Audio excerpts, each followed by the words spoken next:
Chapter 1. First Encounter. In the deep summer, dark clouds enveloped Yuyang City, while fine raindrops fell sharply throughout the night, dispelling the oppressive heat that had risen from the earth. The winds in the mountains came in waves, yet the mist clinging to the hills remained unyielding. As dawn broke gently, Lanzhou knelt in the grand hall of Lingen Temple. The serene and slow flow of Buddhist chants accompanied her. The slender figure of the girl stood tall, adorned in a delicate, pale green dress that highlighted her graceful demeanor. Her ethereal face, reminiscent of blooming peach blossoms in March, bore a striking beauty akin to the purest snow on a plum blossom, exuding an aura of noble tranquility that could rival a celestial maiden. In her indifferent gaze lingered a hint of melancholy, not in prayer for divine protection as she prepared to return to the capital, nor for the affection of her parents or the camaraderie of her brothers, but simply a wish for a life of unremarkable simplicity. Indeed, who could have imagined that the true legitimate daughter of the Marquis of Huainan would be swapped at birth due to the pangs of jealousy?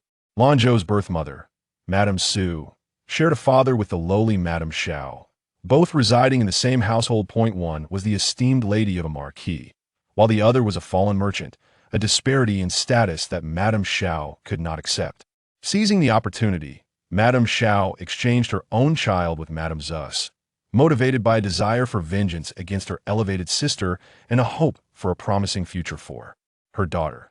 Thus, Lanzhou, the legitimate child of Madame Su, became the daughter of the merchant Lu family. She should have been a noble lady, yet she endured a life marked by her father's disdain, her mother's scorn, and the scorn of the servants. Madame Xiao's husband, Lu Yaozu, had been chosen by the elder Madame Su to test Madame Xiao, a man of vile character who greatly favored sons over daughters. For the initial years, the family managed to uphold some semblance of dignity, but soon they became a destitute household, constantly begging for favors from the Marquis residents and the Su family. The Su family was indeed a distinguished lineage of scholars, holding Madame Xiao's family in contempt.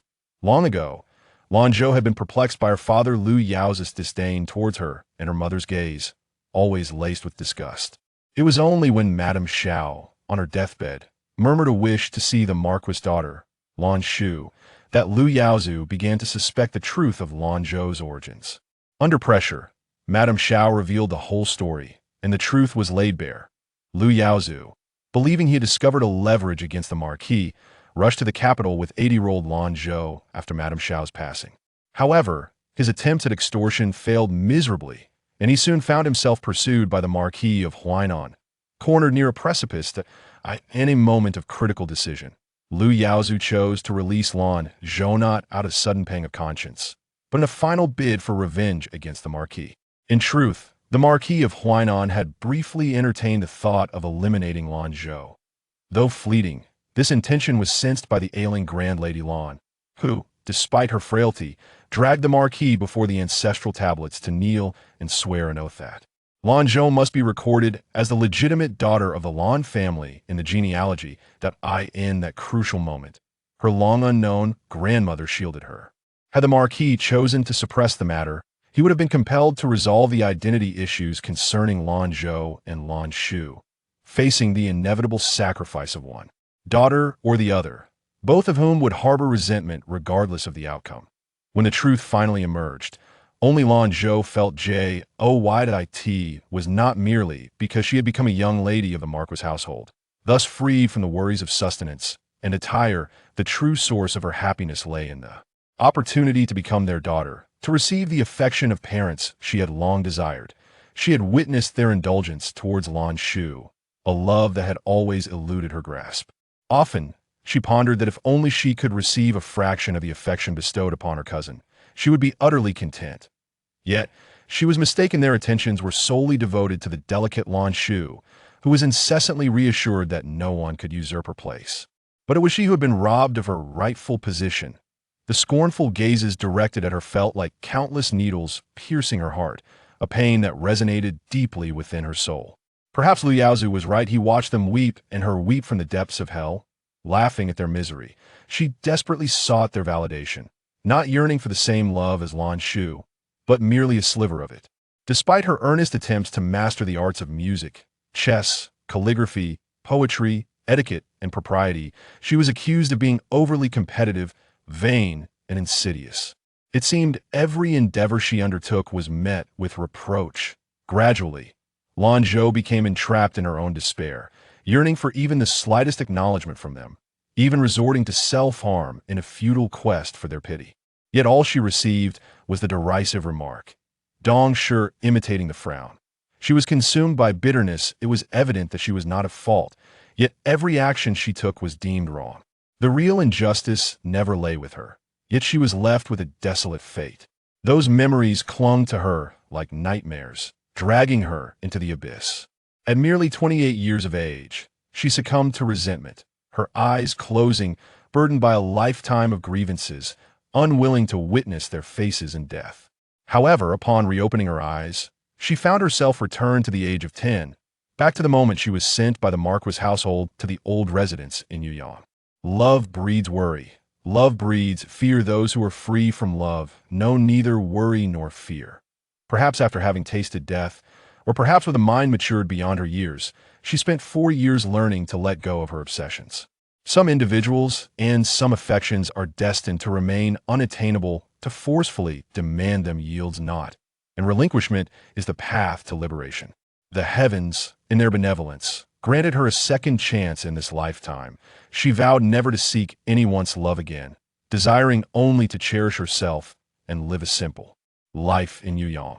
Following the trajectory of her previous life, after the passing of Granny Ma, she clung to the Marquis household as her last lifeline, striving desperately to return to the capital, even threatening them with Lanzhou's lineage, all to secure her place within the Marquis household.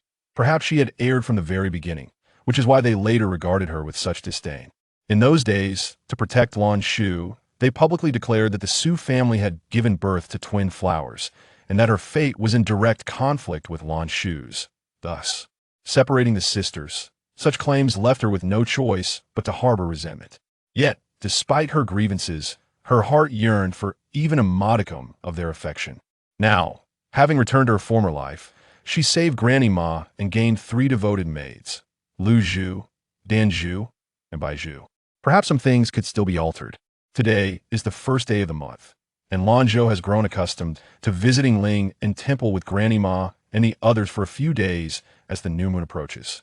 In the past, she had been skeptical of such beliefs, but having been granted a rebirth, she could not help but feel a sense of reverence for certain matters. Lanzhou sincerely offered her prayers, writing down her petitions before departing. Unbeknownst to her, during her devoted supplication, 2 figures observed her quietly from a corner. At the forefront stood a man clad in a dark robe, the edges of his collar and sleeves adorned with silver-white cloud patterns. With sword-like brows and starry eyes, a prominent nose, and tightly pressed lips, he appeared to be in his late 20s, shedding the youthful frivolity of his earlier years.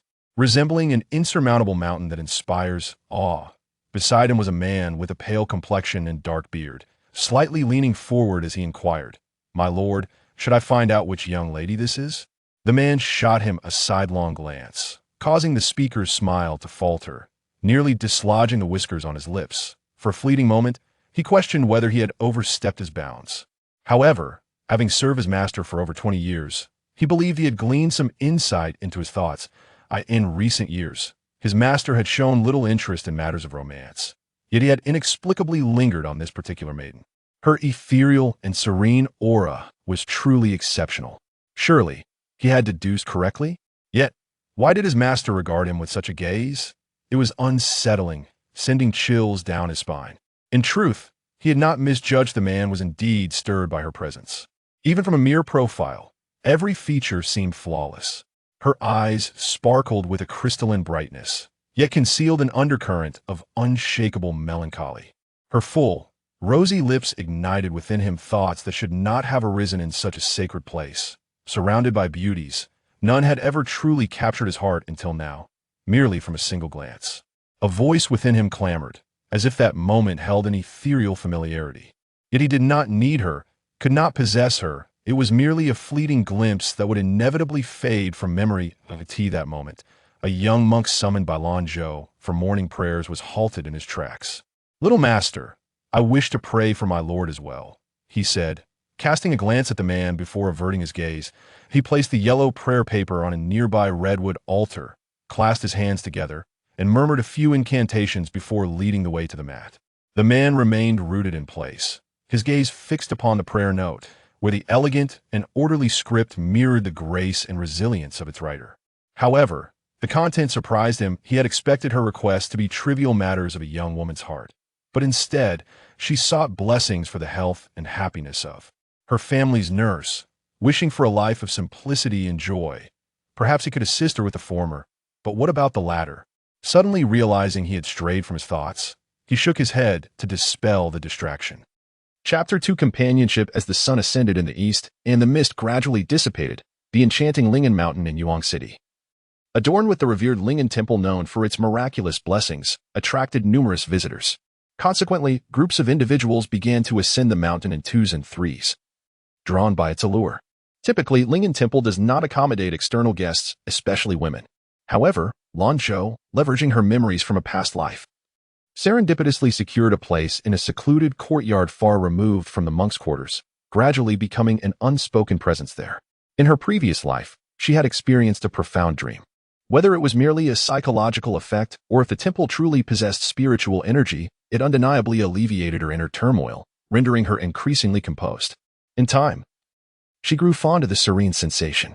The rain-soaked Ling'an Mountain appeared particularly gentle, causing Lanzhou's steps to slow, ultimately delaying her return. At that moment, Granny Ma, hands on her hips, regarded Lu Zhu and Dan Zhu with a look of discontent. The two young girls feigned a hint of grievance, silently listening, their heads bowed as they exchanged knowing glances. They had grown accustomed to these monthly visits, but this time, their absence had lingered longer than usual. Dan Zhu inquired, "Why is the young lady so late returning this time?" Lu Zhu replied, "Alas, what tardiness! It is merely Granny Ma's overzealous concern." Dan Zhu responded, "Shouldn't you be just as worried as Granny Ma? That sentiment should be mine to express." Lu Zhu countered, "This is Ling'an Temple. The young lady is always resolute in her actions and would never place herself in jeopardy unless." Dan Zhu pressed. "Unless what?" Lu Zhu teased. "You guessed," Dan Zhu exclaimed. "Oh, do tell." Just then, Granny Ma caught sight of Dan Zhu's fierce expression. "Dan Zhu, have you been listening to me?" Dan Zhu quickly rectified, "Of course. We wouldn't dare ignore Granny Ma's words. It's just that I didn't sleep well last night and feel a bit weary." Granny Ma, now more irate, retorted, "Didn't sleep well? You both slept like pigs. I instructed you to keep a close watch over the young lady. Yet she has already risen early to offer incense." Lu Zhu, a year older than Dan Zhu and having kept vigil the previous night, added apologetically, "Granny, we did get up.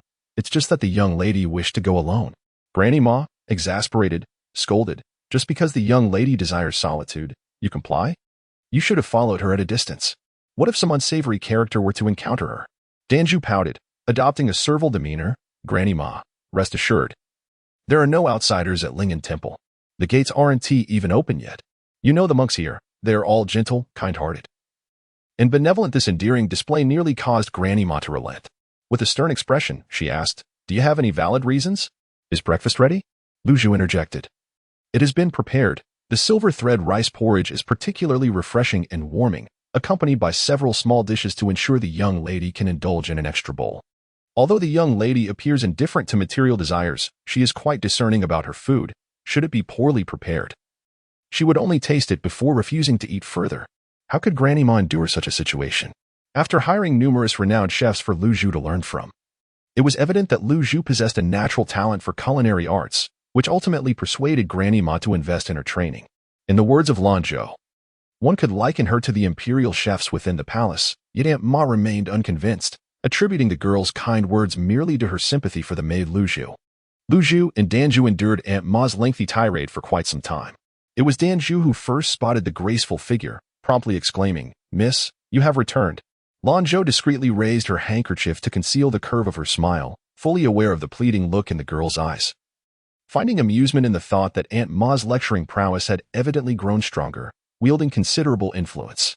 "Miss, you have finally returned. Why did it take you so long this time?" Lanzhou lifted her gaze to the sky, estimating that it was barely a quarter past the hour. Aunt Ma nodded emphatically, gesturing towards the nearby water clock, noting that half a stick of incense had elapsed. Lanzhou remarked, "If you ask me, Miss should allow Lanzhou and the others to accompany her when she goes for incense in the future. Even if they keep their distance, they would not disturb her.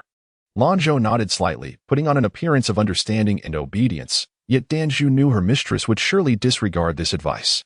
Nevertheless, Aunt Ma remained ever optimistic. Despite the countless times this had occurred, as Lanzhou settled onto the stone stool, Aunt Ma handed her a damp handkerchief. Lanzhou wiped her hands.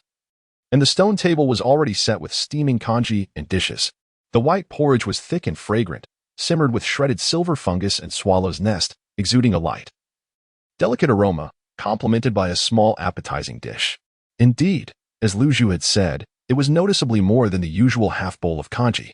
Once Lanzhou finished her breakfast, Aunt Ma observed her preparing to return to the small study, her heart filled with unease, which was evident on her face.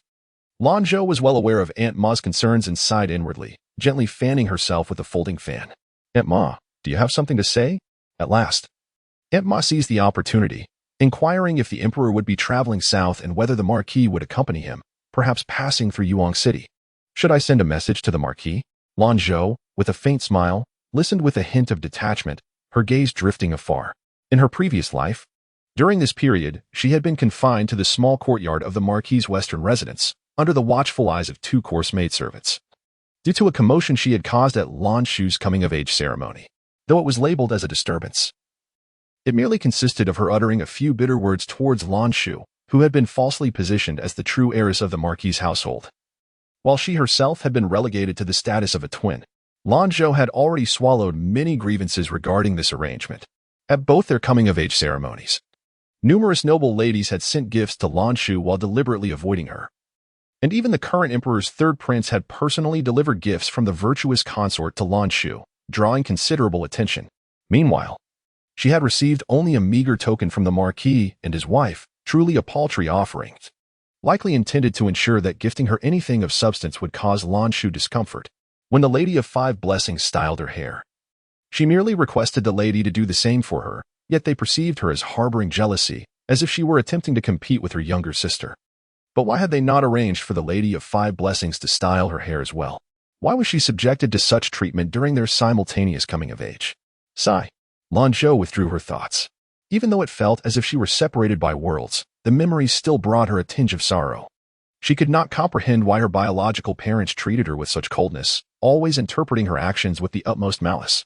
Her adoptive parents were no different. Perhaps she was truly destined for misfortune, fated to be alone in the world. Mama Ma discerned Lanzhou's reluctance and felt a pang of sadness in her heart. Being sent to Yuan City by the esteemed couple, without a word of concern, was indeed painful, even if unspoken. Mama, this is quite good, Lanzhou remarked. Without hope in my heart, I shall not face disappointment. Mama Ma vehemently disagreed. How can this be good? Your smile does not reach your eyes. You may be free from the worries of food and clothing, and though the whole family has sent you to your ancestral home in Yuan City, the annual stipend is still ample. Compared to many who struggle for their daily sustenance, you are far better off. Those who abandon me bear no sorrow. It is the turmoil in my heart that troubles me. Danzhou vigorously nodded, but upon receiving Mama Ma's glance, she immediately shook her head in denial. Lanzhou sighed. Alas, the old servant knows the young lady is in pain, but you are, after all, a young woman of marriageable age. Remaining in Yuan City indefinitely will hinder your prospects. The second young lady has already secured a betrothal with the third prince. Delay any longer, and you risk becoming an old maid. You are growing older, and your health is waning. If I do not witness you finding a good match, I shall leave this world with regret. Lanzhou's gaze turned contemplative. The third prince? The current emperor has reigned for nearly 2 decades, excelling in both literary and martial pursuits, and is in the prime of his life. Yet, something seems amiss. After the southern tour, his health has notably declined. Although the emperor lived on at the time of her death, his vitality had dwindled. In a world where the sovereign is weak and the subjects grow strong, the struggles among the noble families have intensified. The first prince lost his claim to the throne early on, and the other 2 princes engaged in fierce competition. Yet none captured the emperor's favor. This turmoil allowed the emperor to diminish the power of the noble families through their conflicts. As time passed, the Marquis of Huainan would lose his hereditary title to Emperor Zhou Yong next year, retiring to his home. Meanwhile, the third prince underwent an inexplicable transformation, increasingly showcasing his talents in court, embodying the qualities of a potential heir. By the time she turned 27, he indeed ascended to the position of crown prince. But she departed this world at 28. Whether he ultimately ascended to the highest throne remains unknown. It seems that power and wealth are indeed beguiling, despite the current stability. Each individual, in pursuit of so-called merit, rushes forward, ultimately becoming mere pawns in the emperor's game. Chapter 3. Friendship. A faint smile lingered at the corners of Lanzhou's lips as she reflected on her past life, where she had indeed become an old maid, burdened with various stigmas. In a desperate bid for restoration, the Marquis of Huainan resorted to extreme measures, even going so far as to betroth her to a man for the sake of good fortune, only for the unfortunate event to culminate in tragedy. Ultimately, she was carried into that household in a small floral sedan, where she led a life of stark austerity under the dim light of the Buddha's lamp, ever wary of her surroundings. As these thoughts crossed her mind, Lanzhou felt a slight tremor in her fingertips. Even in this new life, she understood that she lacked the wisdom and cunning to navigate the treacherous waters of intrigue, and she had no desire to become ensnared in obsessive pursuits once more. This time, she resolved to cease her humble yearning for the so-called familial affection. Suppressing her emotions, Lanzhou spoke with a hint of resignation. Mama, returning to the Marquis's residence is inevitable, but this matter cannot be initiated by us. It must be the Marquis's household that comes to reclaim me. If I were to rush back uninvited, it would only serve as fodder for ridicule, making the Marquis and his lady believe I am coveting their wealth. While her reasoning was sound, Mama expressed her concerns. But what if the Marquis never sends for you? What then? She was acutely aware that Lanzhou originated not from the Huainan Marquis, but from the merchant Liu family. Most importantly, it was vital that the Marquis's household remained unaware of her true identity as the young lady's wet nurse. Those privy to their backgrounds were largely silenced, leaving Mama unable to engage in meaningful conversation. Despite the gravity of the situation, a smile still graced Lanzhou's lips, gentle yet devoid of warmth, as she retorted, "How could that be? The household sends silver every year. They are certainly mindful of their investments. After all, with an additional legitimate daughter, they gain another pawn in their game." Of course, she held little concern regarding the family to which the Marquis intended to sell her. After all, she bore no burdens from her previous life. Without her interference, many matters had progressed more smoothly. For instance, Lanzhou's engagement to the third prince signified that the Huainan Marquis had allied itself with his faction. Rest assured, Mama, within half a year, the Marquis's household will send someone to fetch me, perhaps even within a month. As the coming-of-age ceremony approaches, that feeling within me intensifies. Really? Mama queried, her disbelief evident. Lanzhou nodded affirmatively, aware that certain matters were beyond her ability to clarify with Mama, who consistently regarded the Marquis's household as her refuge. It was only fitting that the Huainan Marquis would eventually come to take her back, but with Lanzhou's assurance, Mama was overjoyed and began tidying up the room, even though there was little to organize. While Lanzhou understood Mama's delight, she felt as though she was being drawn back into a cage. Lu Zhu, perceptive to Lanzhou's reluctance to dwell on the topic, quickly interjected, "Miss, the sun is quite strong today. Shall I assist you back to your room?" "Yes. It would be beneficial to return and transcribe some scriptures," Lanzhou replied with a bittersweet smile. Deep down, she recognized that fretting over future uncertainties was the most unwise of investments, yet she found herself unable to resist the urge.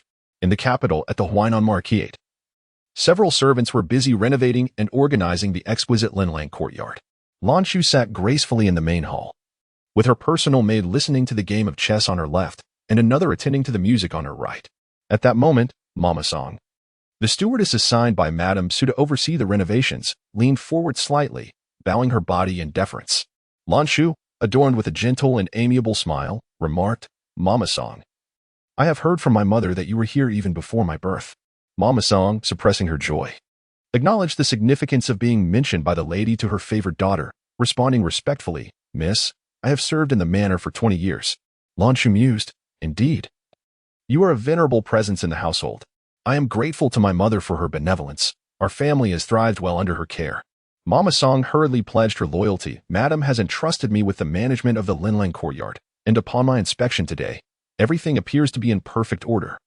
Lanzhou warmly praised, "Your efforts are commendable, Mama Song." The old servant replied gratefully, "I appreciate your kind words, Second Mississippi. This is a testament to Madam's affection for the eldest Mississippi. She has provided ample resources and, with your thoughtful attention, has enriched the Lanzhou courtyard with numerous fine treasures." Lanzhou discreetly coughed a few times, her pale complexion and feeble voice rendering her even more pitiable. My elder sister has endured hardships growing up in the countryside. It would be wonderful if she could find some joy upon her return. Mama Song, understanding her sentiment, remarked, Indeed. The eldest miss has been raised far from the capital and may be unfamiliar with many customs here. The capital is home to the most esteemed families, and the decorum of the ladies of the Ho family is of utmost importance. Mama Song added, You speak wisely. The eldest miss was nurtured under Madame's guidance and has been praised by the Empress Dowager as a paragon of virtue. I shall keep a close eye on her and inform you of any improprieties to prevent any missteps. Though slightly surprised by the second miss's concern for the eldest miss, Mama Song reflected that such familial dynamics were common among affluent households. At that moment, Ching Chi approached and discreetly placed a small pouch into Mama Song's hands, saying, Mama, when the eldest miss returns, we shall rely on your diligence. Should any matters arise, feel free to seek us at the Jinxiu courtyard. After all, we are sisters by blood. Mama Song's eyes crinkled with delight. The pouch felt substantial in her grasp, and her gratitude was profuse. Lanzhou, exuding warmth and kindness, remarked, Mama Song is truly a treasure. Given the heat of the season, I have prepared some chilled refreshments for you all. Please take a moment to rest in the side room. Mama Song expressed her thanks, exclaiming, To enjoy a sip of ice-cold drink in this weather is akin to a divine blessing. With that, she took her leave. Lanzhou waved her hand with a beaming smile as Mama Song departed. Once the surroundings were clear, her smile remained radiant as she fanned herself and surveyed the area. One particular display case held treasures gifted by the imperial ladies, not only valuable but rich in significance. It was a testament to the sisterly affection she shared, reflecting her gentle and kind nature. Listening to there was a trace of envy in her eyes, and with a hint of reluctance, she said, Miss, it seems you have already done enough. The lady has sent numerous people to tidy up the Linlang courtyard and has allocated many resources from the public account for the eldest young lady. Why must you access the private treasury? Lanzhou gently replied, Qinyu, you do not understand. My sister has been away from home for so long. If she does not receive ample support, she may harbor resentment. After all, it is because of me that she has been away for such an extended period. Ultimately, she is my flesh and blood. Even though our mother is often stern, she has still allocated the Linlang courtyard to her. Something that Lan Yin has long sought but failed to obtain. Miss, what does this have to do with you? It is evident that the eldest young lady possesses a fierce temperament, and her fate clashes with yours, which has caused your frailty, Qinyu asserted. How can you say such things, Qinyu? You must refrain from such comments in the future, the young lady admonished. Please do not be angry, Miss, Qinyu said, stepping forward to gently pat her back. You are simply naive. I fear you may suffer because of it. Lanzhou, understanding yet gentle, smiled softly, although her smile never reached its intended warmth. In Qinyu's heart, she silently cursed Lanzhou while feeling pity for her own young lady. By the way, ensure that Mama Song guards the courtyard well and does not allow the third young lady to enter, Lanzhou instructed. Yes, though they share the same blood. The third young lady lacks integrity. It is said she has caused quite a stir over the Linlang courtyard being granted to the eldest young lady. Just yesterday, she wreaked havoc in the courtyard, shattering many valuable items. Otherwise, the young lady would not have needed to procure so many new possessions. A born daughter is still a born daughter, lacking the grace of our young lady, who is kind-hearted and generous.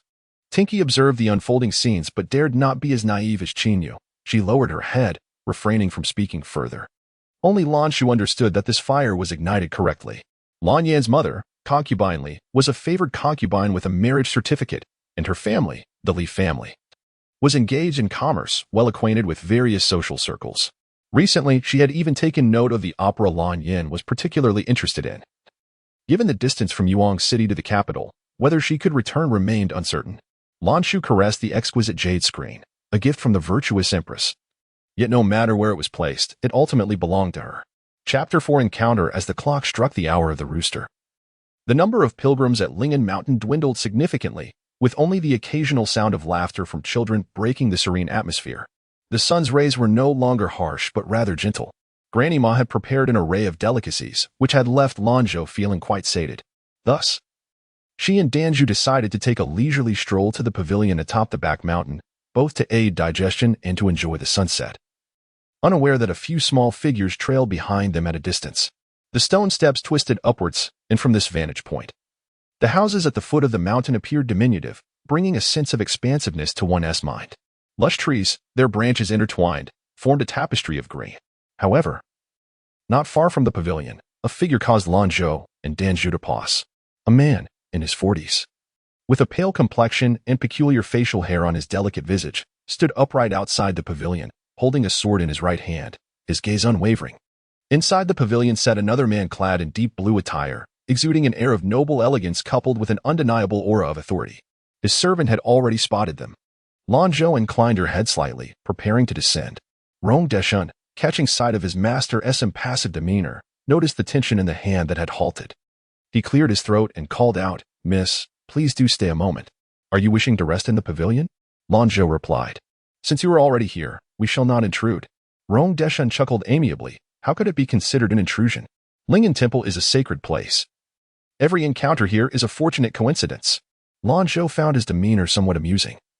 His gentle smile reminded her of how Granny Ma had reprimanded Lu Zhu and Danzhou upon noticing their arrival.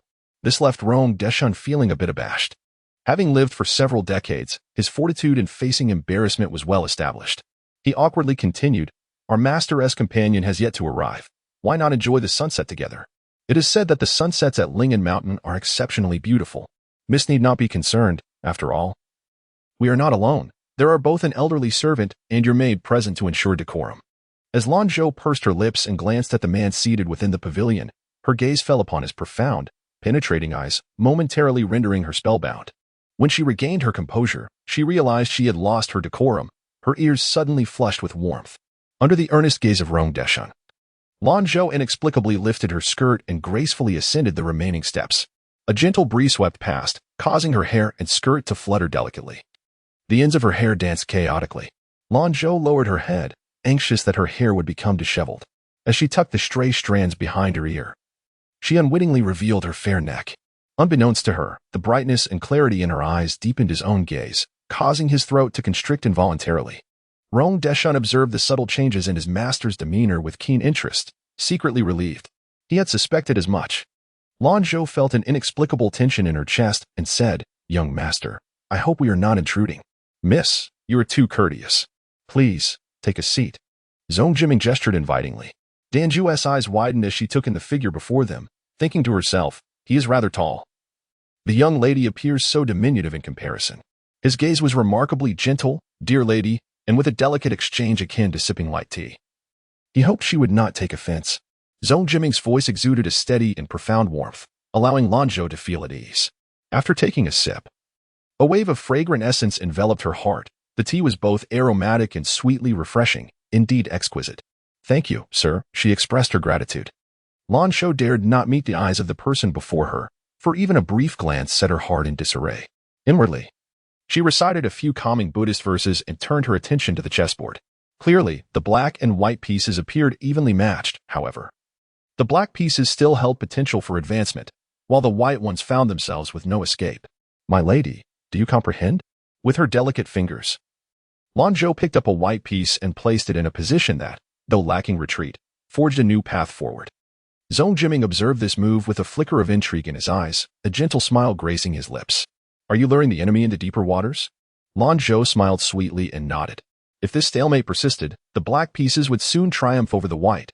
Yet, by opening a small opportunity, she would see whether he would take the bait. Should he do so, it would lead to an entirely different game, potentially altering the current state of affairs. Haha.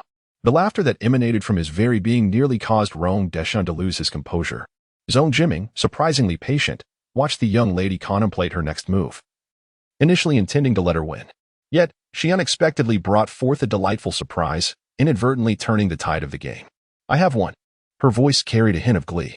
Her eyes sparkled beautifully, dark and luminous, as if crushed starlight danced within them.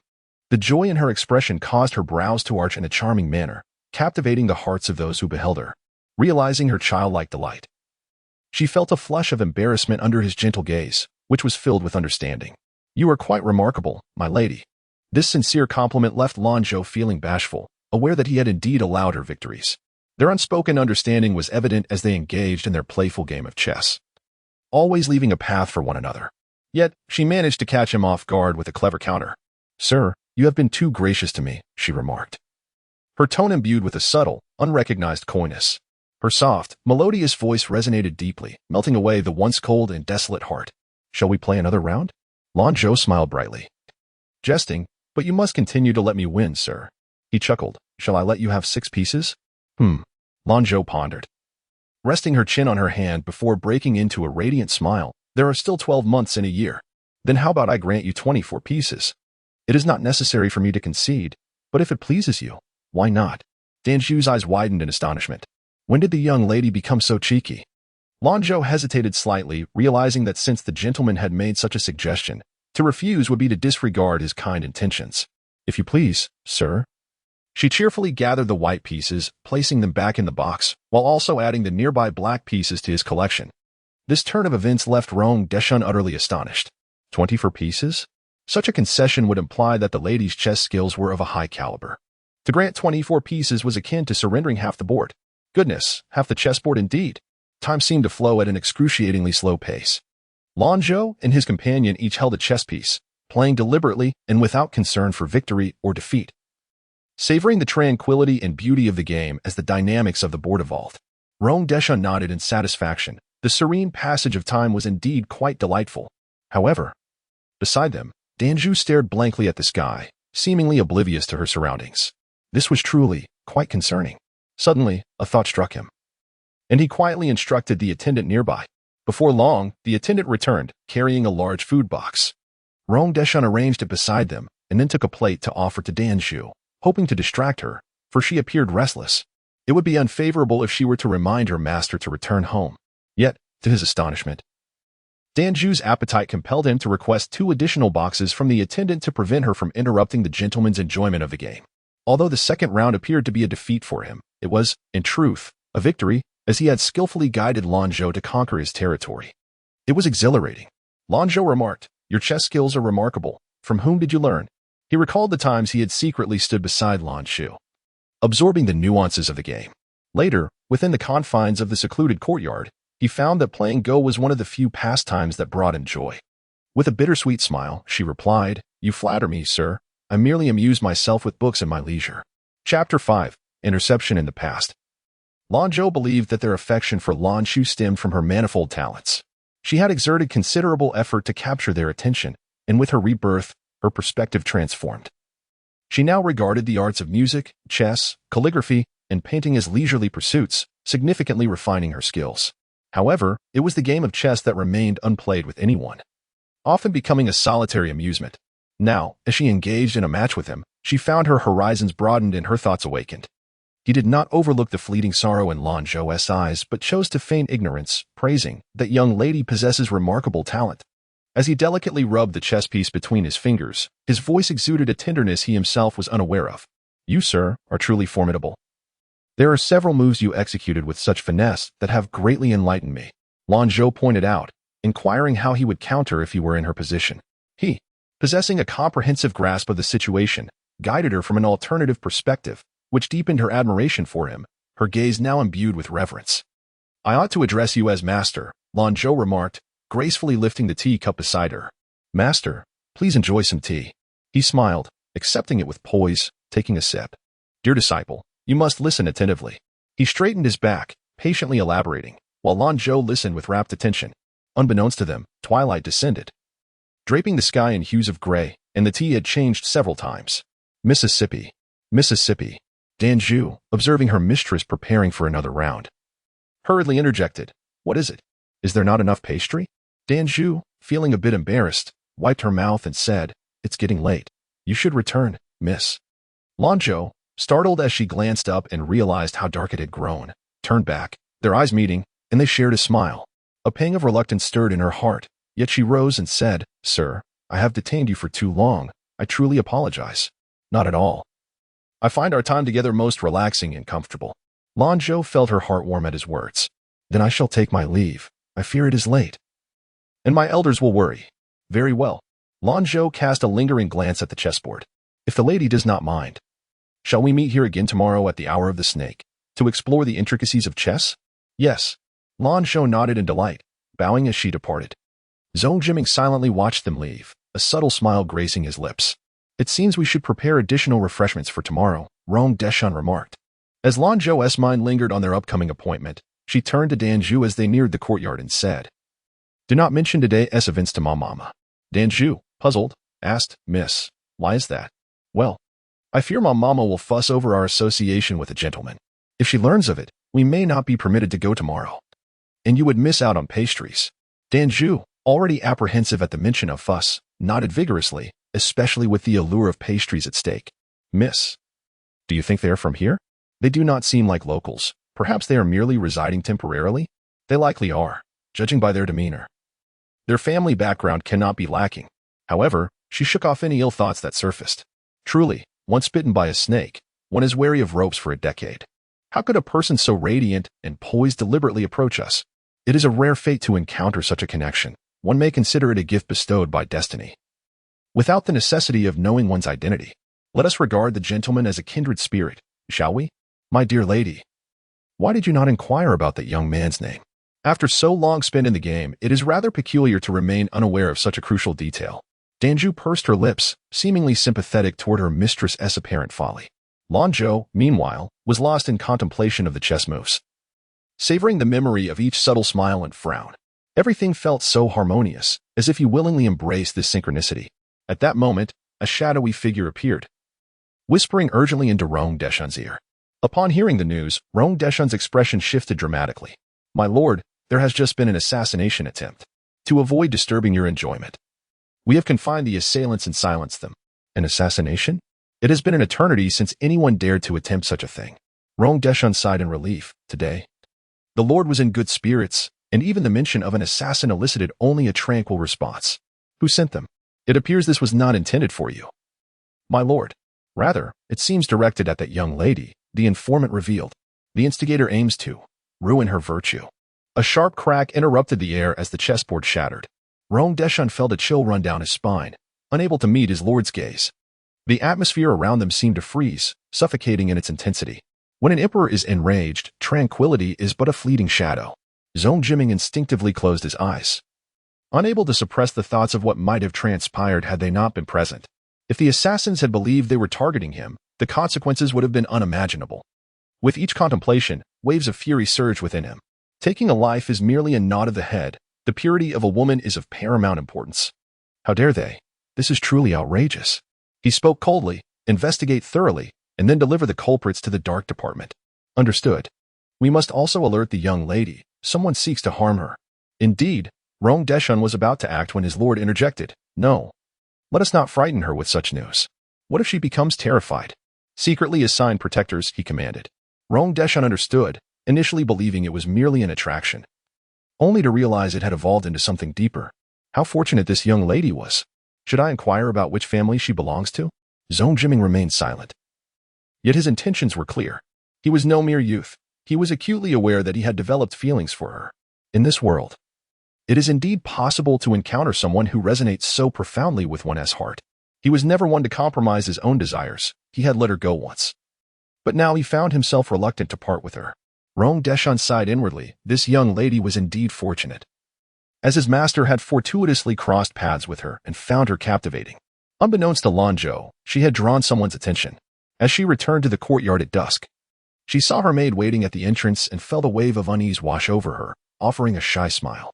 She expected a torrent of admonitions, but instead, the maid beamed. Miss, you truly have a gift for foresight. The Marquis has indeed sent someone to Huainan City to escort you back to the capital. In an instant, Lanzhou's mind went blank. The blood in her veins felt as if it had turned to ice, and a suffocating sense of dread enveloped her. The maid, noticing her dazed expression, called her name several times in concern. Lanzhou swallowed the bitter pang that threatened to escape her throat, and, in a subdued tone, inquired, why the suddenness? Indeed, the truth is, we arrived at the ancestral home early this morning, but we chose to come to Ling'an Temple. Alas, had we known that someone from the Ho residence would visit today, we would have returned at dawn without hesitation. However, it matters not. I have heard that the Lord has dispatched numerous individuals to escort the young lady back to the capital. Is that so? A visage flashed through Lanzhou's mind, and she realized, to her chagrin, that she had forgotten to inquire about the name, feeling a twinge of bitterness as she contemplated the likelihood of a missed appointment tomorrow. Madame Ma, filled with joy, interpreted Lanzhou's current aloofness as merely a reaction of surprise, saying, My dear, we shall descend the mountain early tomorrow. The ancestral home requires 2 or 3 days of tidying up. Just as Lanzhou was about to concede, Lanzhou, Recalling the appointment for the morrow, suggested, "Madam, why don't you return with Sister Lanzhou first? I and the young lady shall remain on the mountain for another day." Madame Ma immediately opposed. "How can that be? It is merely the two of you. How can one be at ease? What is there to be concerned about? The young lady arose early today. Tomorrow we shall leisurely descend the mountain once the master has rested well. With me here, who would dare to offend the young lady?" Lanzhou, apprehensive that Madame Ma might not fully grasp her capabilities, propped up the stone table with one hand, spinning around until she felt dizzy, prompting them to urge her to set it down quickly. Lanzhou felt a stir in her heart. Lanzhou mused, "This girl is rather peculiar. And so is the young lady." Madame Ma reflected, "Initially, I thought little of Lanzhou. Yet the young lady asserted that she possesses the strength to protect herself. However, that power is indeed quite unsettling." Chapter 6. The missed appointment. A voice deep within Lanzhou urged her to indulge one last time. Resolutely, she made her decision and spoke with her usual calmness. "Mama, I am indeed fatigued today. You should return to the old residence tomorrow, as there are matters that require your attention. I, too, must bid farewell to Master Lenin. I estimate I shall not return." Mama hesitated, understanding that the tidying of the old residence involved not merely physical items, but also the intricacies of social relations, which could be quite cumbersome. It would be better for the young lady to avoid such complexities. Thus, she changed her mind and suggested, "How about you return the day after tomorrow? We could say it is to express gratitude for divine blessings, allowing the family to reunite. That would certainly please the Marquis." The relatives at the old residence in Yuan City also required attention, and should any troublesome matters arise, it would be better for the old servant to handle them discreetly, thus preserving the young lady's reputation. Lanzhou felt a surge of gratitude. Mama's considerations were indeed thoughtful. "Let Lanzhou remain as well," Mama added. Lanzhou firmly disagreed. "That is not appropriate. Only Baizhu shall assist you at the old residence. Lanzhou can lend a hand, but certain matters are best handled by those close to us." Her reasoning was twofold. She genuinely did not trust Mama entirely, and although Lanzhou appeared foolish, she was, in fact, astutely perceptive and would simply follow whatever was said without overthinking. Mama felt quite reassured regarding Ling'an Temple. That was acceptable. However, she insisted that at the hour of the snake, she would arrange for someone to fetch Lanzhou directly from the mountain, as that would be more prudent. Lanzhou acquiesced. "I shall heed your advice, Mama." Lanzhou, with an innocent smile, asked, "Mama, may I assist the young lady with her ablutions?" Could she possibly contain her joy at the prospect of tomorrow? Uncle Rong had promised to bring her more delectable treats. "Young lady, have you had an early dinner? Are you hungry?" "I am not hungry," Lanzhou replied, shaking her head. Lanzhou, her head slightly bowed, dared not meet Mama's or Lanzhou's gaze, secretly amused. "Of course, the young lady is not hungry. In the pavilion, I wonder where that young gentleman's servant procured those pastries, so exquisite and delicious, they left my stomach quite full." Lanzhou interjected, "Allow me to take care of this. Lanzhou has been with the young lady all day." Lanzhou waved her hand dismissively. "Oh, it is nothing. I can stand here for a while longer. I still have plenty of energy left, once I have seen the young lady to sleep. I shall come out to lift the table, lest I find it hard to sleep myself, especially since I am truly stuffed." "Mama." Lanzhou could hardly contain her laughter. Then, "Mama, please return to your room with Lanzhou." "Very well," Mama responded, then turned to Lanzhou. "Do conserve your strength. The young lady is delicate and must be treated with care." "Do not worry, Mama," Lanzhou replied cheerfully. Mama, observing Lanzhou's earnestness, wondered why she felt so untrusting of her, so clumsy and rough. After Mama and Lanzhou departed, Lanzhou beamed at Lanzhou. "Young lady, do you think I am clever?" Lanzhou chuckled softly, affectionately ruffling Lanzhou's hair. "Indeed, our Lanzhou has grown up. The pastries from that young gentleman were truly delightful. Had my stomach not been so full, I would certainly have indulged in several more servings. Then tomorrow, you may feast to your heart's content." "Absolutely, young lady. Pray, what do you think of them?" Lanzhou paused as she wiped her face, then inquired, "What are your thoughts? Why is she still entangled in this matter? She seems to be someone of significant standing, quite formidable indeed." Lanzhou smiled faintly and chose not to respond, feeling a sense of helplessness within. Indeed, she appeared to come from an extraordinary background. She refrained from inquiring about his identity or even his name, and he too seemed to share this tacit understanding. Otherwise, how could there be such a plethora of delectable treats? What else do you remember besides these dishes? The servant also discerned that there were certainly individuals around him who were tasked with his protection. Lanzhou furrowed her brows, curious about this assertion. "Miss, My skills are quite formidable as well. I can remain concealed in the shadows without fail. There was a time when a group approached stealthily, but it was resolved swiftly. Lanzhou did not delve deeply into his identity. She simply felt a vibrant sense of security and warmth in his presence. She was aware that he would not harm her, and she had many opportunities to inquire about who he was, yet she chose not to. For now, she preferred to take things one step at a time, having previously overthought matters. The next day, at the hour of Qin, Mamama and Lu Zhu, carrying their bundles, bowed before Lanzhou's door to take their leave, assuming that Lanzhou was still resting. However, that was not the case. Lanzhou had not experienced a nightmare in quite some time, but last night she revisited her past memories. After waking abruptly in the night, she found herself unable to sleep again, her eyes wide open and her complexion growing increasingly pallid. Little did they know, this gathering was ultimately coming to an end. Zhong Jiming had received an urgent letter and departed from Yuan City overnight. By the time Danzhu rose, she found Lanzhou already dressed and prepared. Rarely seen in public, especially since they were visiting Ling'an Temple for incense offerings, and without any makeup, she appeared somewhat frail and wearied. Like a peach blossom battered by wind and rain, evoking sympathy. My lady, what troubles you? Did you perhaps lose sleep from excitement last night? After all, it was just a few plates of snacks. It's no big deal. I could simply keep a closer eye on Lu Zhu and ensure she prepares them. A slight chuckle escaped her lips as the gloom in her heart was somewhat alleviated. She felt a twinge of envy. How wonderful it was to see her efforts bear fruit. She had constantly urged herself not to dwell on it. Yet the thought of returning to them made her heart race. The trials of her past life were merely experiences yet to be lived.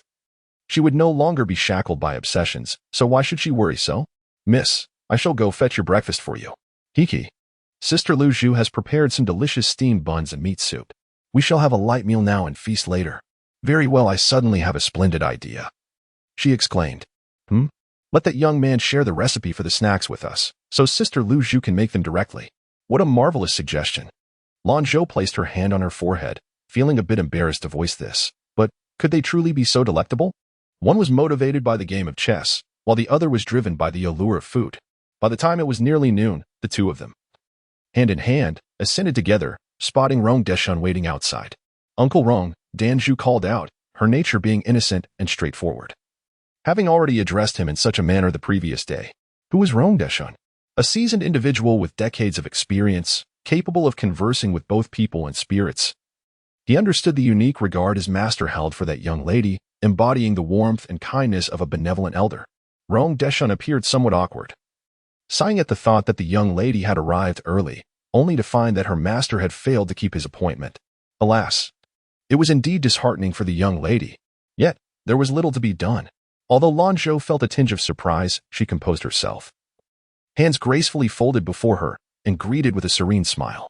Uncle Rong, where is your young master?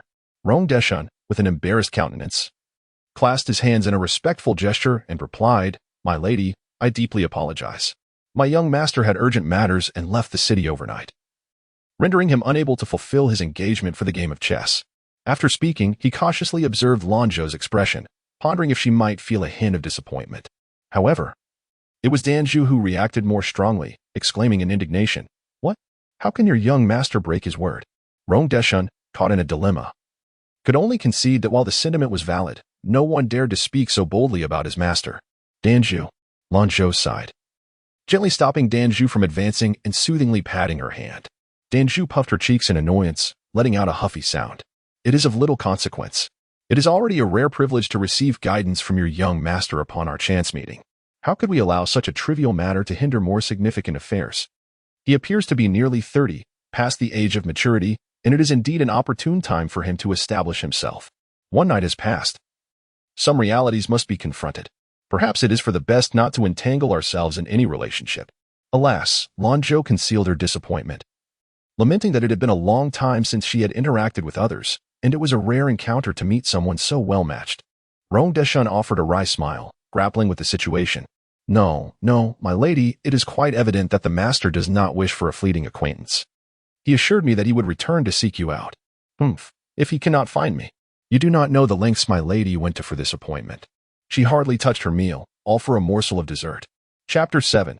Letting go with a swift motion.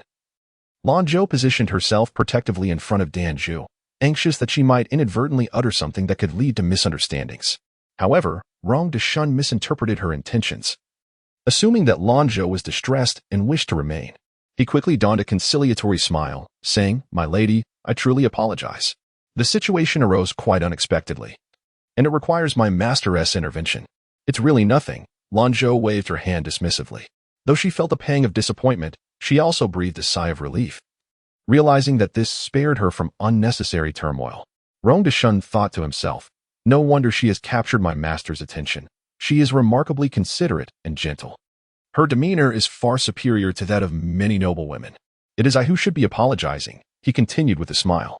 "It is a privilege for your esteemed self to accompany my master, and I am certain you shall prove to be a valuable ally. I recall you mentioned yesterday that you too are skilled in martial arts." "That is only to be expected," Rong Deshun continued, his smile unwavering. "It seems my master shall require even more assistance in the future. Since my lord offered you guidance yesterday, I had thought that our parting today would likely lead to a long separation. To express my gratitude for your master's kindness, I have prepared a small token, which I hope you will kindly deliver to him." With that, Lanzhou presented a small pouch. Rong Deshun's eyes lit up. The significance of a woman gifting a pouch to a man was profound. He had not anticipated such directness from the seemingly gentle lady. "This craftsmanship is exquisite. Your skills are truly remarkable. My master will undoubtedly be delighted to receive it." Lanzhou offered an awkward smile, swiftly realizing that he had misconstrued her gesture.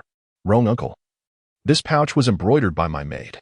Inside is a protective talisman made of Xian iron, which has been enshrined and offered at Lingyan Temple for 4 to 5 years. I hope it brings him peace and joy in the days to come." "Oh, very well. I shall certainly relay the talisman and your message to my master. This one is for you, Rong uncle. As a token of my gratitude for your hospitality yesterday, I regret that my maid's love for delicacies caused you any embarrassment. Do I also receive a gift?" Rong Deshun exclaimed in surprise. "I only managed to acquire a small piece of Xian iron, so your talisman is made of yellow paper. But it has been offered for the same duration. I hope you won't find it lacking," she explained. "I am grateful, my lady. This is truly a generous gift," he responded, genuinely surprised that she had thought of him. Rong Deshun considered the significance of a talisman offered for 4 to 5 years. Its efficacy was undoubtedly commendable. "This is worth more than gold or silver." "Not at all, Rong uncle. You are being overly courteous." Lanzhou felt a bit overwhelmed by Rong Deshun's fervent gaze. Blushing slightly, "Yesterday, Danzhu enjoyed so many delicacies at your table, and I feel quite remiss." Danzhu opened her mouth, intending to request a recipe. But since her master was not present, she thought better of it. Why trouble him when he had no authority? She merely pouted in disappointment. "However, if you and Miss Danzhu would like more of these small trinkets, I would be happy to make some for you." Danzhu's eyes brightened at this prospect. But upon receiving a glance from her master, she had to stifle her enthusiasm. "Then, we shall take our leave now. Farewell." Rong Deshun felt a stirring in his heart and remarked, "My lady, my master's surname is Zong." "Zong?" There are not many families with the surname Zong in the Great Zhou, yet it is enough to evoke thoughts of the royal family, which also bears the Zong name.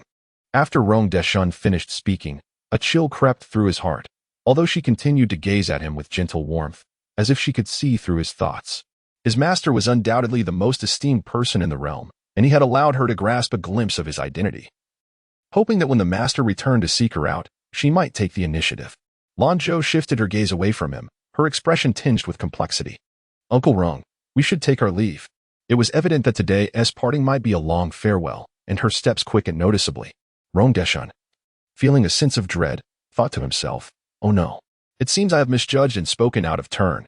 Yet, he could not dwell on it. Having delivered his message, he swiftly descended the mountain, hastening to follow in his master's footsteps. Rong Deshun believed that Lanzhou had some understanding of his intentions, mistakenly thinking he was acting in the interest of his master, albeit inappropriately. She and his young master were merely fated to cross paths and shared a certain affinity. He was inadvertently scheming on behalf of his master. He was indeed a fine person, yet given his age, he ought to have settled down and established a family by now. Although she harbored no extravagant hopes for romance, she certainly did not wish to become a concubine. Moreover, it was likely that Uncle Rong had taken the initiative upon himself. Lanzhou's mind wandered as she strolled through Lingyan Temple, observing the devotees who, with utmost reverence, bowed before the Buddhist statues, each harboring a flicker of hope. Unbeknownst to her, she had arrived at the Zen courtyard of Master Yin, And after informing the young monk of her intentions, she quietly sat with Danzhou on a stone bench beneath the sycamore trees in the courtyard. The century-old sycamore towered robustly, its broad leaves layered thickly, providing a generous shade even amidst the sweltering summer heat, silently enduring through the ages. One could only wonder how many young monks had once sought solace in the shade of this tree. Danzhou propped her chin on her hand, shifting restlessly, her gaze falling upon her young mistress. Despite the courtyard being merely a few steps in size, she pondered how the little monk had vanished without a trace. Her lady remained seated, as tranquil as the sycamore itself. Danzhou silently encouraged herself, reminding herself to remain composed like her mistress. Yes, to embody gentleness, steadiness, and tranquility. However, as she listened to the chirping of insects and the songs of birds, her eyelids grew heavier and heavier, until gradually, she drifted into slumber. Lanzhou, contemplating whether her 2 lifetimes of memories were enough to match the age of Danzhou's mother, found the sight of the girl resting with her mouth slightly agape adorably endearing. The roundness of her cheeks glowed a rosy hue, and Lanzhou mused whether a bite would reveal a sweetness akin to that of a peach. The girl, wary of trouble, had styled her hair into twin buns, making her appear delightfully round in every aspect. Lanzhou thought, perhaps it is the heat that weighs heavily upon her, or perhaps Danzhou is simply full of vitality. As she noticed beads of sweat dotting her forehead, gently, she took out a handkerchief and wiped her brow, while with her left hand, she slowly fanned her with a round fan.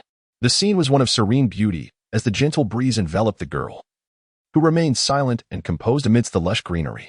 This tableau captivated the little monk, who mused about whether, if she had an elder sister, she would be as graceful as Lanzhou. Lon benefactor, the little monk cheerfully greeted. Little master, Lanzhou returned the salutation. Lon benefactor, the master has finished chanting. Please enter the inner hall. Very well, thank you, little master. However, my maid has accidentally fallen asleep. Might I trouble you to keep an eye on her for a moment? Rest assured, esteemed benefactor, this desolate courtyard seldom sees visitors, and as I tend to its upkeep, I shall ensure that your tranquility remains undisturbed. Grateful for the words of the young monk, Lanzhou adjusted her already neat attire and proceeded to the inner chamber. Though it was referred to as an inner chamber, it was merely a modest room, sparsely furnished, with a simple seat in the center, adorned with a prominent carving of the character for Buddha. Master Liuyin, now in his 80s, bore the marks of time upon his face, yet his gaze radiated warmth and compassion, evoking a profound respect in those who beheld him. With reverence, Lanzhou bowed, greeting Master Liuyin after a long absence. How have you fared, benefactor? Are your needs met, free from ailments, able to eat and sleep well? All is well? Indeed, your brow shines with clarity, yet within your heart there lingers a hint of unfulfilled sorrow. Lanzhou, though exposed, felt no embarrassment and replied candidly.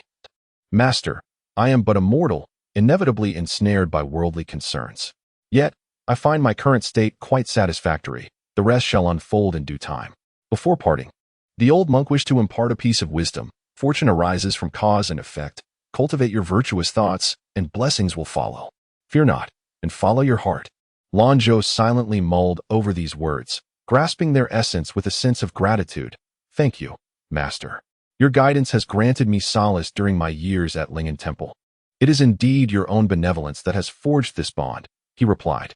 5 years prior, during a locust plague, the citizens of Yueyang City endured great hardship, compounded by the temple's efforts to shelter the victims, which rendered them even more beleaguered. It was Lanzhou who procured a supply of grain, as well as medicine and physicians, aiding Ling'an Temple in navigating that crisis. Yet, she discreetly concealed her contributions. The world only recognized the temple's merits, unaware of her altruism. Master, I believe it is the goodness of the human heart that saved me, Lanzhou smiled, recalling a figure who had once lifted her from despair, revealing the multitude of sufferings in the world. Her so-called unrequited love was merely her own relentless attachment. If one abandons you, why then seek their compassion? It is far better to cherish oneself. With a gentle smile adorning her face, Lanzhou sincerely expressed, as we part ways this time, I know not when we shall meet again. I bid you farewell, Master, wishing you peace and health. You, benefactor, are destined to connect with Buddha. I possess little of material worth, but I offer you these scriptures I have copied. May your life be filled with joy and free from worries. Lanzhou hastily declined. How could I accept such a profound gift from you, Master? Nonsense, it is merely a few scriptures. Thus, Lanzhou accepted the offering, and Master Liuyin nodded kindly. Chapter 8. Scheming in a certain residence of Yueyang City. Though it was still daylight, The windows were tightly shut, shrouding the interior in darkness. A man in a gray, tailored short shirt, appearing to be in his 30s, knelt on the ground, hunched over. Can't find anyone. I spent a full 2,000 taels of silver to have a frail woman eliminated, and what do I get? The people you hired have vanished, while she remains unharmed. Li Dafeng, you truly are something. The words were spoken through gritted teeth by Li Baojiang, the brother of Li Yinyang. His eyes narrowed into a triangular shape, his beard twitching at the corners of his mouth. At this moment, the letter from Lan Yin had yet to reach Li Baojiang, but the mother and daughter had already aligned their thoughts. Li Yinyang was well aware that the Marquis of Huainan wished to bring Lanzhou back, undoubtedly to arrange a match between her and the legitimate son of the current emperor's half-brother, the esteemed Prince Gong. The noble consort Da had hinted at the desire to bestow Lanzhou upon the Prince Gong as a concubine. The intention was crystal clear, to forge an alliance with the Prince Gong's household. Setting aside the fact that the Prince Gong was favored by the emperor and had a promising future, this was indeed a lucrative prospect. The Prince Gong's household wielded real military power and enjoyed the emperor's trust. Having grown up under the emperor's care, he was treated like a son. Possessing both exceptional character and striking appearance, making him the most sought-after match among the noble families, aside from the princes themselves. Such a fortunate opportunity naturally belonged to her Yinner. The Marquis's household had 3 daughters in total, as long as Lanzhou was out of the picture. Even if not the Prince Gong, Yinner would still be a preferred choice among many esteemed families. Li Yinyang knew well the Marquis of Huainan's intentions. She recalled that Lanzhou, before her 10th year, was already breathtakingly beautiful, and now at 16, with her identity as the legitimate daughter of the Marquis of Huainan. Becoming a secondary consort to the heir was more than feasible. With a little effort, she might even become the primary consort. If that did not materialize, there were still several princes to consider, and investing all efforts in the third prince could also prove to be a reliable strategy. Li Yinyang, not wishing to miss such a splendid chance, contemplated that Lanzhou spent her days within the estate, surrounded by numerous servants, and she dared not take action against her. Moreover, if she were to act, it would only deprive the Marquis's household of a valuable pawn, resulting in a significant loss for herself. However, Lanzhou was a different matter. Yuyang City was quite distant from the capital. It was not surprising what might transpire on the road for a mere frail woman. Without Lanzhou, Lan Yin would undoubtedly be the best choice for the Marquis of Huainan. Li Yinyang subtly suggested this to Li Baojiang, and the two were in perfect accord. Should fortune favor Lan Yin in the future, as her maternal uncle, how could he not rise to prominence? Thus, under the pretense of business, Li Baojiang personally journeyed to Yuyang City. However, upon seeing Lanzhou's beauty, he devised another plan. If he were to tarnish her purity, she would pose no threat to Lan Yin, and more importantly, they could manipulate her as they pleased, for with such beauty, many dignitaries would be willing to keep her as a mistress. Yet, the people dispatched had not returned, and no plans could be formulated. My lord, please quell your anger. The servants are known for their ability to find individuals. It is just unclear what has transpired. The servants suspected someone was secretly protecting Miss Lan. And Li Fu, having discerned Li Baojiang's temperament, dared not plead his case but instead humbly lowered his face to the ground, guiding him to consider other options. It must be said that this tactic proves to be quite effective. Humph. Li Baojiang let out a cold snort, but soon contemplated whether it could be the doing of the Marquis of Huainan's men. It is indeed a plausible thought, if that is the case. The Lan boat must be eliminated, or else it will inevitably become Yinner's foremost adversary. Have the traces been thoroughly cleaned up? Rest assured, my lord. When I sought them out, I deliberately sent a stranger, and then Su Fu made a gesture as if to cut his throat. Li Baojiang cast a glance at him, which eased his mind somewhat. Go and procure some silver. Before we return to the capital, the matter must be resolved, or else. You know the consequences. Li Fu bowed deeply, yet in his heart, he harbored another scheme.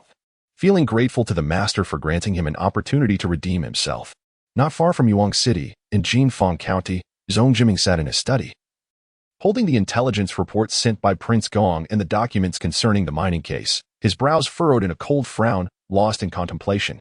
During the southern inspection, he sensed something amiss in this area, prompting him to discreetly instruct Zhong Huayan to investigate, which indeed yielded revelations. The county magistrate, Ganjing Chuang, had been illicitly mining iron for at least a year, taking advantage of his position to conscript many able-bodied men under various pretexts. Were it not for that desperate mother and orphan seeking an audience, matters would have remained concealed for a considerable time. Now that Zhong Huayan had uncovered the truth, Gan Jingchuang resorted to ruthless measures by dispatching dozens of assassins to eliminate him, attempting to bury both Zhong Huaiyan and the iron mind beneath layers of deceit. Had he not secretly sent guards for protection, the truth might have remained deeply buried. Although Zhong Jiming was filled with fury, having commanded nearly 20 campaigns, he was adept at controlling his emotions. It was likely that Gan Jingchuang, aware of his impending doom, had attempted suicide but was thwarted, unable to find release from life. Zhong Jiming did not believe that such a scheme, rife with deceit, could be executed solely by a county magistrate. The illicit mining of iron was primarily for the fabrication of weapons. How could it have come to this? Pondering the intricate web of relations among the noble families, Zhong Jiming closed his eyes, reflecting on how the ambitions of some individuals were insatiable. He had once hoped to protect them, to spare them the suffering he had endured. Yet ultimately, the allure of power proved too intoxicating. Zhong Jiming soon composed himself, though guilt lingered in his heart regarding Prince Gong. On a public front, he had led troops against the Western Xia but could not safeguard the princess' only son, and to this day, he had been unable to locate Zhong Huaiyan. Personally, he felt a deep concern for his brother's child, whom he had watched grow up, and he was anxious since receiving the news. Time passed, and Tu Dan led someone into the room. Rong Deshun had hurriedly caught up, and thankfully, his foundational skills remained intact. Otherwise, his body would not have endured. His travel-worn appearance caused Tu Shanchuan to frown tightly, for he was unaware of what had transpired with Rong Deshun accompanying His Majesty to Yuang City, which seemed to have left the emperor troubled upon his return. Old servant pays his respects to your majesty. Upon seeing Rong Deshun, Zhong Jiming's mind conjured an image, and he rubbed his brow, inquiring, "How is she?" "Your majesty, Miss Lan likely did not sleep well last night. She appears somewhat pale and fatigued." "Is she angry?" "She must be angry, indeed." It was clearly an appointment made by himself. Lady Lan, with her gentle and considerate nature, held no resentment towards your failure to keep the engagement. Zhong Jiming recalled a saying, "One who does not care will not feel anger." Yet his heart was heavy with discontent. Rong Deshun, noticing his master's unusual expression, hurriedly presented a pouch, extolling the protective talisman inside with fervent admiration, which finally eased the frost upon Zhong Jiming's countenance. The small talisman rested in his palm. Though its touch was icy, it emanated a soothing warmth. He rubbed his fingers over the intricate symbols, a tender smile gracing his lips. Lady Lan? She bore the surname Lan. Could she possibly be linked to the Marquis of Huainan? The spies had already gathered information regarding her lineage. Rong Deshun produced a document, and upon learning her identity, a complex emotion stirred within him.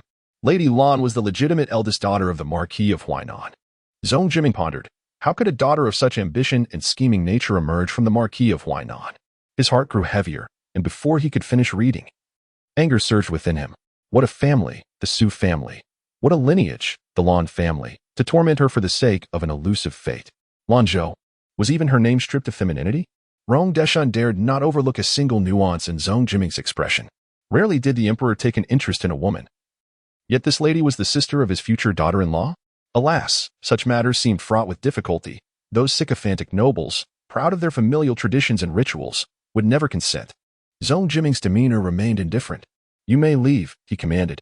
Rong Deshun promptly knelt, confessing his misstep and recounting the indiscretion regarding Lanzhou. After a prolonged silence, Zhong Jiming finally decreed, receive 20 lashes. Your Majesty, I am deeply grateful for your mercy, Rong Deshun sighed in relief.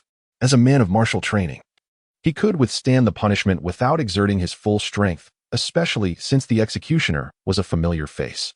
Once alone, a faint sigh escaped Zhong Jiming's lips, his brow furrowed, revealing no discernible emotion. He tucked the talisman into his inner garment, as was customary, and resumed his examination of the scrolls, marking several passages in crimson ink. He had intended to extract the truth gently, but since he had stumbled into the fray, it was time to unveil what lay beneath the facade of wealth and power.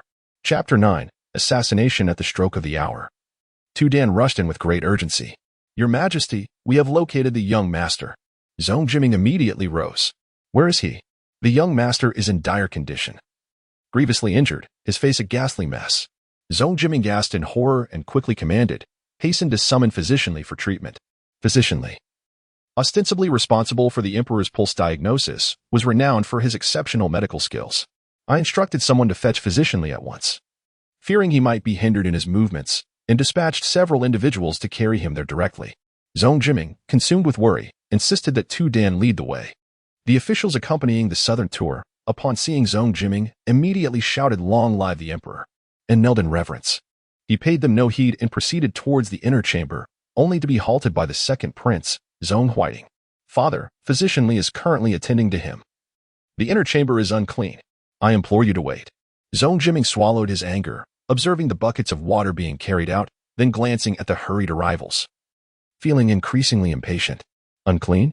he scoffed, a wry smile playing on his lips as he regarded his second son, Zhong Huaiting, whose refined and handsome countenance exuded an air of gentle elegance. The majesty of the emperor, even in silence, commanded respect, and Zhong Huaiting felt a twinge of fear, even towards his own father. In that moment of distraction, Zhong Jiming had already entered. The other officials hesitated, watching Zhong Huaiting's response. None wished to take the lead in this delicate situation. Zhong Huaiting felt a burning shame on his face, his heart brimming with resentment and indignation.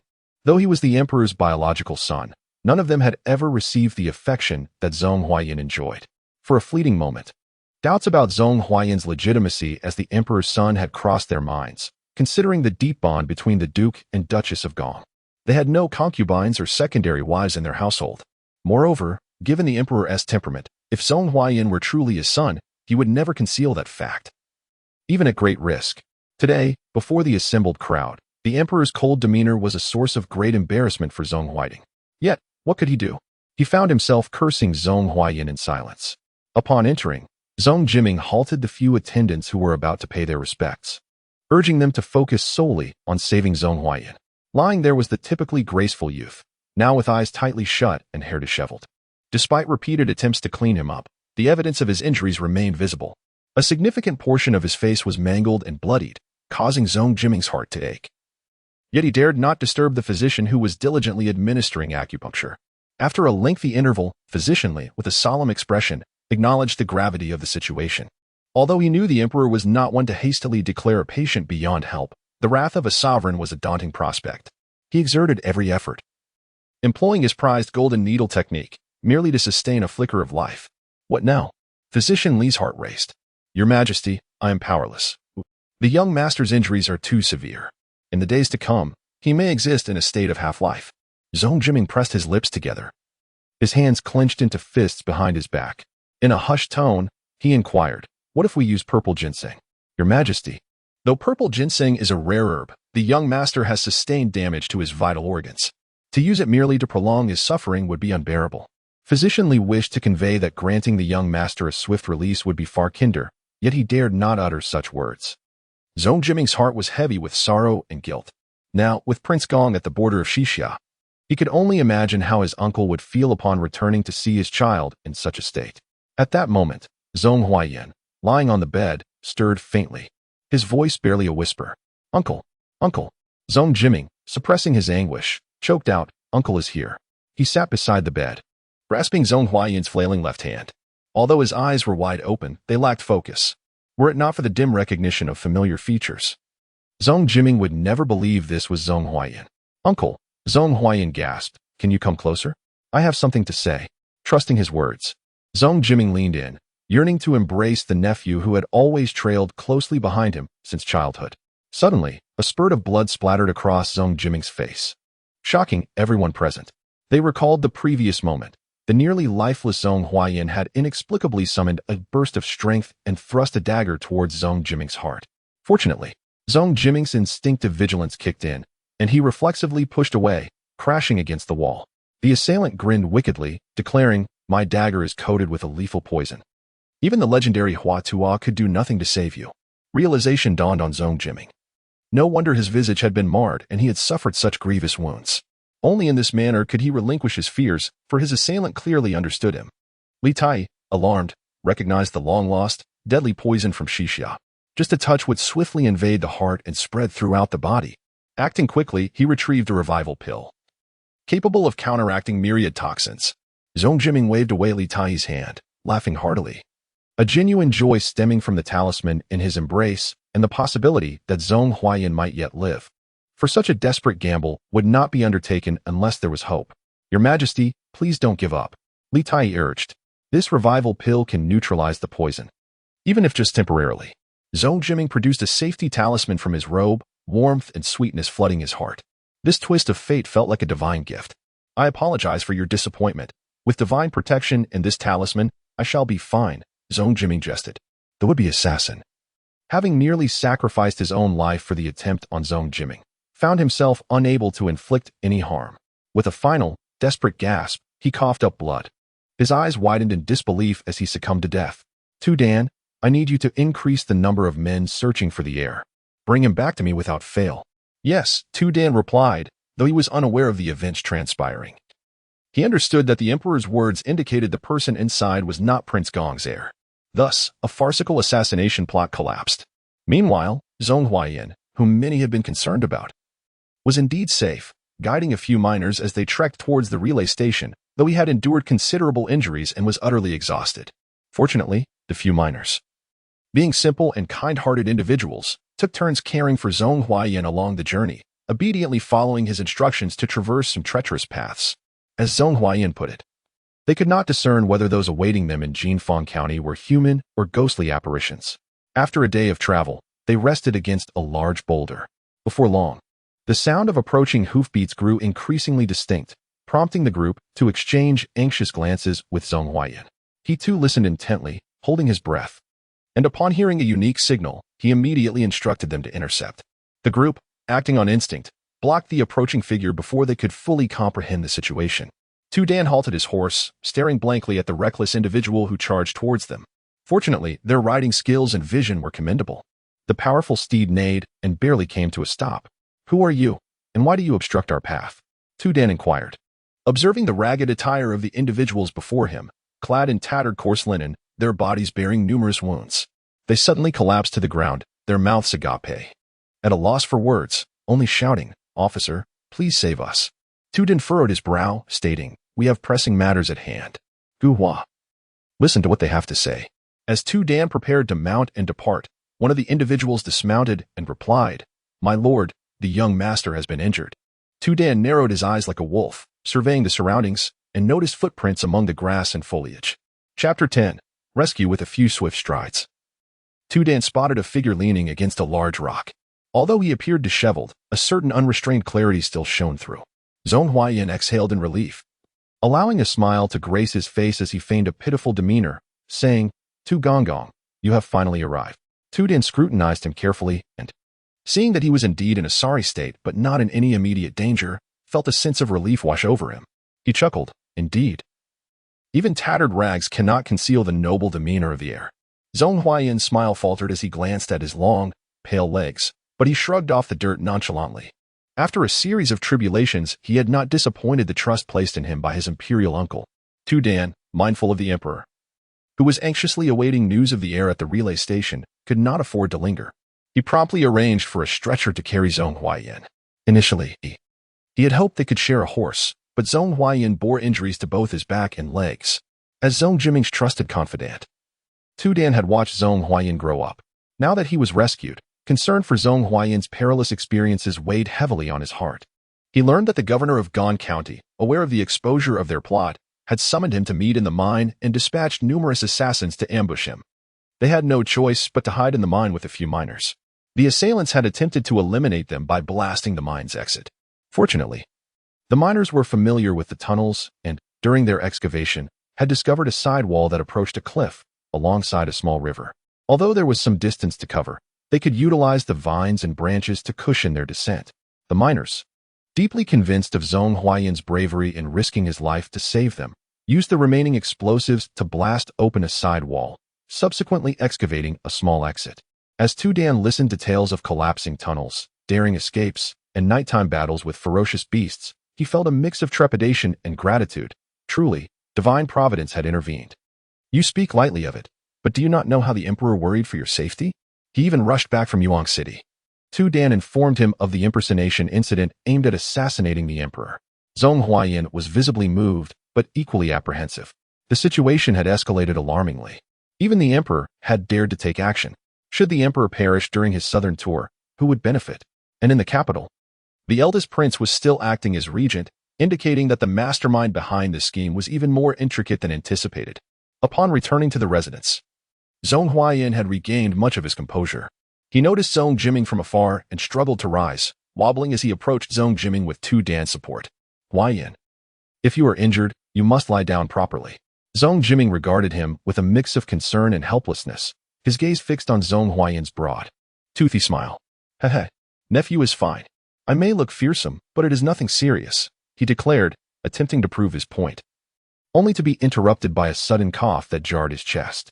You impertinent child, Zhong Jiming chided gently, patting his back to soothe him. Quickly summon Dr. Li to examine the young master.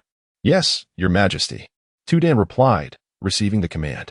Observing Zhong Huaiyan's trembling form, he decided to lift him horizontally to avoid jostling his wounds, as there were no outsiders present. The painting depicts Rong Deshan, Zhong Huaiyan. Gradually, Zhong Huaiyan regained his composure, feeling both amused and embarrassed, his face ablaze with heat, yet Zhong Jiming had already placed him upon the bed. With a concerned tone, Zhong Jiming inquired, Why is your face so flushed? Is your wound inflamed? The emperor remarked, This young lord seems to be blushing. Rong Deshan, fully aware, chuckled as he noticed the subtle tremor of Zhong Huaiyan's shoulders. What is there to feel shy about? Zhong Jiming pressed his lips together. Zhong Huaiyan softly replied, Your Majesty, I am already 18. Even if I cannot walk, I can be carried on someone's back, or dragged along, or supported, but certainly not like this. I am a proper man. Zhong Jiming was momentarily taken aback. Then after a moment of contemplation, he could not suppress a laugh, exclaiming, In my eyes, you remain but an 8-year-old child. How have you grown so suddenly? Truly, time is relentless. Despite Zhong Huaiyan's thick skin, memories of his younger days, when he would cling to Zhong Jiming, brought a sense of embarrassment. I have caused you worry, and it is I who led you into danger. Should anything have happened to you, I would not know how to face your father and mother. Zhong Huaiyan sighed. Alas, this time it was merely a scare. Once we return to the capital, Your Majesty, you must reward me generously. Do you truly lack such things? Not at all. But who would ever refuse an abundance of good fortune? Zhong Huaiyan jested to alleviate some of Zhong Jiming's inner gloom. After further conversation, once physician Li attended to Zhong Huaiyan's wound and administered medication, Zhong Jiming departed with the dawn. The day broke swiftly as the sun ascended the mountain peak, casting a layer of light upon the verdant Ling'an temple, imbued with the coolness of the morning. Lanzhou was roused from slumber by a cacophony of noise. Gasping for breath as she slowly sat up, her mind still clouded. Mississippi. Baizhu had long awaited her in the inner chamber and gently called out upon hearing the commotion. Baizhu.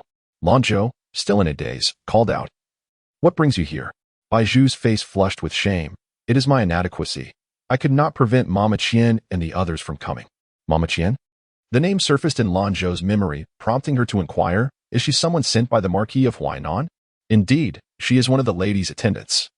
Mama Qian insisted on coming early to escort you back to the residence, claiming that we should not delay our return to the capital. Lanzhou snorted lightly, causing Baizhu's heart to soften as she perceived the gentle and delicate tone of her Mrs. Huff. Miss is merely experiencing morning irritability, fortunately. She never directs it at us. What of Danzhu? Baizhu, with a hint of mischief, responded, Miss, listen closely. Danzhu mentioned that they were being unruly and disturbed your sleep, and she is currently arguing with Mama Qian and her companions with a branch.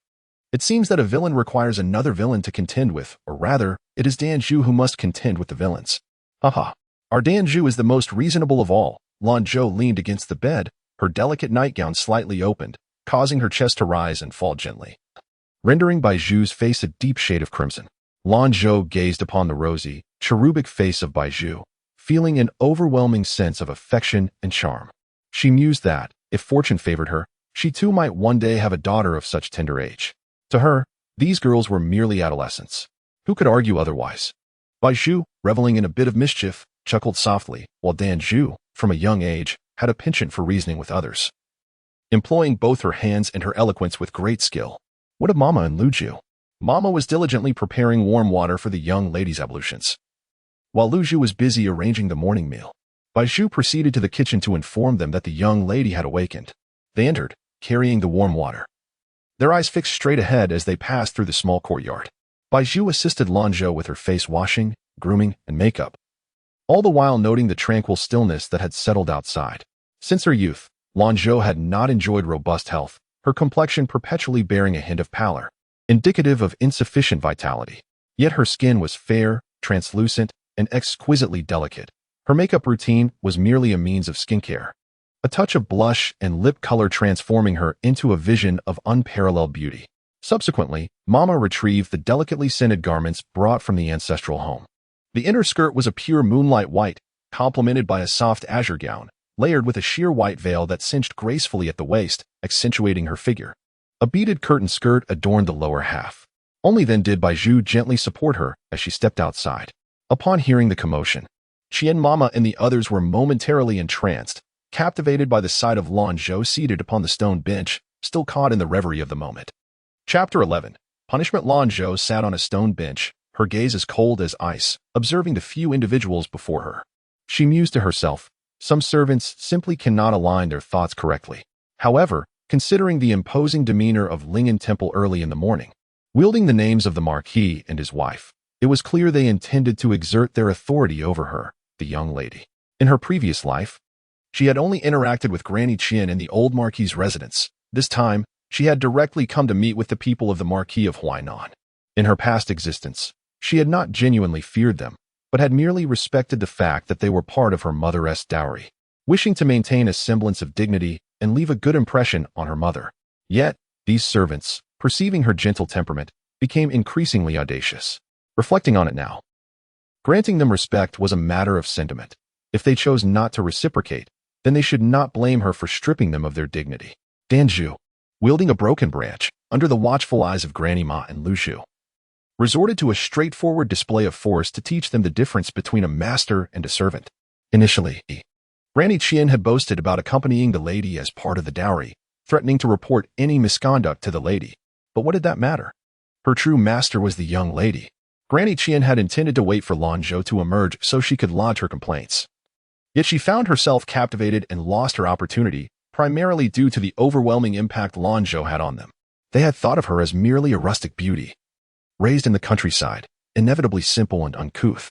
They never anticipated she would possess such grace and poise. Danzhou recounted the events vividly, labeling them as treacherous servants. Granny Qian's face turned pale with embarrassment. She opened her mouth to speak, but found no words as she realized the extent of her defeat. Once Danzhou finished her account, Lanzhou's expression remained calm and unperturbed, devoid of any anger, which slightly reassured Granny Qian, leading her to believe that Lanzhou was merely a gentle and soft-spoken individual. Granny Qian, have you been serving by my mother's side? Yes. My lady has been thoughtful and specifically sent me to assist you. The young lady has not grown up in the capital, and the intricate relationships and numerous customs of the noble families here can be quite overwhelming. The lady is concerned that the young lady may be unaware of these matters upon her return, which is why she sent this old servant to accompany you. My purpose is twofold: to escort you back and to help you acclimate to the etiquette of a young lady during our journey, Granny Qian tentatively explained, noticing Lanzhou's compliant demeanor as she stood up. Upon hearing this, Lanzhou thought Danzhou had still been too lenient. The old servant had intended to meet the young lady sooner, believing she must miss the Marquis and his wife. She had assumed the young lady would rush back to the old residence upon receiving the letter, thinking she longed for them as well. Yet to her surprise, the young lady had only sent this old woman and her maid back. It was only then that the old servant hurried over early in the morning, intending to pay her respects to the young lady. However, this unruly maid had acted insolently and violently, even injuring others. My lady, we cannot afford such a maid in the Marquis' household. Listening to these words, Lanzhou smiled gently, her gaze fixed on Granny Qian. The old woman's attire appeared to be newly made, a dull green tinged with gray, which gave her an air of vigor. Hiki.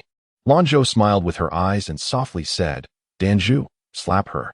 Granny Qian lifted her chin, looking down on Danzhou, believing that Lanzhou had been intimidated by her, hence allowing Danzhou to strike herself. Yet, in the next moment, smack, smack, Danzhou, radiating an air of defiance, rolled up her sleeves and strode with purpose to Granny Qian, seizing her collar and delivering 2 swift slaps. Granny Qian fell to the ground, her eyes wide with disbelief. The others, wishing to intervene, were rooted in place, trembling at Danzhou's fierce gaze. Regaining her composure, Granny Qian shrieked, Miss, what are you doing? Another slap. Lanzhou, feeling quite vexed and restless from lack of sleep, was rudely awakened. Danzhou replied earnestly, Yes, miss. Granny Qian instinctively recoiled, yet was astonished at Danzhou's strength as she effortlessly hoisted her with one hand, delivering 2 more resounding slaps. Danzhou had exerted merely 20% of her strength, yet that was still formidable. Granny Qian's cheeks swelled immediately. With resentment in her eyes, Granny Qian lamented, Miss, what have I done wrong? You allow the servant to humiliate me. I was sent by the lady to instruct you in etiquette and decorum. Another slap, Danzhou commanded. Smack. Mississippi. Another slap. Smack. The others, witnessing Granny Qian's plight, were rendered silent, wishing to vanish into the earth. Fearful of being caught in the fray. I know my mistakes. I beseech the mist to show mercy. Granny Qian, terrified, crawled on the ground, wiping the blood from her lips. Lanzhou, though her smile did not reach her eyes, appeared both annoyed and amused, causing Granny Qian to gradually feel fear. What mistake? Granny Qian muttered, her mind a blur, unable to discern where she had erred. Baizhu, you speak. Yes, miss. Baizhu stepped forward respectfully, standing to the side before slowly articulating, firstly, miss, you are the master and she the servant. When has a servant the right to make decisions on behalf of the master?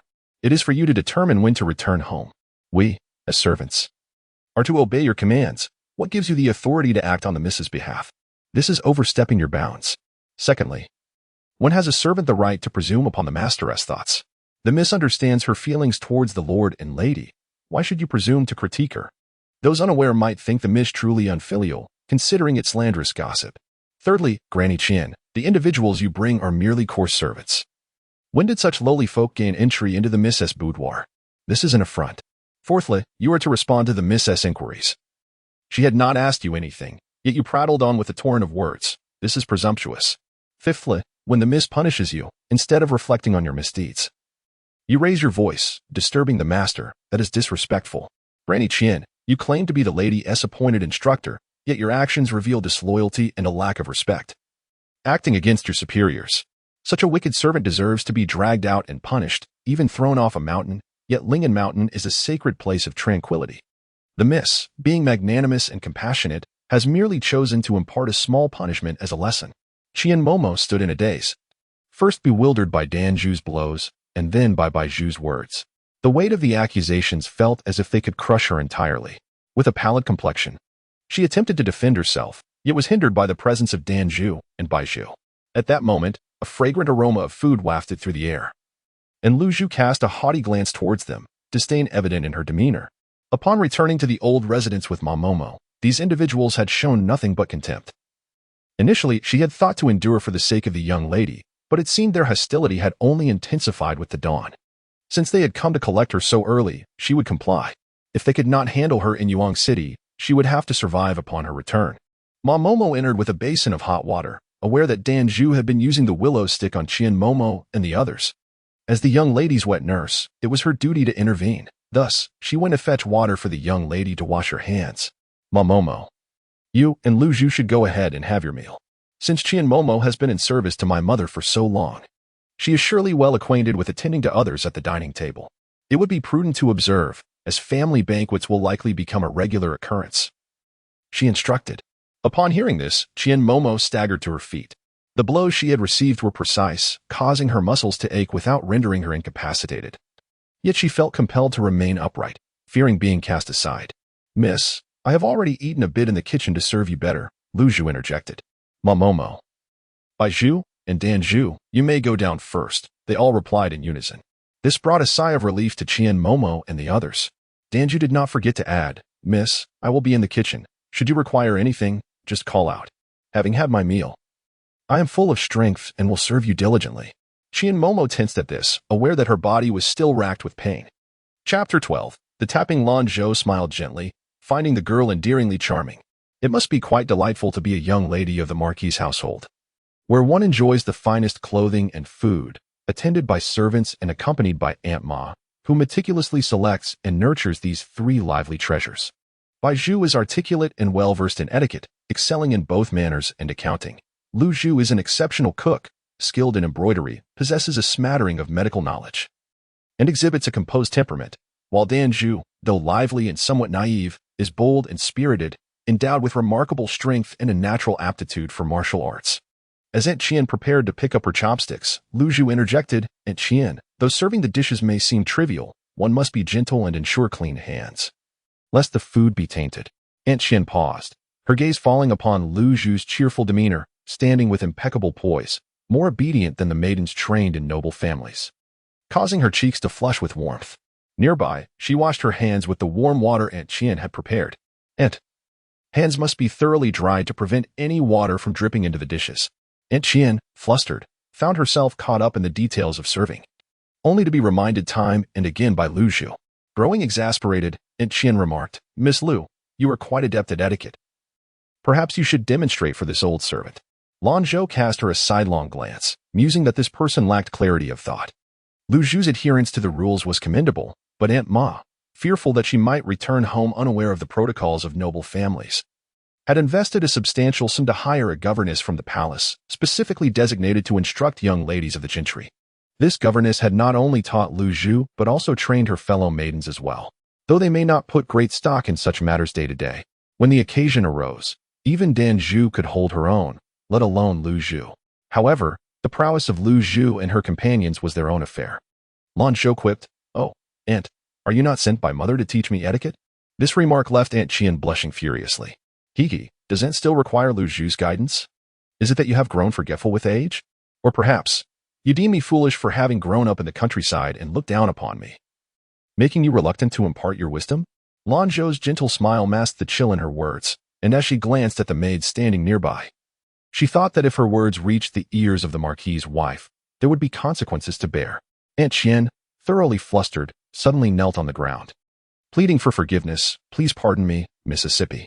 This old servant hurried from the capital, fearing to delay your return, and my mind has been muddled. I humbly ask for your forgiveness." Aunt Qian bowed her head sincerely, while her peripheral vision discreetly assessed Lanzhou's expression. To her relief, Lanzhou appeared unperturbed, allowing Lu Zhu to take over the task of serving. With graceful poise, Lanzhou moved as if she were a celestial being from a storybook, prompting admiration for her elegance and composure, a quality that perhaps even the second young lady could not rival. Aunt Qian lamented inwardly, realizing she should have cherished such a remarkable individual. Lanzhou dined leisurely, while Aunt Ma and Dan Zhu had already finished their meal, standing quietly to the side. The spirited demeanor of the group evoked a sense of envy among them. Today, under the directive of Granny Qian, they rose early, having not sipped a drop of water. Granny Qian intended to exert pressure on Lanzhou, compelling her to forego breakfast and return to the ancestral home to teach her a lesson.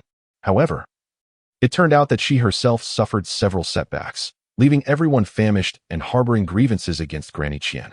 After finishing her tea, Lanzhou smiled lightly and remarked, "Granny Qian, why do you remain kneeling?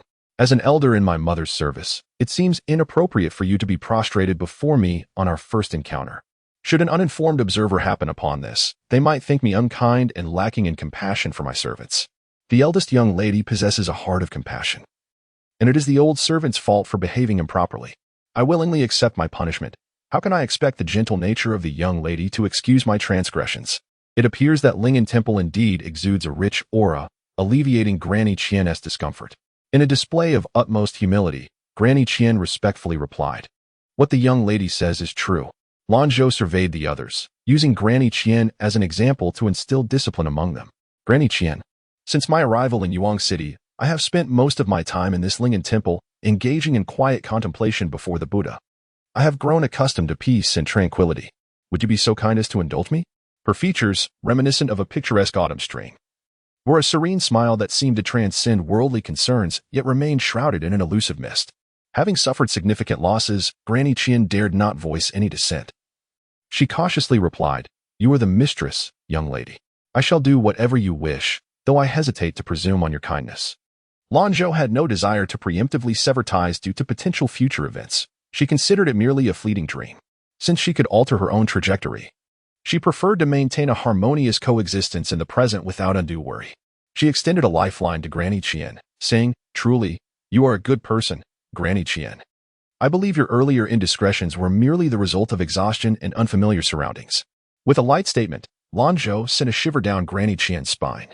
For a servant of the household to act in such a manner could lead to dire consequences. "I am grateful for your understanding, young lady. Your magnanimity, wisdom, and unparalleled insight are truly commendable," Granny Qian quickly replied. "Ah, how I admire your perceptive and adaptable nature, Granny Qian. Upon my return to the estate, I shall request your contract from my mother. I have heard that your grandson, Lin Feizhong, is clever and quick-witted. If given the opportunity, I shall arrange for him to be freed from servitude, allowing him to pursue a brighter future. Would you not agree?" Granny Qian's emotions soared and plummeted, her respect for Lanzhou deepening. To her astonishment, the young lady, though distant in Yuang City, was aware of her grandson and even knew his name. Feizhong, knowledge that even the lady of the house was oblivious to. This was not the conduct of an ordinary young lady confined to the inner chambers. No longer dismissive. Granny Qin bowed deeply, vowing to care for the young lady with utmost dedication. For servants like them, often bound by contracts and familial ties, it was rare to even contemplate such possibilities, as few masters were willing to invest substantial sums to facilitate the emancipation of their servants. Although she still felt pain, Granny Qin found herself somewhat persuaded by the words of the young lady. Indeed, I have grown accustomed to the care provided by Granny Ma and Lu Zhu. Henceforth, Granny Qin may confer with them regarding any matters. The old servant obeys, and in the days to come, I shall earnestly seek guidance from Granny Ma and the young ladies on how to attend to the young mistress. For now, Granny Qin, please rise. Lanzhou, driven by her curiosity about the capital, engaged in a conversation with Granny Qin that lasted about half a stick of incense. Exchanging gentle words that compelled the others to kneel and listen attentively, their hearts filled with utmost respect. The hour is growing late. Let us return to the estate. A collective sigh of relief escaped the group, as Danju stood proudly beside Lanzhou, seizing the moment to touch the young lady's soft and delicate hand. Lanzhou, Lu Zhu, she cannot see. She cannot see. Lanzhou slowly descended the mountain, declining the offer of a chair to be carried, while behind her, Granny Qin and others followed, bearing several boxes, mostly containing scrolls of scriptures. Initially, she intended to send someone to carry them upon returning, but now it seemed fortuitous, with so many matrons offering their assistance. The sunlight was just right. A kindling mountain, which had quietly witnessed the vicissitudes of this mortal realm over the years.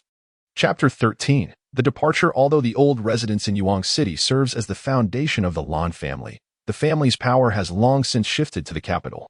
Here, the household is mainly comprised of elder generations who have been raised in opulence, yet their progeny are sparse. Lanzhou, an unwed young lady, resides in a secluded courtyard adjacent to the ancestral home, seldom interacting with them. It is only during festivals that Mama sends someone to convey greetings and gifts. Presently, Mama has managed affairs adeptly, and Lanzhou's return merely involves a farewell to the ancestral hall. As the day unfolds, some individuals known for their penchant for eloquence and gain arrive, but Lanzhou chooses to remain aloof, treating herself as an innocent maiden unversed in worldly matters, avoiding any encounters. Thus, the day drags on until the following morning, when she finally embarks on her journey. Meanwhile, in the capital, the Yongqing Palace, the residence of the Empress Dowager, is bustling as the Emperor Zhou Yong embarks on a southern tour, entrusting the Crown Prince with the regency. This elevation of the Empress Dowager's status in the harem is palpable. She hails from the illustrious Earl of England's household, a lineage that has produced 2 generations of empresses. And with the birth of her eldest son, she has become a formidable contender for the title of empress. Early this morning, the Empress Dowager summoned the lady of the Earl of England into the palace. The hall, adorned with pale floral tiles, is exceptionally well lit. Yet the vast chamber is eerily silent, occupied solely by the Empress Dowager and the lady of the Earl. The Empress Dowager, 2 years the elder than Emperor Zhou Yong, is well preserved and possesses the beauty of a youthful matron. However, her prolonged elevation to power has imbued her gaze with a cold, ruthless demeanor. "Do you understand why I summoned you so early?" she inquired, her tone laced with an underlying threat. The lady of the Earl, merely the Earl's second wife and the Empress Dowager's aunt, understood the dynamics of noble families, where bloodlines are often intertwined through marriage to ensure continuity. Despite the Empress Dowager's nearly 2 decades in the palace, her bond with the lady of the Earl is tenuous, maintained only for appearances. The lady of the Earl trembled inwardly and replied, "This humble servant is unaware. I implore you, Your Highness, to enlighten me." Recently, her father had dispatched her elder brother on some mysterious errand, and it has been several days since he attended to his duties. She had investigated, learning he was said to be ill, yet the person in the household seemed but a puppet. "Your Highness, what do you mean? The young lord is quite well in the estate." The lady of the Earl's heart raced, unable to grasp the Empress Dowager's insinuation. However, the notion of ensuring that the courtyard remained impenetrable was indeed suspect. "Then why does my father avoid me?" The Empress Dowager intended to inquire directly about the Earl of England, yet he had resolutely avoided her, employing various excuses, rendering even the Crown Prince's involvement futile. "Your Highness, the master must have his reasons. After all, the Earl of England's estate is your maternal home, and we share both glory and disgrace." The Empress Dowager, secretly mocking, felt a twinge of anxiety. She had long been aware of her father's ambitions. Her discontent grew as she probed further, yet the lady of the Earl remained oblivious, heightening the Empress Dowager's concern. But what could she do? Her son was distant. Her father viewed her as a tool, a pawn, never truly regarding her as his daughter. In this palace, she was merely a figure of splendor, the Empress Dowager, bereft of genuine affection.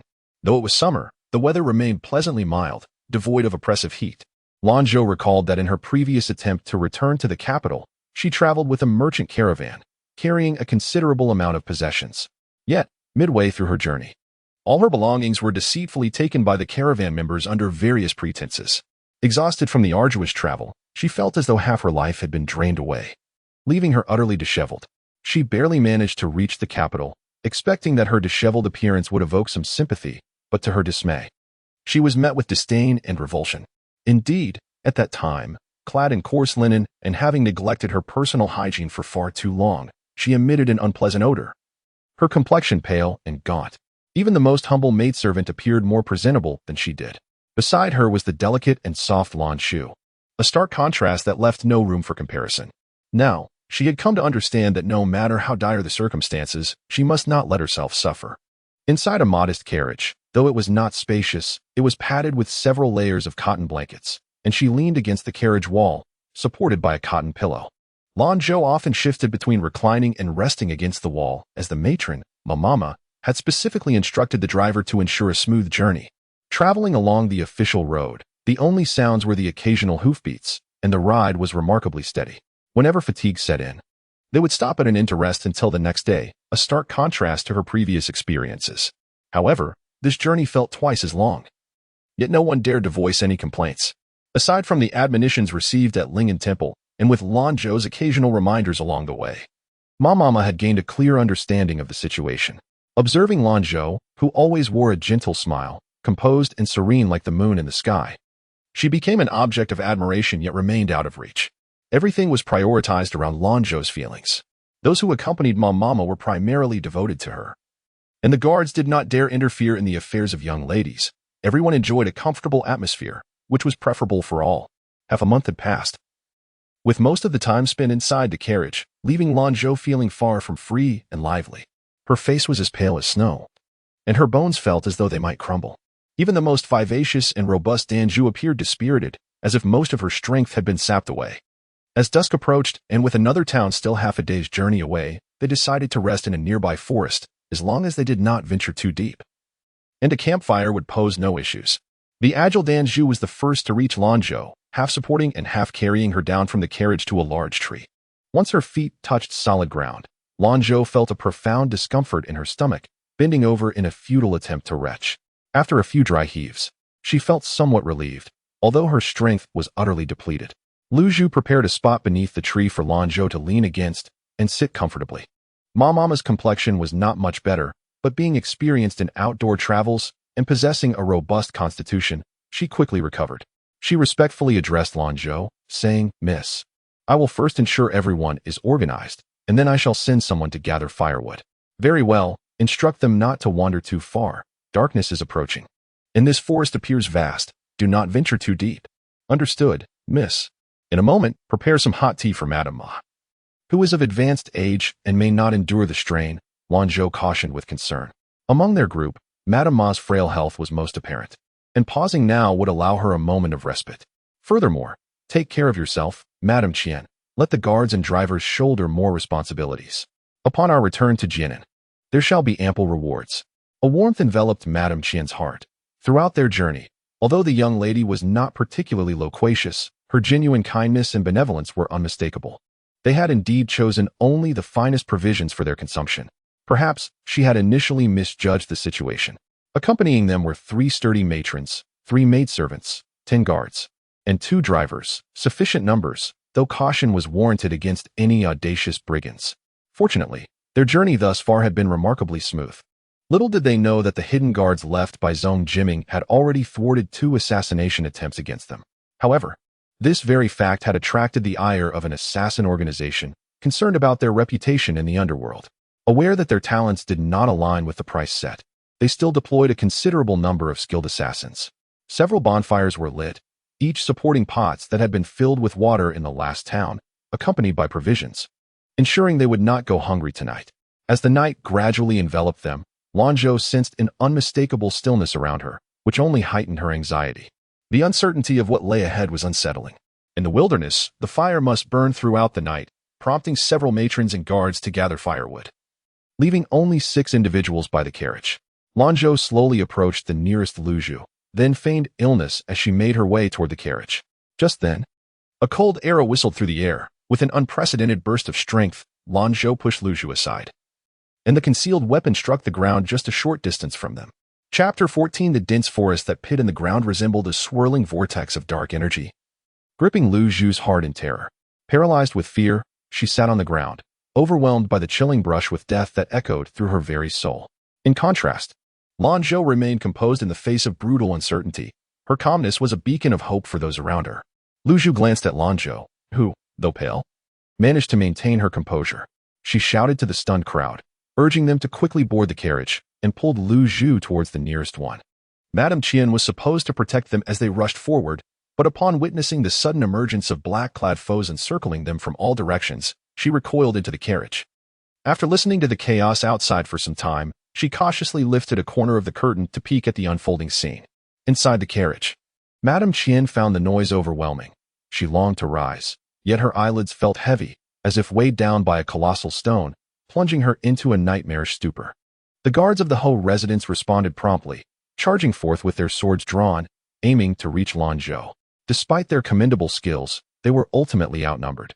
Unable to extricate themselves from the fray, Lanzhou drew Lanzhou behind her, coordinating with Danzhou, who hurled stones to evade the assassins. Fortunately, Lanzhou is no fragile maiden. Though lacking in martial prowess, her mind remained clear, allowing her to assess the situation effectively.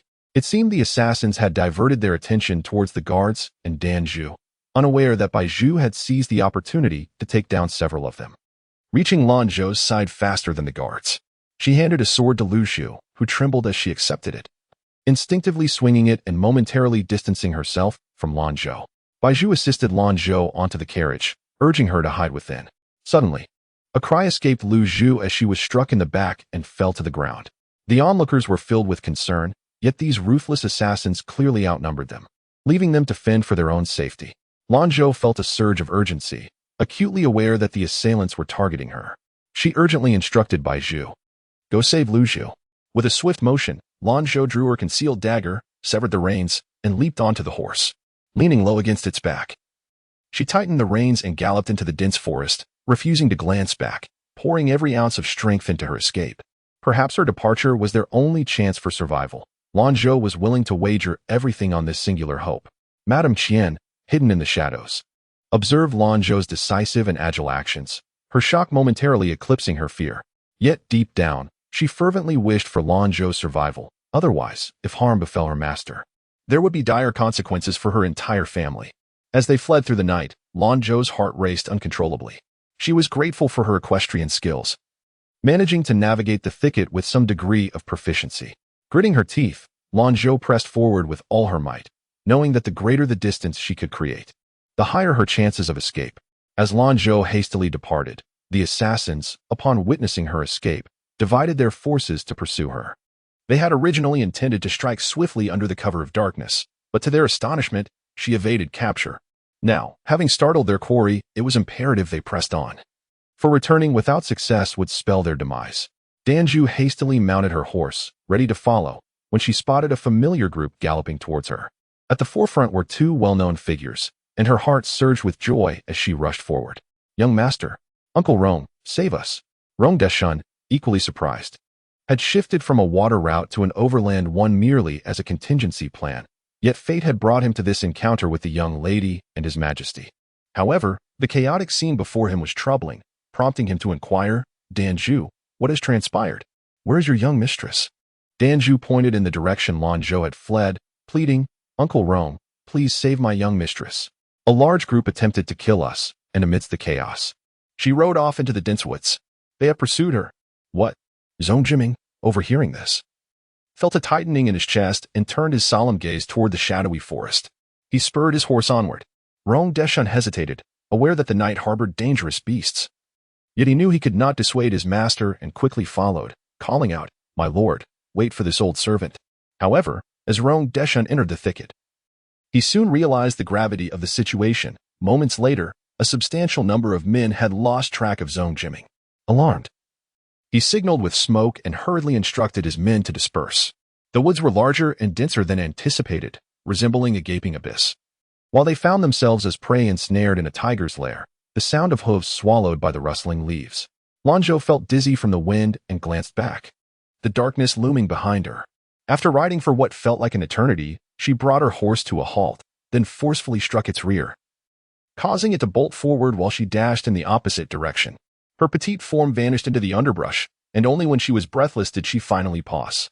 Exhausted yet unwilling to rest, she sought out a thick tree entwined with vines, leveraging it to climb higher. A sigh escaped her lips as memories of Danju's childhood surfaced, her chubby little body climbing to the treetops and waving at her. Having witnessed it so often, she had unknowingly learned.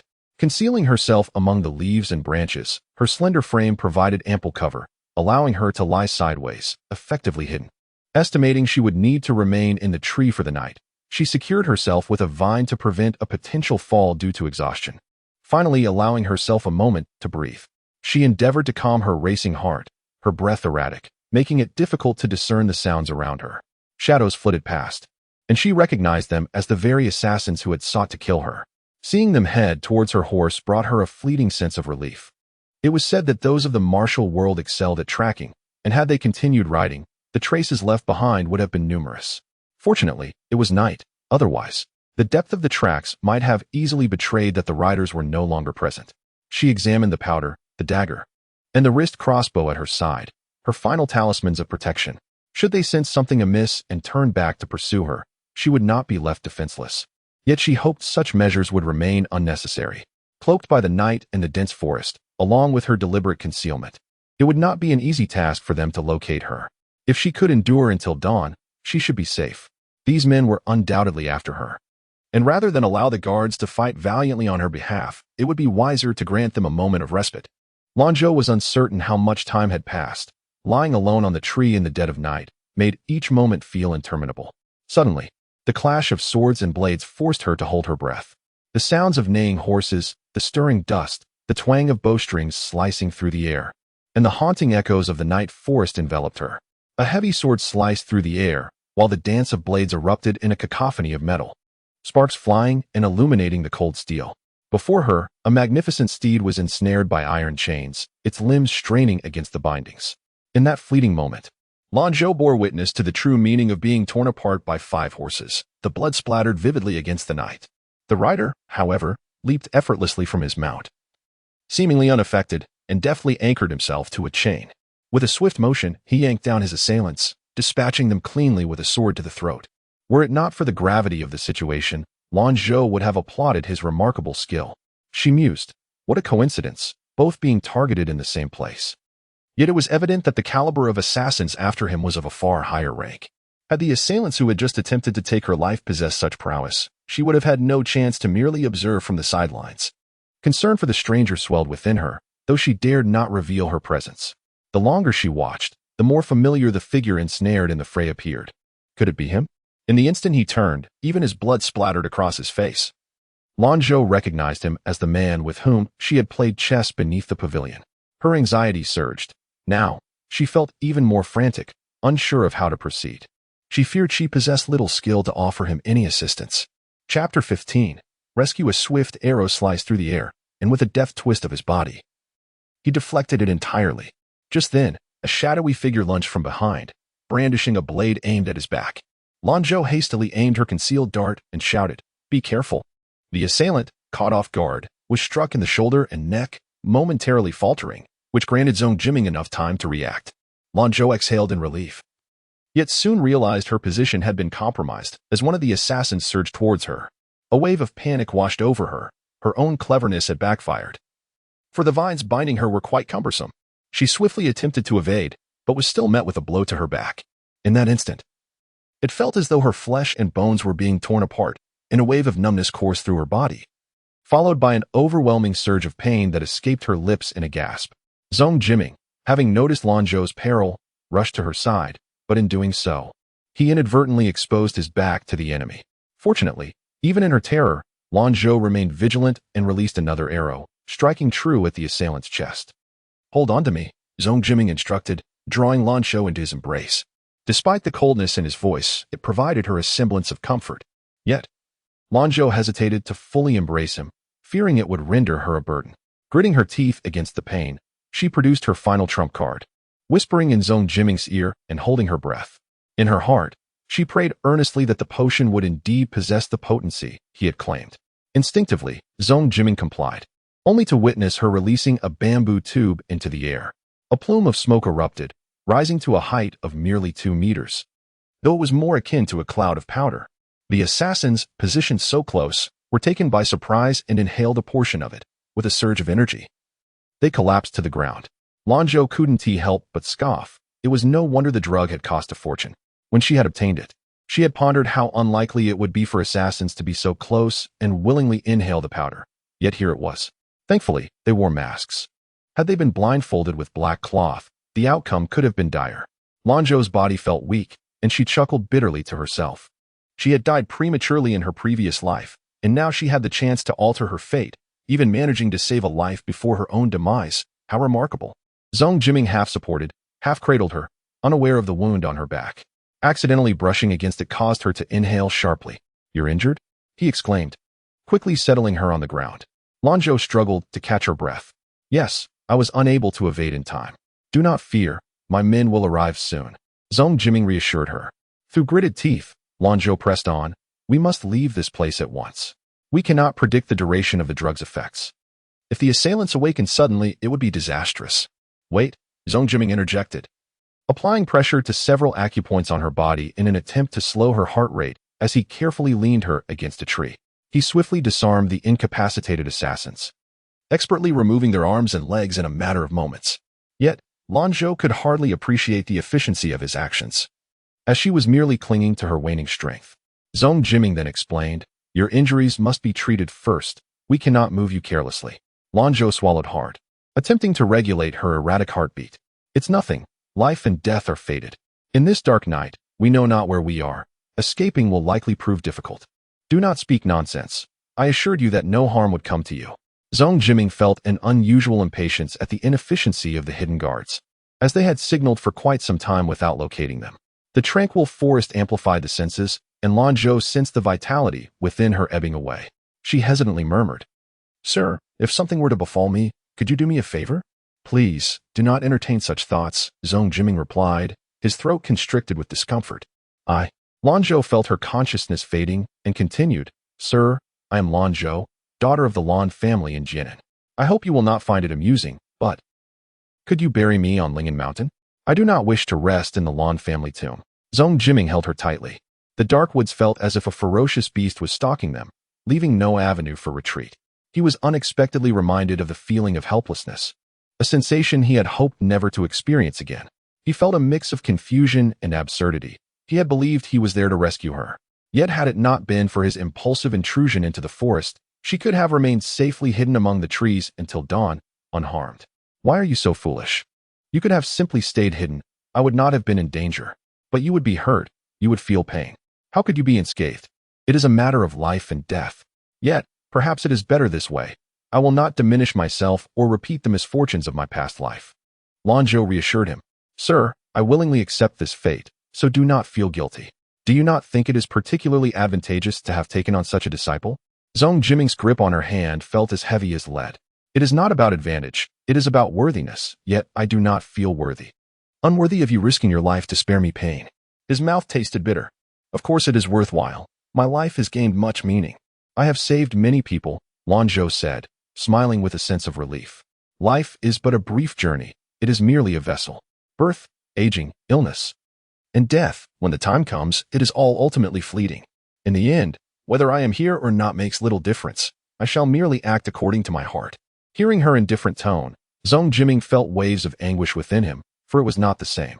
"Miss Lan, you must take care of yourself. Otherwise, I shall have someone send you back to the Lan family, and those relatives of yours will wail before your coffin."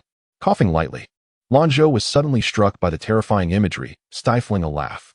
"Is this how you treat your savior? You have saved the wrong person," she teased, tugging at Zhong Jiming's clothing, intending to hold him accountable, but the fatigue overwhelmed her, and she leaned against his chest. "Sir, may I rest upon you for a while? I am so tired." With her eyes closed, she succumbed to darkness. Zhong Jiming's heart was in turmoil. His trembling arms cradled her, a sensation he had not felt in a long time. He was at a loss, filled with regret, realizing how presumptuous he had been. He was not as strong as he had believed, and the weight of everything before him left him feeling utterly powerless. "Your Majesty," the leader of the hidden guards, Mingyu, arrived with dozens of his men, their appearances betraying the aftermath of a brutal battle. Had it not been for Zhong Jiming's signaling, one might have been ensnared by the killer's deception, or perhaps the hidden guardians of Lanzhou were similarly hindered. Now, they had finally arrived. Zhong Jiming spoke urgently. "Ming Su, my subordinate, is ensuring her rescue." A young lady, approximately 18 years of age, with striking features yet a solemn demeanor, stepped forth respectfully and replied, "Indeed.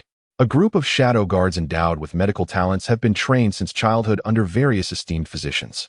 Ming Su excels in both medicine and poison, which is why she was assigned to accompany us on this southern expedition."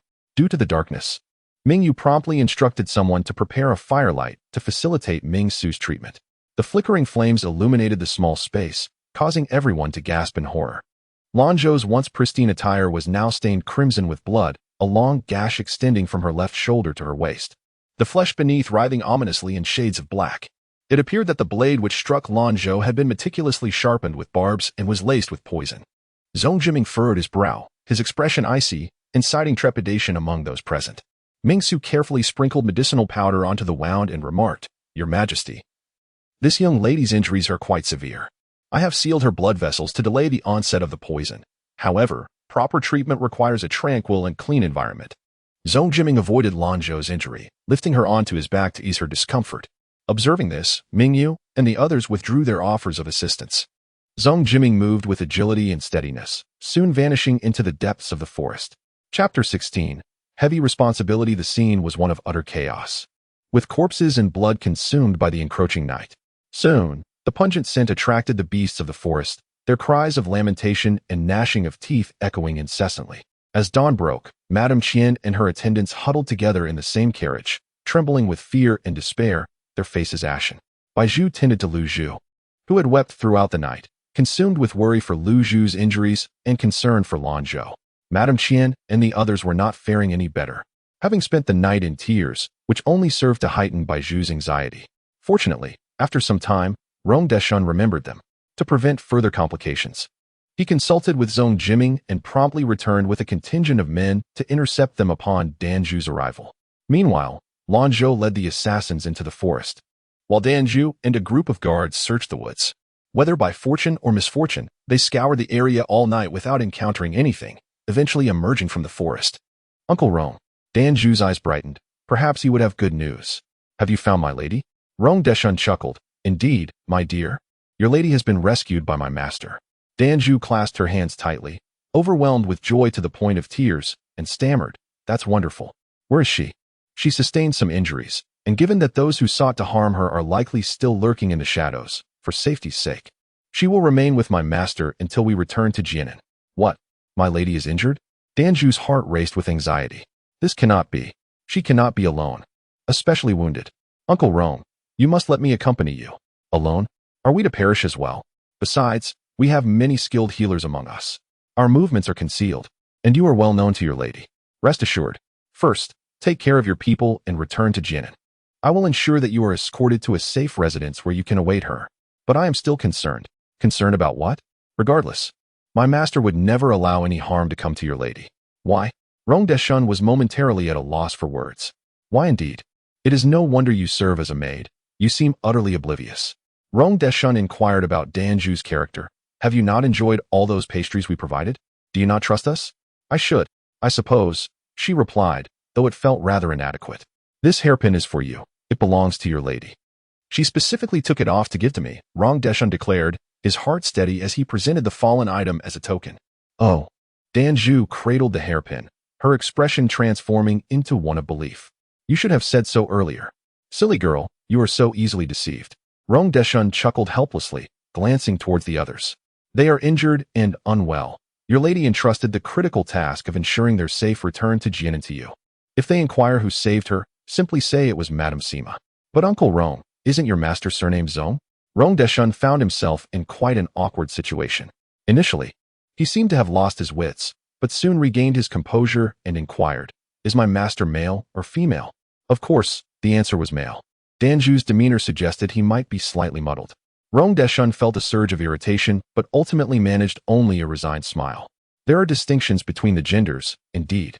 If it were known that my master rescued your young lady, it would be detrimental to her reputation. The principle of gender propriety was something she had studied. Danju nodded earnestly, assuring, "Rest easy, Uncle Rong. I will certainly convey that it was Madame Sima who saved the young lady. I will explain that they happened upon each other while playing chess at the pavilion, which makes more sense." Rong Deshun exclaimed, "Goodness, how astute you are. Am I not clever?" "Indeed, indeed," he replied, "but you only need to mention those whom your young lady can trust. For others, simply state that she was fortuitously rescued by Madame Sima. Absolutely, otherwise, how could my young lady have entrusted me with this?" Rong Deshun mused to himself about the girl's peculiar thought process. After thoroughly advising her, he mounted his horse and departed. Zhou Qing, the leader of the guards, approached Danju and asked, "Miss Danju, was that person just now aware of the young lady's whereabouts?" He discreetly glanced at a troop of guards who were evidently more skilled than their own. Clearing her throat, Danju replied seriously, thinking it imperative to fulfill her young lady's instructions. "We must return first and address this later." Bai Zhu and Granny Qian rushed towards Danju upon seeing her return. Confident in her own sagacity and composure, Danju recounted the fabricated tale to them, and with Rong Deshun bringing along that formidable group, they finally felt at ease. Thank heavens, the young lady is safe." Granny Qian could no longer contain her emotions and wept once more. The following day, upon realizing the identity of Madame Sima, she again expressed her gratitude. Granny Qian's demeanor perplexed Danju. Previously, she had acted as if she were a landlady bereaved. And just as Danju was about to mutter a retort akin to a cat mourning a rat, the genuine tears held her tongue. Just then, Danju intended to pry into Granny Qian's sentiments when Bai Zhu suddenly threw herself into her embrace. The tension that Bai Zhu had held finally dissolved, and she sobbed into Danju's neck. Danju, who dreaded seeing Bai Zhu and the others in tears, awkwardly patted her back. In a hushed tone, Bai Zhu whispered in her ear, "Danju, is the young lady truly unharmed?" With utmost conviction, Danju assured her, "Rest assured. It was the young lady herself who instructed us to enjoy the finest delicacies while we await her arrival in Jianan.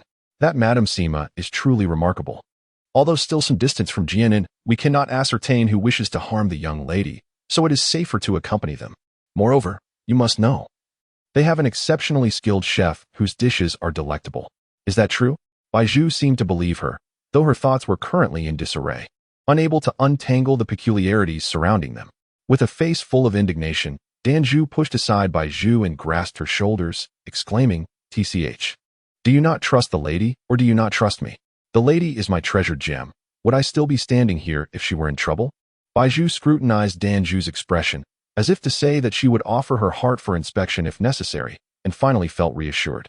Indeed, Danju's loyalty to the lady was undeniable. Fearing that walls might have ears, Danju spoke hesitantly, suggesting that they would discuss the specific details when time permitted. After the harrowing events of the previous night, everyone remained on edge. First learning that Lanzhou was unharmed allowed them to breathe easier, prompting thoughts of organizing themselves to swiftly depart for the next town. Danju appeared to have become the steadfast anchor, directing the two groups with authority. The injuries sustained by Lu Zhu and others, along with Mama Ma's ailment, all required urgent medical attention. In truth, Lanzhou's condition was far worse than they had imagined, teetering precariously on the brink of life and death. Chapter 17. Detoxification. Zong Jiming and his companions, seeking the nearest option, discovered a modest farmhouse. Though the dwelling was not large, the wealth they possessed swiftly facilitated the arrangement of an empty room. The hunter and his wife, seeing the considerable commotion and the substantial amount of silver, hurriedly summoned their children to boil water and chop firewood, bustling about with great fervor.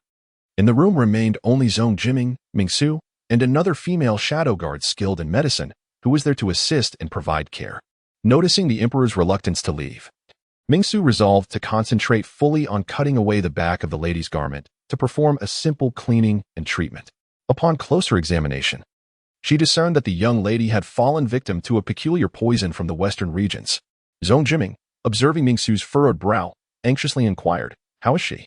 Mingsu candidly replied, Your Majesty, the young lady has been afflicted by the secret poison of the Western Xia royal family, known as Three Paths Spring Tears. Is there an antidote that can be crafted? Western Xia? Zhong Jiming pondered, astonished that so many from the Western Xia had infiltrated their ranks. It seemed this predicament was more intricate than he had surmised. Mingsu, under immense pressure, continued, It cannot be done. The formulation for the antidote is exceedingly intricate and meticulous. Even the slightest deviation in the dosage could transform it into a death sentence. Though it may not claim her life immediately, the torment it inflicts is severe. The poisoned individual oscillates between consciousness and slumber, experiencing their body as if swarmed by countless biting insects. It is said that during the onset of the poison, one dreams of their deepest fears, enduring both mental and physical anguish. Hence, the name Three Paths Spring Tears. Mingsu was aware of this toxin because Zhong Jiming had thoroughly investigated Western Xia prior to deciding on an offensive, and he was thus familiar with the royal family's secret concoctions, poisons designed to exert control over individuals. It seemed they were prepared to stake everything, intending to poison Zhong Jiming and leverage his predicament to compel King Gong to withdraw his forces. Realizing this, Zhong Jiming's grip tightened as he contemplated. Do you possess any other means? His subordinate responded, There is indeed another method, albeit the process is excruciating, and I fear the young lady may not withstand it. Though Mingsu had yet to develop an antidote for the poison, she could utilize the 9 variants goo from the southern frontier to extract the toxin. Zhong Jiming gazed at the unconscious Lanzhou, her brow still furrowed, and spoke gravely, Speak. My subordinate will use a golden needle to forcibly awaken the young lady, and then employ the 9 variants goo to gradually draw out the poison. However, this process entails extreme pain, fluctuating between cold and heat. Zhong Jiming felt a weighty gloom settle over him. What if she accidentally succumbed to sleep? Would that dull the pain? If she were to fall into slumber? She risked being trapped in a perpetual nightmare, becoming a living corpse, a peril inherent in employing the 9 variants goo. Yet, the fleeting moments felt both protracted and ephemeral. As he grappled with the necessity of making a decision. First, let her awaken, he instructed, his gaze penetrating as he looked at Lanzhou, each word laden with gravity. 16. Assist the young lady into a sitting position. I shall take over. Mingsu furrowed her brow slightly, but then recalled the peculiar attentiveness the emperor had shown towards the young lady throughout the night. It was hardly surprising. Then, Your Majesty, please remove your boots and recline, for if the young lady were to writhe in pain, it could prove troublesome. I must employ the golden needle technique to sustain her consciousness.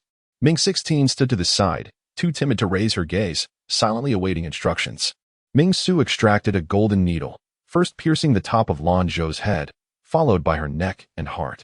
Though Lanzhou traversed the dimly lit space, nearing her destination, an overwhelming force suddenly yanked her away.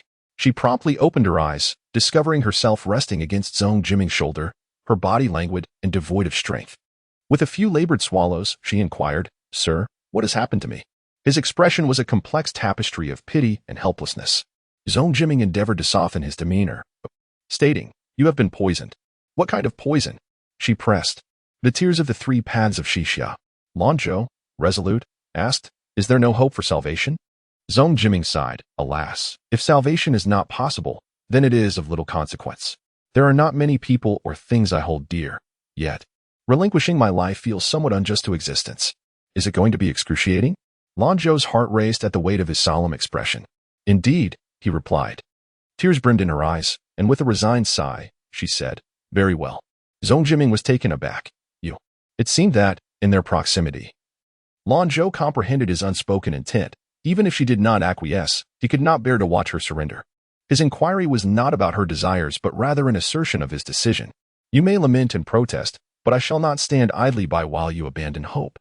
I am even deprived of the choice to die, Lanzhou said self-deprecatingly with a faint smile. Do not fear. I shall remain by your side, he reassured her. Tears cascaded uncontrollably down her cheeks. The sentiment was exquisite, yet no one had ever spoken such words to her in either of her lives. Zhong Jiming abandoned any notions of decorum, delicately cradling her face, his thumb gently wiping away her tears, fearful of causing her pain. He signaled Ming Su to commence. Ming Su inhaled deeply, retrieving a small lacquered jade tube from a dark wooden box, carefully aligning it with the center of the wound before slowly opening it. A head emerged, then 2, then 3, as if it had caught a whiff of something enticing. The previously sluggish creature suddenly lunged toward the wound, its minuscule, nearly invisible tentacles and fangs plunging deep into her flesh. Ah! Lanzhou screamed in agony, instinctively biting down in one spot. Mingsu glanced up to see Lanzhou's teeth sunk into Zhong Jiming's neck, the initial thrust having drawn blood. As she attempted to pull away, Zhong Jiming's gaze held her in place. He remained still, tenderly stroking her neck while soothing her in a gentle voice. Lanzhou felt as if she were being scorched in a fierce blaze, an iron rod shattering every bone within her. Just as she was on the brink of shattering, she was cast into a freezing abyss, the chill invading every drop of her being, forcing her fragmented essence to mend, only to be shattered anew. This torment continued, a relentless cycle of agony. Exhausted and depleted, Lanzhou could not discern whether her tears or sweat had drenched Zhong Jiming's garments. With unfocused eyes, she pleaded, "Can't you simply let me die?" She harbored countless thoughts of cursing the meddlesome individual who insisted on rescuing her.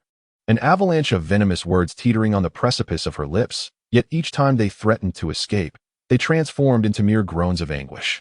She feared that should she voice her sentiments, she would be severed from this comforting embrace. Zhong Jiming's resolve was unyielding.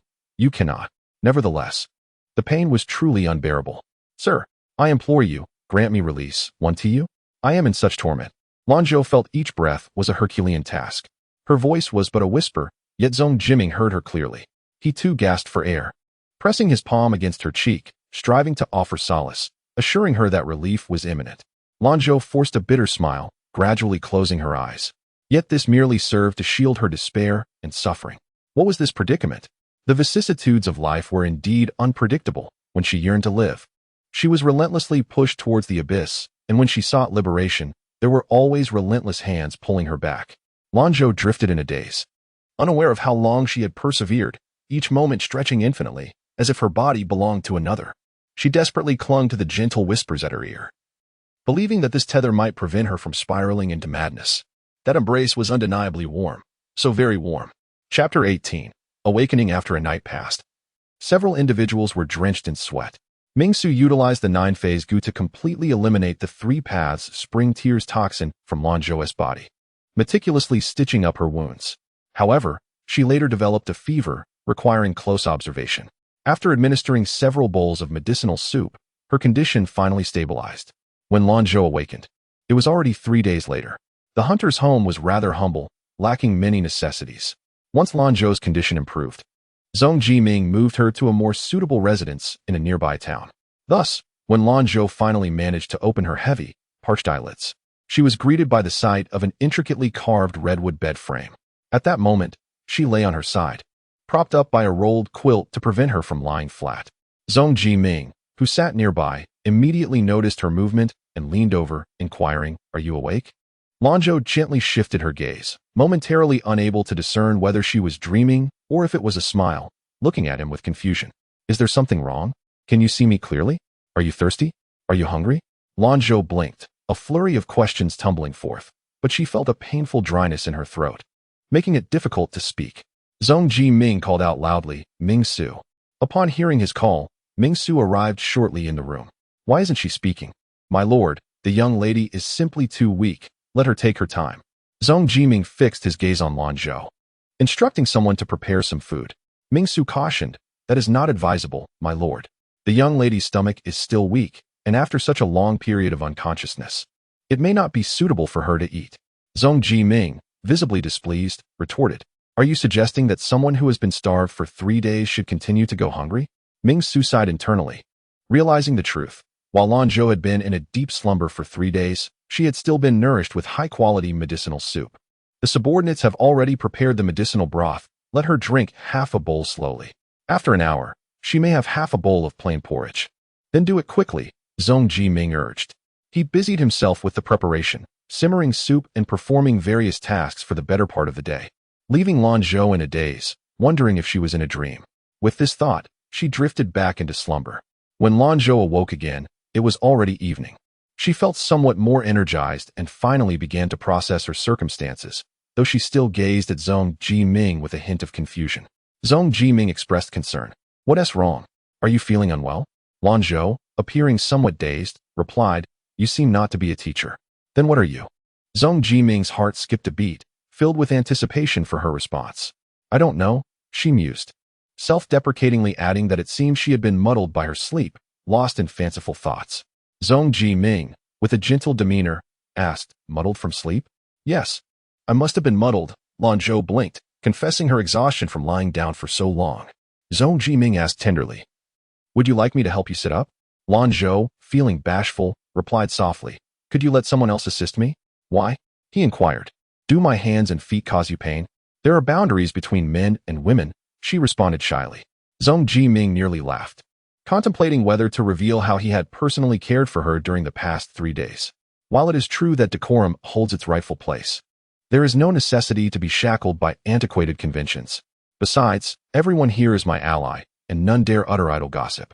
Moreover, given your current injury, which demands care, especially during the detoxification process, there is nothing to be concerned about. Mr. Zhong, feeling a twinge of embarrassment, gently assisted her into a comfortable position, propping her up with pillows. After a moment of respite, Lanzhou inquired about Lu Zhu, her attendant. "I have arranged for their escort to the capital, and they will meet us at my villa when the time comes. Rest assured, I devised a suitable cover story to explain your rescue, ensuring that no unfounded rumors will circulate.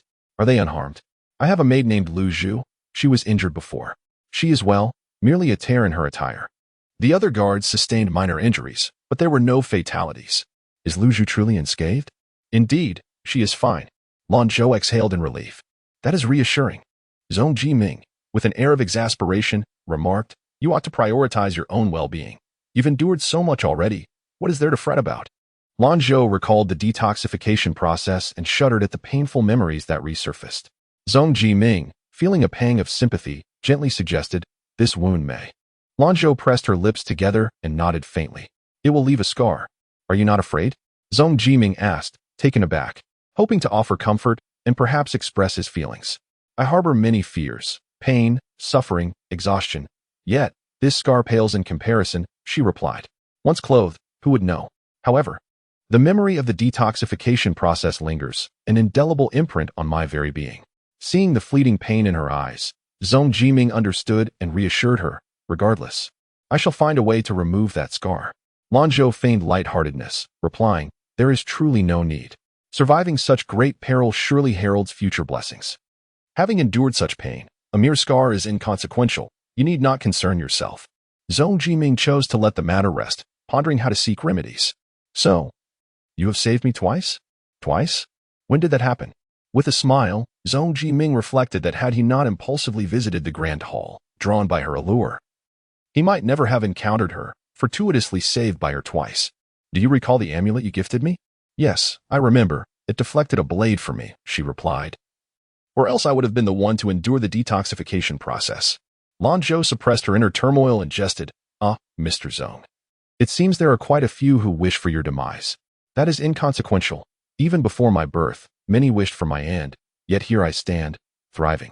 Lanzhou, overwhelmed by emotion, sighed, "Is that truly unimportant? Then what is truly significant?" "What truly matters is your desire for my survival," he asserted. For it was clear she had risked herself to safeguard him. Lanzhou paused, her expression shifting to one of mirth. "Indeed, I wish for you to live well. But why? Mr. Zhong Ji-ming appears remarkably formidable. His very existence surely brings hope to many. Others might perceive the sentiment as exaggerated. Yet Lanzhou feels it to be undeniably true. He is indeed a man of great virtue, embodying the essence of wisdom and integrity. Although she does not consider herself particularly astute, she possesses the discernment that comes from a lifetime of experiences. Observing her gentle smile, Zhong Ji-ming finds that her words possess an enchanting quality, igniting a yearning within one's heart. "I must strive diligently to offer hope to even more people," she muses. "However, how can I repay the life-saving grace, except by—" Lanzhou playfully interjects, suggesting her willingness to dedicate herself entirely. Zhong Ji-ming, with a smile that radiates warmth, causes Lanzhou to shyly avert her gaze. Suddenly, Zhong Ji-ming recalls something and inquires, "Are you acquainted with Li Baojiang? He has attempted to harm you twice, once at the pavilion on Ling'an Mountain and once in the dense forest. Our secret guards apprehended the assassin, who revealed during interrogation that a certain Li Dafu had commissioned the attacks, and Li Dafu is an associate of Li Baojiang, indicating that Li Baojiang is the mastermind behind these plots." Li Baojiang. Lanzhou ponders, a sense of familiarity washing over her. It dawns upon her that Li Baojiang is indeed the brother of Li Yinyang, a figure she had observed when keeping tabs on the movements of the Jinan region. Have you recalled? Zhong Jiming prompts. Yes, he is the brother of a concubine within the household. I wonder if this is the intent of Li Yinyang or Lan Yan. It is quite alarming that a mere concubine would resort to such treachery. Truly, the Marquis of Huainan has proven himself adept at his role. Zhong Jiming's gaze deepens, revealing no trace of joy or anger, yet instilling a sense of unease in Lanzhou. She assumes he is simply advocating for her cause, considering their bond akin to that of life and death. However, she fails to notice that, unlike her previous encounters, Zhong Jiming's direct mention of the Marquis of Huainan is quite extraordinary. Lanzhou shrugs off the matter, stating, even those close to the emperor can harbor malicious intent. What more can be expected from the Marquis of Huainan's household? Zhong Jiming's silence is telling. An epiphany strikes Lanzhou. He bears the surname Zhong, and she wonders if her mention of the emperor has provoked him. Zhong Jiming chuckles. You are free to express your disdain for him if you wish. Li Dafu's scheme has been exposed, and he is currently under surveillance by my men.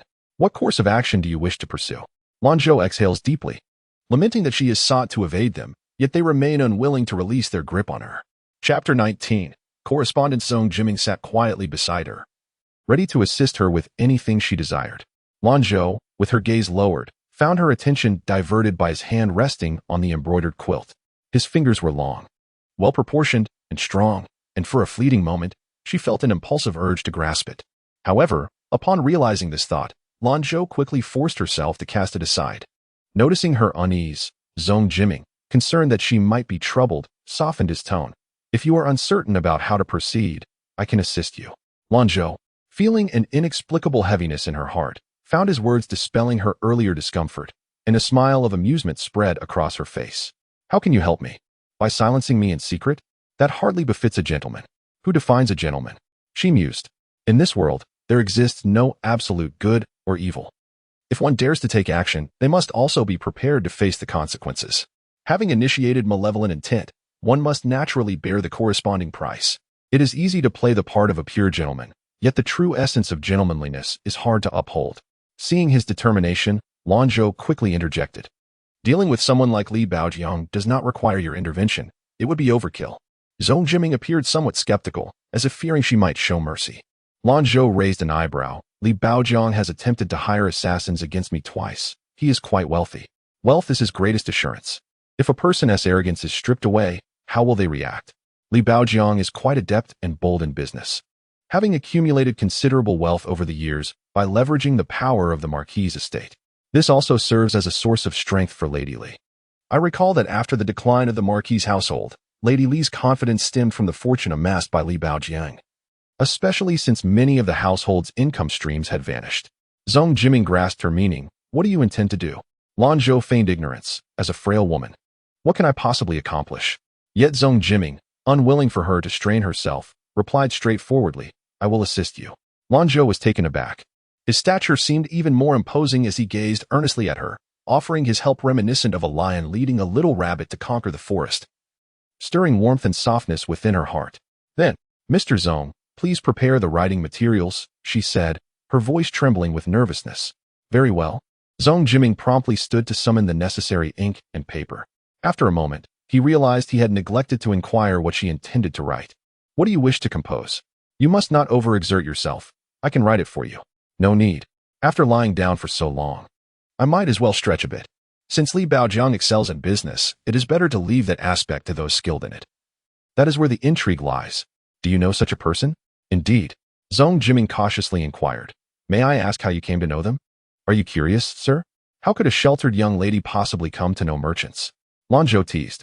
You are not an ordinary maiden. You lack the typical prejudices against merchants. The fact that you would seek assistance from someone so far removed from your immediate circle suggests they must be quite remarkable. Lanzhou jested. Sir, your demeanor might easily lead one to suspect you are feeling jealous. Jealousy has arisen. Heh. Ouch. Lanzhou was amused by his serious demeanor, inadvertently brushing against her wound. Be careful. Why does he have to make people laugh so well? He is indeed remarkable, his mind constantly brimming with an array of peculiar ideas regarding business.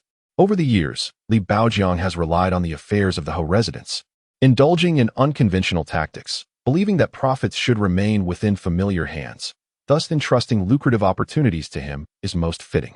It is evident that he is not lacking in wealth. How did you come to know each other? Zhong Jiming inquired, curious about the individual who held a significant place in her heart. I fear I may amuse you, but due to certain circumstances, a few years ago, I attempted to evade my attendants, contemplating jumping into the river. It was he who stopped me. Without him, perhaps I would not be the person I am today, nor would I have encountered you, nor could I have presented that talisman, leaving behind all that followed. Zhong Jiming's expression stiffened, reflecting on her age at that time. The recollection of her background deepened her sorrow. What happened next? How did he change your perspective? He simply took me on a tour. Was it really that simple? He brought me to a dilapidated temple, where crumbling bricks and broken tiles lay. Yet many beggars found refuge there. They struggled daily for sustenance, yet continued to persevere. The temple was their home. Zhong Jiming listened intently. He also took me to the Qin Lu and Chu Guan, where many women with tragic fates resided. They were helpless, forced to wear forced smiles for the sake of survival. He remarked that this world is a stage for the cycles of life and death, where some succumb to gambling addiction, selling their children, leading to family ruin, while others toil their entire lives without even a roof over their heads. He said, I may feel my own struggles, yet who in this world has it easy? What he said was indeed profound, Zhong Jiming acknowledged. He awakened me from my slumber. Why should I abandon myself for those who care not for me? Why should I worry about the future? He often asserts that fate rests in one's own hands, and only by living can one harbor hope. Zhong Jiming reflected, recognizing the multitude of talented individuals in this world. Thus, I consider myself fortunate to have encountered him. My life has diverged from its previous path. In truth, I want for nothing. I have servants to attend to my needs, clothing at my command, food at my beckoning. My situation is infinitely better than that of many others. Zhong Jiming remarked, if given the chance, I would like to meet your friend. I shall introduce you when the opportunity arises. You are both truly wonderful individuals. At that moment, someone had prepared the ink, paper, and even a small writing desk placed upon the bed. Lanzhou, clutching the brush, organized her thoughts and began to write, undeterred by Zhong Jiming's observance. Life is but a fleeting journey, and one often yearns to indulge in trust towards another without reason, simply willing to believe in them. The more Zhong Jiming observed, the more she admired. He was discerning, possessing a kind heart, tranquil yet not blindly ignorant, courageous and astute. Upon finishing her writing, she noticed Zhong Jiming's earnest scrutiny, feeling a tinge of shyness, as if all her private musings were laid bare. Am I truly wicked? Am I inciting others to manipulate and deceive?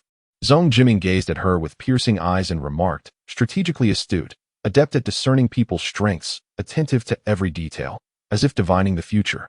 Lanzhou promptly interjected, feeling a twinge of embarrassment at the flattery. Such praise is unwarranted. I merely leverage knowledge from my past life. The true challenge lies in execution. Enough of this. No need for such grandiloquence. I am merely being mischievous. Perhaps I could choose to conspire with you? Sir, with your integrity. Do not associate with someone of my dubious character, as it would tarnish your reputation. If you are of such dubious character, then I must be likened to a solitary serpent. It takes a nest of both snake and rat to truly resonate. Lanzhou felt unable to counter him. After all, how could such a dignified gentleman, who exuded authority, speak such nonsense with such seriousness? Please have someone deliver this letter to Jiu Chuntang in Yuyang City, and hand it to Manager Mo. This is the token, she said, producing a jade ring from around her neck. The ring was slightly warm, as if it were searing his palm. Are you truly at ease allowing me to deliver this? I might very well expose you. A fee for silence would be required, she teased. You just witnessed me writing it. My fate now rests in your hands. Moreover, you just mentioned we are akin to snake and rat. Zhong Jiming chose not to elaborate further. He noticed her fatigue as she completed the letter, her exhaustion evident. He quickly cleared the desk and helped Lanzhou recline comfortably. I do not wish to sleep, she protested. Even if you do not wish to, sleep you must. Though the urgency has passed, your body remains frail and in need of proper recuperation. Lanzhou, resigned, blinked up at Zhong Jiming, who was leaning over her. And before long, she truly succumbed to slumber. Zhong Jiming tenderly tucked in the blankets, and at that moment, Mingyu entered. Zhong Jiming turned and instructed him to speak outside. Your Majesty, Lord Rong has rendezvoused with the heir. Excellent. Let everything proceed as planned. Yes. Seek out 2 reliable dark guards to deliver this letter to Manager Mo at Jiu Chuntang in Yuyang City. This is the token, a half-patterned jade ring. Understood. Mingyu replied respectfully, taking the ring with both hands. Once the delivery is complete, remember to retrieve the jade ring. It is a personal possession. It cannot fall into the hands of others. Chapter 20. Coexistence. In the ensuing 3 days, Lanzhou adhered to Ming Su's counsel, indulging in ample rest and nourishment. Gradually, she began to recuperate. Although still somewhat frail, her appetite had improved significantly. Both Zhong Jiming and Lanzhou were aware that they had delayed their respective endeavors for an extended period, and fearing that the Duke of Huainan's household might grow suspicious of their prolonged absence, they tacitly agreed to return to Jianan. Before long, the day of departure arrived. Zhong Jiming assisted Lanzhou as she gazed in astonishment at the carriage before her. It resembled more of a mobile abode than a mere carriage. Is it truly so spacious? She mused, marveling at the 4 robust horses that pulled it, their coats gleaming with vitality. Zhong Jiming had inspected the vehicle beforehand. It was indeed spacious and stable enough for her to lie comfortably, providing a sense of ease during their journey. Will this not draw undue attention? She pondered. The hidden observers lurking in the shadows would be oblivious, yet she reassured herself that this carriage had been crafted by skilled artisans, designed to be light and steady, with intricate mechanisms that would render it impervious to arrows. But can 4 horses truly manage such a load? She considered, reflecting on the chaotic scene. A soft chuckle escaped her lips as she acknowledged the absurdity of her thoughts. Thank you, she said, fully aware of his intent to ensure her comfort during the journey. What do you thank me for? There are many who seek my life, he replied, prompting her to climb aboard the carriage for a better look. The coachman lifted the curtain, and Zhong Jiming supported Lanzhou's arm, allowing her to leverage his strength, much to the surprise of the coachman. Yet, Lanzhou had grown accustomed to this, resting naturally against his arm. Observing from a distance, Ming Su's face blossomed into a radiant smile, delighted at her keen perception as she discreetly positioned herself nearby. Inside the carriage, a small cot was laid with soft blankets by the window, providing ample space for Lanzhou to recline. Adjacent to it was a half-reclining area for her to rest. A petite tea table stood in the center, adorned with steaming tea and delectable pastries. As Lanzhou settled onto the cot, she idly picked up a rattle drum, creating a delightful jingling sound. Her lips curling into a smile. She thought, does this gentleman perceive me as a child, providing me with such a whimsical toy to alleviate my boredom? Out of the corner of her eye, she discreetly observed Zhong Jiming, who was engrossed in a book, though she could not discern its contents. He was tactful enough not to pry, relishing the rare tranquility of their current circumstances. However, her furtive glance was caught, and Zhong Jiming expected her to shy away. Yet she merely paused for a moment before her eyes sparkled with mirth. Raising the rattle drum, she playfully shook it to produce a cheerful sound. Her smile radiant as she inquired, Sir, do you truly intend to raise me as your daughter? Zhong Jiming responded, the rattle drum, the Luban lock, the puppet shadow. I have never even played with such things in my childhood. Yet, Zhong Jiming was not offended. Rather, he expressed genuine curiosity, asking, what did you play with during your youth? Play? Lanzhou paused, contemplating her own childhood. Surviving was a challenge. There was little room for merriment. Zhong Jiming discerned that she was once again lost in unhappy thoughts. He gently took the rattle from her hands, giving it a few shakes with his fingers, as if to compensate for the childhood he never had. He did not press her for details, much like Lanzhou, who understood the distinction of Zhong Jiming's identity and refrained from probing further. Both were aware that shattering the delicate balance of their relationship might extinguish the serene beauty of their companionship. This man, so refined and extraordinary, was an enigma to her. She could only imagine what he must have looked like as a child, as even the simplest of toys seemed to radiate a luminous aura in his grasp. Intrigued, Lanzhou inquired, what did you enjoy playing with as a child, sir? The question left Zhong Jiming momentarily speechless, unsure of how to begin. The memories of his childhood felt distant, and the humiliations and suffering he endured seemed trivial in comparison to the weight of his identity and responsibilities. Adopting a relaxed posture akin to Lanzhou's, he sighed and recounted, as the legitimate son of my family, I was sent to another prominent household at the tender age of 3 for the sake of family interests. Growing up in a household of strangers, I was tormented by their young masters and mistresses who found amusement in my misery. Even the servants were adept at playing both sides, bullying me both openly and covertly. During those times, there was little room for play, hunger, cold, and sleeping in stables were commonplace. My sole desire was simply to survive, to return to my mother. As he spoke with such nonchalance, Lanzhou felt a pang of sorrow rise within her, rendering her speechless, her throat constricted. Zhong Jiming glanced up, bemused. He had once seen her as a gentle, ethereal being beneath the moonlight, but now she resembled a weeping willow in full bloom. He reassured her, it has been so long, It matters little now. Many have faced trials far worse than mine, and few lead lives devoid of hardship. Turning her head away, Lanzhou felt she had lost her composure. She wiped her tears and whispered, "But I always hope for your smooth sailing." Such words were truly poignant, stirring a warmth within Zhong Jiming's heart, prompting laughter that he could no longer suppress. "What are you laughing at?" Lanzhou asked, her heart racing and cheeks flushed with embarrassment. "Of course, I am happy," he replied. "Many wish for my downfall, yet you, with your candid and sincere desire for my success, are the first." Lanzhou's mouth fell agape in shock, a question forming in her mind. Yet as it reached her lips, it transformed. "And then? How did you return?" "Later. I was sent back after my legs were grievously injured by that scion of the noble family, a mere act of provocation aimed at my lineage." "Ah?" Lanzhou gasped, covering her mouth, her gaze darting to his legs. "I had thought returning to my family would mean a better life, but from the moment I was sent away, I became a discarded piece, a reminder of my father's humiliating compromises, a thorn in the eyes of many. Had it not been for those loyal to my mother, I might have perished on the very day of my return." Lanzhou's breath quickened, her eyes wide with concern. Her fists clenched against her heart. "I endured the agonizing pain of healing my broken bones and restored my legs, gathering strength. Eventually, for various reasons, I took it upon myself to annihilate that noble family."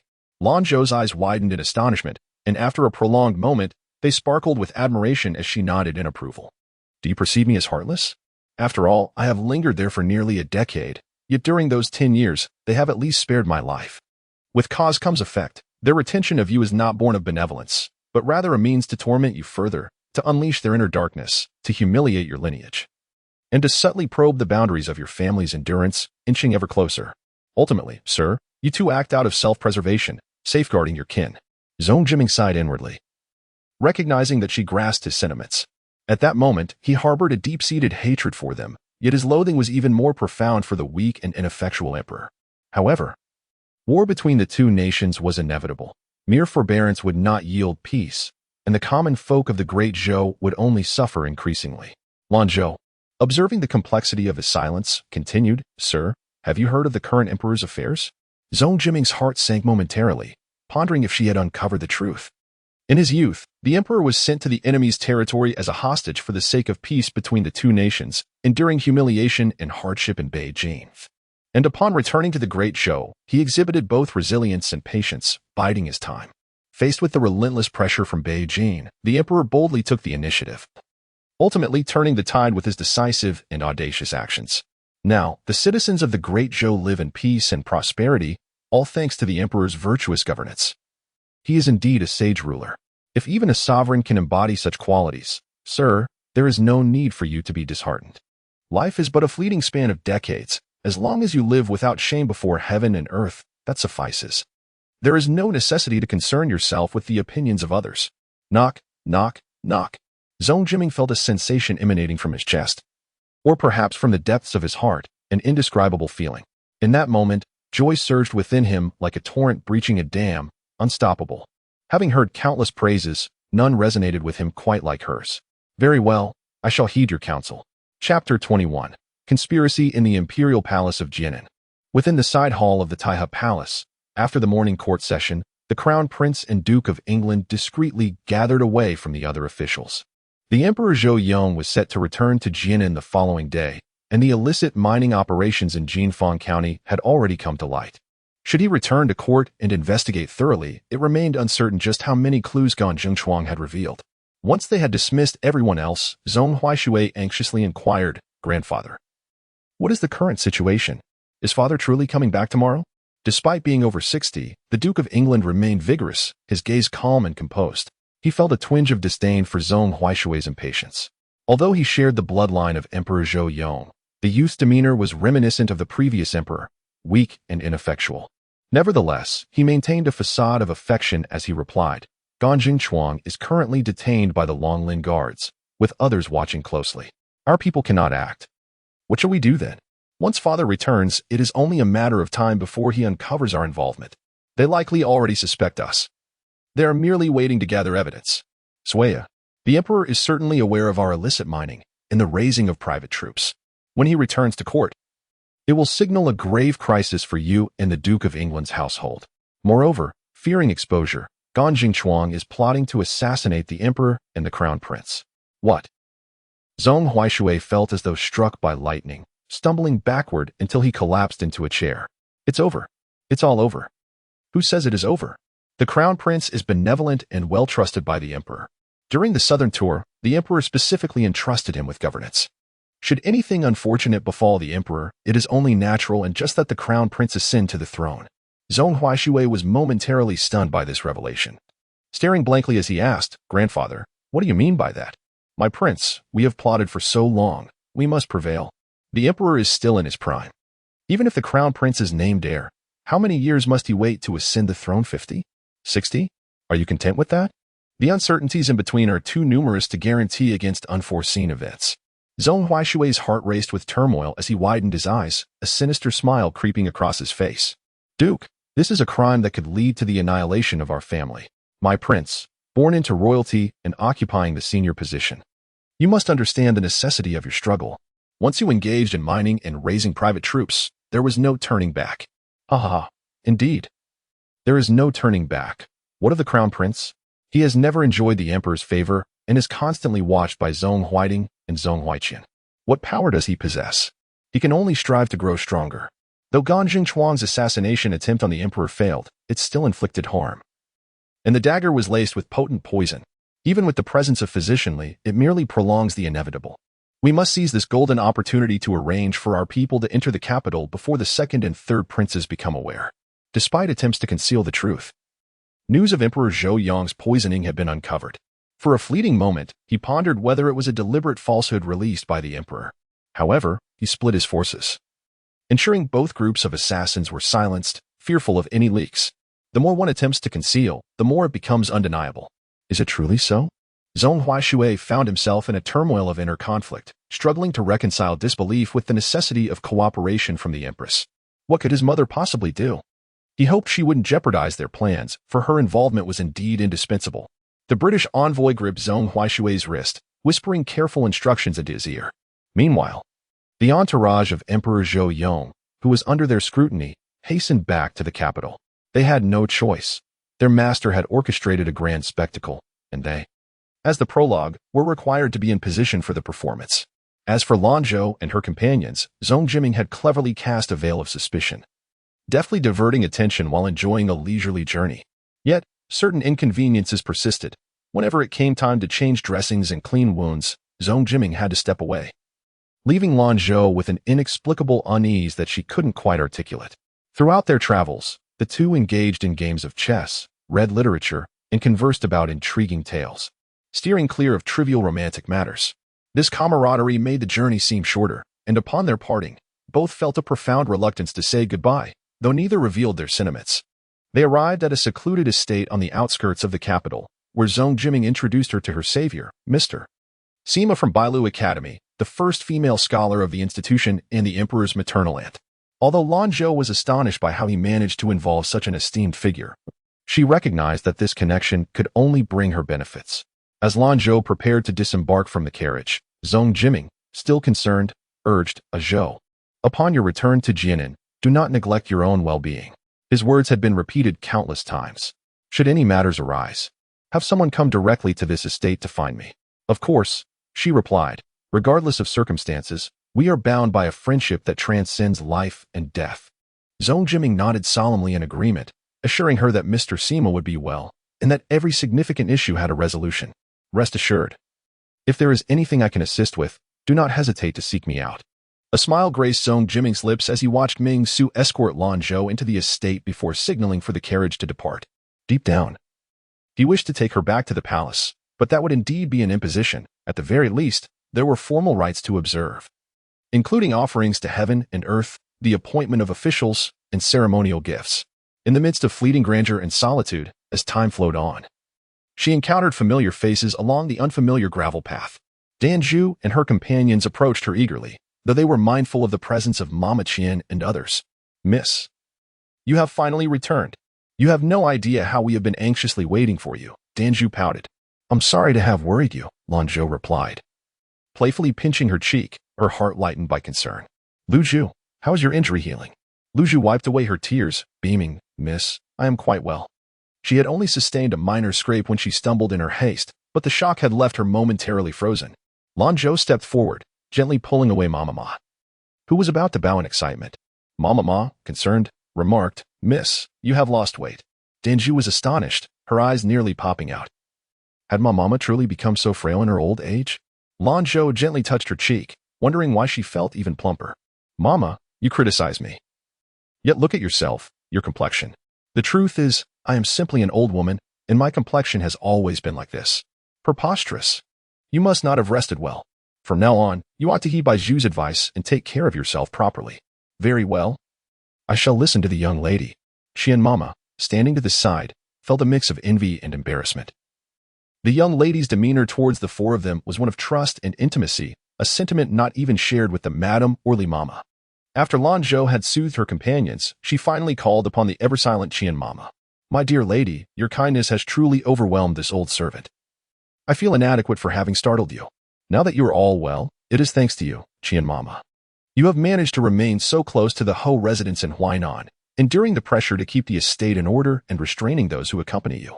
I must say, you have earned my admiration." With utmost respect, Qian Mama inquired, "Young lady, are you preparing to return to the residence?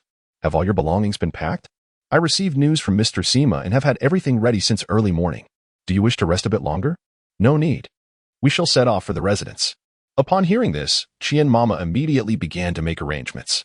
Chapter 22. The Marquis, the noble families of the capital, the illustrious aristocrats, predominantly reside along the eastern stretch of the imperial city, extending from Xuande Gate to the north along Base Road, and are thus regarded with great esteem.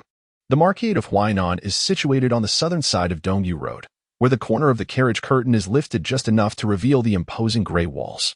The Huainan Marquis has stood in the capital for over a century, though not descended from the founding heroes nor a lineage of enduring nobility. It has gained prominence through the diligent efforts of 2 generations, earning a respectable reputation in the city. The current Marquis, Lan Mulan, is the father of Lanzhou. Besides his noble title, this year he has ascended to the esteemed position of Right Chief Censor, an office of the second rank within the Deziyuan. Leveraging the influence of the third prince alongside his own acumen, this position, alongside the Ministry of Justice and the Supreme Court, grants him the authority of supervision, impeachment, and counsel. For the Marquis of Huainan, the importance of an official rank pales in comparison to the true power it holds. Madame Su, Lanzhou's mother, has borne 2 sons and a daughter, the eldest son, Lan Hongwen, and the third son, Lan Hongma, along with their elder sister, Lanzhou, and younger sister, Lan Shu. Additionally, the second son, Lan Hongfan, and Lan Yin are offspring of concubinely, while the fourth and fifth sons, Lan Hongying and Lan Hongjun, are twins born of concubine Sunday. The male heirs of the Huainan Marquis are quite prosperous, whereas the daughters are comparatively few. Upon entering the city, Granny Qian had already sent word to the guards of the Marquis. As the carriage came to a halt, Lanzhou tidied her attire and, with a gentle touch of Baiju's hand, gracefully descended. The crimson and gold plaque gleamed strikingly, and the grand entrance exuded an air of undeniable wealth, concealing beneath its opulence countless secrets. Reflecting on a previous entrance in disarray, despite possessing a token, she had to use the side door. Today, however, she was welcomed at the main gate. Stepping into the Marquis, Lanzhou followed Granny Qian through the corridors, traversing an exquisite garden before reaching the main courtyard. Awaiting her at the entrance were several maidservants, each bowing respectfully, creating an atmosphere of solemnity. With her gaze lowered, the tranquil sea of her heart stirred with ripples. Once inside the inner courtyard, Granny Qian dutifully sought permission to enter, leaving Lanzhou and the others to wait outside. After a considerable time, a maid named Qiu stepped out and addressed Granny Qian. "Miss, the madam requests your presence inside. The rest may follow the matron to learn the customs of the Marquis." Danju, anxious and unwilling to leave Lanzhou alone, was calmed by Lu Zhu's restraint. Qiu led Lanzhou into the room, meticulously lifting each curtain until she brought her before Madame Su, at which point the other maidservants withdrew. Lanzhou lifted her skirt and gracefully knelt, uttering, "Daughter pays her respects to mother. May mother be well." Madame Su, seated above, appraised her daughter kneeling before her.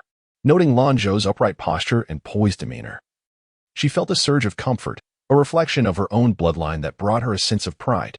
Softening her tone, she instructed, "Rise." "Yes, mother," Lanzhou replied, lifting her gaze. "Look up and see." As Lanzhou slowly raised her head, a moment of timelessness enveloped her, where many faces and memories began to converge. Deep within her, a flicker of emotion stirred. Yet, upon this reunion, her heart remained tranquil, revealing that encounters with old acquaintances could indeed be simple. Lanzhou discovered that letting go was far easier than she had imagined. She released the maternal love she had once desperately sought. The yearning for her attention had rendered her humble, ultimately leading her down a misguided path. Sushir sat on the Kong, seemingly untouched by the passage of time. Her skin remained delicate and radiant, appearing to be in her early 30s. She possessed a curvaceous and graceful figure, her chin slightly raised, and her brows and eyes habitually lifted in an elegant manner. Beside Sushir sat a charming young girl, with lightly brushed brows and eyes shimmering with a gentle allure, embodying the delicate and fragile demeanor of a willow swaying in the breeze.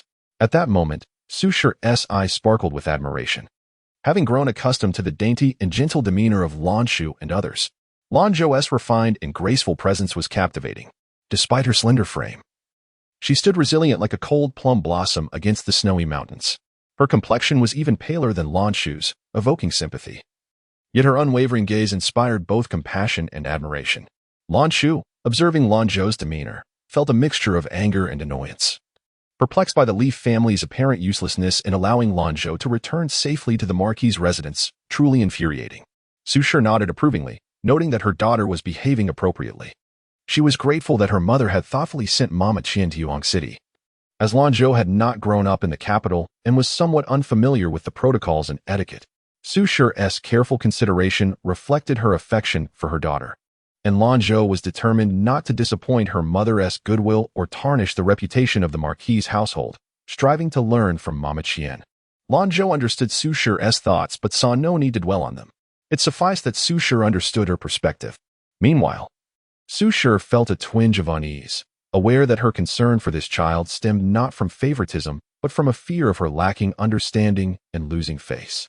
Lanzhou harbored grievances against Sushir but dared not voice them. "Mother, you treat my elder sister so well." Sushir, sensing the softness of her daughter's arm, looked at Lanzhou, whose eyes were filled with admiration. Comparing her spirited daughter to the more reserved Lanzhou, she playfully pinched Lanzhou's nose, teasing, "You little vinegar pot, are you jealous of your elder sister?" "Not at all," Lanzhou replied. "I simply fear that my elder sister might be upset with me. How could I dare to be envious?" The two shared a tender moment, with Lanzhou occasionally glancing at Lanzhou, who had her head slightly bowed, thinking to herself, "She must be feeling upset." Sushir let out a soft snort from her chest. Though quiet, Lanzhou still caught the sound. With such a small measure of tolerance, how can she be worthy of being the legitimate eldest daughter of the Marquis of Huainan? This familiar yet strange performance unfolded as Lanzhou regarded it as mere drama, occasionally playing along with the script. "Sister, you jest. How could I ever be angry with you?"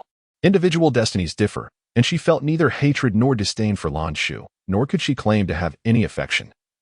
In this life, she would not proactively provoke her nor vie for the so-called affection. Lanzhou, smiling through her tears, said, "I was merely overthinking.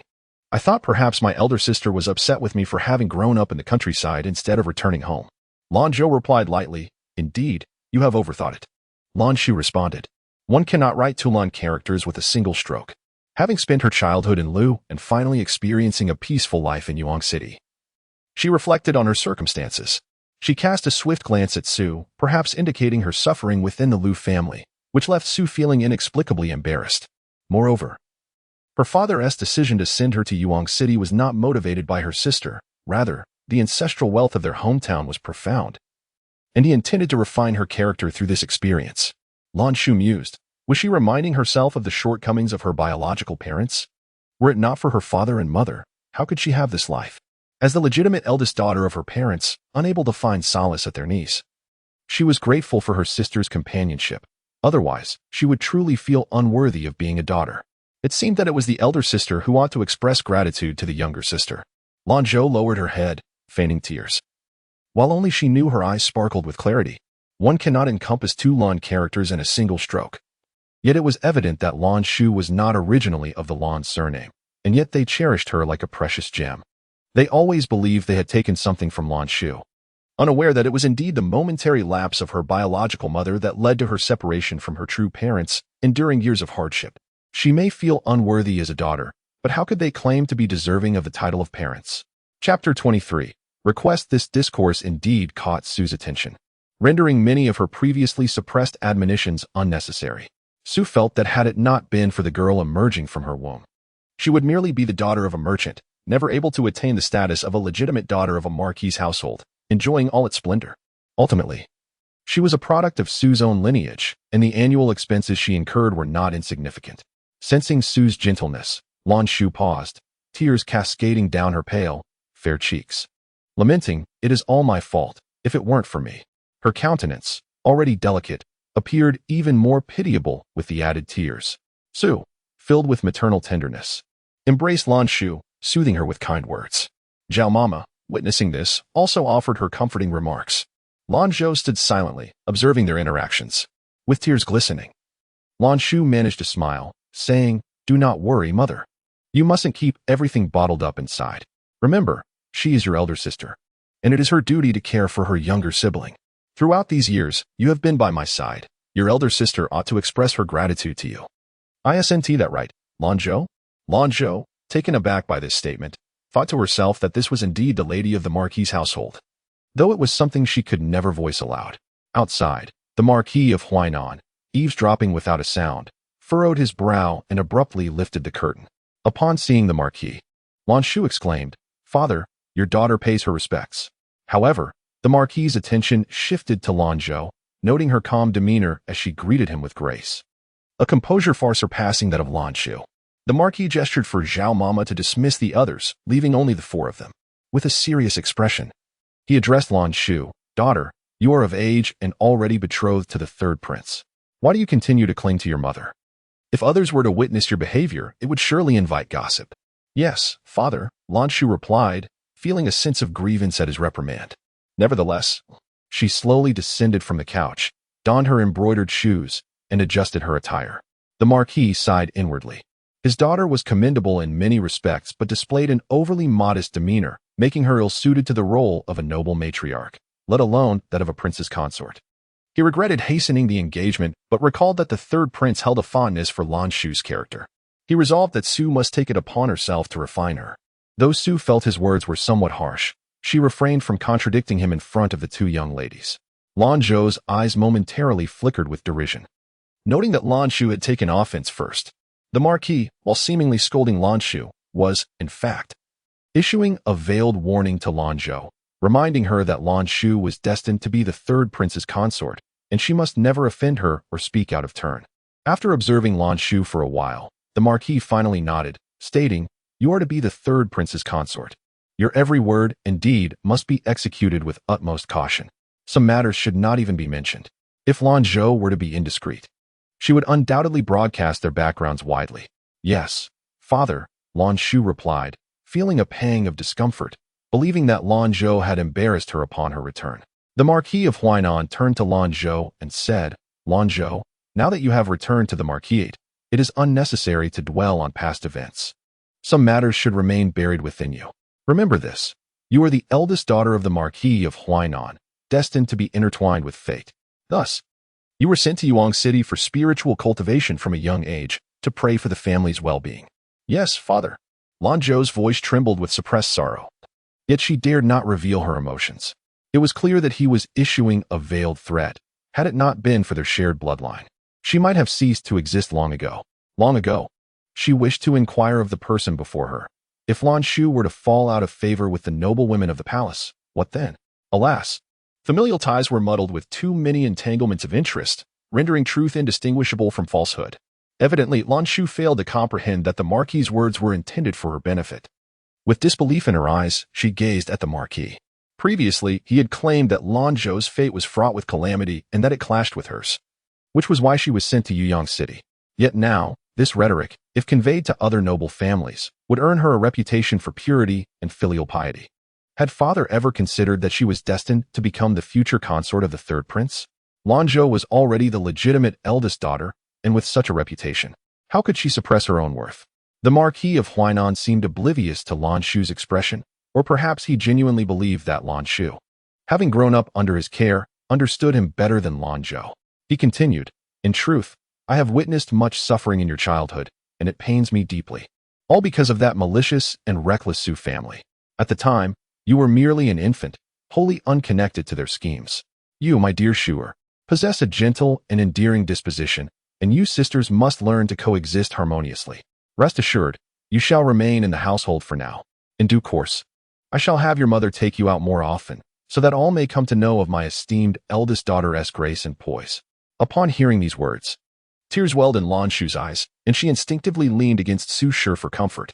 Su Shi, feeling a surge of compassion, gently wiped away her tears and spoke softly. Your sister has always been frail and often thinks of others, which leads her to worry too much. You two must strive to get along well in the future. A knowing smile blossomed on Lanzhou's delicate face as she expressed, "Thank you, dear father and mother, for your profound kindness. I shall surely endeavor to foster a good relationship with my elder sister." She then covered her mouth, coughed lightly, and addressed Lanzhou, "Elder sister, it is indeed my fault that you have suffered so much. I must apologize for my shortcomings, and from now on, let us unite as sisters, sharing a common purpose." With that, she knelt before Lanzhou to express her contrition.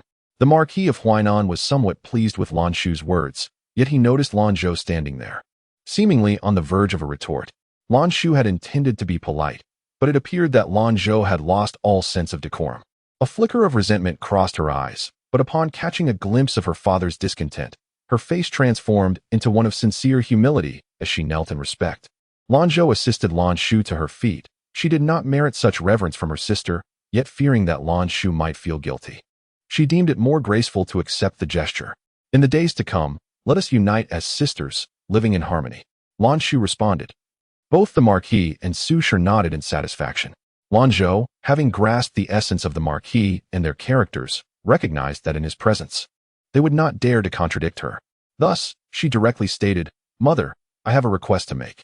Su suppressed her discontent, acknowledging that she had been somewhat superficial, having just returned and failing to cherish the intimate moments with her mother before seeking favors from others. However, with the Marquis of Huainan present, she refrained from overtly expressing her emotions and gently inquired, "Please, do share your thoughts. Madame Qian has been by your side, and thanks to her guidance during the journey from Yuan City, I have managed to remain composed. Might I request that Mother assign Madame Qian to me? My courtyard also requires a capable stewardess." Lanzhou's tone was balanced, revealing her appreciation for Madame Qian. Lanzhou lowered her head, a flicker of discontent flashing in her eyes. Madame Qian was no ordinary stewardess, should she be assigned to Lanzhou. What might happen if she were to be gradually won over? "Eldest sister, rest assured, Mother has already arranged for a capable stewardess, Madame Song, for Linling Courtyard. I have seen her, and she is a trustworthy individual," Lanzhou replied. Lanzhou gazed at her sister, her smile deepening. "You are thoughtful, dear sister. However, I have grown up away from the capital, and I possess only a rudimentary understanding of its matters. In the future, I will require someone I can rely upon." Madame Qian has served as Mother's confidant, and although there were obstacles on the way here, the arrangements were quite meticulous. As for Madame Song, it goes without saying that she is both capable and thorough.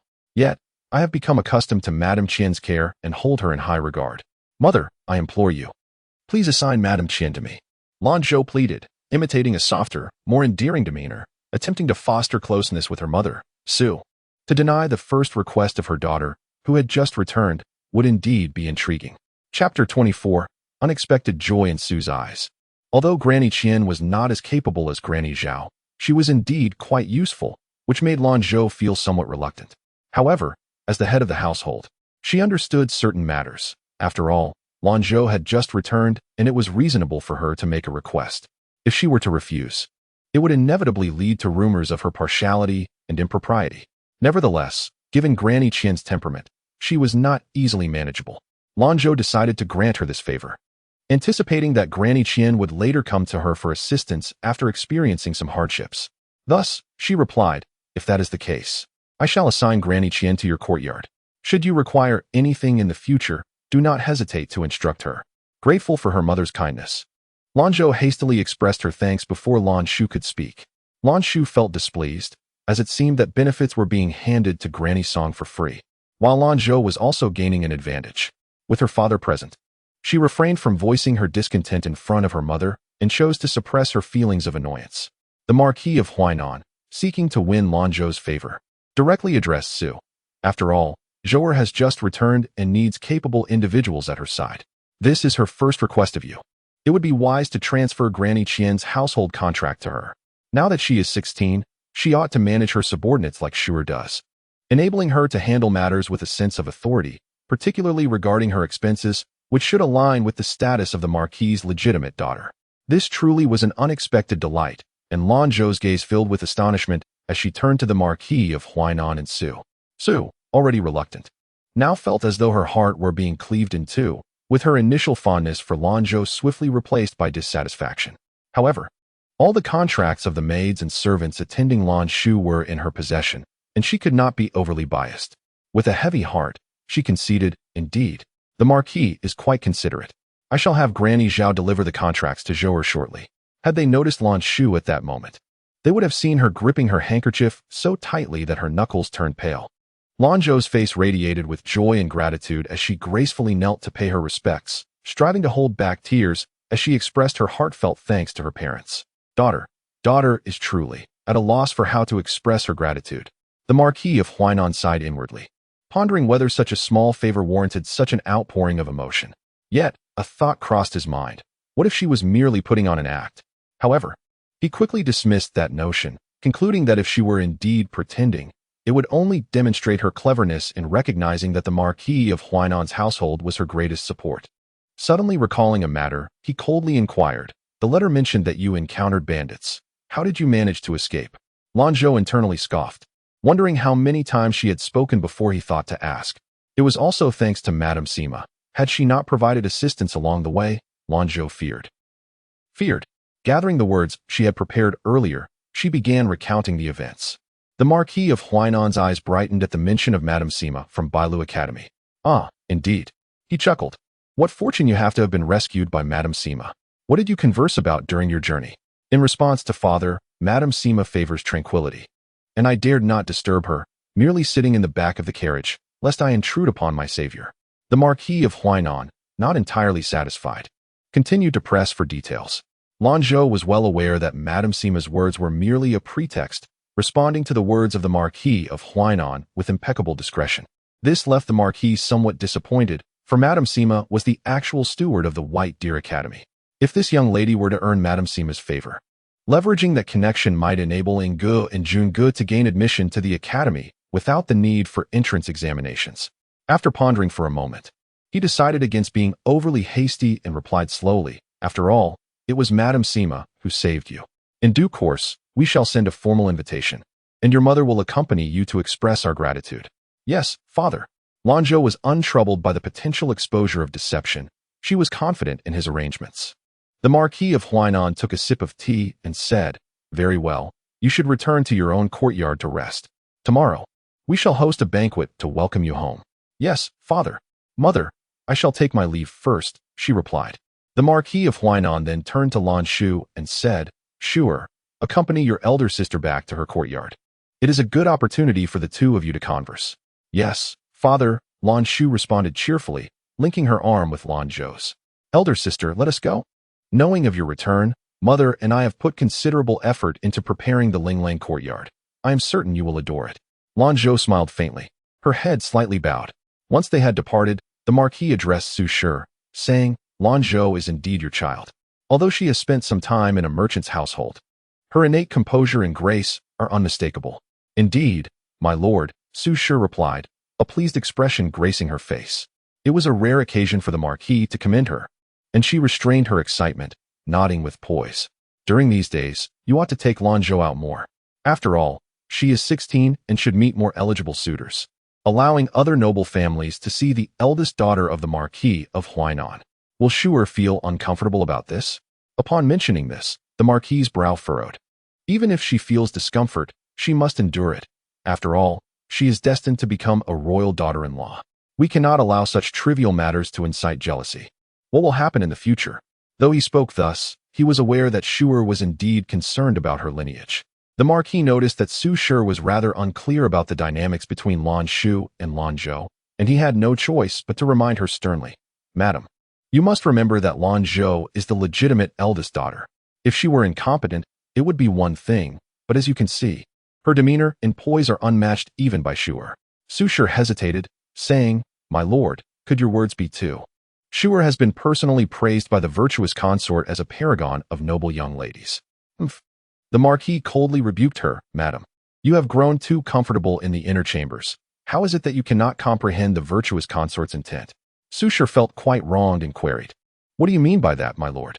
The virtuous consort's words were not directed solely at Shuer, the legitimate daughter of the Wei State Duke, Wei Mingyue, the Anning princess of the Gong family, and Yin Taifu's granddaughter, Yin Pingtian, were all present. Do you not see the implication? Does this not merely indicate that their daughters are comparable to those of notable repute? The Marquis, observing her expression, realized she genuinely did not understand, likely believing that Shuer could be equated with them in honor. Lanzhou's demeanor is a product of your indulgence, to put it kindly. She is a young lady with a delicate charm, but to speak frankly, she is overly pretentious and petty. The noble consort bestowed gifts upon the palace maids of the third prince, and in doing so, she subtly reminded Lanzhou of her own position. After all, the young girl is still naive. She is destined to become a prince's consort, yet one must ponder whether she possesses the poise necessary for such a role. Historically, men have taken multiple wives, and especially within royal circles, this is commonplace. If she lacks the grace to navigate this reality, our esteemed Huainan Marquis cannot support such a consort. You hail from a distinguished family. Reflect honestly, can Lanzhou truly embody the role of a matriarch of a noble house? Madame Su felt the sting of these words, for the Marquis spoke wisely. She resolved to guide her more diligently in the future. Moreover, regarding Lanzhou, do not show any favoritism towards Lanzhou, lest it drive Lanzhou away from us. At first glance, she appears to be grateful and astute. The 15th day is approaching. Take both Lanzhou and Lan Yin with you to extend kindness. I have a keen interest in this. Should we forge an alliance with the Duke of Gong, it would indeed enhance our family's reputation. As for Madame Sima, first send a formal greeting and gauge her response. If she declines, simply present her with a generous gift. Should she reply positively, then take Lanzhou along. Thus spoke the Marquis of Huainan, diligently advising on every conceivable matter before departing. Madame Su surmised he had gone to see Concubine's Sunday. Though she harbored resentment, she felt powerless. After all, Concubine's son, despite her humble origins, had bravely borne twins. To others, she had produced 2 sons and 2 daughters and hailed from the Su family. What of it? Despite her painstaking efforts to maintain her allure, she could ultimately not hold his heart. Chapter 25. Linlang Courtyard. Lanzhou grasped Lanzhou's hand, empathetically recounting the affairs of the Marquis's residence, endeavoring to engage her. A newcomer who had just returned to the manor, she deliberately led them past her own splendid courtyard first, openly suggesting that Lanzhou should frequent the place more often before guiding her back to Linlang Courtyard. As they stood by the courtyard wall, the outer surface had been coated with a layer of grease, and both the interior and exterior had indeed been refurbished. However, the overall elegance paled in comparison to the splendid pavilion. Yet, Lanzhou remained unperturbed. The Linlang Courtyard featured a wall, and upon entering through the archway and closing the door, it transformed into a quaint little abode, tranquil and exuding simplicity. Surrounding the courtyard were flower beds, complemented by a crabapple tree, whose growth was modest, yet the blossoms adorned with hues of crimson were truly delightful. On leisurely days, one could sit with a chair, a book, and a cup of tea, finding bliss in solitude. Lanzhou did not perceive the expected disappointment or envy on Lanzhou's face, which stirred an uneasy feeling within her. She attempted to provoke a reaction with her words, but Lanzhou responded with an air of indifference, inciting Lanzhou's frustration. Dear sister, do you still find it pleasing? Indeed, mother and sister have truly exerted themselves. I am most fond of it. They have made an excellent choice, which ultimately benefits me. It is certainly far superior to the former Fangwu courtyard. Beloved sister, do take a look at this antique shelf. This jade screen bestowed upon you by the esteemed concubine Da is exquisite. The jade is lustrous and translucent, and the carved bamboo appears remarkably lifelike. Is this truly a gift from concubine Da? Chin, who was listening nearby, interjected, of course, Mississippi. You may not be aware, but concubine Da has always treated our young lady exceptionally well, ensuring that we receive the finest treasures. Upon your return, Miss was concerned that Linlang Courtyard might lack valuable items. Alas, sister, your thoughtfulness is greatly appreciated. I shall accept your kindness. Lanzhou resolved to keep the items hidden, for if Lanzhou sought to provoke her, she would ultimately evoke a sense of pity from her sister. Lanzhou queried, Is that truly all? No envy or jealousy? Sister, I have nothing of value to offer you. In the past, I spent much time in seclusion at Ling'an Temple. focusing on meditation and prayer. When idle, I would often read scriptures, and I shall gift you a few. Compared to your precious items, my scriptures may seem laughable. They were purchased at the entrance of Lingyan Temple for 10 coins for 3. Lanzhou's eyes darted to the coarse paper, momentarily stunned, before forcing a smile. Sister's jest is amusing. It is the thought that counts. Qin retorted, Miss, this gift is indeed lighter than what my young lady has offered. Lanzhou raised an eyebrow. She was not vexed by Qin's nature, yet considering the many ears present, she felt it prudent to express something. Gently, she said, Sister, please do not take offense at my words. Dear sister, speak freely. You, my dear, seem to be quite young and unaware of protocol. When the mistress has not permitted you to speak, it is best to refrain. I understand your leniency towards the servants, yet some require stricter guidance.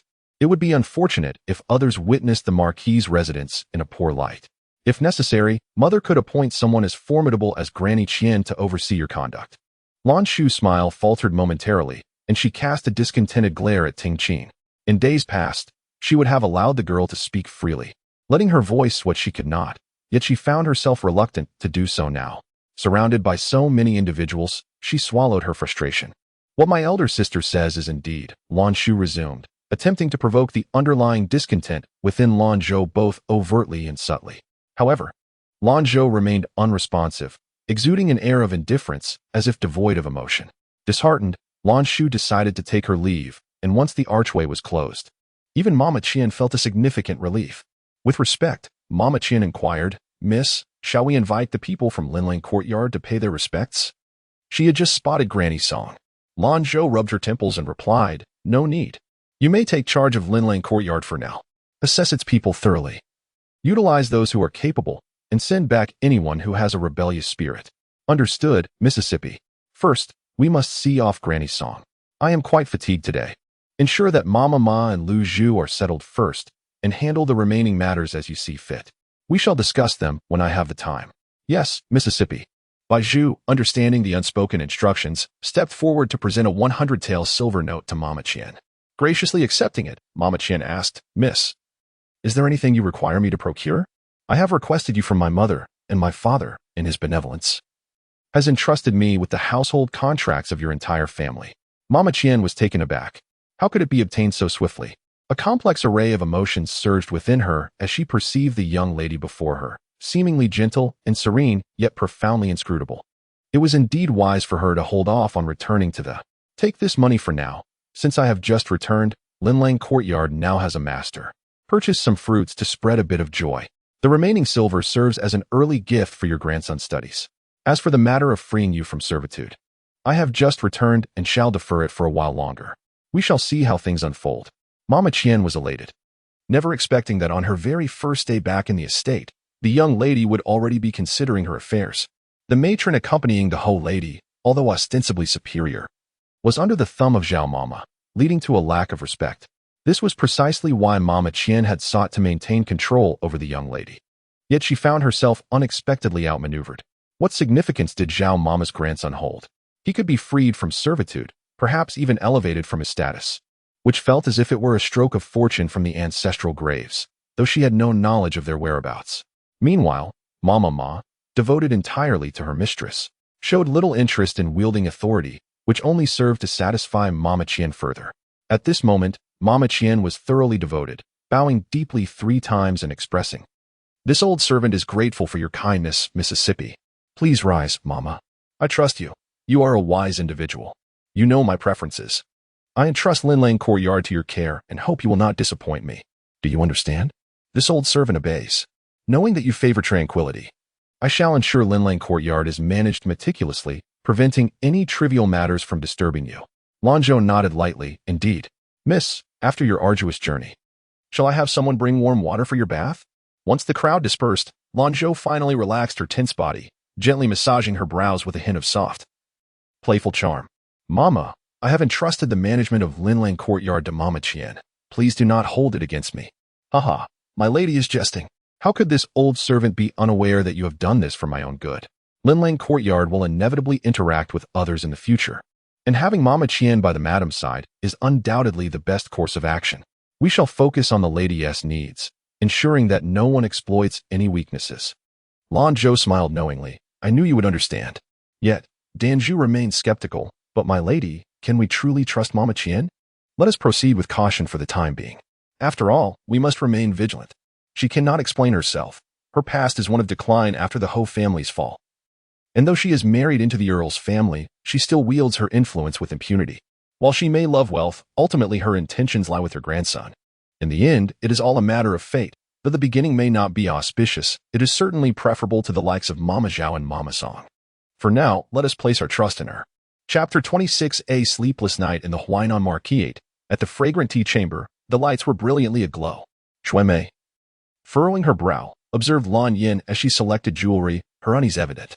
Miss, is it truly acceptable for you not to visit the eldest young lady upon her return today? Lan Yin paused, her hand holding a hairpin, hesitating as she scoffed. She is merely a country girl. What significance does her return hold for me? I shall see her at the family banquet tomorrow. It is merely her good fortune that my uncle has likely not received her message yet, allowing her to return safely and claim the status of the legitimate eldest daughter. Unbeknownst to Lan Yin, her uncle had attempted to hire an assassin twice, both endeavors failing. In the end, Li Dafeng, fearing repercussions from Li Baojiang, absconded with a sum of money, using his name as cover. However, he did not escape far before being apprehended by the hidden guards. Meanwhile, Li Baojiang searched high and low for this traitor, only to find that Li Dafeng seemed to have vanished into thin air, leaving him bereft of both wealth and resources. A thought that now caused him great distress. Qiuju interjected dismissively, indeed. What of the legitimate young lady? In terms of knowledge and etiquette, our miss has been raised in the capital, well-versed in the customs befitting a noble lady. What kind of instruction has the eldest young lady received in Yuan City? I have heard that the madam even attempted to have Qian Mama teach her on the road. How can a latecomer compare to our miss? Lan Yin nodded in satisfaction, for Qiuju's words resonated with her sentiments. Shuemei, however, cautioned, regardless, the eldest young lady is still your elder sister. I fear that others may speak ill of you. Qiuju retorted with indignation. Shuemei, you too? Who would dare to speak ill of our miss? She is the third daughter of the Huainan Marquis, cherished by the Marquis since childhood.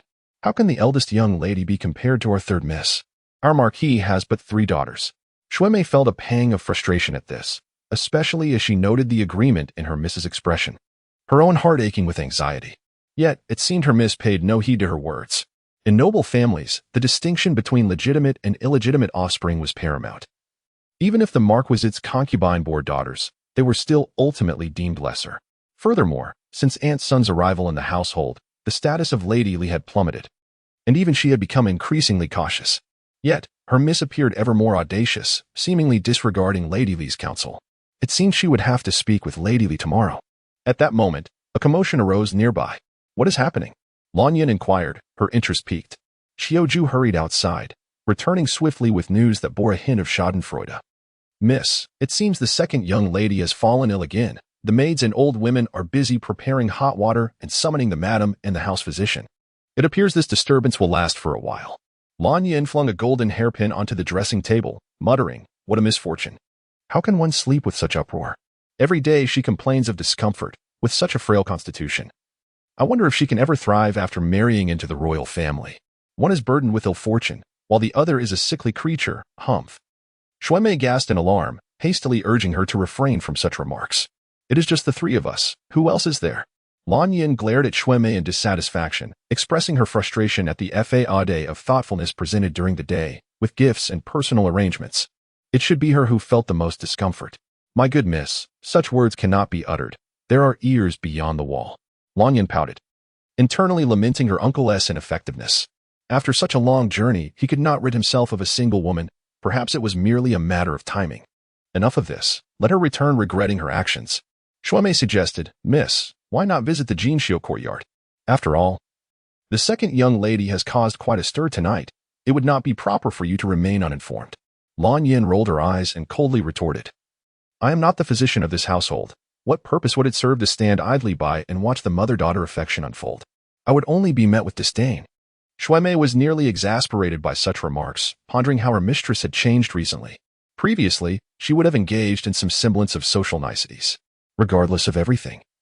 The second young lady was to become the future consort of the third prince, the legitimate daughter of the Marquis of Huainan, and her sister. Her future prospects were boundless, and certain matters required a degree of decorum. Mississippi. Lan Yin abruptly struck the table, her temper flaring. Enough, Xuemei. What is the matter with you tonight? Have you lost your ability to speak? I am tired and wish to sleep. Xiaoju cast a smug glance at Xuemei, reveling in her favor with concubine Li. Yet understanding that concubine Li was not always at the young lady's side, Xuemei, feeling defeated, watched as Xiaoju attended to the mistress. Realizing she had fallen out of favor and could only retreat, she had presumed that it would be the Xiangming courtyard that would suffer a sleepless night. But it turned out to be the Jinxiu courtyard and the Linlang courtyard. Lanzhou had intended to retire early on her first night back, but unexpectedly, Dan Zhu, who had been holding back for quite some time, volunteered to keep watch, ostensibly to inquire about recent events. Fortunately, Dan Zhu was easy to persuade, and did not delve deeply into the intricate details of their interactions. However, recalling the past left Lanzhou restless in bed, pondering the current state of her master. Was he being welcomed home? Was he surrounded by beautiful concubines and maids? Alas, what thoughts plagued her mind? Lanzhou pressed a hand to her heart, which had recently grown so peculiar, striving to clear her mind, yet thoughts continued to swirl within, eventually leading her to softly recite Buddhist scriptures in an attempt to find tranquility, though slumber eluded her. Yet, the visions of her master, with fine wines and delectable dishes, accompanied by the sounds of silk and bamboo, were nowhere to be found. Meanwhile, the Emperor Zhou, who had taken her place in bed, perused the reports from his shadow guards regarding the disturbances within and beyond the capital. Each glance fueled his anger. In an era of prosperity for the great Zhou, why would he, in pursuit of his ambitions, ignite the flames of war and conspire with enemy nations, thus pushing the great Zhou toward the brink of destruction? Yet, upon returning to the palace, he felt devoid of the gentleness and compassion he had shared with Lanzhou. His demeanor grew distant as he gradually constructed a list of implicated individuals, contemplating where to draw the line, striking at the roots of the noble families without uprooting them entirely. After all, excessive upheaval would not bode well for the stability of the realm. As shadows deepened, rest remained elusive. The following day, upon rising, Lanzhou learned that Lanzhou had summoned the household physician throughout the night, puzzled as to why Lanzhou had suddenly fallen ill, alarming Su Shi. Su Shi, in her concern for Lanzhou, had cared for her throughout the night, embodying the mother-daughter bond that Lan Yin had perceived. When Lanzhou went to pay her respects, Su merely instructed her to return first and await the family banquet that evening. Upon her return to Linlang courtyard, Granny Qian had already prepared the breakfast. There was an amusing incident regarding the morning meal. The kitchen had initially attempted to serve Lanzhou a coarse and unrefined fare, claiming it was meant for the lady and the second miss, suggesting that the eldest miss should make do. However, Granny Qian was not one to tolerate such treatment. Determined to impress Lanzhou, she boldly confronted the kitchen staff, accompanied by several robust and imposing figures who intimidated and scolded the cooks. The kitchen staff, being astute, recognized Granny Qian's fierce protection of the newly returned eldest miss and dared not be neglectful. Consequently, they prepared the meal according to the standards set for the lady and Lanzhou. It must be acknowledged that Lanzhou's decision to bring Granny Qian to Linlang courtyard was indeed wise, as it spared her from the burden of many trivial matters. Chapter 27. Family Banquet. After finishing their breakfast, Lanzhou instructed Granny Qian to summon the members of Linlang courtyard, marking her first encounter with them. Lanzhou pressed her lips together, remaining mostly silent as one by one they approached to pay their respects. The 15 individuals from Linlang courtyard, having been well prepared by Granny Qian, exhibited a profound reverence towards Lanzhou. Her demeanor was aloof and cold, and her silence exuded an air of unattainability, which only deepened their respect. What she desired was indeed this reverence. After all, she was also a master of sorts, and her intention was not to forge deep connections with them, but rather to ensure that no one would dare betray Linlang courtyard. Lanzhou offered brief instructions, delegating the remaining responsibilities to Granny Qian, for if she were incapable of managing such trivial matters, there would be little reason for her to have summoned her in the first place. Thus, she found herself with a considerable amount of leisure. With nothing pressing to attend to, Lanzhou requested the establishment of a small study. As she surveyed the numerous books she had meticulously copied or the wide-sleeved garments she had painted, she was astonished by their sheer volume. Granny Qian suggested packing them into large boxes for safekeeping in the small storeroom, allowing those unaware to think that Lanzhou had amassed a great fortune. With time still on her side, Lanzhou began transcribing the scriptures gifted by her master, reciting them quietly, her heart growing increasingly tranquil. The desk was situated by the window, where a glance revealed a begonia tree outside. Beside it, Bai Shu gently twirled a 6-leaf fan, filling the room with a refreshing coolness. Once the door was closed, Granny Qian busied herself with various tasks, her efforts yielding a sense of fulfillment. For she enjoyed considerable autonomy in Linling Courtyard, akin to managing a small estate. In due time, Granny Qian felt it appropriate to discuss matters with her master and his family. As the hour of Shin approached, Lanzhou made her way to the main hall. In the Ho residence, family banquets were typically held on the 1st and 15th of each month, where all the masters gathered for a meal. Today, however, was neither of those days. It was a welcoming banquet prepared in her honor. Before even entering the hall, the sounds of laughter and merriment could be heard, creating an atmosphere of warmth and joy. Yet, as soon as Lanzhou made her entrance, the laughter ceased abruptly. In the main hall, a round table of intricately carved redwood was occupied by the Marquis of Huainan, who sat with an imposing presence befitting his status. To his left sat Madame Su, and to his right was his eldest son and heir, Lan Hongwen, whose countenance bore a striking resemblance to the Marquis, though his serious expression lacked any trace of amusement. Next to Madame Su was Lanzhou, who discreetly coughed into her hand, drawing Madame Su's immediate concern as she lovingly patted her back. Beside Lan Hongwen were two young boys, around 6 or 7 years old, their delicate features unmistakably marking them as the twin sons of concubine Sun, Lan Hongying and Lan Hongjun. The other two young masters of the household were away at school and had yet to return. Feeling the weight of gazes upon her, Lanzhou approached gracefully, performing a courteous bow, addressing her parents. The Marquis of Huainan nodded slightly, his satisfaction with her growing deeper. He introduced her, saying, "Zhou, this is your elder brother."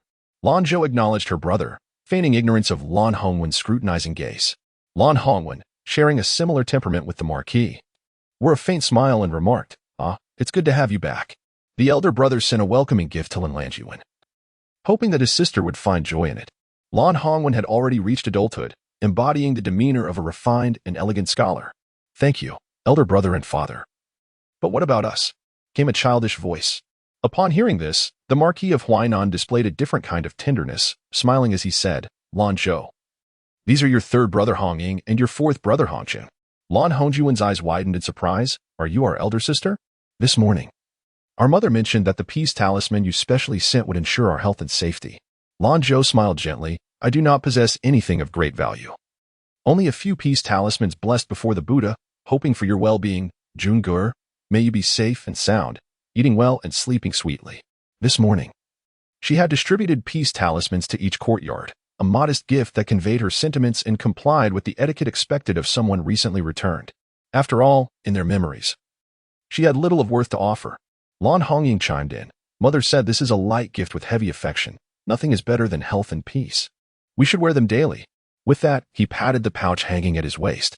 The Marquis of Huainan nodded in approval, glancing at Aunt Sun standing behind Lan Hongjun, adorned in a beautiful azure dress, obediently remaining in the background without competing for attention.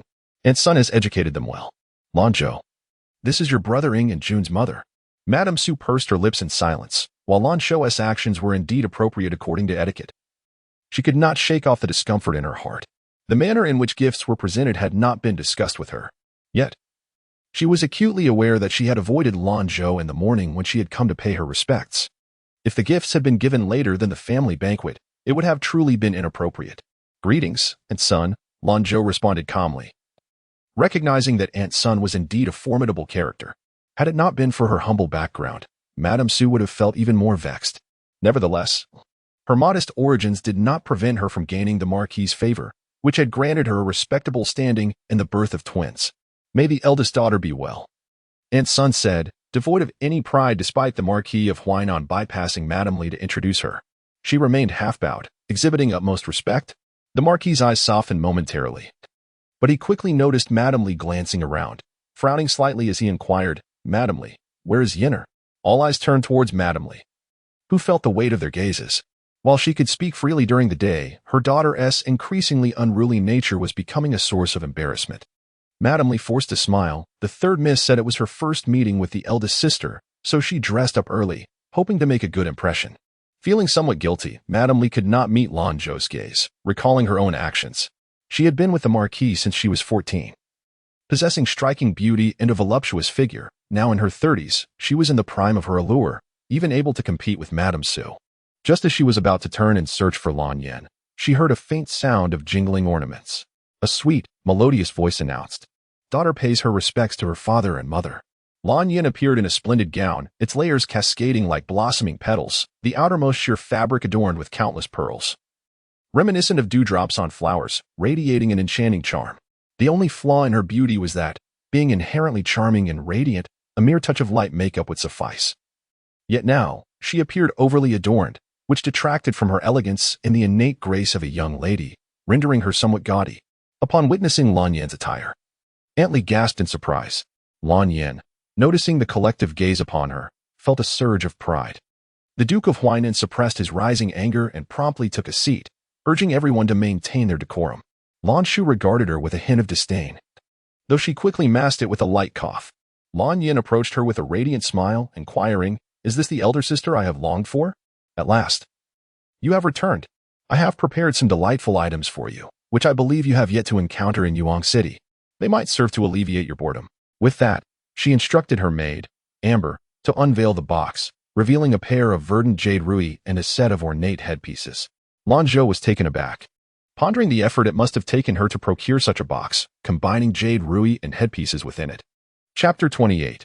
A display of authority. Although Lanzhou was well aware of her penchant for arrogance, she remained oblivious to the fact that, in her absence, such ostentation had magnified into a mindless hubris, akin to a newly affluent individual seeking to flaunt their wealth.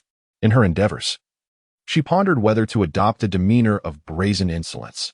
However, after reflection, she opted against it, recognizing the fatigue that would accompany such pretense. Besides, her past actions were not dissimilar in the eyes of others. "Thank you, third sister," Lanzhou signaled to Bai Zhu to properly receive the gifts.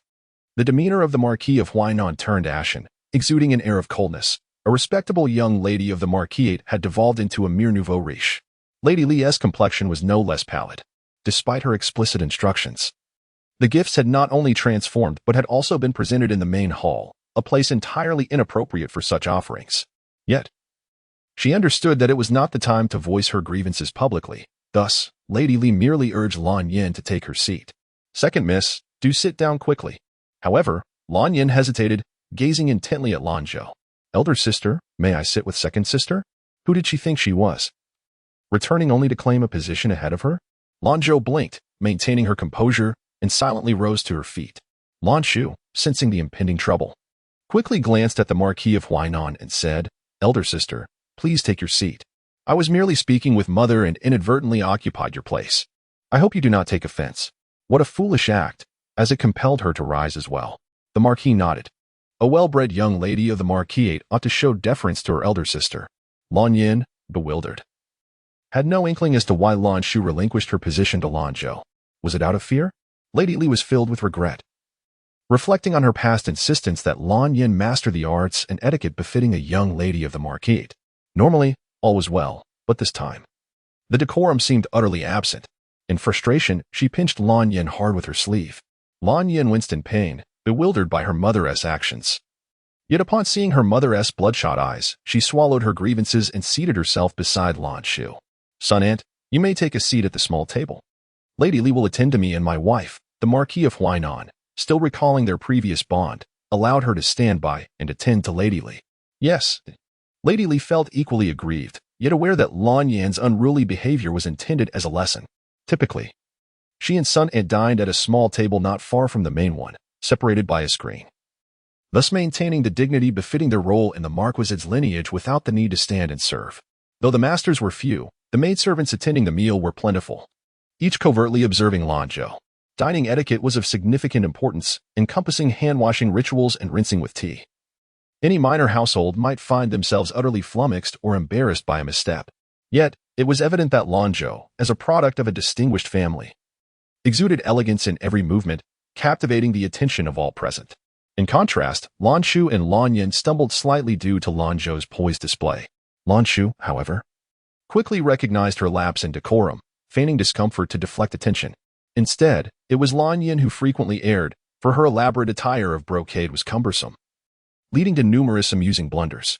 The Huainan Marquis endured in silence, and just as he finished his meal, he addressed Su Shi, "Madam, Lan Yin has become increasingly lax in her conduct.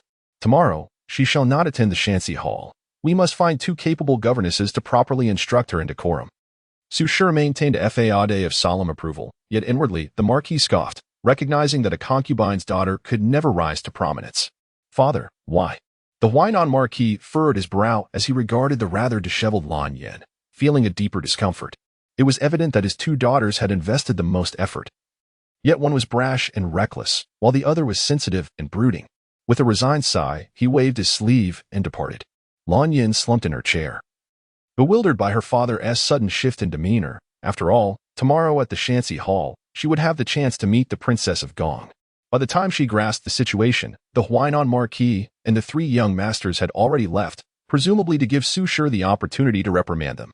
Yet, Lanzhou remained oblivious to her faults, consumed by indignation and resentment, convinced that her father's change in attitude was undoubtedly due to Lanzhou.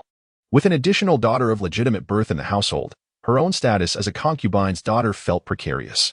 She then glared at the composed Lanzhou, exclaiming in fury, "It's all your fault. You, a rustic girl from the countryside, why did you have to return? A wild girl coveting the wealth of the Marquis. Do you even know if you can endure it?" Lanzhou looked at Lanzhou with shock and bewilderment, secretly relishing the moment. Lanzhou, however, felt no desire to return. The vast world beckoned her to leave, but she dared not and could not. Antley nearly lost her composure, hastily covering Lanzhou's mouth, pleading, "Third miss, I implore you, do not speak further. How can you speak to your elder sister in such a manner?" Lanzhou suddenly stood, positioning herself protectively in front of Lanzhou, her small face brimming with righteous indignation and tears. Lanzhou scoffed, a smirk curling her lips. "Spare me your faint concern. Wasn't your fervor last night merely a result of her return, leaving you anxious?" "I did not," Lanzhou protested, clutching her heart, tears streaming down her cheeks as she lamented, "Both my elder sister and I are daughters of our mother. I am happier than anyone else that she has returned. Why must you wrongfully accuse me? Outrageous. Truly outrageous.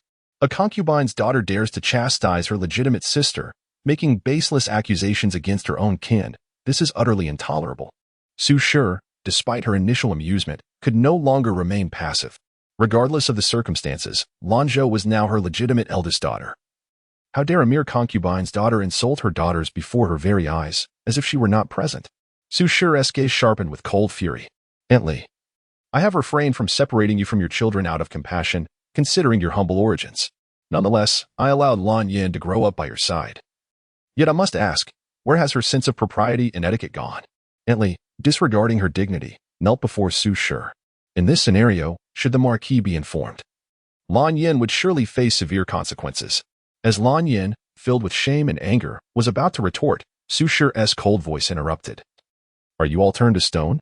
Miss San has succumbed to hysteria. Quickly, take her away to kneel in the ancestral hall. Without a command from me, no one is permitted to approach." Seeing this, Granny Zhao directly signaled the maid to silence her and drag her away. Concubinely, having relied on the fact that she bore a son and a daughter, had previously caused considerable trouble for Madame Su before concubine's son entered the household. Now that concubine's son has been in the family for many years, she too has fallen out of favor, and although Madame Su wishes to deal with her, she hesitates, considering the Marquis, and is reluctant to lower herself to such disputes. Lanzhou's arrogance must surely stem from the encouragement she receives behind the scenes. Concubinely bowed her head, saying, "Madam, please forgive me. It is the fault of this servant. I shall properly counsel Miss San in the future." Just as she was about to say more, Madame Su interrupted coldly, concubinely. "Do you truly wish for me to summon the Marquis and repeat the words Lanzhou just uttered?" A lowly illegitimate daughter, referred to as Miss San, has indeed begun to think herself a flower. Concubine Li's face turned a mix of green and white. Should the Marquis learn of this, punishment would be inevitable. She quickly softened her tone, saying, "This servant would not dare." Madame Su mocked, "You had better not. Otherwise, should the Marquis find out, punishment will surely follow. I shall send 2 nurturing matrons to the fragrant tea courtyard. If you have not learned proper decorum, you shall not set foot outside the fragrant tea courtyard." Madame Su also wished to keep this matter from the Marquis of Huainan, for she too would face reprimand. After all, it is her duty to nurture the children of concubines. However, she could not swallow her pride and personally oversee it. "Yes, this servant thanks you for your grace, madam." Madame Su cast a cold glance at those present, stating, "Today, Miss San has lost her senses. If anyone were to reveal this matter, do not blame me for being unkind." The crowd knelt in submission. Those serving at the family banquet had signed their lives away, whether born of the family or not. They dared not speak of it. Lanzhou sat in a chair, her eyes half closed, assuming the role of a detached observer. It must be noted that while the Marquis' residence appears to be a prestigious family and outwardly values propriety, it is merely superficial. Had there been even a modicum of proper upbringing, Lanzhou's temperament would not have developed in such a manner. Chapter 29. The bribe as the crowd dispersed.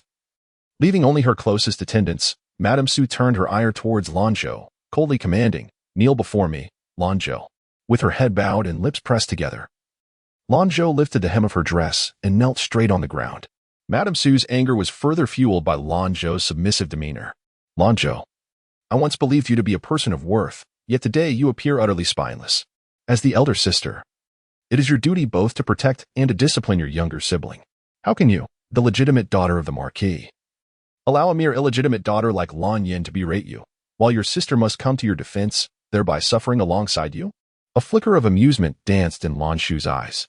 She was acutely aware that any attempt to contradict their mother would inevitably lead to punishment. When her daughter recognized her fault and implored for maternal discipline, her eyes brimmed with gratitude for Madame Su's intervention against Lanzhou, intensifying Madame Su's unease.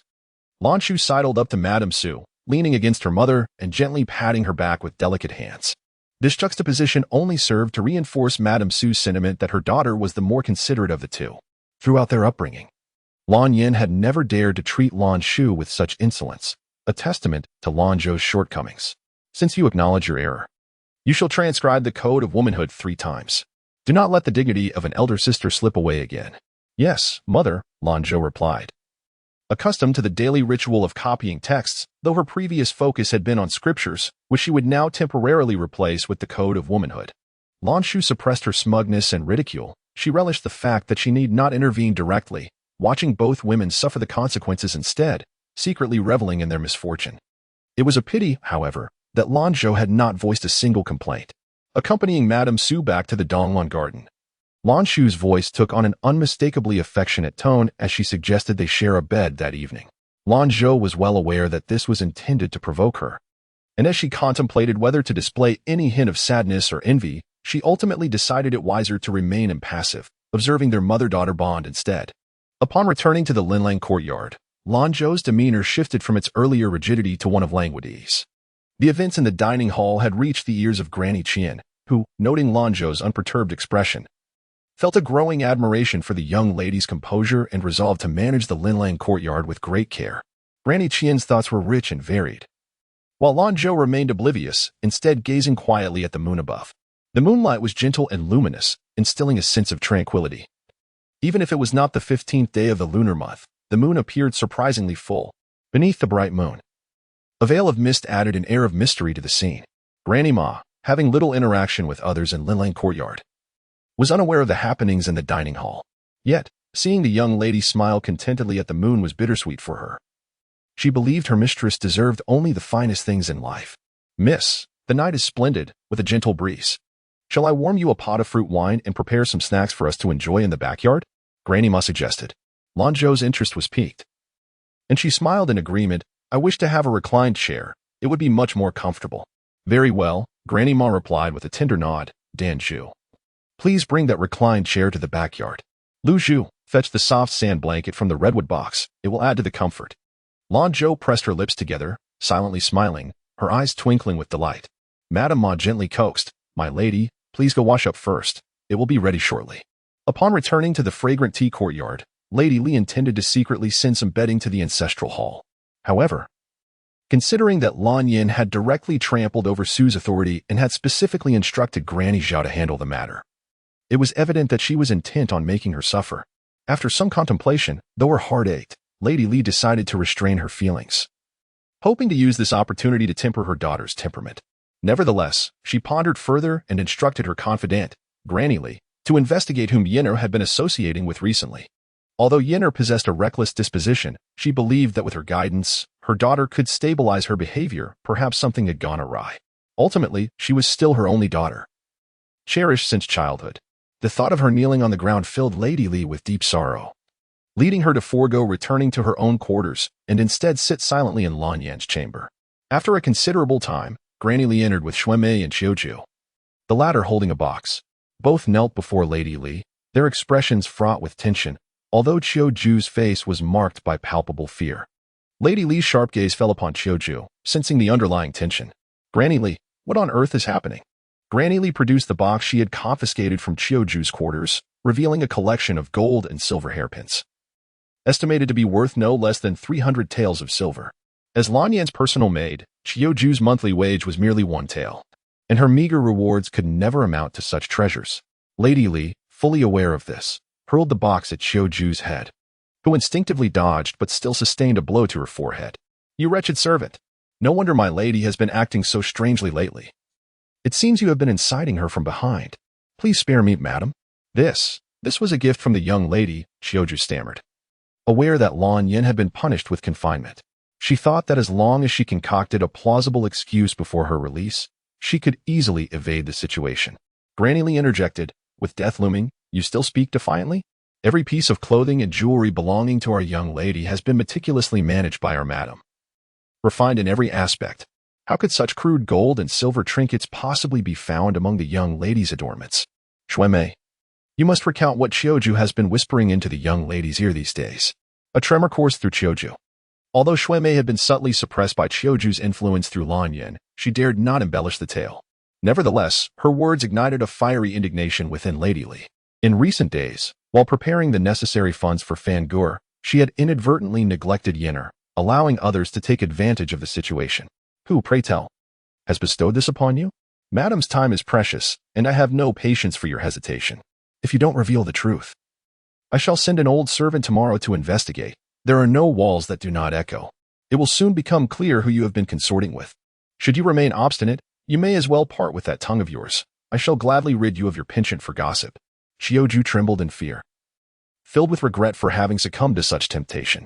She was acutely aware of Granny Li's methods. Once, a maid had caused the third mist to fall into a pond, and the very next day, that maid's son met a similar fate.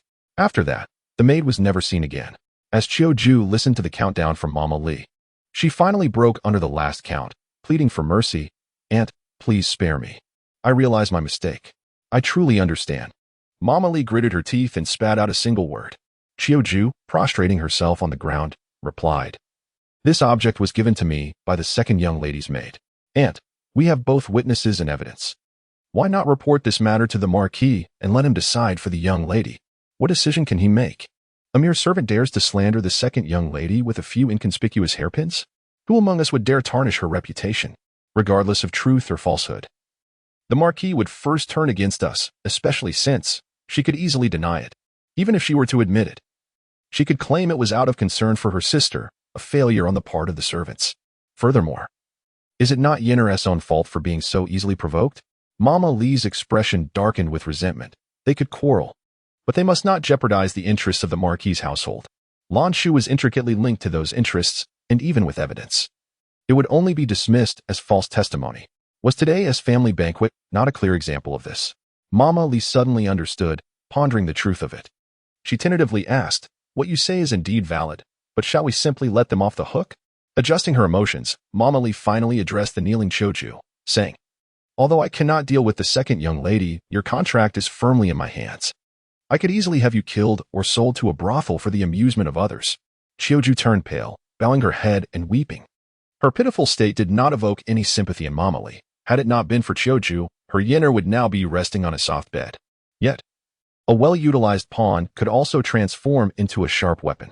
Chapter 30. Intoxication. The bright moon hung high in the sky, its luminous rays scattering like fragments upon the ground. After her bath, Lanzhou's long hair, as dark and smooth as silk, was casually tied with a green ribbon. She stood taller than the average young woman, adorned in a delicate cotton and linen gown, layered in pristine white and soft green, giving her the ethereal aura of a fairy ready to chase the moon on the wind. Her flowing sleeves danced gracefully, with her fair arms occasionally revealed and then concealed. Danzhou gazed at Lanzhou, utterly captivated, resembling a lovesick fool. Meanwhile, Mama Ma felt a twinge of regret, yet was relieved that she had already sent Mama Qian to rest. After all, it was just the four of them, and a little relaxation for the young lady was indeed welcome. Lanzhou and Danzhou played and joked, as carefree as they had been in Yuan City. As cup after cup was consumed, Lanzhou felt herself becoming dizzily relaxed, leaning back on a chaise longue, her gaze fixed upon the bright horizon, a small celestial body drawing forth the thoughts of countless souls. She reached out, slowly moving her hand to shield her eyes. Fingers parting slightly, the moon before her took on a unique charm. Indulge in the fragrant wine, and occasionally hear drunken musings. A journey across 9 layers of separation. The mundane world deeper than the sea. Lanzhou's voice was soft, echoing like a distant melody. Danzhou leaned closer, praising, "Miss, your recitation is truly delightful." Luzhu playfully pushed Danzhou's face away, flicking her smooth forehead. "Can you even understand it?" Danzhou grinned foolishly. "Not really, but it sounds lovely." Lanzhou chuckled softly. "Your words are beautiful too." She wondered where Danzhou had procured the fruit wine. It was sweet and delightful, devoid of any sharpness. Perhaps it was the swaying of the rocking chair, the enchanting moonlight, the gentle breeze, or her own limited tolerance for alcohol, but after just one jug, she felt lightheaded. Baizhu and Luzhu exchanged knowing smiles, realizing that their lady was truly intoxicated, giggling foolishly like Danzhou. "Danzhou, what kind of wine did you bring? How did the lady get drunk after just one bottle?" "Qianqiubai," they chorused, then turned to the seemingly dozing Lanzhou. "What is it?" Danzhou shrank her neck in confusion. Luzhu, with a hint of exasperation, remarked, "You silly girl, Qianqiubai has a strong potency. It's no wonder the lady is tipsy after such a small amount." "You stay here, Mama. I'll prepare some tea to sober her up," Mama Ma promptly replied. "No need, Mama. Look at her. Even in her drunken state, she behaves so well." Mama Ma and Baizhu exchanged silent glances. Lanzhou could barely discern their voices, feeling as if her body had become incredibly light, almost floating in midair. Mama Ma called out to her several times. But Lanzhou merely glanced over, hazily aware. Fortunately, Luzhu, foresight as ever, kept warm tea at hand and coaxed her to drink half a bowl. Luzhu. Danzhou, help the lady to bed. "No need, Mama. I can manage alone. The lady is lighter than the water jar I lifted today," she declared. Effortlessly scooping up Lanzhou, though she refrained from jostling her too much, mindful of her precious charge. "Madam Ma." Luzhu. Baizhu. After Madam Ma settled down, she said, "You 3 should go to sleep first. The young lady has consumed alcohol tonight. I shall keep watch." Baizhu shook her head. "Madam, your health is not well. The young lady has always been reluctant to let you keep watch. If she finds out tomorrow, she will surely blame us." "Nonsense. I am quite sturdy," Madam Ma replied. "Tomorrow, the young lady will visit the compassion hall, and both Danzhou and Baizhu must accompany her. Luzhu, you ought to keep an eye on Lingling Courtyard, so I will take this duty." However, Baizhu still wished to persuade her. Luzhu smiled and said, "Forget it, Sister Baizhu. The young lady is the apple of Madam's eye. After drinking tonight, if Madam is not by her side, she will surely toss and turn, unable to sleep." Danzhou, however, was indifferent, as they all worried that their clumsy hands might hurt the young lady. They were overthinking, after all. She had brought in the large vat from the kitchen and the lotus pot from the courtyard without a scratch, while they, with their slender arms and legs, would likely stumble and struggle to help the young lady back. Yet, she could not voice this, for otherwise, she would be outnumbered. Moreover, she was to accompany the young lady out tomorrow to protect her, so she needed her rest. Madame Ma left a faint candle flickering, since a few years ago, the young lady had inexplicably developed a fear of darkness and had grown accustomed to sleeping with a candle lit. Madame Ma lay in the adjoining room, resolutely telling herself not to fall asleep and to remain vigilant, yet for reasons unknown, her eyelids grew heavier despite not feeling weary, and she eventually succumbed to slumber. As the tranquility of night enveloped Linglang Courtyard, a tall figure clad in dark robes silently appeared by the side of Lanzhou's bed. This was the second day since his return to the capital. He had intended to see her the following day. However, gazing at the snowflake-like documents and memorials, though he had acted as he had planned, his heart felt constricted and despondent. In harsher times, he had endured similarly. Yet today he found it increasingly difficult to alleviate his own feelings. A yearning arose within him to seek her out, a thought that he could not extinguish. He engaged in an act he deemed absurd, leaning amidst the rubble, quietly observing her, as memories surfaced in his mind, sitting beside her, sharing wine, gazing at the moon, playing chess under its light, or witnessing her dance in the moonlit night, or watching her as she practiced swordplay. Though these were mere fantasies, they also represented his hopes. He should have departed after she had retired, yet he could not suppress his greed, wishing to behold her once more, just one more glance through the gauzy curtain. The scene was shrouded in a misty haze, not entirely clear. He hesitated, rubbing his fingers against the fabric, uncertain whether to lift it. I shouldn't. The curtain parted slightly, and a figure slipped inside, moving with utmost care and breathing slowly, fearful of disturbing her. Yet, with a furrowed brow. He yearned to reach out and smooth her creased forehead. The unfamiliar sensation and the familiar scent enveloped Lanzhou as she slowly opened her eyes, only to find them obscured by something. She leaned towards the source of warmth, feeling the rigidity beneath her. Discontent, she rubbed against it and murmured, "Mama, you have lost weight." In a state between slumber and wakefulness, memories of Mama's past life flooded back, where every touch revealed skin stretched over bone. And the effort to suppress fear, helplessness, and confusion came rushing forth. "Mama, I am afraid."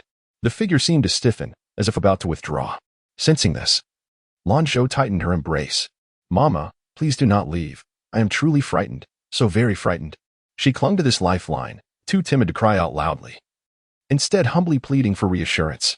With all her strength, she sought to retain this warmth, even biting down as if to anchor herself. He held her close, allowing her to weep and release her anguish against his neck. He recognized her descent into turmoil and pressed his face against her cheek, striving to convey a sense of safety, though the pain in his neck paled in comparison to the ache in his heart. "Do not fear, do not fear," he murmured clumsily, gently patting her back. Time slipped away, and eventually, the tension in his neck relaxed, leaving only the sound of soft, rhythmic breathing in their shared space. He laid her upon the bed, half reclining and half sitting beside her, resting his chin on his hand, slowly granting himself the indulgence of sleep. As the first light of dawn graced the horizon, a faint, gentle voice whispered in his ear. Chapter 31. The benevolent hall bijou, keeping a careful eye on the time, entered with a pot of hot water. Indeed, she found Lanzhou seated on the bed, gazing vacantly at the pillow beside her. Did the young lady sleep well?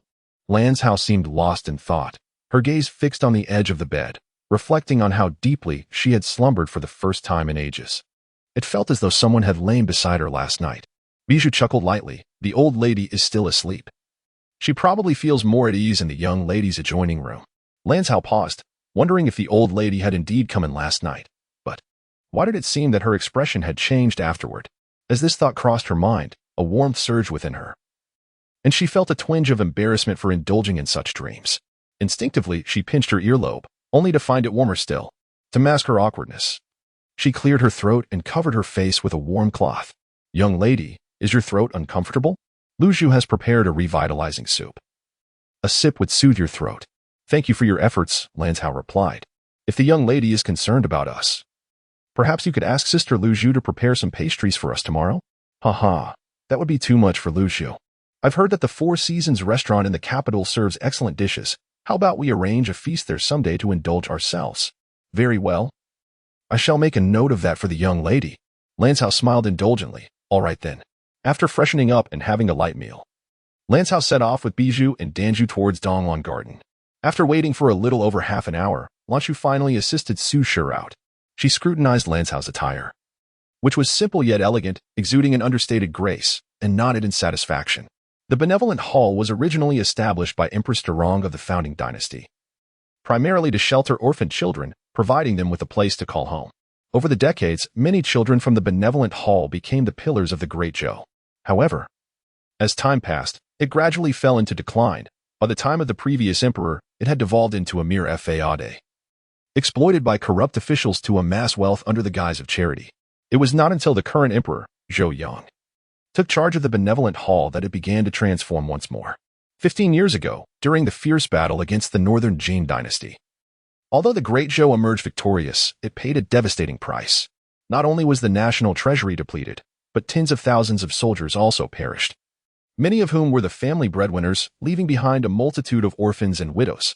Emperor Zhou Yang dedicated several years to resettling these individuals, many of whom were accommodated in the charity hall.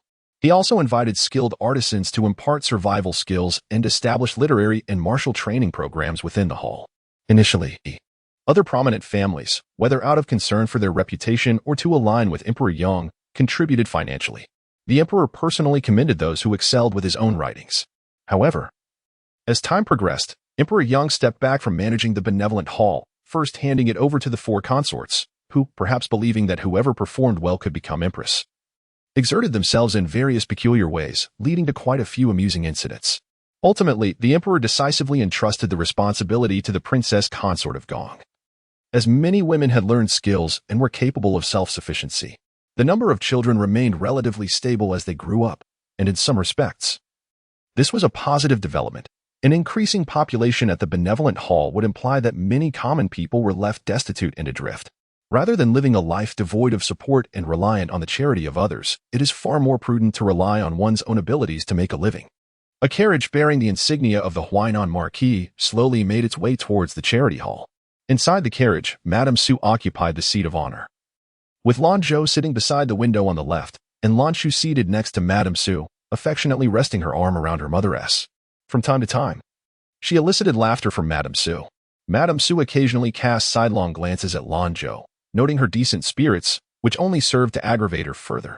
The journey would take at least half an hour, and typically, the matriarchs of noble families would send servants to make a brief appearance.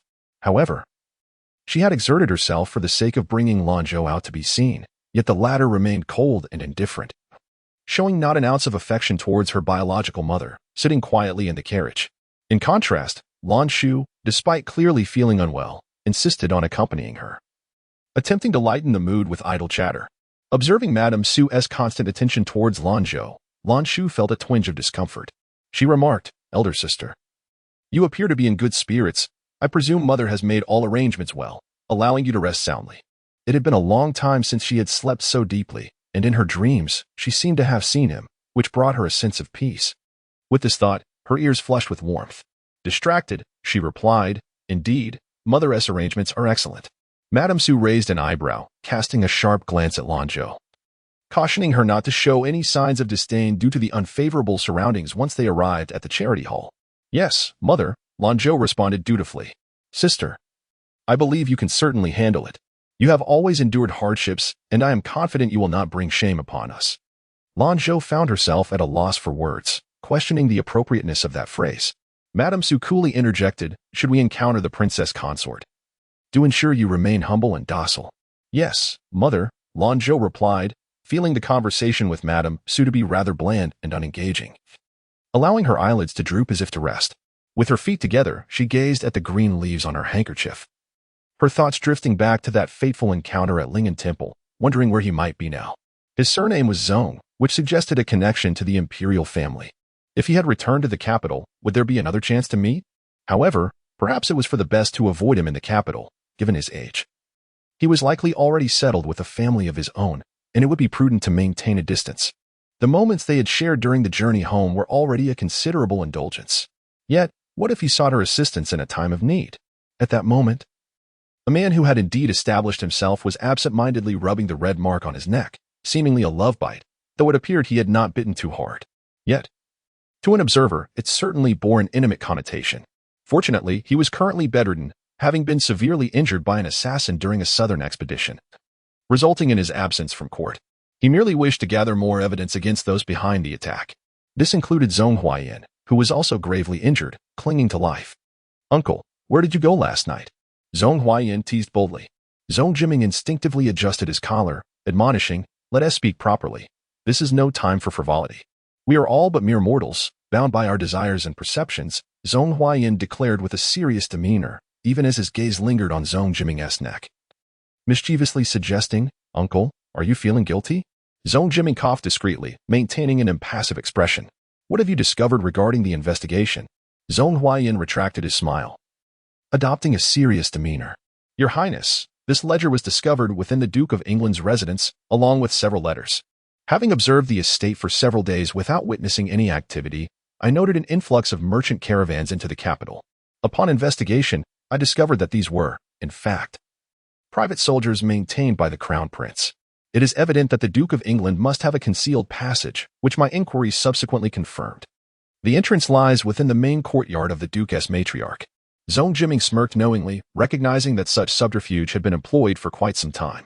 "Your Highness, the Duke of Guangning has harbored treasonous intentions for some time now. The Crown Prince is not deeply involved. It was only when the matter of the iron mine was uncovered that the Duke resorted to desperate measures to assassinate you. A fact of which the Crown Prince is certainly unaware." "Humph, Ian, there is no need to comfort me.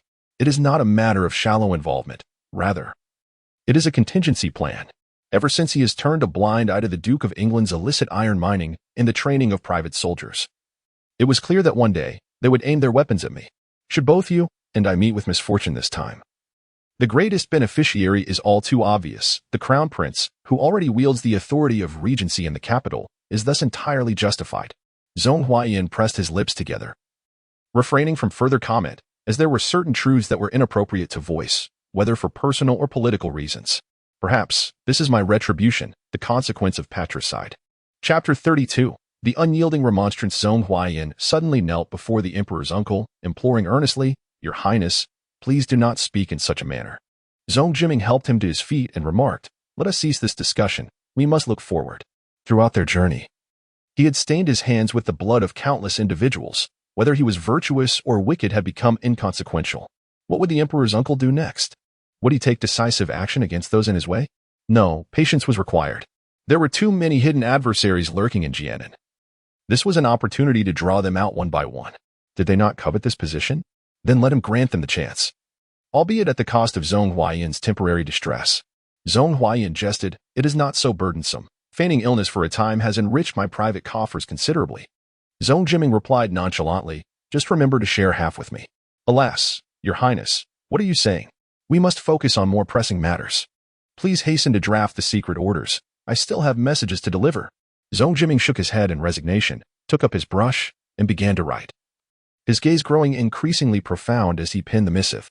Zhong Huaiyan watched his uncle with a mixture of admiration and concern. The innate majesty of the emperor exuded an aura that commanded respect and loyalty. It was precisely this Zhou Yongdi that inspired the Prince of Gong to wholeheartedly support him. Zhong Jiming handed the completed secret order to Zhong Huaiyan, who carefully folded it and tucked it away. After imparting further instructions, Zhong Jiming allowed him to depart. Approximately half an hour later, Rong Deshan entered, accompanied by a visitor. Dressed in a deep crimson court robe that exuded an air of elegance, the newcomer was Jiang Huashu, the grandson of the former Grand Tutor, now a prominent minister close to the emperor, whose appearance could be likened to that of a gentleman unparalleled in the world. "Your humble servant pays his respects to your majesty," he said, inwardly relieved to find the emperor unharmed. However, the clandestine nature of his summons suggested that trouble was afoot. Zhong Jiming, appreciating Jiang Huashu's calm demeanor, gestured for him to take a seat. Leaning back, Zhong Jiming, despite being seated, emanated an undeniable authority that sent a chill down Jiang Huashu's spine. He couldn't help but reflect on his recent actions, hoping none had violated the law or provoked the emperor's ire. Jiang Huashu cleared his mind, yet maintained a posture as upright as a pine tree in the snow. Truly a cunning old fox, Zhong Jiming mused with a quiet chuckle, then addressed Rong Deshan. "Please serve tea to Master Jiang." Rong Deshan, a seasoned eunuch of the palace and once a trusted confidant of the late emperor, approached with a smile, presenting the tea to Jiang Huashu. His long-standing presence at the emperor's side meant that his demeanor often reflected Zhong Jiming's own. Jiang Huashu, noting Rong Deshan's amiable attitude, refrained from speculation and savored the tea. "Master Jiang, there is a matter I find perplexing. I would appreciate your enlightenment." The old fox was at it again. Yet, in the next moment, Jiang Huashu, with an innocent smile, replied, "Your Majesty jest, as the Son of Heaven, you undoubtedly possess a clear understanding of what you seek to know." The facts were indeed apparent, yet the reasoning behind them remained elusive. Rong Deshan presented Zhong Jiming's documents to Jiang Huashu. Jiang Huashu opened the document, only to find it recorded his contributions to the Ministry of Appointments. He inquired, "Your Majesty, do you bear any grievances against me for presenting the memorial written for Lord Shin to the ministry?" Shin Jingqing had distinguished himself in Jianzhou, not only as an upright official but also as a commendable one, rightfully earning the title of governor of Jianzhou. "This literary composition of yours merely embellishes Shin Jingqing's promotion. What offense is there in that? Such a splendid piece, your literary talent is commendable." "I am grateful for your Majesty's praise," Jiang Huashu replied. "Yet, assisting a rival in securing a promotion, especially a significant one, speaks not only to my eloquence but also to my magnanimity. Truly, I am a benevolent individual. However, I have contemplated the matter, and given Shin Jingqing's capabilities, it may be prudent to retain him in Jianan. What do you think of elevating him to the position of Assistant Minister of the Court of Judicial Review? Furthermore, Shin Jingqing and you hail from the same county and share a bond of camaraderie. Being of similar age, I believe you will have much to discuss in the future. Perhaps I shall bestow upon Shin Jingqing the residence adjacent to yours, allowing you to live in close proximity, which would indeed be a blessing for our great Zhou." Jiang Huashu, "Does your Majesty imply consent?" Zhong Jiming smiled faintly, then took up his brush to draft a letter. "Your Majesty," Jiang Huashu lamented, casting a sorrowful glance at Zhong Jiming, Zhong Jiming remained unperturbed, as steadfast as a mountain. Your Majesty, what troubles you? I am aware of my misjudgment. I ought not to presume to interpret your Majesty's intentions. Oh, pray, elaborate. I believed your Majesty might consider that Lord Shin indeed possesses great talent. Yet he is excessively steadfast and inflexible, requiring further experience outside the court. Continue. Zhong Jiming expressed keen interest. Moreover, a local official serves as a parental figure to the people. Jianzhou, with its advantageous yet peculiar geography, is not a place for one of noble lineage, Xinjiang. Lacking deep roots is quite suitable for this role, as Jianzhou was once the capital of the northern Jin. I suspect your Majesty thinks along these lines, which is why you gave him a gentle push. And that is all? Jiang Washu, resigned, stated, indeed, Lord Shin once held a betrothal agreement with my wife, and I do not wish for him to remain in Jianan. Zhong Jiming seized a previously prepared document and tossed it over, scoffing. Is this all you amount to? Jiang Washu caught it and, upon reading its contents, felt a surge of joy, as if he could hardly contain his excitement. Why do you lack such confidence? You are, after all, the champion personally designated by me, a close minister to the emperor, a high-ranking official of our great Zhou. How could you feel this way? Your Majesty, you do not understand. My wife is indifferent to such matters. If there is anything she cares about, it is this face of mine. Yet, as I age, I fear I may become unappealing, losing her affection. Zhong Jiming, your Majesty, you do not comprehend. My wife is truly one of a kind. The jewel of my heart, I must guard her closely. Should misfortune strike and she were to stray, I would face a lonely existence. My son would be left without a mother, and my own mother would. Zhong Jiming looked at him coolly, prompting Jiang Washu to immediately fall silent, though his eyes sparkled with delight. I have granted your wish, but I wonder how you intend to repay me? The humble servant consumes, utilizes, and resides in all that your Majesty provides. When your Majesty directs me eastward, I shall steadfastly refrain from gazing northward. Your Majesty. Before he could complete his thought, Zhong Jiming carelessly tossed a memorial to Jiang Washu. Upon a cursory glance at its contents, Jiang Washu nearly relinquished the scalding hot potato in his grasp, his brow furrowing in distress as he inwardly chastised. How dare the Duke of England and the Crown Prince harbor such audacity to revolt? Surely, they could bask in the splendor of their high status and wealth without resorting to such folly. Alas, alas. He finds himself on the verge of offending someone yet again. Sigh, sigh. The wily fox has entangled him in yet another nefarious endeavor. Your Majesty, I am but a solitary figure, uncertain of what I might achieve. Zhong Jiming chuckled softly, pondering. The jade-faced fox, lamenting his lack of connections, seeks to distance himself from this matter. How implausible. He tapped his finger upon the table, declaring, My dear Minister, your role is indeed pivotal. Do remember to vehemently petition for a thorough investigation into the Duke of England's indulgence of Gan Zhengchu's illicit iron mining. This scandal, if exposed, has resulted in my assassination attempt, leaving both myself and the Crown Prince gravely injured and in a state of unconsciousness. You must act as the final spark to ignite this powder keg. Your Majesty, are you perhaps practicing the tone of a fervent remonstrance? Your words seem somewhat insincere, lacking the necessary emotional depth. They ought to be more nuanced. Jiang Washu. Chapter 33. Seizing the moment, Jiang Washu resignedly accepted the edict, and after a lengthy discussion of state affairs with His Majesty, he was finally permitted to depart. As he settled into the carriage, he intended to seek solace from his wife at the Shanxi Hall, but upon lifting the curtain, he was met with the composed figure of Zhong Jiming. With a deep sigh, he resigned himself to sitting beside him. Your Majesty, what troubles you again? He inquired, for he still had matters to attend to. Have you not changed back into your civilian attire? Zhong Jiming replied with calm composure. Indeed. I was just about to head to Shanxi Hall. Jiang Washu blinked, adding, Therefore, Your Majesty, you ought to take your leave. Zhong Jiming, seemingly oblivious, responded, Then let us go together. Jiang Washu felt as though he were not merely in a carriage, but rather caught in a tempest, buffeted by the winds. Your Majesty, there are conspirators plotting rebellion. Should you not remain concealed rather than expose yourself as a target? Indeed, some are set to die in admonition tomorrow. Jiang Washu was left speechless. Perplexed, he queried, Is it not true that someone is gravely injured and unconscious? What if they discover you wandering about at this hour? It is not the time for you to be out. Should not the guards just now be concluding their watch? Jiang Washu, maintaining his composure, remarked, Your Majesty, I shall go to Shanxi Hall to fetch my wife. Is it not merely an early conclusion to my watch? I have toiled tirelessly without recompense. It has been too long since I visited Shanxi Hall. Let us go together. It is a waste of time. Jiang Huashu was utterly bewildered by the enigmatic intentions of His Majesty. Just moments ago in the palace, he had hesitated to speak, and now, unexpectedly appearing in his carriage. It felt as though he were ensnared in a trap. Resigned, he commanded, "Mu Qing, let us depart." Mu Qing complied, casting a cold glance at Mingyu before driving the carriage away. Inside the carriage, the atmosphere was decidedly peculiar. Zhong Jiming ignored Jiang Wangshu's palette of expressions and directly inquired, "How many years have you been wed to your wife?" "To answer your majesty, 6 years and 42 days. Blessed with 2 sons," Jiang Huashu replied. Zhong Jiming was taken aback. "Did I inquire about the number of offspring? How could this fellow boast about such things? You and your wife share a notable age difference, and your temperaments, well, they diverge. How did you manage to win her over so willingly in the beginning? Your majesty, as the saying goes, a woman 3 years older than a man is like gold. I have indeed secured a grand treasure." As he recounted the tale, Jiang Wangshu felt he could boast about it for a lifetime. Though he found it odd, the emperor's curiosity about his achievements sparked a desire to share. So he set aside his concerns about the emperor's unusual behavior and spoke at length.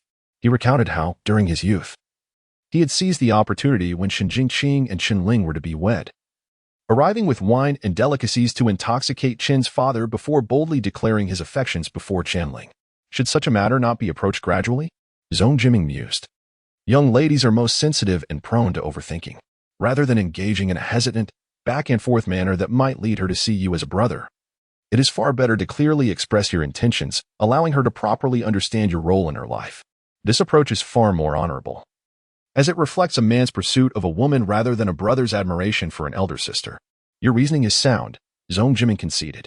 The carriage departed from Dali Temple, en route to Shanxitang, as Zhong Jiming listened intently to Jiang Wangshu's illustrious achievements. Time rewinds to when Lanzhou and her companions arrived at Shanxitang. Situated on the outskirts of the city, Shanxitang revealed a shimmering river from a distance, with a mountain rising beyond its banks. This haven, encircled by mountains and waters, featured orderly rows of houses that crisscrossed without any lavish embellishments. It was as ordinary as one could imagine. A few homes emitted wisps of smoke from their chimneys. This was Lanzhou's first visit to Shanxitang, and its reality diverged entirely from her expectations, evoking a longing within her. Could this not be considered a paradise? After all, where the heart finds peace, is it not a paradise? Lanzhou assisted the matron Su Shi in disembarking from the carriage, observing Lanzhou, who appeared lost in thought. She offered gentle reassurance. "Elder sister, are you frightened?" Lanzhou, upon her first visit with Su Shi, had also been taken aback by the scene.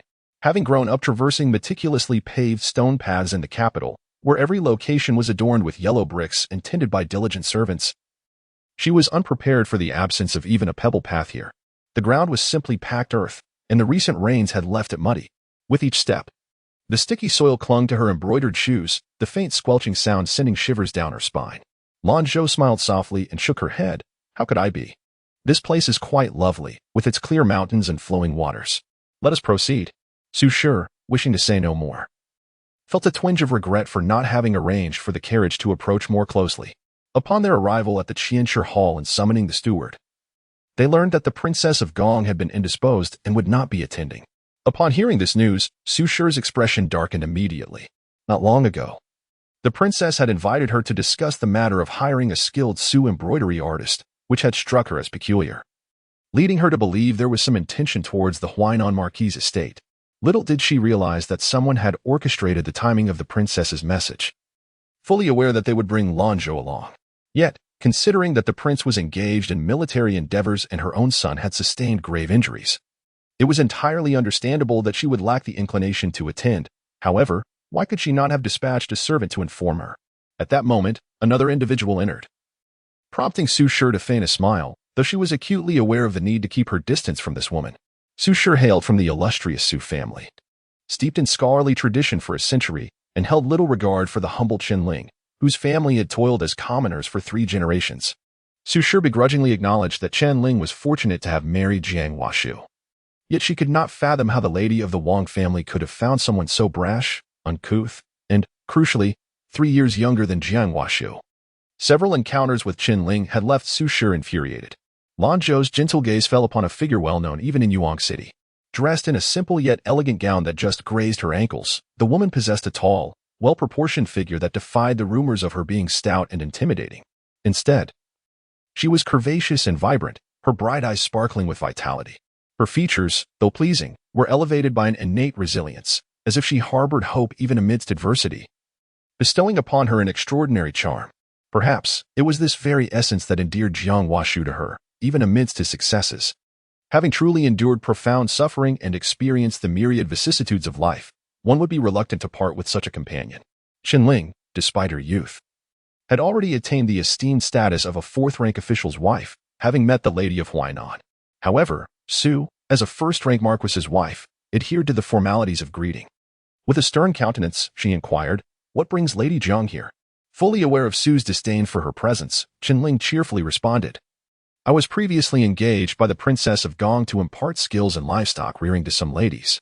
As you know, I hail from Nanshan County, where my family has long been engaged in agriculture, thus I possess some insights into farming and animal husbandry. Upon hearing that the Marquis's wife was coming, I hurried over. I happen to have prepared several pairs of boots, which will be useful when we go out to fertilize the fields. I hope you and the two young ladies will lend a hand. With the Princess of Gong absent, your assistance would surely touch the hearts of the other ladies. Those refined young women, nurtured in the ways of noble families, often concealed their true sentiments beneath layers of meaning. Yet, when confronted with the candid and forthright Qinling, they found themselves at a disadvantage, much like the present moment." Chapter 34. The village matron Qinling feigned ignorance of Su Shi's expression and instructed someone to assist Su Shi in putting on her shoes. "What?" Su Shi shrieked, her indignation palpable. "How dare you? I am the esteemed lady of a marquis' household, and you expect me to fertilize?" The word she could not bring herself to utter was too crude for her lips. "You are truly vulgar." Qinling brushed off non-existent dust from her attire, expressing her discontent. "Madam, what are you implying? I am but a humble servant invited by the Princess of Gong, and I am considered a half-master of the Compassionate Hall. How can you speak so? If the Princess of Gong can do it, why should you, the Marquis' lady, feel above it? Is it because your daughter aspires to be an imperial consort that you believe yourself more exalted than the princess?"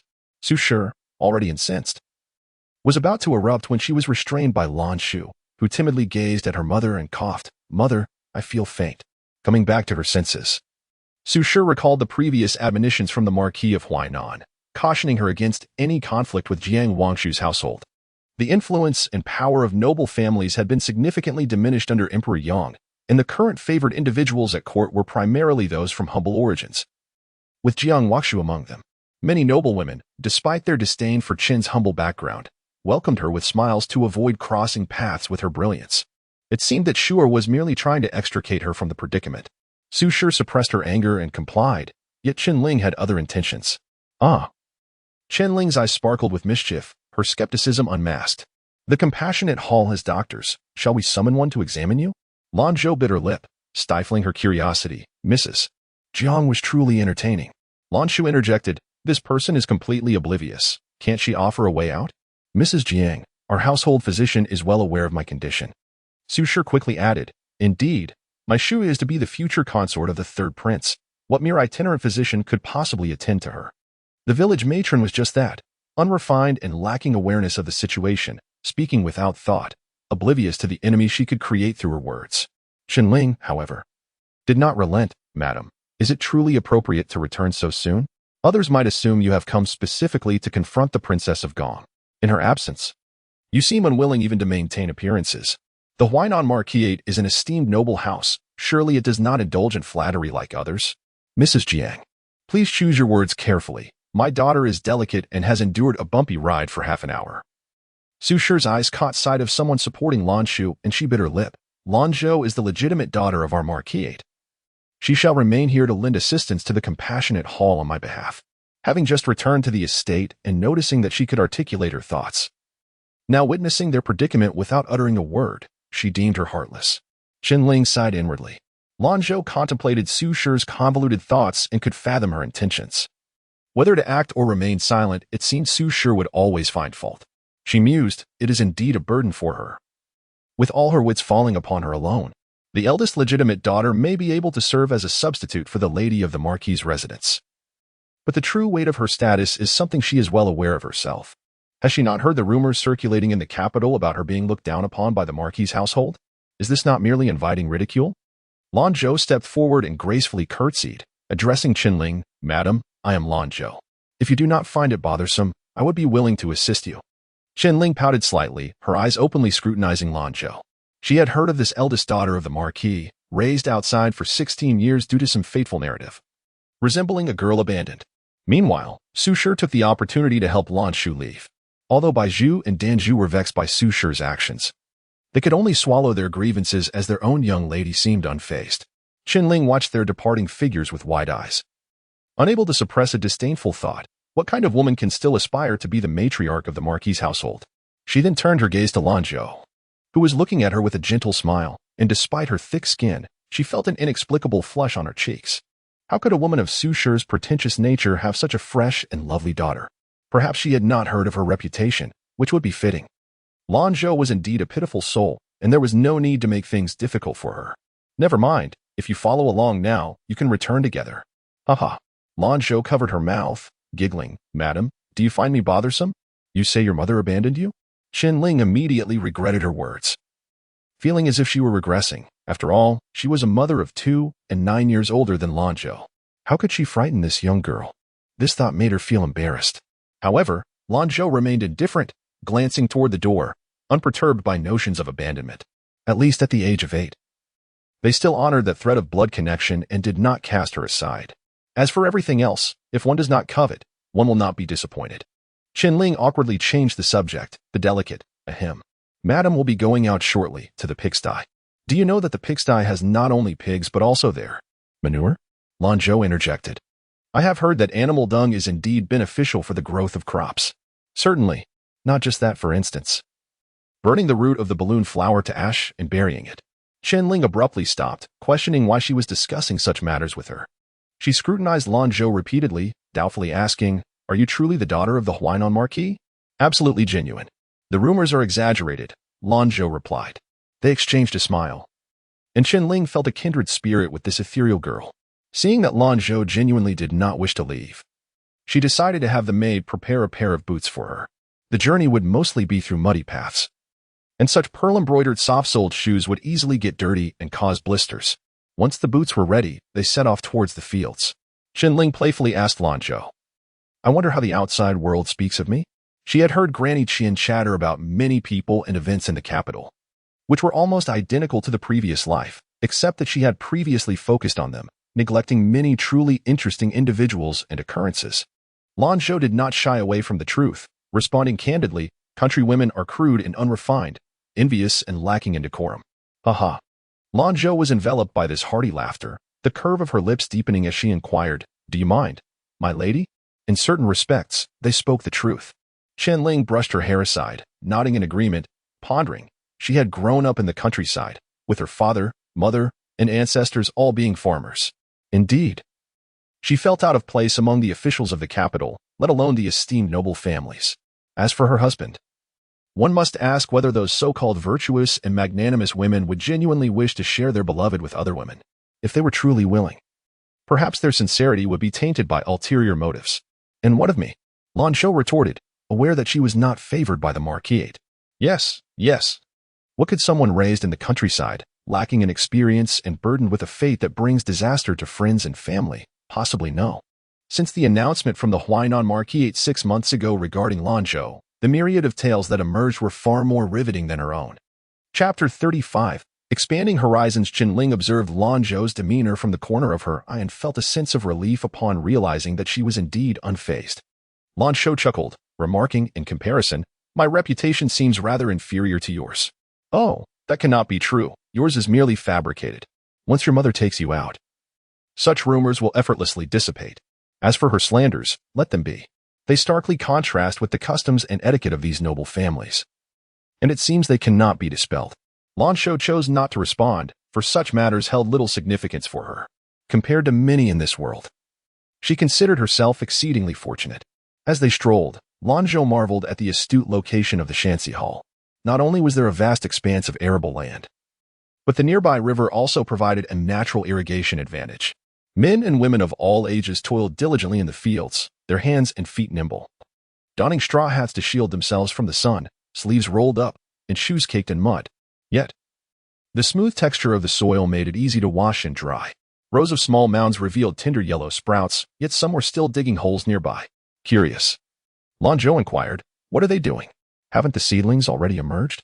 Ling lifted a seedling from a wooden bucket, admiring its vigor, and nodded approvingly at the nearby farmer. The farmer, feeling rather bashful, rubbed his hands together, casting nervous glances at the elegant lady beside Lady Jiang, who resembled a celestial being. After examining the seedlings, Ling turned back to Lanzhou, explaining, they are supplementing the soil with fertilizer. What does that entail? Lanzhou asked. Ling almost retorted, questioning how one could be unaware of such a process, but then recalled that she, too, had once innocently inquired about the 5 musical notes of the palace.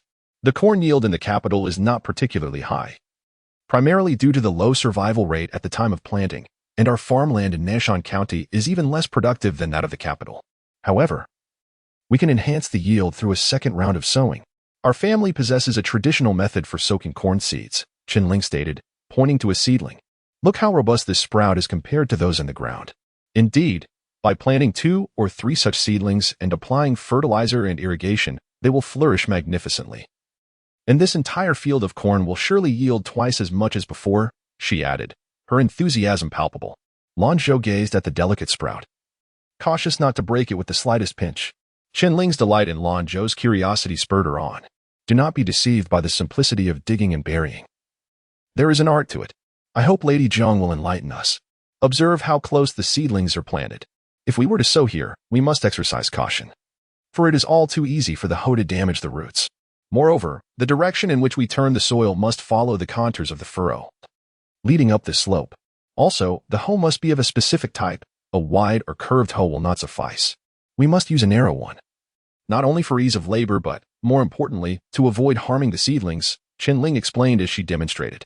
Lanzhou watched her fluid and natural movements, nodding in agreement. As the weather warmed, the exertion caused beads of sweat to form on Ling's brow, prompting Lanzhou to gently wipe her forehead with a handkerchief. The fragrance of the cloth was faint yet refreshing, prompting Ling to take a gentle whiff. Would you like to give it a try? She inquired.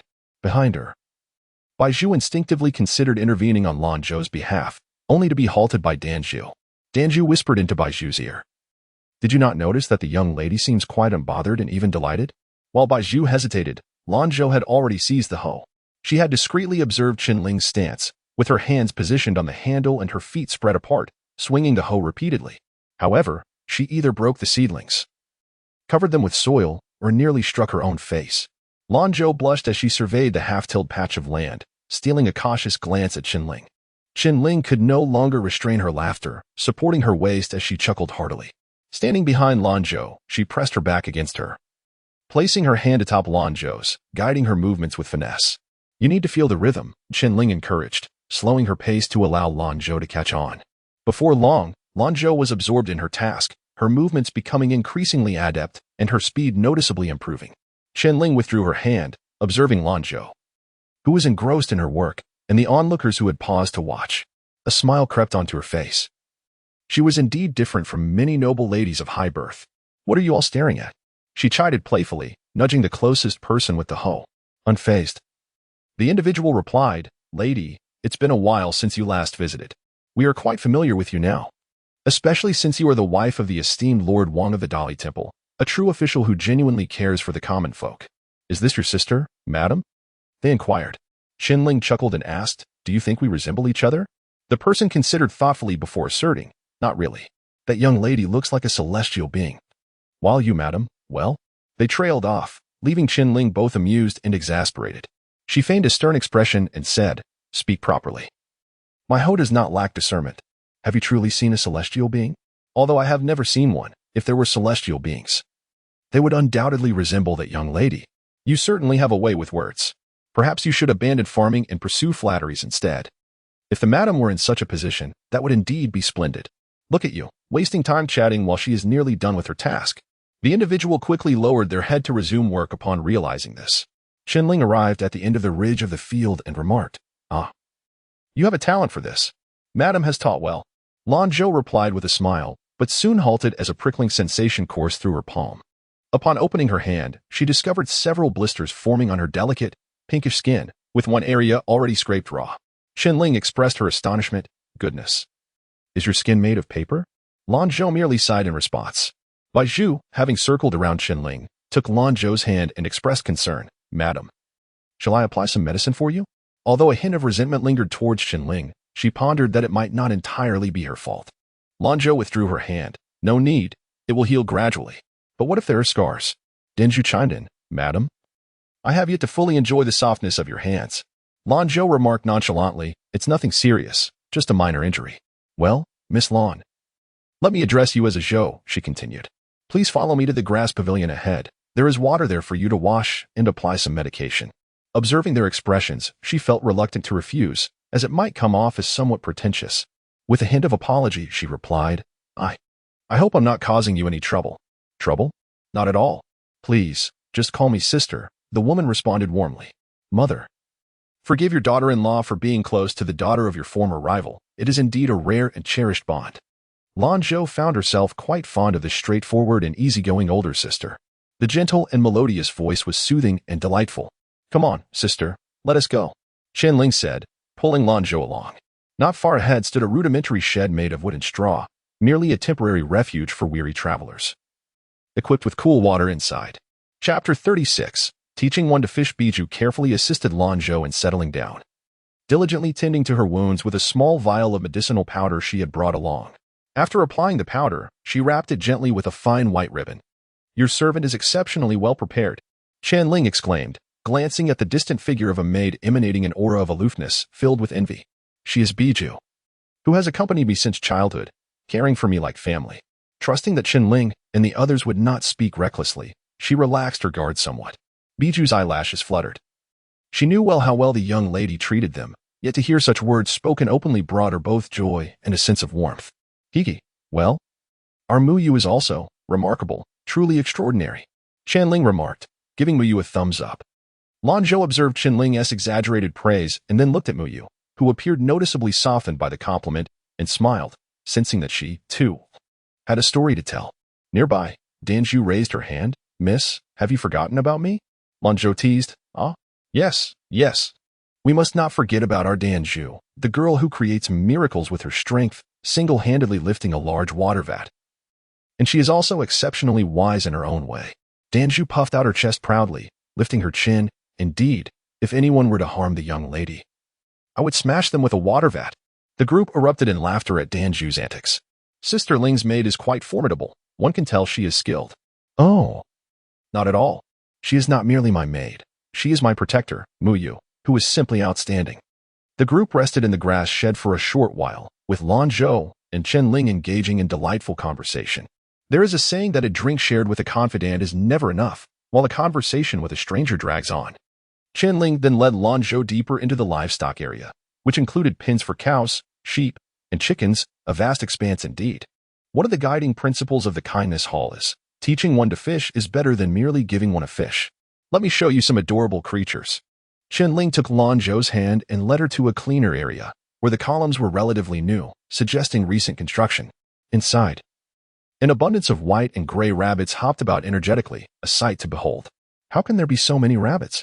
Lanzhou exclaimed in astonishment. Qinling's eyes sparkled at the sight of the rabbits. Rabbits have a remarkable reproductive capacity and are quite easy to care for. Look at those plump rabbit legs. Isn't it said that rabbits are delicate and hard to raise? Lanzhou inquired, recalling the higher market price for rabbit meat in the capital. Not at all. As long as you provide a sufficiently spacious and warm environment that is well ventilated and dry, they thrive. They only need to be fed twice a day. Is it really that simple? Indeed, but the water must be clean. It is best to use boiled and cooled water mixed with a suitable amount of alfalfa. Never give them water directly from the river, as it could lead to diarrhea. Lanzhou nodded attentively, her curiosity piqued. What do rabbits eat? Dried feed, crushed grass cakes, and carrots are all suitable. Moreover, rabbits are inherently timid creatures, possessing acute hearing. One should strive to avoid creating excessive noise, otherwise, a startled rabbit may easily fall ill. Lanzhou was quite enlightened by this. Although it seemed simple, such insights were often overlooked. She felt no disdain for the strong odor of the rabbit hotch, and Qinling admired this quality in her. She lowered her voice and asked, would you like me to catch a couple of lovely young rabbits for you to raise? Lanzhou's eyes sparkled at the suggestion, but she quickly recalled her current situation at the Ho residence. If they discovered that these were gifts from Sister Ling, it would undoubtedly lead to unnecessary troubles. Perhaps it would be best to wait until later, until the whole family has faded into obscurity, at which point she might gain her freedom. Chen Ling seemed to consider the Su family as well. A person like her would likely believe that young ladies ought to keep only distinguished breeds of dogs and cats as pets. However, she thought it best not to elaborate further in front of her, lest it mar her spirits. When you do decide to raise them, let me know, and I shall help you choose the finest. Then I shall express my gratitude to Sisterling in advance, Lanzhou replied. Chen Ling summoned the individual responsible for managing the rabbit farm, inquired about various matters, and offered some cultivation advice before taking her leave. Lanzhou watched in admiration. Chen Ling then guided Lanzhou through the schoolhouse, weaving room, and embroidery room. They virtually traversed the entirety of the Shanxi Hall, which indeed broadened Lanzhou's horizons significantly. The Shanxi Hall harbored numerous skilled artisans, each wholeheartedly dedicated to their craft and teaching. What struck Lanzhou most profoundly was the fact that the Shanxi Hall provided refuge for many children with disabilities who had been abandoned. Among them was a 10-year-old boy named Qin Sambai, who was born with a malformed right hand and had been left at the Shanxi Hall, rather than succumbing to despair. This child exhibited remarkable resilience, diligently practicing writing with his left hand. Lanzhou had just seen him reciting passages in class. His slender back exuded a steadfast and courageous demeanor akin to that of a cypress tree. Lanzhou vaguely remembered that in the year preceding her death, there was a highly esteemed scholar known as Qin Sambai. As she walked along, listening to Chen Ling's words, her perspective seemed to unfold into an entirely new realm. If she could strive to perform acts of kindness with her modest capabilities, it would truly honor the fate that had granted her another chance at life, unbeknownst to her. The hour had passed. Have you grown weary from our day of wandering? Lanzhou felt the fatigue in her body and the burning sensation in her feet. Yet her heart was increasingly warmed. I am managing well. Chen Ling observed the brightness in her eyes and chose not to press further. As they approached the riverbank, Chen Ling pointed out 3 stone pillars, roughly arranged in a circle, with a makeshift gray stove constructed in the center. Nearby, several similar circles could be seen. As the hour grew late, Chen Ling suggested, "Let us dine here by the riverside. The breeze is pleasant, and soon we shall witness the sunset. The afterglow upon the river's surface will dance with shimmering light, a truly beautiful sight." Indeed, Lanzhou felt her spirits lifted and nodded eagerly. Yet, she pondered what delectable dishes could be prepared here, given that it was merely a pile of stones. Within the earth lies a delicacy known as beggar's chicken, complemented by grilled fish above and a side of mushroom soup simmering nearby, embodying an exquisite harmony of fragrance, freshness, and sweetness. Lanzhou could only nod in agreement. Muyu, regarding the fish in the river, Chen Ling began, as Muyu unveiled a smile, secretly rubbing his hands together. Despite his icy demeanor that warded off strangers, he unsheathed his sword and strode towards the riverbank. Before Lanzhou could comprehend the swift motion, fish began flopping onto the grass, just as he intended to call upon Bai Zhu and the others for assistance. Miyu produced a dagger from his waist, skillfully dispatching the fish and scaling them with remarkable expertise. Chen Ling hurriedly prepared the ingredients, having recently visited the chicken farm, and began to mix them with the freshly slaughtered and marinated chicken, stuffing in some scallions and wrapping it tightly in leafy greens, surprisingly encasing it in a layer of moist yellow clay. Lanzhou detected an intriguing aroma emanating from the yellow clay, seemingly infused with other elements. However, with the addition of wine. Yes, this would effectively eliminate the earthy and poultry odors, ensuring the chicken was thoroughly enveloped in the clay. It would be slow-cooked over a gentle flame, preserving the moisture and essence of the meat beautifully. Lanzhou swallowed hard, filled with an inexplicable anticipation. Chapter 37 Reunion. The pit constructed from stones was surprisingly two-tiered, with the upper level capable of accommodating chickens wrapped in mud clumps. Just as Chen Ling intended to resume her fishing efforts, her gaze inadvertently fell upon Lanzhou, causing her to freeze momentarily. More specifically, it was the sight of Jiang Washu, Ji Ming, and his entourage approaching behind Lanzhou that caught her attention. Chen Ling rolled her eyes at Jiang Washu, contemplating that if Ji Ming were not present, she might have flung the slender stick in her hand towards him without hesitation. However, Jiang Washu appeared quite delighted, finding amusement even in the way his wife rolled her eyes. Lanzhou sensed something amiss. As she lifted her gaze, it was immediately obscured by a tall figure. A sudden flash of light filled her eyes, leaving her disoriented, her heart inexplicably racing. "Sir?" she inquired tentatively. Zhou Jiming responded with a smile. But the next moment, noticing her hands wrapped in white cloth, his expression darkened with concern. "What happened to your hands?" "Well, I was trying to use a hoe to till the land this morning, But I was rather inept and developed a few blisters in no time, she replied. Does it hurt? It doesn't hurt, Lanzhou said with a light-hearted shake of her head. Yet, recalling her delicate, fair palms, it was hard to believe she felt no discomfort. Zhong Jiming pressed his lips together and gently asked, have you applied any medicine? My maid, Biju, carries medicine with her. Lanzhou responded, though she found his demeanor slightly peculiar. She patiently answered his questions, yet his gaze made her feel somewhat embarrassed, as if she had erred in some way, leaving her feeling quite awkward. At that moment, Chunling interjected, Brother Ji, what brings you here? Brother Ji? Lanzhou pondered, recalling that Zhong Jiming had a different surname. She glanced at Mingwei behind her, who wore a broad smile. She remembered previously hearing Uncle Rong mention this and had inquired about his surname, to which he had not denied it. Perhaps he had chosen to conceal his identity to spare Sisterling any discomfort. Nevertheless, this detail seemed trivial. What mattered was who he was. With a playful smile, Lanzhou teased, Brother Ji? Zhong Jiming, well aware of the implications, maintained a composed exterior. It has indeed been a while, he remarked. Though Lanzhou thought to herself, not quite. It seems only a couple of days. Qianling, intrigued, asked, do you know a Zhou? Ah, a Zhou, yes. Zhong Jiming acknowledged, fully aware that this admission was ill-timed, yet his gaze lingered on her face, reluctant to part. He softly murmured her name. The deep timbre of his voice reminiscent of an enchanting sea creature, captivating in its allure. Lanzhou, fearing she might behave inappropriately and tarnish his impression of her, averted her gaze. Was she blushing? Zhong Jiming barely retracted his gaze, inadvertently meeting Jiang Wangshu's inquisitive stare. Clearly, Jiang Wangshu perceived nothing amiss. He turned to Qianling and said, I heard from Wangshu that you came to Shanxi Hall, so I thought I would come to see it for myself. What a coincidence to encounter an old friend. Indeed, Qianling nodded, then recalled her lingering irritation towards Jiang Wangshu, responding curtly, Humph, what brings you here? Jiang Wangshu, maintaining an air of calmness, looked at her with an unwavering gaze. I missed you, my lady. Qianling shot back, you silver-tongued flatterer. Words from the heart. He countered smoothly. Lanzhou watched their interaction, the endearments exchanged between them leaving her feeling somewhat envious of their evident affection. She then turned her full attention to Jiang Wangshu. Lanzhou, reflecting on the rumors surrounding him, seemed to be more renowned for his appearance than his talents. 5 years ago, when Jiang Wangshu was the top scholar of his high school, it was rumored that many court officials engaged in fervent debates over whether he should be the top scholar or the second place. His literary works undoubtedly deserved the top position, yet his excessive ambition often clashed with the interests of noble families. Amusingly, some claimed that the second place was traditionally awarded to those who were both literarily gifted and handsome, which made the other top scholars appear rather lackluster in comparison to Jiang Wangshu.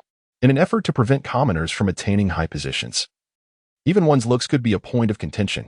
Nevertheless, Jiang Wangshu could indeed be aptly described by the lines, the river and sky are one hue. Without a speck of dust, the solitary moon hangs high in the clear sky. It was said that the current emperor's eldest daughter, Princess Chu Hui, had taken a liking to him. The truth of this remained uncertain, for given their respective statuses, the line between fact and fiction seemed less significant. Zhong Jiming felt discontent as Lanzhou fixated on Jiang Wangshu, while Shirtu sat beside her. Sensing the turmoil within him, Lanzhou extended her right foot, lightly tracing interlacing lines in the sand, forming a rudimentary chessboard.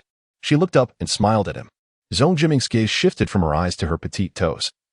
And with a slight swallow, he found that no words were necessary. Even the soothing quality of her voice dispelled his inner discontent. She understood him. The subtle dynamics between them piqued Jiang Wangshu's curiosity. He was not only intrigued by their connection but also by the identity of this individual who had captured the emperor's attention. He questioned whether the emperor's seemingly inexplicable visit to the Shanxi Hall was indeed for this young lady. No, he chided himself. Such a thought was preposterous. Utterly impossible. Could it be that the emperor was considering a match for his nephew? Perhaps. Jiang Wangshu nudged Qianling, inquiring, who is this lady? Qianling retorted impatiently, your sister. Is my sister upset? Jiang Wangshu replied, feigning innocence, I only have a sister, not a younger sister. He looked at Qianling with a touch of grievance. Zhong Jiming. Lanzhou. Qianling shot him a fierce glare. Do you not see others present? Sister. Jiang Wangshu called out, his voice melodiously lingering in the air, startling Lanzhou. Even Zhong Jiming could not help but glance at him, initially believing his earlier boast in the carriage to be mere exaggeration, yet it appeared he had understated his charm. With such a voice and passion in his words, he was indeed a loyal subject. Fearing he might utter something inappropriate, Zhong Jiming quickly replied. She is the legitimate eldest daughter of the Marquis of Huainan, Lanzhou. She has come to Shanxi Hall today with her mother. Her younger sister is unwell, and the Marquis's wife has taken her daughter back home. I share a special bond with a Zhou. Is it wrong to call her sister? With just a few words, coupled with Qin Ling's expressions of both affection and disdain, Jiang Washu gleaned the situation.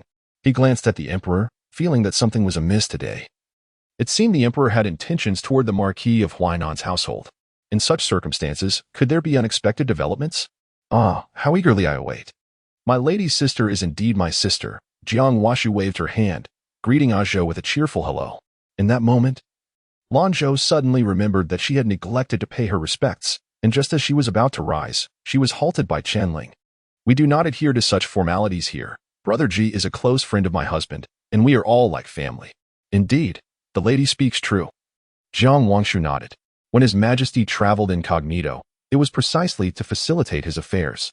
Moreover, it is evident that he treats Lanzhou with a certain distinction. Why should I impose rigid etiquette before the emperor? That would be foolish, for perhaps this gentleman is destined to be the future consort. With a playful smile, Jiang Washu remarked, what fortuitous timing, for I shall indulge in the lady's exquisite beggar's chicken. You shall not partake. I have numerous mouths to feed. Qianling playfully chided Jiang Washu, ushering her away. As her words faded, Qianling caught sight of Mu Qing and Mu Yu, busily rummaging through a nearby pit. Accompanied by Bai Zhu and Dan Zhu, while Ming Yu shamelessly followed suit. Dan Zhu glanced around, failing to spot the esteemed Uncle Rong, who was known for conjuring delightful delicacies, and felt a twinge of disappointment. Chapter 38. Unfazed and unashamed, Jiang Washu glanced at Mu Qing and the others with evident satisfaction. Nodding in approval, Mu Yu, having spent considerable time by the madam's side, had become much more considerate and sensible. He sighed, yet did not forget to cling desperately to Qianling, undeterred by the cramped seating. Keep your distance. Is anyone around? How embarrassing. Qianling's face flushed crimson. For despite having been thick-skinned all her life, she found herself bested by such a nemesis. My lady, did you not just say? We are all of the same kin. Why act so distant? It was absurd. If he truly embodied the demeanor of a dignified gentleman, his wife would have become someone else's lady long ago. The day's events had profoundly impacted Lanzhou, expanding her understanding of life's vastness. As evening approached, she encountered the legendary, refined, and ethereal-looking scholar, whose beauty was somewhat, truly remarkable, as though he had lived for ages, and yet he remained more composed than they were. Feeling that it was inappropriate to intrude upon the couple's intimate moment, she wished to hide her face in the ground, her cheeks glowing with the hue of the evening sky. To her dismay, she heard the gentle, coaxing voice next to her, imbued with a rich sweetness. In her shyness, a poetic line flickered in her mind. I envy the Mandarin ducks, not the immortals. Suddenly, Qianling sprang up and seated herself between Lanzhou and Zhong Jiming. Jiang Wangshu. Finally, there was a semblance of calm, though he cast a sidelong glance at the blushing Lanzhou, who was desperately trying to maintain her composure, her fair skin tinged with a delicate pink, a sight utterly delectable. A kiss from her would surely surpass the taste of sweet jelly. Seizing the moment, Qianling leaned in and planted a kiss on her cheek. Zhong Jiming. Jiang Wangshu. Lanzhou. Three faces registered shock. Jiang Washu felt tears welling in his heart. He had always known his wife prioritized appearance, and to win her affection, he had often resorted to the charms of beauty. Was he aging? Had he lost his youthful allure? His wife had dared to kiss another. In all his precautions against women, he had overlooked this. Zhong Jiming. Stay calm. She is a woman. Qianling is a woman, and different from ordinary women. She still trusts her subordinates. Yet, Lanzhou quickly regained her composure, perhaps perceiving the act as a sisterly gesture, but having never been this close to anyone in 2 lifetimes. She found it somewhat disconcerting. Qianling, observing the three in their dazed state, burst into laughter, her hands still busy as she hurried to prepare the clay pot. Lanzhou endeavored to steady herself, turning her gaze to the vast twilight sky, where the heavens and earth stretched infinitely, the sunset and evening glow harmonizing, rendering a singular scene above and below. It was as if the celestial gates of the 9 heavens had opened, scattering clouds like a bounty of gold. This mortal realm is not to be outdone by the heavens beyond. Seeing that Lanzhou seemed to relish the view, and considering it was a rare outing for her, Qianling spoke softly, Zhou, why not take a stroll by the riverside? It will be a while before we finish here. Jiang Wanshu gazed at her with admiration. Madam, You are truly gentle and considerate. Ling remained silent, caught in a moment of contemplation. Lanzhou, feeling somewhat amused and helpless, stood up to give the quarreling couple some space, as well as to take a leisurely stroll along the riverbank. The horizon had sighed, and delicate golden rays scattered beautifully upon the water's surface. Observing this, Jiming brushed off his sleeves and followed closely behind Lanzhou. Ling hesitated, finding the situation rather peculiar and illogical. However, she soon realized that this time of day rarely attracted visitors, and besides, her elder brother was no ordinary man. He was certainly well guarded by numerous unseen protectors, making it difficult for others to approach. Lost in her thoughts, Ling was startled to find Jiang Washu by her side, gently turning the fishing rod in her hand while wrapping his arm around her waist and resting his chin on her shoulder. "Sister, I miss you so much," he said, his tone laced with a hint of vulnerability and coaxing. Ling felt a rush of emotions, unable to contain her restlessness, and whispered, "Don't be mischievous." Jiang Washu tenderly rubbed her knuckles with his thumb. "Sister, I was wrong. Will you forgive me?" Ling's resolve softened. "What did you do wrong? I should not have used your name to write to Xing. My anger does not stem from your impersonation. It arises from the years we've spent together, the 2 sons we've borne, and yet you still do not trust me. Sister, it is not that I do not trust you. It is my own lack of confidence. I feel so far removed from the image you admire. The world may perceive Lingo as older, hailing from humble beginnings, clinging tightly to her identity, but only he understood that it had always been him who desperately sought to keep her by his side, even resorting to the indecent notion of urging her to conceive before she was ready. He longed to bind her to him through the child. What did it matter that his Lingo was born of the countryside? She had rescued him from a life devoid of light, bringing vibrancy to his existence. And what of his lineage as the grandson of the esteemed Zhang Taifu? They had elevated their grandfather to divine status, yet when he fell from grace, they were all too eager to trample upon him, desiring to strip the Wang family of its fortune. Ling's heart ached as she recalled his former self, the memory striking her like a painful reminder. She understood the sensitivity and obsession that dwelled within her husband, born of his childhood experiences. She could not erase that pain, but could only strive to love him more fiercely. Indeed, she was his wife. Why should she allow such trivial matters to cause him distress? They could resolve any issues together as a couple. With a tender hand, Ling caressed his face. "Then you must promise not to act like this again. If it bothers you, I shall never see him again." Jiang Washu, usually composed and dignified in the court's presence, found himself unable to contain the wild beast within whenever he met Lingo's gaze. He longed to embrace her, to ensure she felt the intensity of his love coursing through his veins. Meanwhile, Mu Qing and Mu Yu, siblings observing from a distance, averted their eyes, recognizing that turning their backs to the scene was indeed the wisest choice. As for the individual beside them, he had undoubtedly weathered more storms than they could imagine. Lanzhou gently lowered her gaze, slowing her breath as she listened to the soothing sound of the flowing water, while the evening glow intensified around her. The scent of grass and flowing water wafted to her, bringing a sense of tranquility. Jiming, captivated by Lanzhou's expression, softly inquired, "Do you like this place?" "Yes," she replied, her voice calm and serene, as if she had stumbled upon a hidden paradise. A contented smile graced her face as she lifted her dress and took careful steps toward the riverbank. Jiming instinctively reached out to steady her, urging her to take care. She turned back with a reassuring smile, calming his worries. "Back in the capital, how is everything?" "It has only been a few days. There is no need to fret. Everything is quite well. Our needs are met, and the servants are plentiful." Though she felt a genuine sorrow and fear, she was equally content with her current circumstances. How many people had the opportunity to start anew as she did? She contemplated revenge, yet realized that it was unworthy to squander such a miraculous life on scheming and conflict. As long as others do not wrong me, I shall not wrong them. She also considered leaving the Huainan Marquis, envisioning a world of limitless possibilities, but the obstacles of household registration and the unpredictability of human nature made such a notion daunting. Thus, she resolved to bide her time, patiently awaiting the day when the estate would become a mere memory. Jiming observed her for a while in silence before saying, "I hope that in the days to come, not only will you be free from want, but also from worry." These words struck a chord in Lanzhou, causing her to feel a rush of emotion that nearly brought tears to her eyes, which she discreetly concealed by lowering her gaze. Chapter 39. The heart-like water flowers. She crouched down, picking up stones one by one, reminiscent of the years past when she meticulously mended her own spirit piece by piece. Lacking great wisdom or strategy, she simply wished for a life of tranquility. Lanzhou presented the stones to Zhong Jiming and asked, "Sir, can one skip stones?" "Not very well," he replied. "Let me show you what it means to skip 3 flowers with 1 stone." With confidence, Lanzhou leaned slightly and tossed the small stone onto the river's surface, where it danced and created 3 splashes. Isn't it impressive?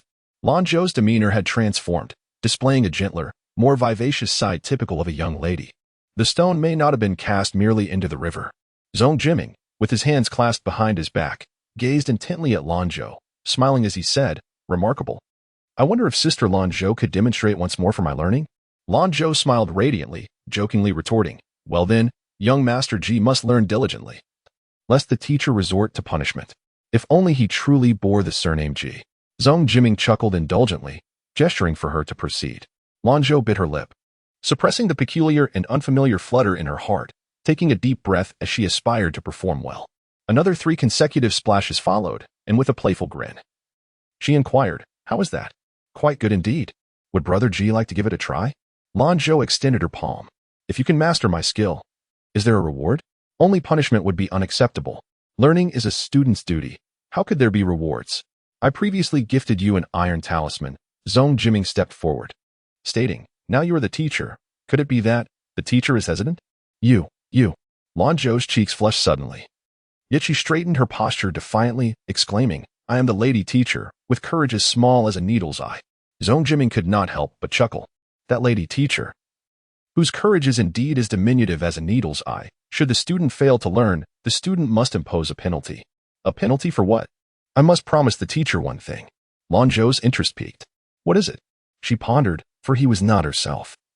How could he know what she would be asked to do? Zhong Jiming casually tossed a stone into the water, creating a splash that faded into mere ripples. As long as it does not endanger the Great Zhou's realm, anything goes. Lanzhou's spirit jolted at his audacious words. Yet a voice within her urged her to trust him. His every word resonated with certainty, striking her heart's door. Are you jesting with me?" Yet, his gaze, firm and imbued with an air of conquest, left Lanzhou in disarray. Why did he say such things? "Sir, why has my Azhou fallen silent?" Her eyes, strikingly beautiful, round and large with slightly upturned corners, now bore a hint of confusion and alarm, shimmering like flowing mist over water. "What do you mean?" Zhong Jiming's throat moved as he spoke, his eyes dark as ink, and his gaze deep as the ocean, captivating her with its profound azure. He slowly said, "Azhou, you are a clever girl. You understand my meaning. Do not rush. Take your time to ponder. My promise to you has always remained valid."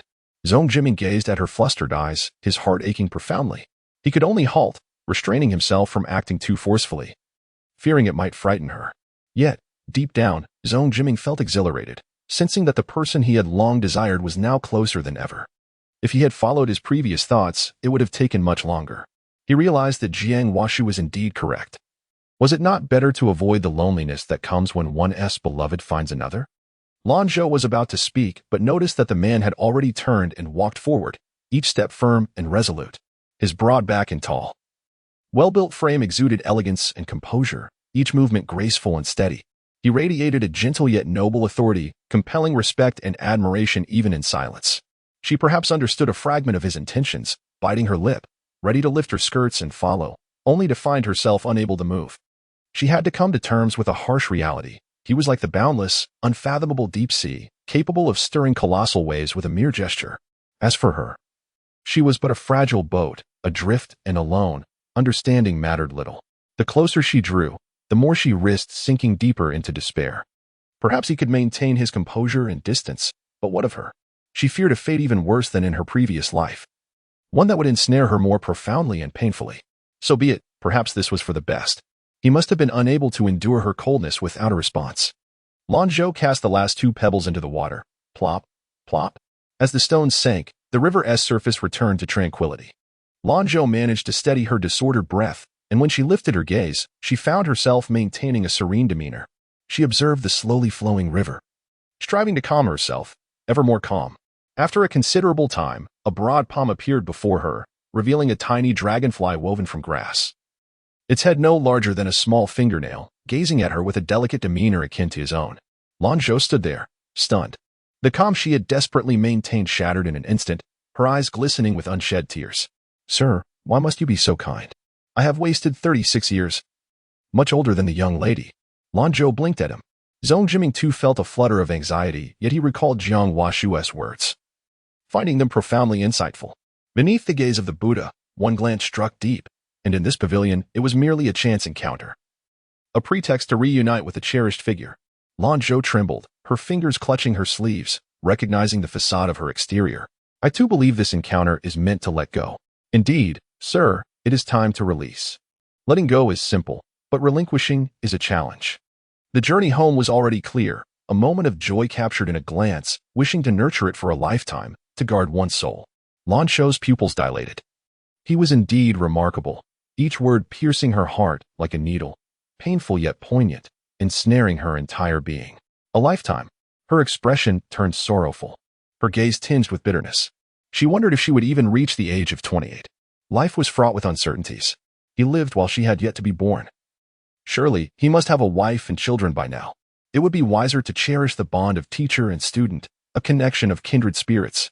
Ah, Shou, I do not wish to conceal the truth from you. In my youth, for various reasons, I found myself entangled with a few individuals, resulting in both sons and daughters. A bittersweet smile graced Lanzhou's lips.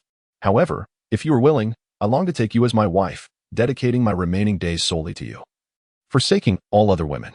Should I fail to uphold this vow? Wait, do not speak further.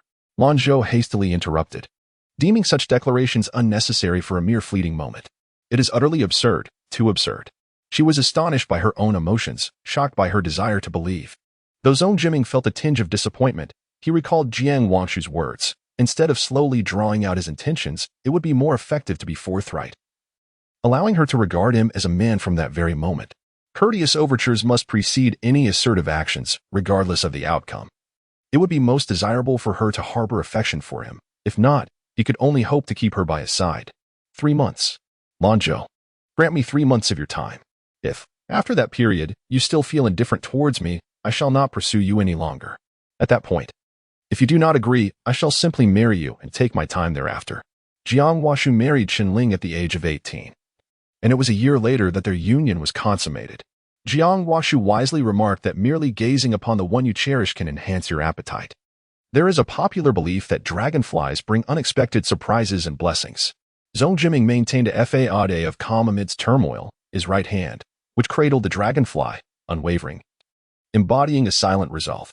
Fool, how could he be called sir? Lanzhou's gaze was clouded, and at over 30 years of age, he was no mere youth. Why?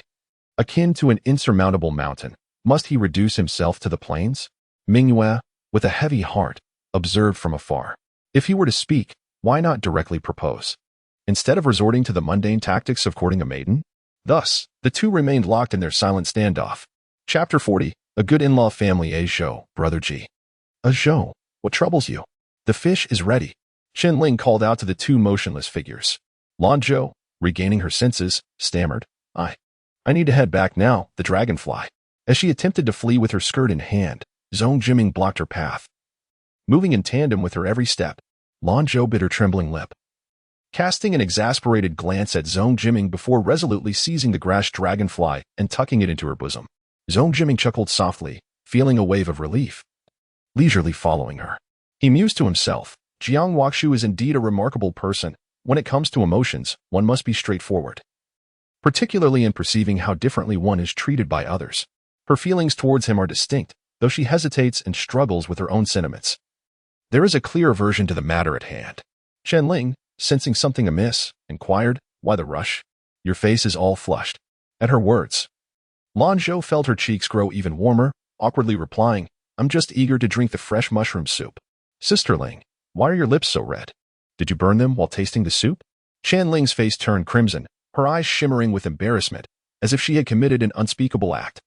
Zhong Jiming cast a lingering glance at Jiang Huashu, who maintained a gentle, composed demeanor. Qianling cleared her throat, feigning nonchalance. A Zhou, why don't you wipe your hands with that damp cloth first?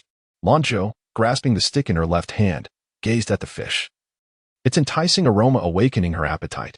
She parted her lips, uncertain of how to proceed, instinctively glancing at Zhong Jiming. He smiled at her, blew gently on the fish's belly, and pinched off a piece of tender flesh. Is it really that simple? The fish was quite hot. Lanzhou blew on the fish belly and managed to pinch off a small, tender piece, savoring the delightful flavor. A satisfied smile graced her lips. Chun Ling inquired playfully. Is it delicious? Delicious. Sister Ling, how do you know all this? Chen Ling reminisced, when we were in Nanshan County. My father would grill fish for us in the yard, but my mother forbade us from eating too much, fearing it might be too heating. Whenever my father grilled fish, if he made too much, he would receive a scolding from my mother. The joyous memory shone brightly on her face, reminiscent of her happiness in that moment. Lanzhou envisioned that scene. After a day of toiling in the fields, the family gathered around the table, listening to the cicadas chirping. How wonderful! Jiang Washu felt a pang of guilt, lowering his head in self-reproach. Next time, I'll have my husband grill for you. He specifically learned from my father and has even better skills than I do. I used to dislike preparing food, but after coming to Jianan, with so many tasks taken off my hands, I felt quite bored and finally picked up my husband's cookbook. Jiang Washu's demeanor brightened, nodding eagerly. My wife particularly enjoys the fish soup I make. Zhong Jiming regarded him thoughtfully, having previously believed Jiang Wangshu's assertion that to capture a woman's heart, one must first delight her palate with exquisite dishes. He had assumed the act of preparation was merely about having someone else cook. Little did he realize it required a personal touch. The vast ocean of knowledge beckons. It seems he must diligently pursue further learning. Lanzhou could hardly conceal her astonishment. She had presumed that scholars would revere gentlemen who keep their distance from the kitchen, yet here was someone who had achieved such a remarkable stature. It was no wonder that Sister Ling, despite having 2 children, radiated such vibrancy. She felt a pang of envy in her heart. Chen Ling noticed Lanzhou's distraction and, with a sudden flash of insight, exclaimed, Brother Ji, I recall that Ji Yin is still unmarried. Is that not so? Jiang Wangshu silently lamented the situation, foreseeing trouble. Brother Ji, what do you think of Ah Zhou and your elder nephew? They would make quite the match, wouldn't they? Zhong Jiming replied, Not really. They're not well matched. Lanzhou was initially taken aback, as Sister Ling's train of thought had leapt ahead too swiftly for her, followed by a sense of awkward shyness. It then struck her that he had just declared his feelings for her, only to have someone focus on his nephew. The thought made her inexplicably amused. She wished to observe the gentleman's expression, but hesitated. Jiang Washu sensed something amiss, though he could not articulate it. Instinctively, he sought to steer the topic away, saying, Madam, Ah Zhou is a young lady. It is inappropriate to speak of such matters in her presence. There were only the 4 of us. Who would divulge such information? Jiang Washu continued, Indeed, there hasn't been any. However, the critical point is that the person in question is the heir of Prince Gong. Chen Ling finished a mouthful of fish before commenting. I have seen the young Master Ji from afar. He is exceedingly handsome. As silence fell upon the gathering, she recalled the rumors suggesting that the Marquis of Huainan had summoned Lanzhou back to the capital to consider her as a candidate for the prince's consort. Chen Ling inquired skeptically, could it be that you genuinely aspire to enter the Prince Gong's residence? That would not do, Ah Zhou. The heir has grown up beside his majesty. To accompany the ruler is akin to courting danger. We must avoid entangling ourselves in royal matters. Everyone knows the heir is a coveted prize, yet if mishandled, it could be perilous. Ha ha ha. Accompanying the ruler is indeed treacherous. You have my sympathy, Washu. Zhong Jiming said, patting Jiang Wangshu on the back. Oh dear, it feels as though last night's meal is about to emerge. Jiang Wangshu chuckled awkwardly. It is no trouble. His Majesty treats my family exceedingly well. Zhong Jiming replied with a chuckle. Lanzhou, blushing, interjected, Sister Ling, that is merely a case of misinformation. At that time, I had not yet returned to Jianan. She vaguely remembered that thereafter, the emperor likely forbade any connections between Prince Gong and certain princes. Indeed, rumors and hearsay can be quite effective, especially for families that value reputation. Jiang Washu continued to smile politely, feeling the need to mend the situation, Madam. Truly, His Majesty is quite commendable. Chen Ling, with a stern countenance, retorted, When did I say anything negative about His Majesty? He is a wise ruler of the ages. Otherwise, would I dare to confront the formidable Madam of Huainan? Well, it seems as though the entire world has blossomed. Jiang Washu nodded vigorously. Yes, indeed, Lanzhou agreed, her cheeks subtly moving as she chewed. Jiang Washu then inquired, What does Ah Zhou think of the current emperor? Surely, it cannot be left to sister alone to navigate these waters. Zhong Jiming cast a glance at him, his fingers turning somewhat pale from the pressure. Lanzhou recalled how she had previously consoled him with the experiences of Emperor Zhou Yang, uttering kind words without any need for evasion. She slowly said, Your Majesty, with literary prowess to govern the realm and martial ability to stabilize the world, nurturing internal clarity while diligently reforming the administration, appointing the worthy and innovating policies, alleviating punishments and taxes, and fostering a compassionate love for the people. Your presence is indeed a fortune for the great Zhou, and a blessing for the common folk. Though you have faced numerous hardships in your youth, bearing the weight of humiliation in the north against the Jin, you still harbor kindness and benevolence for the world. Were it not for Emperor Zhou, the great Zhou would have long ceased to exist under the soft-heartedness of the late emperor. However, Lanzhou dared not voice this thought. For Jiang Washu was also a close minister to the throne. Jiang Washu clapped enthusiastically, exclaiming, "Sister, you speak so eloquently." Zhong Jiming smiled quietly, feeling a surge of warmth akin to a volcanic eruption within him. He cared little for the controversies or merits of his path, being steadfast in pursuing what he believed to be right. Hearing her words, he realized how delightful it was to be praised and admired by her. At that moment, his heart became clear and bright, infused with a continuous warmth. Lanzhou sensed a burning gaze directed at her, though she was unaware of his unrestrained demeanor. She dared not meet his eyes. Qinling remained oblivious to the undercurrents between them, simply nodding in agreement. Indeed, our sovereign is truly admirable. As evidenced by the compassionate hall, Jiang Washu, feeling a twinge of guilt, also failed to notice the underlying tension. Oh, how did we divert the conversation to this? Though His Majesty is a wise ruler, the royal family is not an easy household, Qinling remarked, placing a hand on her forehead. Madam, please refrain from such comments. Sister Azhou cannot dictate matters, lest it only causes her further sorrow, she added, noting that speaking of the royal family in such a manner before the emperor could be perilous. Qinling thought of the lady of Huainan Marquis, hesitating to express her thoughts. Alas, I cannot simply resign myself to fate. I must devise a plan for Lanzhou. Chapter 41. Relatives of the Su family. As Qinling contemplated while eating, she kept an eye on the roasted fish in everyone's hands. Calculating the time, it was likely that the beggar's chicken nestled in the ashes was ready as well. She hurriedly dug it out. The yellow clay, after being roasted, had transformed into a mottled brown with a few cracks intricately distributed across its surface. Lanzhou sat with her legs together and hands resting on her knees, watching as Qinling carefully broke apart the clay wrapping. As the cracks revealed themselves, the enticing aroma of chicken wafted through the air. When the wrapping was fully removed, the chicken gleamed with a golden-orange hue. Qinling first tore off a chicken leg and handed it to Lanzhou, who almost fumbled the steaming hot piece. After blowing on it to cool, she took a bite, savoring the tender, juicy meat that retained its original freshness. Before she could finish, Qinling ladled her a large bowl of soup. Though she felt somewhat full, the sweet, steaming aroma of the mushroom soup compelled her to finish another bowl. Lanzhou, feeling the slight bulge of her stomach, gazed at the fading evening glow and couldn't help but marvel at how swiftly time passed. However, as the sky darkened, she realized that it was becoming increasingly evident that she should return home, despite her reluctance. She bid farewell to them. Qinling had intended to escort Lanzhou back, but considering that the Su family, despite their disdain for her, had still arranged for a carriage upon her return to the Ho residence, Lanzhou declined the offer. "Azhou," she called, drawing Qinling's attention. "What is it that you want to say to her, Brother Ji?" Zhongji's gaze was piercing as he looked at her, feeling that there would be many days ahead, yet the wait for those days felt interminable.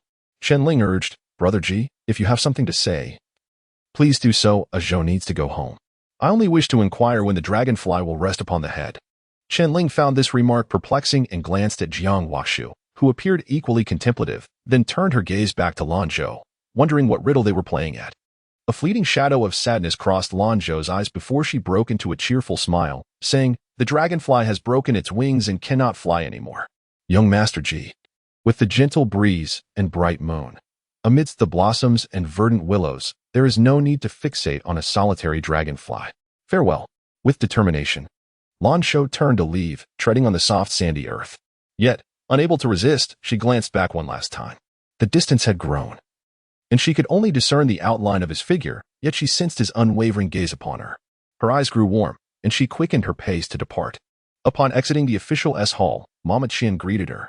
Lanzhou was taken aback. She had not anticipated Mama Qian's special arrival to meet her. "My lady, are you well?"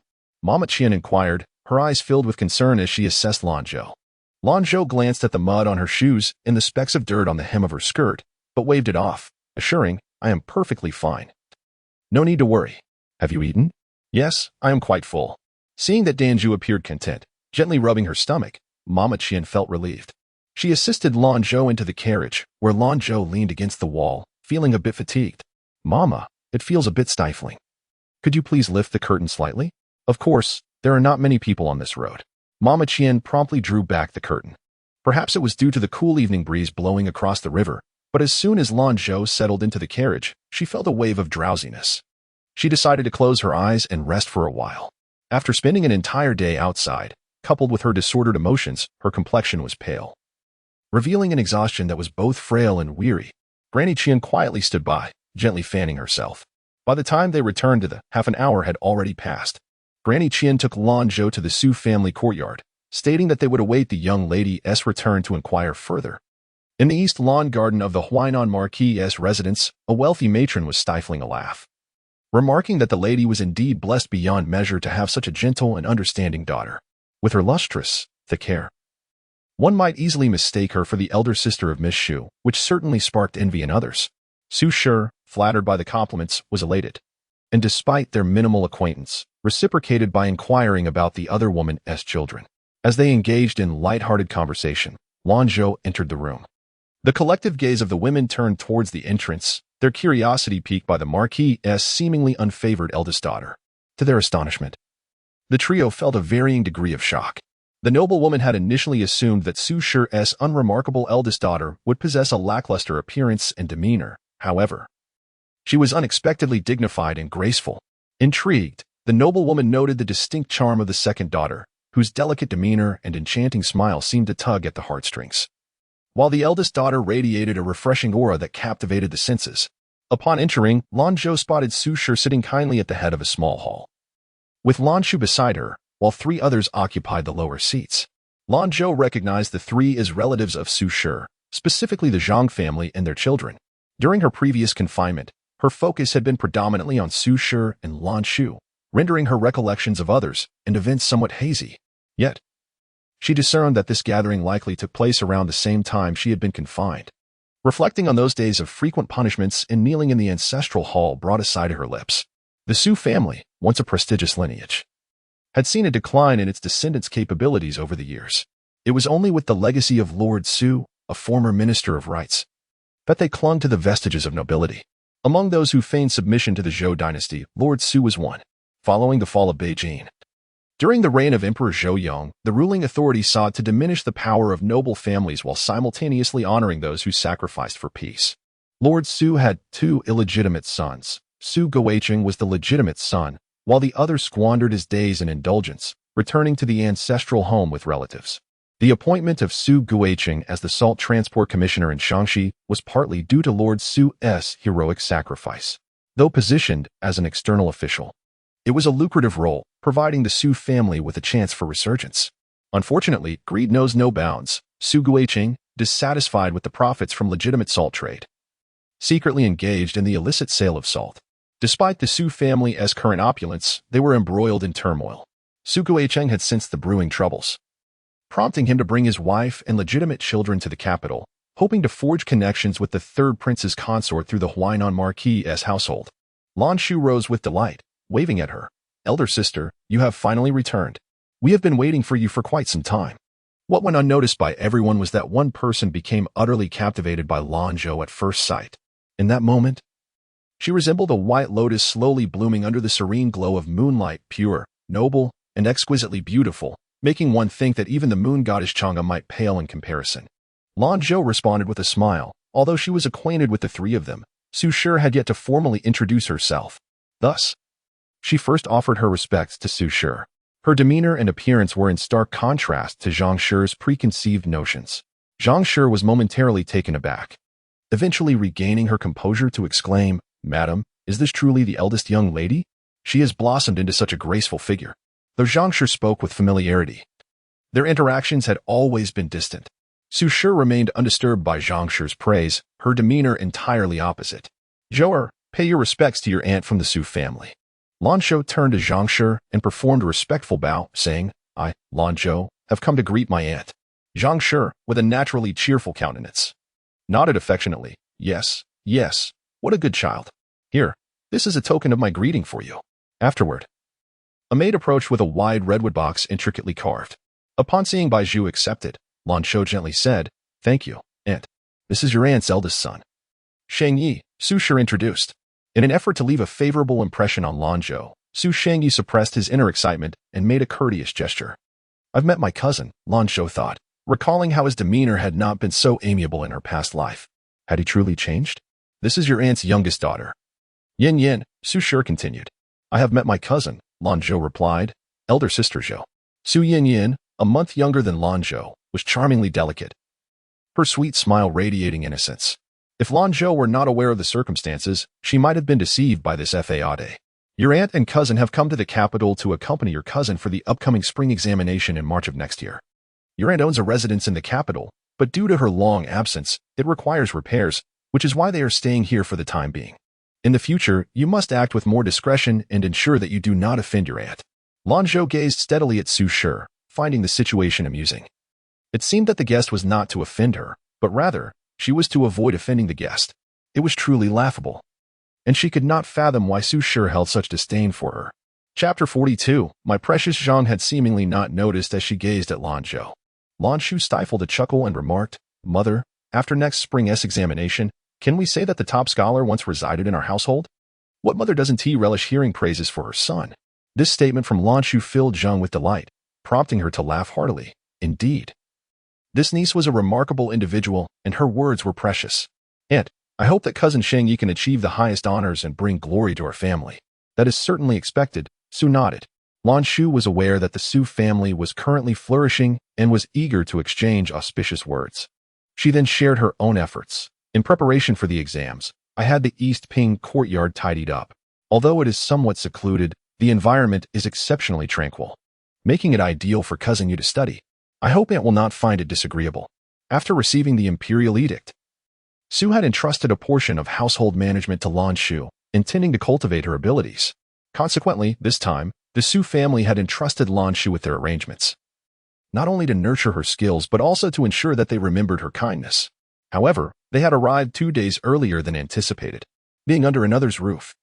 Those with discernment would not cast judgment, though was splendid in every aspect, and it was we who intruded. Shua, you truly embody the model of a virtuous lady praised by the esteemed concubine Da. Your actions are remarkably thoughtful and considerate. Zhang beamed with admiration. Turning to Su Yin Yin, you should learn from your cousin Xiu. If you could emulate even a fraction of her, your mother would be beaming with pride. Mother. Su Yin Yin blushed and lowered her head. To boast a little, my Xiu is indeed a considerate child, Su said with pride, then turned her gaze to Lanzhou, only to notice that her shoes and dress were marred with dirt, and her hands were bandaged. With a furrowed brow, she inquired, What happened to you? Su felt displeased. Lanzhou's attire was soiled, her shoes were unrecognizable, and the faint traces of footprints on the ground were evident. Her bandaged hands seemed to lack propriety. With calm eyes, Lanzhou replied, After mother and sister left, Madame Jiang took her daughter to work at the Shanxi Hall for a day. And the dirt must have come from tilling the fields. Surely, elder sister did not truly follow Madame Jiang to toil in the fields? Lanzhou gasped, covering her mouth. Su frowned at the mention, recalling that such behavior was indeed characteristic of someone like Qinling. Yet, her dissatisfaction with Lanzhou deepened. Could she not find an excuse to avoid following them as soon as they departed? However, when Su witnessed that Lanzhou had indeed followed, she found fault with her for being timid in social situations. Lanzhou, feeling ashamed, admitted, I am useless. I merely touched the hoe, and my hand was injured. Su Xingyi expressed concern, Cousin Zhou Shou, your constitution is delicate. A hoe is a crude tool, far beyond your capacity to wield. I shall have someone bring you an ointment from Shaanxi. It is very effective for external injuries. In regard to Su Shengyi's kindness, Lanzhou could not muster any gratitude, even feeling a twinge of aversion. She politely declined, I thank you, cousin, but it is nothing serious, just a few blisters. I expect they will heal by tomorrow morning. Zhang smiled and said, My dear child, who is your aunt? The matriarch of the Huainan Marquis possesses treasures beyond compare. How could your mere ointment be of any significance? Su Xingye chuckled shyly, acknowledging the jest. Indeed, I must apologize for the amusement I have caused my aunt. Su Shi, understanding his sentiment, dismissed the triviality of the ointment, stating, YZ is also a scion of a prestigious family. If you deem it good, it must hold value. Zhou, do accept this. After all, it is a gesture of goodwill from your cousin.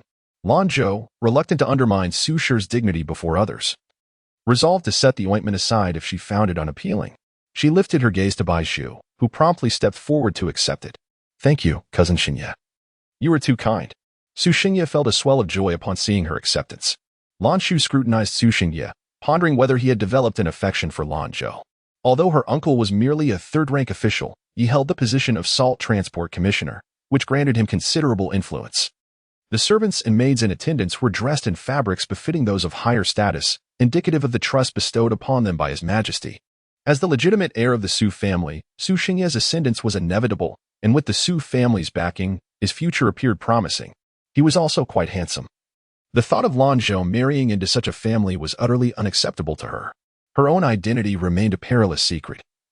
And if Lanzhou were to gain the Su family's support, would she not harbor resentment, waiting for an opportunity to retaliate? With these thoughts, Lanzhou's countenance turned pale. At that moment, she felt an intense loathing for Lan Yin and the others, considering their ineptitude, after such a long journey back to the capital. They had failed to eliminate that wretched Lanzhou, allowing her to return to the residence. Out of the corner of her eye, she noticed Su Shi, feeling discontent. Despite treating her well, the mere bond of blood had allowed Lanzhou to enter the Marquis as the legitimate daughter. Did she not comprehend that if Lanzhou were to reveal their true identities, what would become of her? The more Lanzhou contemplated, the angrier she grew. Wishing fervently to become the third prince's consort and ultimately the empress, thereby rendering the Huainan Marquis her domain. Su Yanyan exclaimed, "Oh, Cousin Shu, what is the matter? Why does your complexion suddenly appear so poor?" Su Shi immediately snapped back to reality, turning to Lanzhou, who indeed looked unwell. With maternal concern, she enveloped her in an embrace, gently pressing her palm to Lanzhou's forehead. "This child has always been delicate. She rose early the other day to prepare du tea for me and caught a chill. She has been unwell these past few days. Is it still a sense of heaviness in your chest? Or perhaps dizziness?" Lanzhou secretly cursed Su Yanyan under her breath, yet her tone remained sweetly gentle. "I am quite well, mother. I am truly useless, causing you further worry." Su Shi, filled with affection, replied, "You are my precious darling. Who else would I worry about if not you?" Zhang observed with a hint of surprise, realizing that Miss Lan had grown up in the Yuan ancestral home since childhood. Thus her bond with Su Shi could never rival that of Lanzhou, who had been raised under her care. They were both flesh and blood. Yet it was inappropriate to express such sentiments in front of Lanzhou. Furthermore, having been in the household for some time now, she felt like an ornament, receiving little warmth. It seemed evident that Miss Lan had not truly won Su Shi's heart. Initially, the eldest daughter of the Marquis' residence and the second son of the Marquis hesitated, but now it seems. Su Yanyan observed the three women with keen interest, already formulating a few schemes in her mind. Su Xingye, however, was unable to discern the subtlety in women's veiled intentions. He merely cast occasional glances at Lanzhou. This was enough to stir waves of disgust within her. She realized that while she could disregard the disdainful glances from the Su family and the provocations from Lianshu, she found Su Xingye's unabashed scrutiny utterly repulsive. "Sister, should we summon the physician to examine you?" the mother inquired. "No need, mother. I simply feel guilty towards my elder sister. Had I known, I would have insisted on leaving with her," Lianshu thought to herself, reveling in her mischief. As she perceived the other person as foolishly lingering about. "What does it concern you? She herself is dull-witted and cannot adapt," Su remarked. Showing no regard for the presence of outsiders, Lanzhou appeared perplexed and asked, "Did not mother say for me to remain at Shanxi Hall on your behalf? Can I leave? Is not my sister unwell?" This, alas, I am dim-witted and do not know how to act to please mother. After enduring for so long, she did not wish to indulge them any further. Su. Lianshu. Chapter 43. No indulgence. Su Shi never anticipated that her daughter, Lanzhou, would express such sentiments so openly, especially in the presence of others. Instantly, she felt a sting of embarrassment, rendered speechless and unsure of how to retort, as it was indeed her request for Lanzhou to represent her. Su Shi, fuming with indignation, stammered, You. Meanwhile, Lanzhou timidly inquired, "Elder sister, do you harbor any grievances regarding our mother's actions today?" Lanzhou fixed her gaze upon her sibling, pondering how she had discerned such a notion. Lanzhou replied, "It is evident from your lack of support for Su Shi's reputation. Your public questioning reveals that. However, it is equally clear that they lack confidence. A mother instructs her daughter on what to do, and the daughter, admittedly dull-witted, is unaware that adaptability is also necessary. Sister, I have just returned to Jianan, entirely oblivious to the circumstances, and I know only to heed our mother's words." "What exactly do you mean by that?" "Furthermore, the teachings from the Shanxi Hall have been immensely beneficial, necessitating no particular adaptability, lest one be accused of cunning or laziness. Is your assertion true or false? Lanzhou's tone remained gentle, devoid of any trace of resentment, as she calmly articulated a fact. Yet, her serenity painted a vivid picture of a mother placing her daughter, who had just returned home and understood little of the situation, in an unfamiliar context, only for both mother and sister to insinuate that she was rigid and unyielding. Lanzhou, covering her mouth, blinked back tears and murmured, elder sister, that was not my intention. Please do not be angry. Nor should you harbor resentment towards mother. And what does sister imply? Filial piety is paramount. How could I dare to anger our mother? Please refrain from uttering words that may lead to misunderstandings. I simply wish to clarify to prevent any misapprehensions. I did not. Lanzhou opened her mouth to defend herself when Su Shi, catching a glimpse of Zhang Shi and her companions, swiftly interjected with a sharp reprimand. Such impertinence. Yet, her gaze remained fixed on Lanzhou. Lanzhou, feeling both wronged and puzzled, asked, Mother, what have I done to provoke your anger? Su Shi responded. Observing the awkward atmosphere, Zhang Shi hastily shifted the conversation to amusing anecdotes from their journey. Lanzhou, rising from her seat, expressed her desire to retreat to Linlang courtyard, stating, Mother, may I return first? I have been out all day and have accumulated quite a bit of dirt. Su Shi's chest burned with suppressed rage, but with Zhang Shi present, she found it difficult to unleash her frustration. Seeing her daughter's indifferent expression only intensified her discomfort. Ultimately, she resolved to turn a blind eye and let Lanzhou depart. After a lengthy exchange between Zhang Shi and Su Shi, deliberately avoiding the matter of Lanzhou, they finally left, accompanied by their 2 children. Upon returning to their temporary residence, the servants withdrew, leaving the 3 of them alone. Zhang Shi, seated at the head, directly questioned Su Xingye, Young Master Yi, do you have feelings for Lanzhou? Su Xingye, no stranger to the ways of the world, felt his face flush at the thought of Lanzhou. This sister Zhou was dignified and graceful, her demeanor gentle, truly a rare gem. Young Master Yi, I fear that your mother may not be able to fulfill your wishes, Zhang Shi remarked, her expression tinged with concern. Su Xingye's smile faltered as he inquired, Is it because of my sister? It was hardly surprising that Su Xingye held such thoughts. For Zhang had taken refuge in the Huainan Marquis partly to secure a match for Su Yanyan with the Marquis's legitimate second son. Had it not been for the heir's engagement, Zhang would have preferred him even more. How could my son think such a thing of your mother? Zhang's face was etched with pain, her palms and backs of her hands bearing the weight of her emotions. Did you not see clearly in the main courtyard just now? This young lady grew up in the Yuan ancestral home, with no close ties to the Marquis. Just look at your aunt's attitude towards Zhou, she hardly pays any mind. Zhang thought to herself, if anything, it borders on disdain and oppression. Moreover, in Lan's generation, the young ladies all come from the female line, Lanzhou. Lan Yin, are they not all the same? And look at Lanzhou.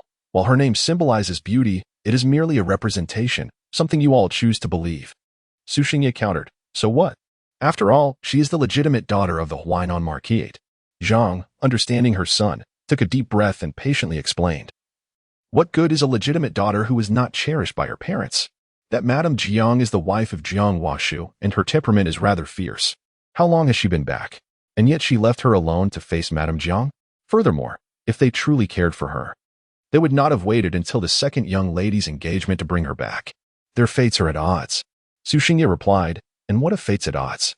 Once they are married off, they will each belong to their respective families. Besides, now that she has returned, there is certainly no issue.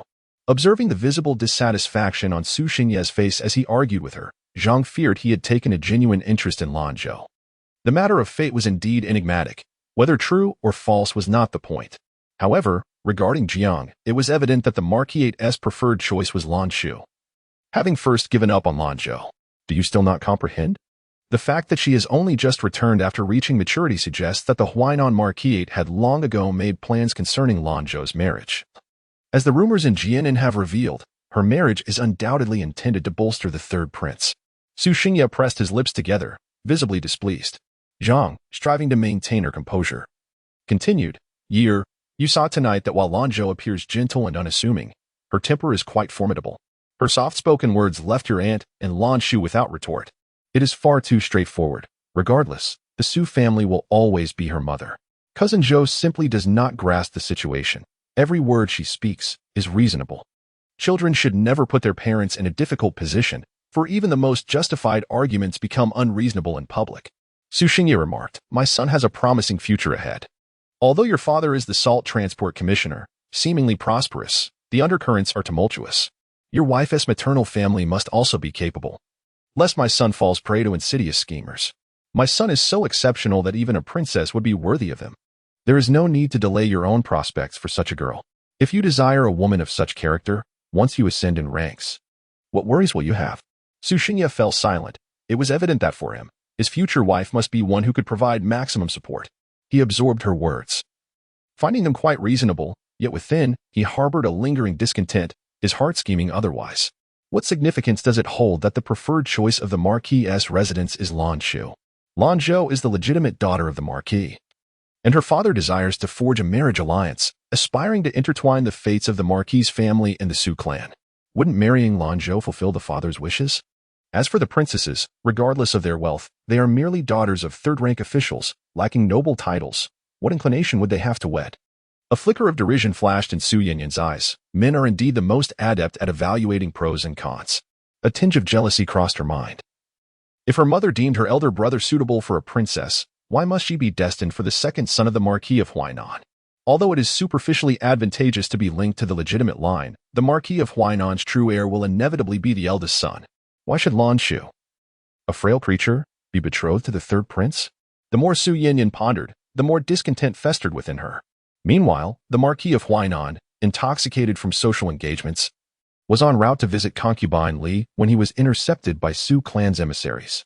Typically, it would be unbecoming for the lady of the house to engage in such obstruction, yet with Jiang Guiqing's wife and children present. The information exchanged left the Su clan uncertain about their course of action. Chapter 44. The Iron Tree Blossoms. The Marquis of Huainan, having wrapped a warm cloth around his head and consumed a substantial bowl of hangover tea, finally regained his composure, reflecting on what Su had just conveyed. He pondered whether the Zhang family intended to betroth their legitimate daughter to their own amour. It seemed the Zhang family indeed harbored such intentions. Suddenly inquiring about amour's circumstances. What is your opinion, my lord? The Marquis considered the matter. The Su family had enjoyed the emperor's favor, securing a lucrative position that, while not exceedingly prominent, still bore the weight of a salt transport official. Although Su was of the Su lineage, her relationship with the current Su Guiqing had grown cold since they were not full siblings. The ties between their two households had also waned following the passing of Su's father. He decided that it would be prudent to observe the situation further. During this period at the Marquisate, it would be beneficial to closely watch the young lady. Although Amour was not the eldest son, he was still the legitimate second son and thus deserved a wife who could uphold the family's reputation. Indeed, my lord, Su readily acknowledged the potential. Su Yanyan was indeed a charming young woman with an amiable disposition, and the Su family currently basked in wealth. With treasures of immeasurable value like blood rubies and South Sea fishnet silks at their disposal. Should Amour marry Su Yanyan, it would undoubtedly bolster the Marquisate significantly. Moreover, today, it appeared that he had shown some interest in Lanzhou. Su proceeded to inform the Marquis about the matter concerning the ointment. A graceful lady is a gentleman's ideal match, she remarked. The Marquis chuckled, his smile deepening. Yet he advised that there was no need to rush into arrangements for the unions of Amour and Zhou'er. It was best to observe for now. The Marquis suddenly recalled Lanzhou and inquired, "Did you not see the Princess of Gong today at the Shanxi Hall?" The princess was unwell and did not attend today. Zhou'er was also feeling ill, so I took her back to the estate. Zhou'er, being playful, followed Madame Jiang around the Shanxi Hall and accidentally injured her hand. Su felt no guilt regarding leaving Lanzhou alone in the Shanxi Hall, justifying her actions with numerous reasons, believing that only those with ulterior motives would scrutinize her closely. The Marquis's countenance darkened, not due to Su's subtle intentions, but because of the increasingly rampant rumors circulating in the streets.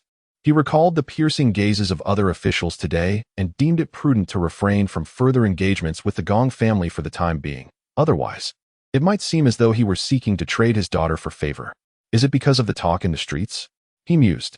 Partly. Since the day His Majesty coughed up blood in court, he has not attended since and has only summoned a few ministers. My lord, do you imply? Su's pupils dilated slightly. Could it be that the injury was too severe? At this critical juncture, although Shuo was betrothed to the third prince, if they drew too close to the Gong family now, it would be inevitable that they would be the subject of malicious gossip. Su nodded repeatedly. Then I shall keep a tight rein on the household during this period, ensuring no unnecessary outings. Indeed, it would be best to avoid those banquets.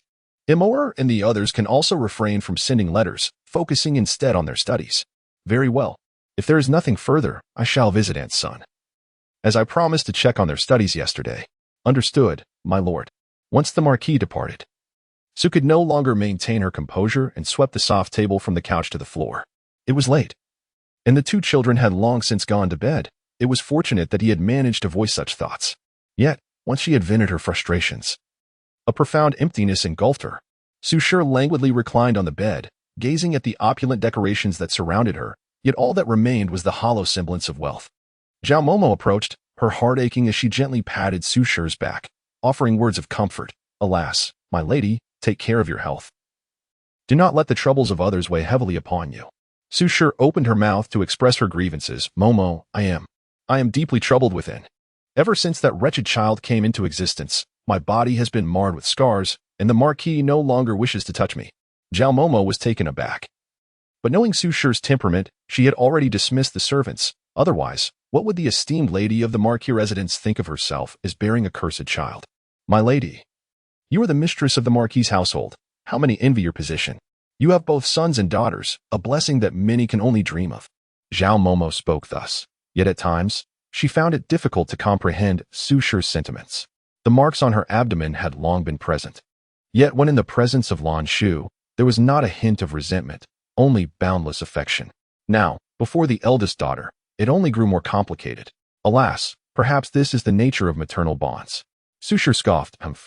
Look at that wretched child today, devoid of any compassion. So what if she crawled out of my womb? After being raised by merchants for a few years, her heart has turned cold, and she has become ungrateful. Do they not understand the life I endure? I cater to her every whim, obey her, manage the marquisate for her, and nurture her offspring, never being harsh with the illegitimate children. Yet what of her? She utterly disregards the bond of marriage, offering me only perfunctory affection once a month, as if it were a burdensome chore, leaving me in this prolonged state of widowhood. My lady, Zhao Momo, disregarding her own position, covered Su Shi's mouth. Momo, I truly suffer. Su Shi wept, embracing Zhao Momo. The latter could only sigh. Having watched Su Shi grow, her heart ached for her. Yet the matters of this couple were beyond her control. The crux of the issue was that this man had a penchant for novelty, especially a powerful marquis in the prime of his life. Consequently, over the years, due to the marquis's neglect, Su Shi's heart twisted increasingly, gradually transferring her pent-up resentment onto Lanzhou. Fortunately, the eldest daughter resided in the old estate of Yuan City. Otherwise, her life within the marquisate would be equally challenging. Meanwhile, lying on her bed, Lanzhou contemplated, realizing that she could not allow Lanzhou to gain any advantage. She hastily summoned Ting Qi. As her hands should remain untainted, some matters were best suited for the less discerning Lan Yin. The Su family's immense wealth made her doubt that Lan Yin would remain indifferent. Henceforth, she could only sit back and watch the unfolding drama. Ting Qi, understanding Lanzhou's insinuations, felt a sense of uncertainty about the road ahead. Meanwhile, Ting Qi believed that whatever the young lady did was for the best. Feeling helpless in her own ignorance, perhaps this was the folly of the uninformed. In the deep of night, in a certain residence, a couple nestled closely together, recounting the events of the day. Despite Jiang Wangshu and Chen Ling being married for many years, each night seemed to bring forth an endless stream of conversation. Tonight, Jiang Wangshu appeared particularly somber, with Chen Ling speaking alone, consumed by recent events and pondering the peculiar demeanor of Emperor Zhou Yong that day. It felt as if a crucial thread remained ungrasped. It wasn't until Chen Ling uttered a thought that clarity struck him. If only Brother Ji were a tad younger, for he would be a perfect match for his Zhou. In Chen Ling's mind, a vivid image unfolded, a man with broad shoulders and a narrow waist, standing tall and robust under the afterglow, while the young lady, gentle as water, exuded grace and charm, a delightful sight indeed. Haraha, what are you laughing at suddenly? Chen Ling, oblivious, while Jiang Wangshu unraveled the mysteries in his heart, piecing together the oddities that seemed both natural and astonishing. It was akin to an old tree blooming, or an aged ox courting tender grass. How foolish he had been not to consider that direction. What of the dragonfly resting atop? Wasn't that akin to inquiring when a young lady would regard him as her beloved? Truly, a rare occurrence, quite reckless indeed. With a soft touch, Chen Ling found herself bewildered, and upon realization, her garments had been shed. She gazed up at Jiang Wangshu, who leaned in with a warm smile. Her cheeks flushed in embarrassment as she wished to retreat. Jiang Wangshu, what are you doing? Jiang Wangshu, creating a slight distance to avoid overwhelming Chen nonetheless maintained an intimate closeness, whispering softly in her ear, "Sister has spent the entire evening speaking of other men, and I am not pleased." Chen felt a tumult of emotions, her throat dry as she regretted her own vulnerability. "What are you thinking?" "Thinking of you, sister," Jiang Wangshu replied, lifting her waist to make her aware of his change. "I was speaking of serious matters. Isn't it better to be a bit older, to be more considerate?" "What? My lady, have you not noticed the differences between them?" "What?" Chen still did not comprehend, attempting to push Jiang Wangshu away, only to be drawn deeper into his embrace. Thoughts became elusive. Tomorrow would bring a grand performance. She must ensure to take care of herself. Chapter 45. The Deathly Council in the serene Linlang Garden. Silence enveloped the surroundings, while the flickering candlelight danced in the inner chamber of Lanzhou's boudoir. One of the protagonists, who had been the subject of her parents' concerns throughout the night, lay motionless behind the gauzy curtains, her wide-open eyes fixated on the tiny dragonfly resting in her palm, a hint of tenderness and turmoil lingering at the corners of her mouth, unnoticed by herself. As Lanzhou reflected on the events that transpired in the Shanxi Hall, her heart felt overwhelmingly full. Yet the subsequent thoughts of her own predicament led her to realize her folly. She murmured to herself, "All affectionate bonds are fleeting. Impermanence renders them difficult to endure. Life is fraught with fears, and existence hangs by a thread like morning dew. Love breeds sorrow, love breeds fear. Those who detach from love shall know neither sorrow nor fear." Oh, Lanzhou, beware of harboring reckless thoughts and repeating the mistakes of your past life. Meanwhile, in the Yangxin Hall, Zhong Jiming perused reports detailing the benevolent actions taken by various individuals during his illness, the virtuous consort lighting expensive sandalwood incense in the Yangxin Hall, attendants of the good consort rummaging through his medicinal remnants, and the virtuous consort dispatching a large sum of silver from the palace, alongside inquiries from the deconsort regarding the ancient prescription involving human flesh as a medicinal catalyst. Truly, the intrigue was captivating. Yet, reflecting on the events of the day filled him with joy, rendering even the written words less disheartening. At the very least, it allowed someone to discern his intentions. Little did he know that after finally knocking on the door to someone's heart, that very person wished to retreat once more. The following day, in the great morning hall, the eunuch raised his quiet whip. The civil and military officials, already arranged by rank, upon hearing the sound, returned to their respective positions, standing in disciplined formation like upright pines. The three princes emerged from the antechamber, taking their places on the 9 steps beneath the dragon throne. Each prince possessed an extraordinary presence, a regal air inherent to their royal lineage.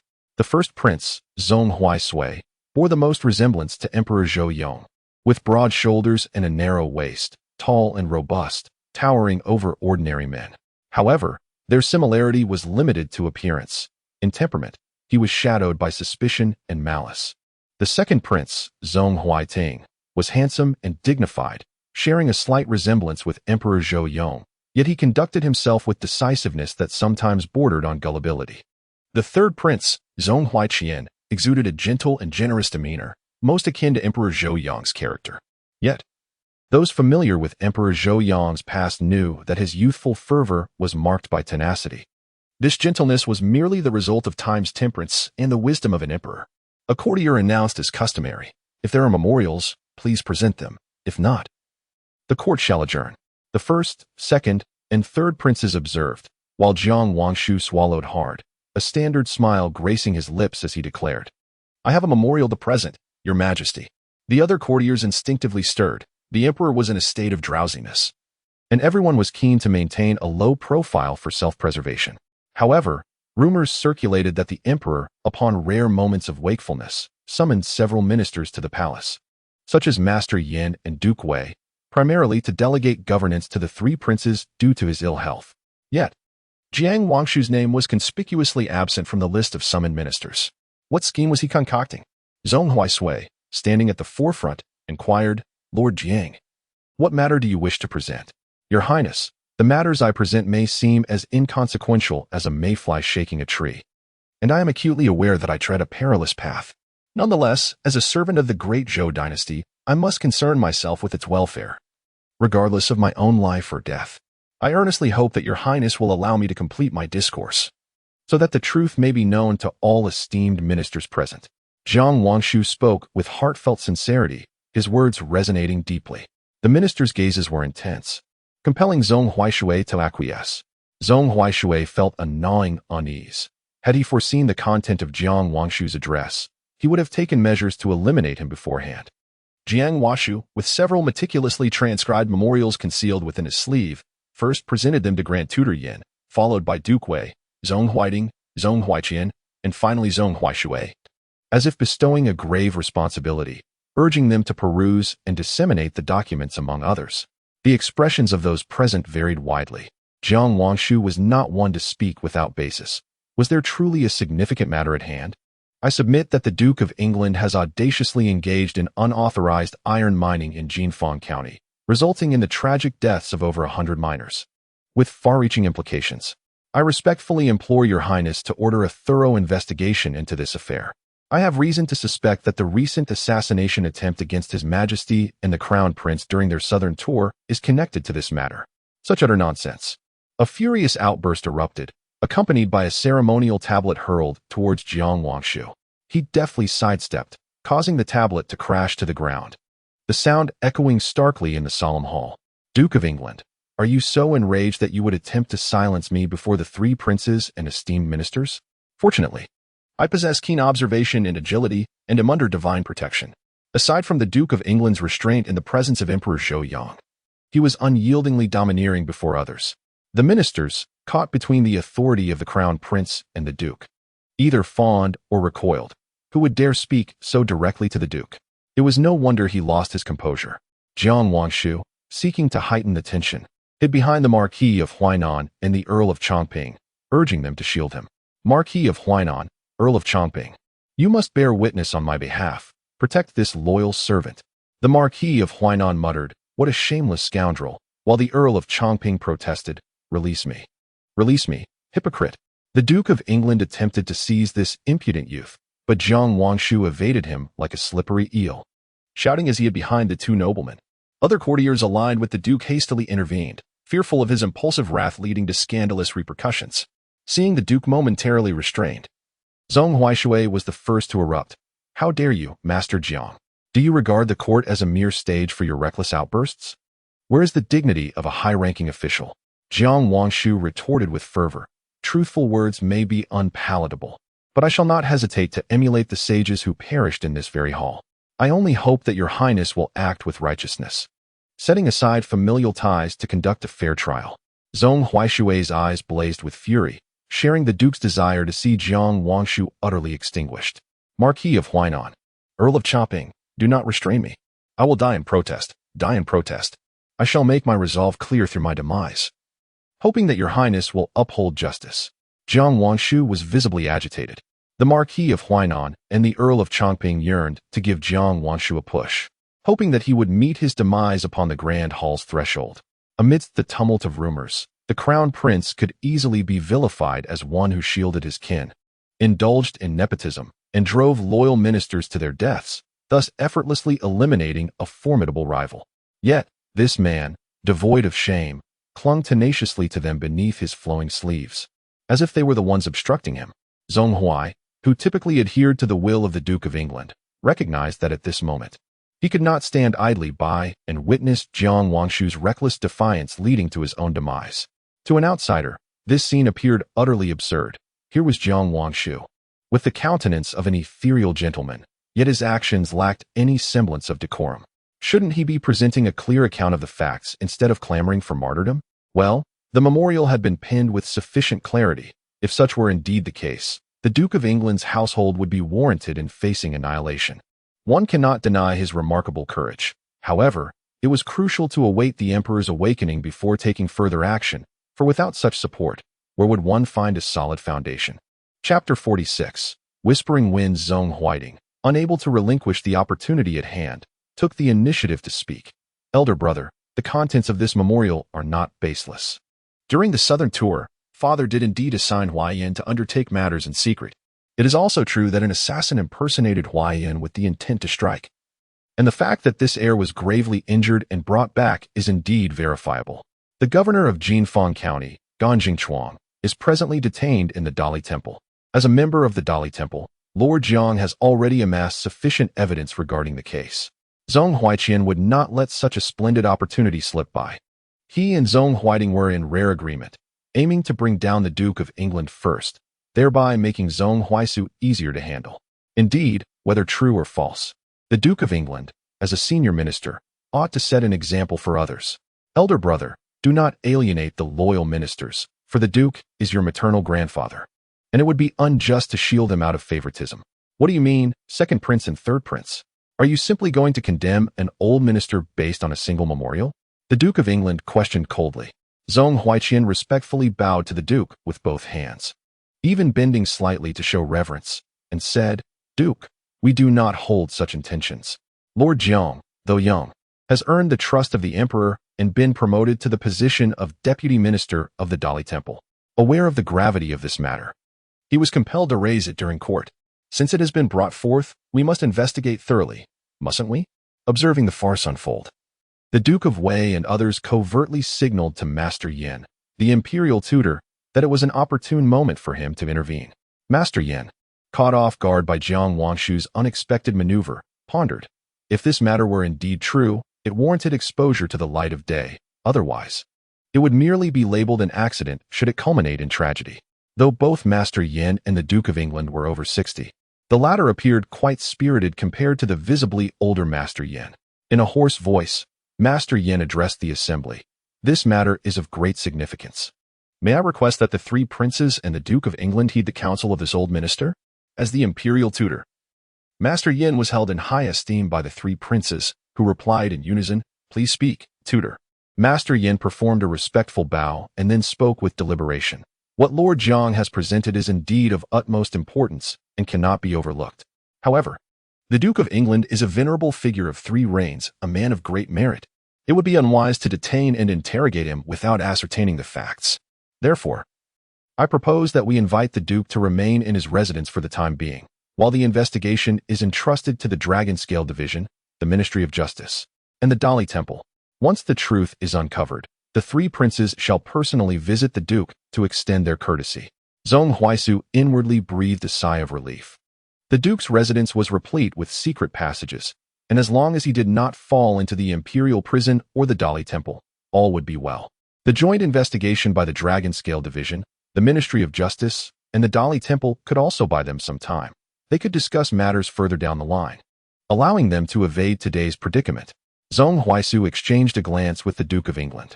Jiang Wangshu's sudden maneuver had indeed caught them off guard. However, with Master Yin providing an avenue for retreat, why not take advantage of the situation for smoother future dealings? Seeing the Duke of England nod, Zhong Huaisu straightened his posture and slowly proclaimed, I find this proposal quite agreeable. What do you think, second brother and third brother? Zhong Huaiting and Zhong Huaiqian exchanged glances. Both the Ministry of Justice and the Dali Temple had their people, ensuring a thorough investigation could be conducted. The Grand Prince handled matters with fairness, earning the admiration of his subjects, as Zhong Huaiting mockingly remarked. Zhong Huai, in a gentle tone, added that he too held no dissent. Jiang Wangshu, having achieved his objective, tidied his garments and assisted the Marquis of Huainan, Lord Chopping, with his attire. He feigned a cough or two, his demeanor far from that of a recent defiant remonstrator, questioning the very nature of his dissent. With a countenance full of gratitude, he expressed, the 3 royal princes are remarkably wise, and Master Yin is both astute and magnanimous, while the Marquis of Huainan, Lord Chomping, has shown unwavering loyalty. I feel deeply inadequate, and shall forever be moved with gratitude. The other ministers breathed a sigh of relief, having barely navigated this incident without it affecting them. Indeed, it was fortuitous. Yet, the Duke of England remained seething with indignation, determined to adhere to his original plan. Waiting another month would have made many matters unfold seamlessly. Now, however, his plans were in disarray, and he could hardly suppress his animosity towards that individual. With this matter suppressed, there was nothing of great significance that required further deliberation, as the memorial had already been drafted and submitted, leaving the subsequent developments to be observed. Meanwhile, at the Huainan Marquis, Lan Yin was filled with resentment as she transcribed the precepts of women. Not only had she emerged from the ancestral hall utterly exhausted, but before she could react, Aunt Li had shut the door to reprimand her. She also learned that her personal maid, Xiu Ju, had accepted favors from Lanzhou, exacerbating her grievances by sowing discord in her presence, compelling her to feign ignorance. Lan Yin felt that Aunt Li ought to take Qiu away and administer a dose of silent medicine, charging her with instigating her mistress and thievery, arranging for her to be sold in a remote brothel, ensuring she would never return to the capital. Having placed such trust in her, she never anticipated being betrayed by a wolf in sheep's clothing. Lan Yin even contemplated confronting Lanzhou. Yet Aunt Li's analysis in her ear turned her overwhelming rage into helplessness. The character of Lanzhou was of little consequence. What mattered was the role Lanzhou played within the Marquis. Should Lan Yin dare to ruin Lanzhou, her own days of comfort in the Marquis would surely come to an end. Thus, she could only cry in distress, and while Aunt Li felt for her, all she could do was counsel patience. Consequently, she imposed upon herself the punishment of transcribing the women's precepts 3 times. Yet, as she endeavored to remain compliant, others sought to draw her into their schemes, with several matrons whispering not far away. Which family do those individuals belong to? They appear exceedingly affluent. Did you see how their servants and maids are attired? They are dressed in the finest silk. Such grandeur. Unbeknownst to you, those are the wife and children of Lord Su, the salt transport official from Shanxi. He is her maternal uncle. What maternal uncle? Merely a bastard son. If Lord Su had a legitimate heir, he wouldn't be in this position. And so what if he is a bastard? He is currently the head of the Su household. True, but how significant is the position of a salt transport official, of the 3rd rank? Yet he pales in comparison to our Marquis. Why does it seem as though they possess greater wealth than our Marquis? TSK, you simply don't understand. A 3-year term as salt transport official garners 100,000 taels of silver. Wow, that is indeed impressive. No wonder. Then why do they still reside in the Marquis? What kind of family do they belong to? Surely, they possess a residence in the capital. Yet it has been a considerable time since they resided there. Thus it must require renovations. Moreover, I have heard. Dear sister, Duchère Lan Yin also leaned in with keen ears to listen. The Zhang family has a legitimate son, who is indeed a paragon of talent and virtue. A scholar of exceptional promise. Are they intending to form a matrimonial alliance with the Marquis of Huainan's household? But what of the 3rd young lady? She is but a concubine's daughter, and it seems the Su family would not regard her highly. Then, it must be the eldest young lady? Indeed. Although she is married beneath her station, one cannot ignore the wealth of the Su family. Just consider. Such a union would undoubtedly enhance the household's income annually. Furthermore, once married, she would be afforded the respect and deference due to the Marquis, ensuring that her life would be exceedingly comfortable. Sister, you truly are remarkable, so well informed. That is, at this juncture, several matrons began to discuss other matters and soon departed. Lan Yin felt a tumult of emotions, her face alternating between shades of green and white, but she had firmly grasped a crucial point. Lanzhou must secure a worthy marriage. Chapter 47. Non-contention and non-competition in the exquisite courtyard. Granny Qian rushed in with a complex expression in her eyes. Upon seeing this, Baizhu discreetly led Danzhu outside to stand guard, ensuring there were no other individuals nearby. Granny Qian recounted to Lanzhou the matter of Lanzhou's maid, Ting Qi, secretly sending several servants to the Xiangming courtyard for a discussion. Unexpectedly, Lanzhou remained composed, only finishing the last stroke on her scroll before taking a damp cloth to wipe her hands, as if the matter were of no concern to her. With a gentle smile, Lanzhou addressed Granny Qian, expressing her gratitude for the information. Although surprised that Granny Qian was aware of this matter, Lanzhou reflected on her previous responsibilities involving external affairs, realizing that she had interacted with many coarse servants. Thus, the principle that 1,000-mile dike can collapse from an ant-hole held true. One must never underestimate the role of a servant. Granny Qian marveled inwardly, feeling that despite the warmth in Lanzhou's gaze, she was being seen through completely. Lanzhou softly inquired if there were others privy to this situation. Aware that the matter was intricate, Granny Qian had intentionally followed behind to eavesdrop. She remained uncertain of Lanzhou's true intentions and dared not make assumptions.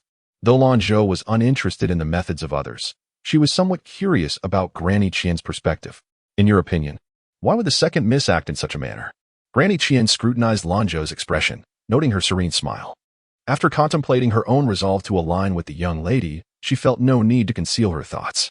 The second miss likely intends to use another's hand to deal with this situation. After voicing her thoughts, she knelt abruptly. Yet she was acutely aware that the second miss was a person of both gentle demeanor and ruthless heart. having once caused a maid to meet her demise with a golden hairpin, only to later disguise the incident as a sudden death. Granny Qian had conducted her own investigation to uncover this truth. "Rise, Granny," Lanzhou stated. "It is not customary here to kneel at every turn."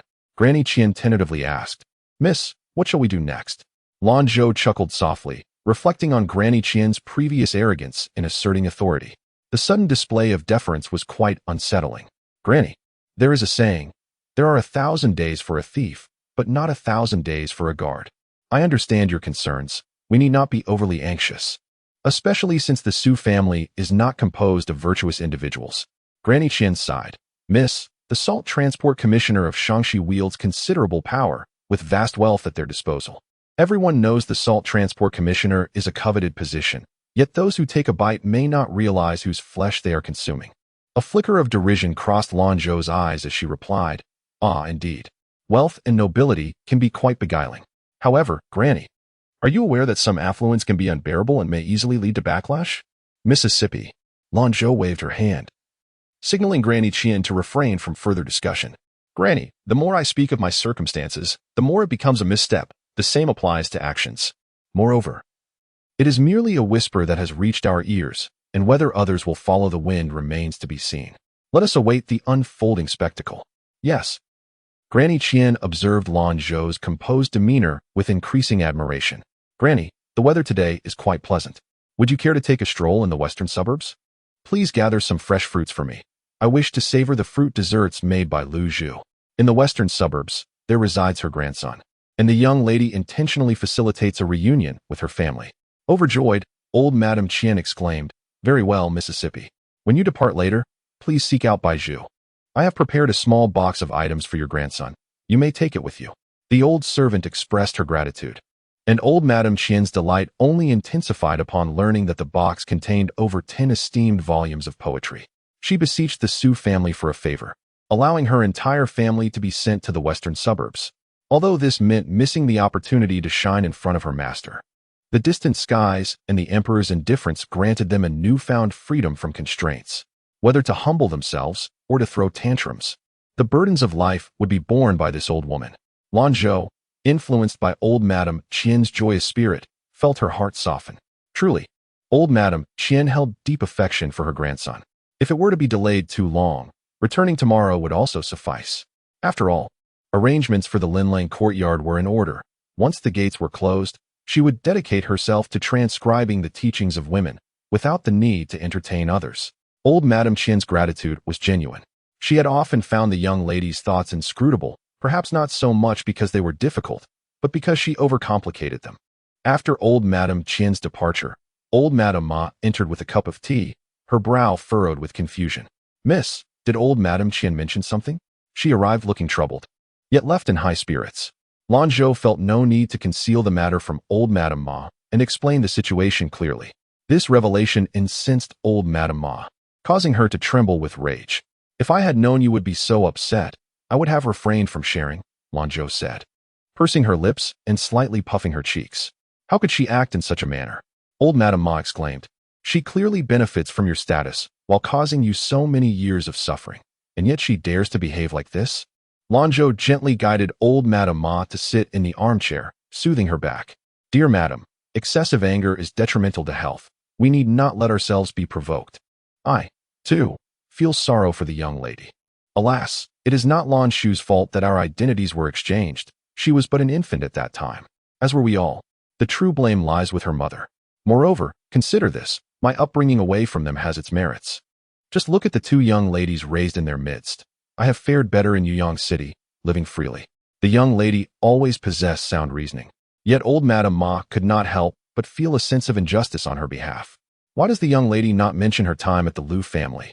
The impostor enjoys the pampering of the Marquis household, while you endure daily insults and must learn to please men.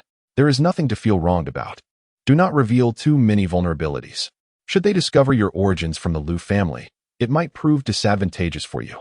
The Marquis of Huainan may be willing to keep her, but that does not extend to others who are aware of the truth," old Madame Ma stated earnestly. "Indeed. I am cautious," she added. "Thus, we shall confront challenges as they come. Dear Madam, you seem to ponder excessively, and your frown has deepened. At over 60 years, my face is lined with wrinkles. I cannot accompany the young lady for many more years. Reflecting on my tumultuous past, with several children lost too soon, I find myself back in the Liu family. She claims to be the wet nurse of Lanzhou, yet has never provided her with even a drop of milk, merely feeding her a small amount of rice porridge. This wretched Su offers not a glimmer of hope to the young lady. Now, all she desires is to witness the young lady find a good home. Lanzhou embraces Granny Ma, asserting that in the Linlang courtyard, she holds the authority. She affectionately nuzzles Granny Ma's shoulder, vowing that the matron shall surely enjoy a long and prosperous life. In this lifetime, she is determined to ensure that you live in peace during your twilight years. She refrains from competing or contending, allowing others to vie for favor, as long as they do not bring their schemes before her. Previously, she was concerned about them. Whether she won or lost, she was the true loser. However, now that she is indifferent, tearing off the facade together is of no consequence. Although Lanzhou wishes to outmaneuver her, she dares not act overtly, fearing the attention of the Marquis of Huainan. With nothing to lose, she can afford to be defeated, but Lanzhou cannot. Not wishing to dwell in a melancholic atmosphere, Lanzhou suppresses her own discomfort and eagerly presents to Granny Ma. Granny, look, this is a painting I created. There is a river near the Shanxi Hall, reflecting the splendor of the evening, and it is truly beautiful. Our young lady is remarkable. Thanks to her, even without visiting the Shanxi Hall, we can still behold its charm. Lanzhou reflects, it truly is a wonderful place, offering a home to those who are lost and without shelter. Chapter 48, Leading Troops into the Palace in the Hall of Mental Cultivation. Zhong Jiming held a piece of intelligence that meticulously detailed the events of the morning court session and the clandestine meetings of the three princes after the audience. His expression remained impassive, devoid of any sign of joy, anger, sorrow, or pleasure. Tu Dan, ensure that adequate personnel are arranged to protect Jiang Wangshu and her family. He instructed, concerned that the British Duke might act out of desperation and anger, and worried that others might target them to frame the Duke for murder and silencing.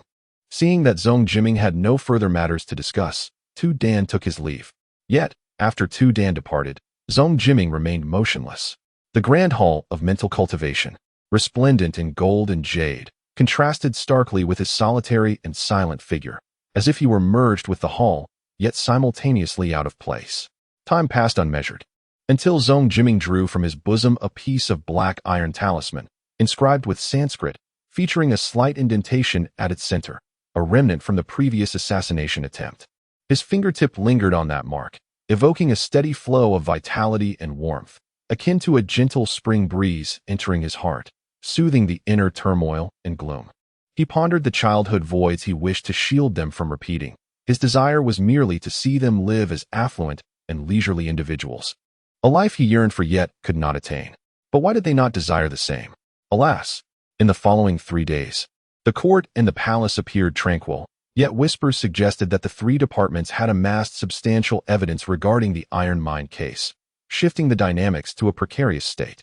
The affairs of the former dynasty had little impact on the inner court. At least the Huainan Marquis remained undisturbed.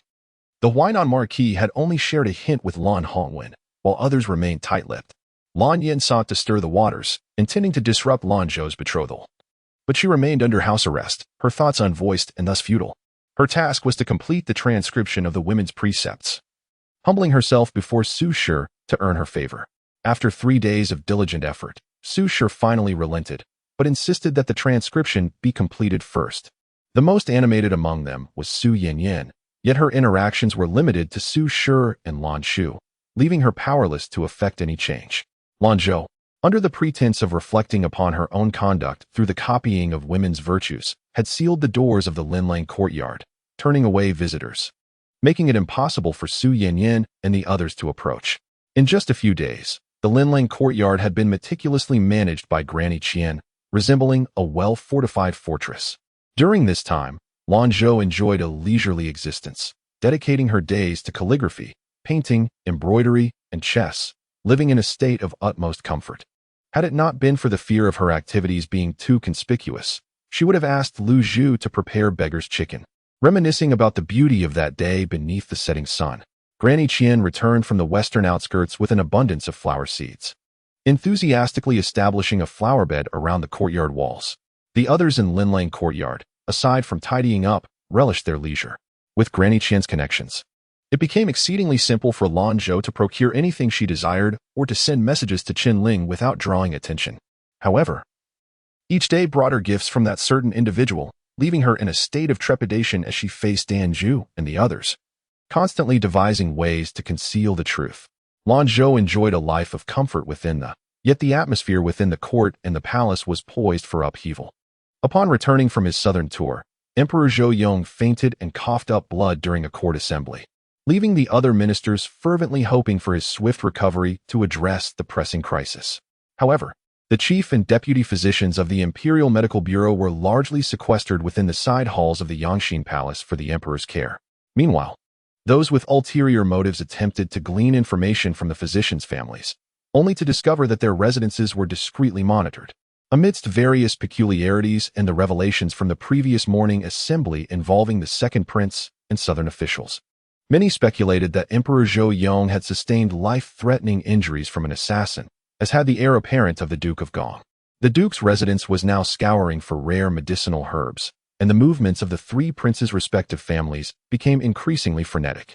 The iron mine case remained unresolved, and opinions were divided regarding whether to accept the peace proposal from the Western Xia. The faction supporting the eldest prince, wielding the power of regency, aimed to ensure that the Duke of Gong would fully annex Western Xia into the Great Zhou territory, wary of nurturing future threats.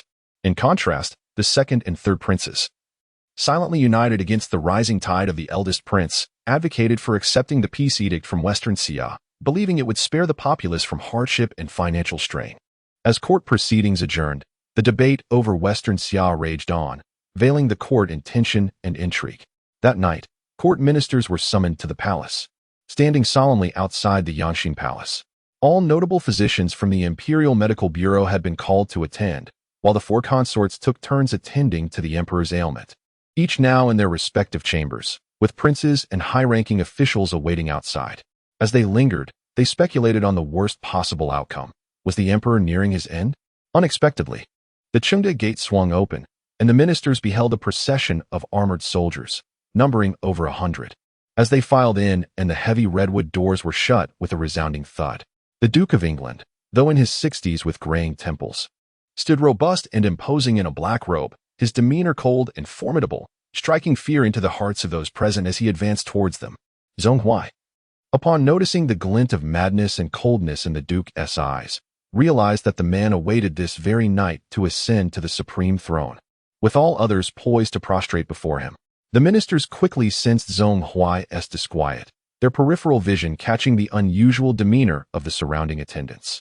Zhong Huai abruptly stood, pointing accusingly. Duke of England, what is the meaning of this? Do you intend to rebel? Caught off guard yet aware, he understood that the Duke sought to leverage the presence of the ministers to assert control. The Duke responded with a cold chuckle. Second Prince, you jest. I have received a secret edict from His Majesty and have brought my troops into the palace. Do any of you dissent? Unfazed, Zhong Huai stepped forward, demanding, where's the secret edict? The Duke scanned the faces of the ministers, noting their shared skepticism, and dismissively replied, it is the Emperor's verbal command. Zhong Huai retorted, you speak nonsense. My father has never summoned you, and this palace is protected by the dragon scale guards. You have no claim here. The Duke of England, undaunted, has arrived at this juncture. The merits and demerits, the chronicles of history shall be penned by the victors, and the truth shall soon be revealed. The old minister shall seek an audience with His Majesty, and I implore the Crown Prince to accompany me. Duke of England, how audacious you are. With the Emperor ailing, are you attempting a coup? Rebuked Zhong Huaiqian. In the eyes of the Duke of England, Zhong Huaiqian and his companions were but inexperienced youths, insignificant and unworthy of consideration. He waved his sleeve dismissively and strode through the door. This was the opportune moment. A secret message had urged them to act swiftly, lest the Western Xia be unable to contain the Prince of Gong's rebellion any longer, which would spell disaster. Initially, he had no intention of rushing, preferring to bide his time. However, as the truth began to surface, waiting for their capture would be far too late. Indeed, the Duke of England's entourage had them all restrained, and even their attendants, attempting to slip away, met with swift and bloody demise, falling victim to the blades. While others felt a sense of urgency, they found themselves helpless in the face of the unfolding events. Chapter 49. The coup in the inner chamber of the Hall of Mental Cultivation, the virtuous concubine, who should have been in the Yongqing Palace, sat enveloped in a peculiar fragrance that, upon closer inspection, revealed a cloying sweetness. The commotion outside, coupled with the sight of the armored Duke of England, rendered the concubine pale and alarmed as she rose to exclaim, "Father, Swayer." The Duke of England coldly inquired, "Your Majesty, where is the Emperor?" The concubine's gaze drifted towards the bed concealed behind golden drapes, prompting the Duke to stride forward and draw back the curtains. There, upon the couch, lay a figure whose emaciated visage and ashen complexion starkly contrasted with his usual vitality, resembling a specter on the brink of death. With a mixture of disdain and satisfaction, the Duke remarked, "The tears from the three-paths spring are indeed formidable. Even the slightest trace can gradually sap one's spirit." The concubine, upon seeing the figure behind the curtain, felt her heart plunge into uncertainty, and in her dazed state, she finally confronted the truth she had long evaded. She had always yearned to understand her father and Swayer's clandestine schemes. Deep down, she was aware, yet unwilling to acknowledge it. Now, however, she found herself ensnared in their machinations. Seizing the moment while attending to the ailing, she ignited the sandalwood incense capable of swiftly unleashing the toxins within him. Clinging to a flicker of hope, the concubine implored, "Father, Swayer, what is it that you truly desire?" Zhong Huaisui turned his head, a trace of trepidation and guilt lingering in his heart. The Duke, secretly scornful of Zhong Huaisui's weakness, reflected that had it not been for this very trait, his own plans would not have unfolded so seamlessly. He cast a derisive glance at the concubine and retorted, "Your Majesty, even at this juncture, you still inquire about our intentions?" The concubine gasped, only to quickly lower her voice. "Have you lost your minds? A coup is a crime punishable by annihilation of the 9 clans." A sardonic smile played upon the Duke's lips. "Your Majesty, how amusing. Is it not you who ignited this very sandalwood in the Hall of Mental Cultivation? Tonight, it is either his demise or ours. The Emperor is already aware of my father and the Crown Prince's illicit iron mining and the raising of private soldiers. Initially, we intended to proceed with caution, yet the circumstances no longer allow us such luxury. We must strike first, should the Emperor or the second Prince choose to retaliate against our Duke's household. It would be equally a crime deserving of annihilation." The Duke held a pill no larger than a child's fingertip, but the concubine, whether out of fear or compassion, stood in his way.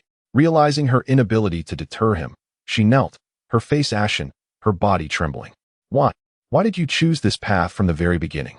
Seeing the Duke remain unresponsive, she turned to Zhong Huaisui, saying, "Swayer, your father has never treated you poorly, has he?" Zhong Huaisui, too, was engulfed in panic. From the moment he conspired with the Duke regarding the iron mining, he understood that on this path, his only outcome was victory. "Poorly? I am the Crown Prince, yet my father has never considered me for the throne. The second and third princes press me relentlessly. I am left with no choice. Today marks my father's final deadline. The second and third princes have grown suspicious, and the ledgers hidden in the secret compartments have been stolen. Our only course now is for my father to pass, and I shall be the designated heir, thus freeing myself from future concerns. The ledger of the secret chamber has been tampered with, indicating that their affairs have long been under covert investigation. For the likes of the second and third princes, this is hardly news. How could this be? How absurd. Are the ministers of the court truly all dead?" At this moment, the Duke of England wore a countenance filled with arrogant malice. "How could it not be possible? My father has surrounded the palace with troops. Those who follow me shall prosper, while those who oppose me shall perish. Soon, we shall inform the public that the Emperor has passed away and proclaim the last will, immediately crowning the first prince as sovereign." The Duke gazed at Zhong Jiming, who lacked any semblance of the previous imperial dignity and appeared to be on the brink of death. A sense of satisfaction welled within him as he mused, "Soon, the entire Zhou dynasty shall belong to me." The virtuous consort shook her head in denial. "Does father believe all those ministers are dead? My lady, do you know why I brought troops today? I wish to see who dares voice dissent. If anyone has an objection, they can speak directly to the Emperor. You need only ascend to the throne as Empress Dowager and govern the harem. My father hesitated in the past, which caused him to miss a golden opportunity during the reign of Emperor Xian of Zhou. Otherwise, the Zhong family would never have had the chance to rise. Zhong Jiming is not as easily controlled as Emperor Xian. He favors commoners and suppresses the noble families. leading to the loss of influence for those in the Duke of England's faction. Our ancestors were once alongside the founding heroes. This realm should rightfully have included a share for us. The virtuous consort's beautiful visage twisted in despair, as if grasping at a lifeline. Indeed, if her son were to become emperor, then the threat would dissipate entirely. She froze like a puppet and turned her back, while Zhong Huaishui dared not utter a word. He believed that by following his grandfather's directives, he could ascend to the supreme throne, and the second and third princes would no longer pose a threat. Little did he realize that his mediocrity and weakness rendered him merely a pawn of the Duke of England, who could not be subdued. The few individuals pressed forward, convinced that they had seized control of the palace with overwhelming force. However, when the Duke reached for the figure on the bed, the individual abruptly opened his eyes, flinging off the blanket and drawing a concealed soft sword. The virtuous consort and Zhong Huaishui were taken aback, instinctively turning to flee, only to be intercepted by several others who emerged from the shadows, restraining them both. To prevent their actions from being discovered, the Duke and his followers had already imprisoned all attendants in a side chamber. Nevertheless, the Duke, having been trained from a young age in martial arts and warfare, quickly regained the upper hand despite a momentary lapse. Yet, a certain truth was difficult for the Duke to accept. The person before him, though resembling the Emperor in appearance, possessed an entirely different demeanor and skill. You are not the Emperor? Even just moments ago, lying beneath the brocade blanket, he had failed to detect any anomaly. Humph. The figure scoffed, causing the three present to momentarily pause. Realizing the tide had turned, the Duke gradually approached Zhong Huaishui, seizing the opportunity to knock aside the hidden guard watching him and tightening his grip around Zhong Huaishui's throat. The individual observed the scene, momentarily immobilized. The Duke barked, "Let us see who dares to take another step forward." The noble consort shrieked in terror, attempting to halt the Duke of England, her father, and her grandfather. Yet, the Duke remained impervious to her pleas. At this juncture, familial bonds held little precedence. As long as he could rendezvous with those outside the palace and flee to the western Xia, there remained a glimmer of hope. A man masquerading as the esteemed Zhong Jiming tore off the mask from his face, revealing a delicate and striking visage. It was Tu Dan. Tu Dan's gaze fixated on the Duke's hand, his voice dripping with malice. "Duke of England, the Crown Prince harbors treasonous intentions. Do you truly believe that you can escape by threatening him?"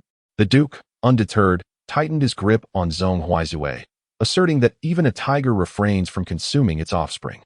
Regardless of the circumstances, the Crown Prince was the Emperor's firstborn. Who among them could bear the weight of such an accusation? Zhong Huaishui, now paralyzed by fear, could scarcely comprehend the reality. His once benevolent grandfather, who had shown unwavering affection and concern for him, was now suffocating him. He was on the cusp of wielding immense power, ready to trample Zhong Huaiting and Zhong Huaiqin underfoot, eager to demonstrate to his father who truly mirrored him. Yet, the instinct for survival compelled Zhong Huaishui to cast a desperate glance towards the noble consort, struggling to utter a few words from his throat. Mother consort, save me." The noble consort longed to hurl herself at the Duke, to pry his hands away, but having learned from her recent lesson, they not only restrained her tightly but also dragged her far from the scene. All she could do was voice her concern and sorrow. "Father, please do not harm Zuair." The Duke dismissed her cries. "Tu Dan, give it a try." The group was taut with tension, their eyes fixed intently, either searching for a crack in the facade or striving to convey their unwavering stance. Chapter 50. Ambition in vain at the pinnacle of the palace, in the Mingyue Pavilion. Zhong Jiming leaned against the crimson wooden railing, observing the chaos unfolding amidst the red walls, flickering candlelight, the clash of blades, and the tumult of combat gradually subsiding into silence. The palace was vast, enchanting the eyes of many, yet the root of slaughter lay within the hearts of men, stirred by desires that ultimately led to ruin.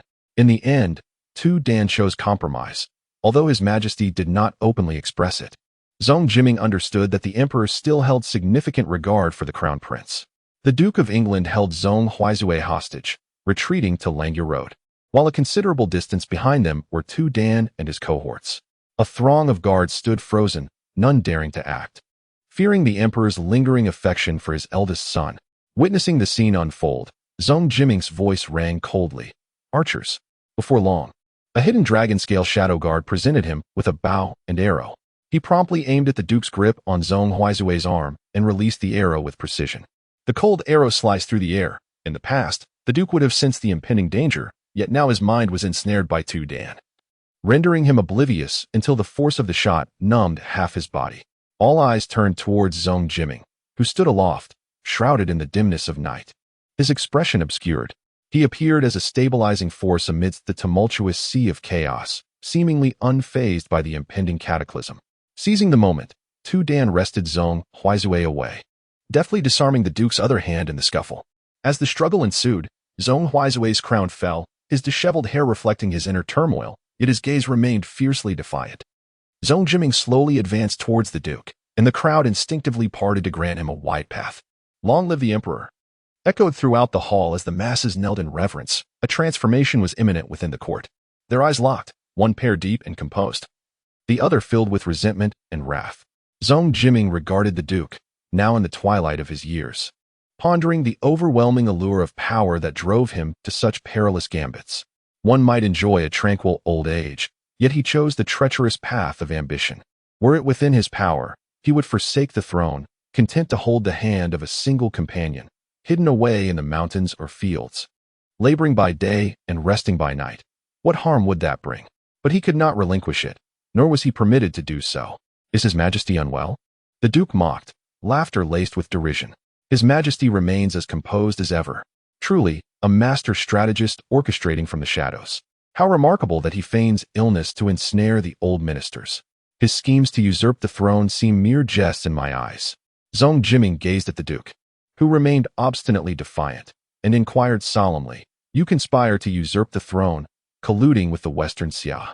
How many innocent lives shall perish tonight due to your ambition? Is it worth it?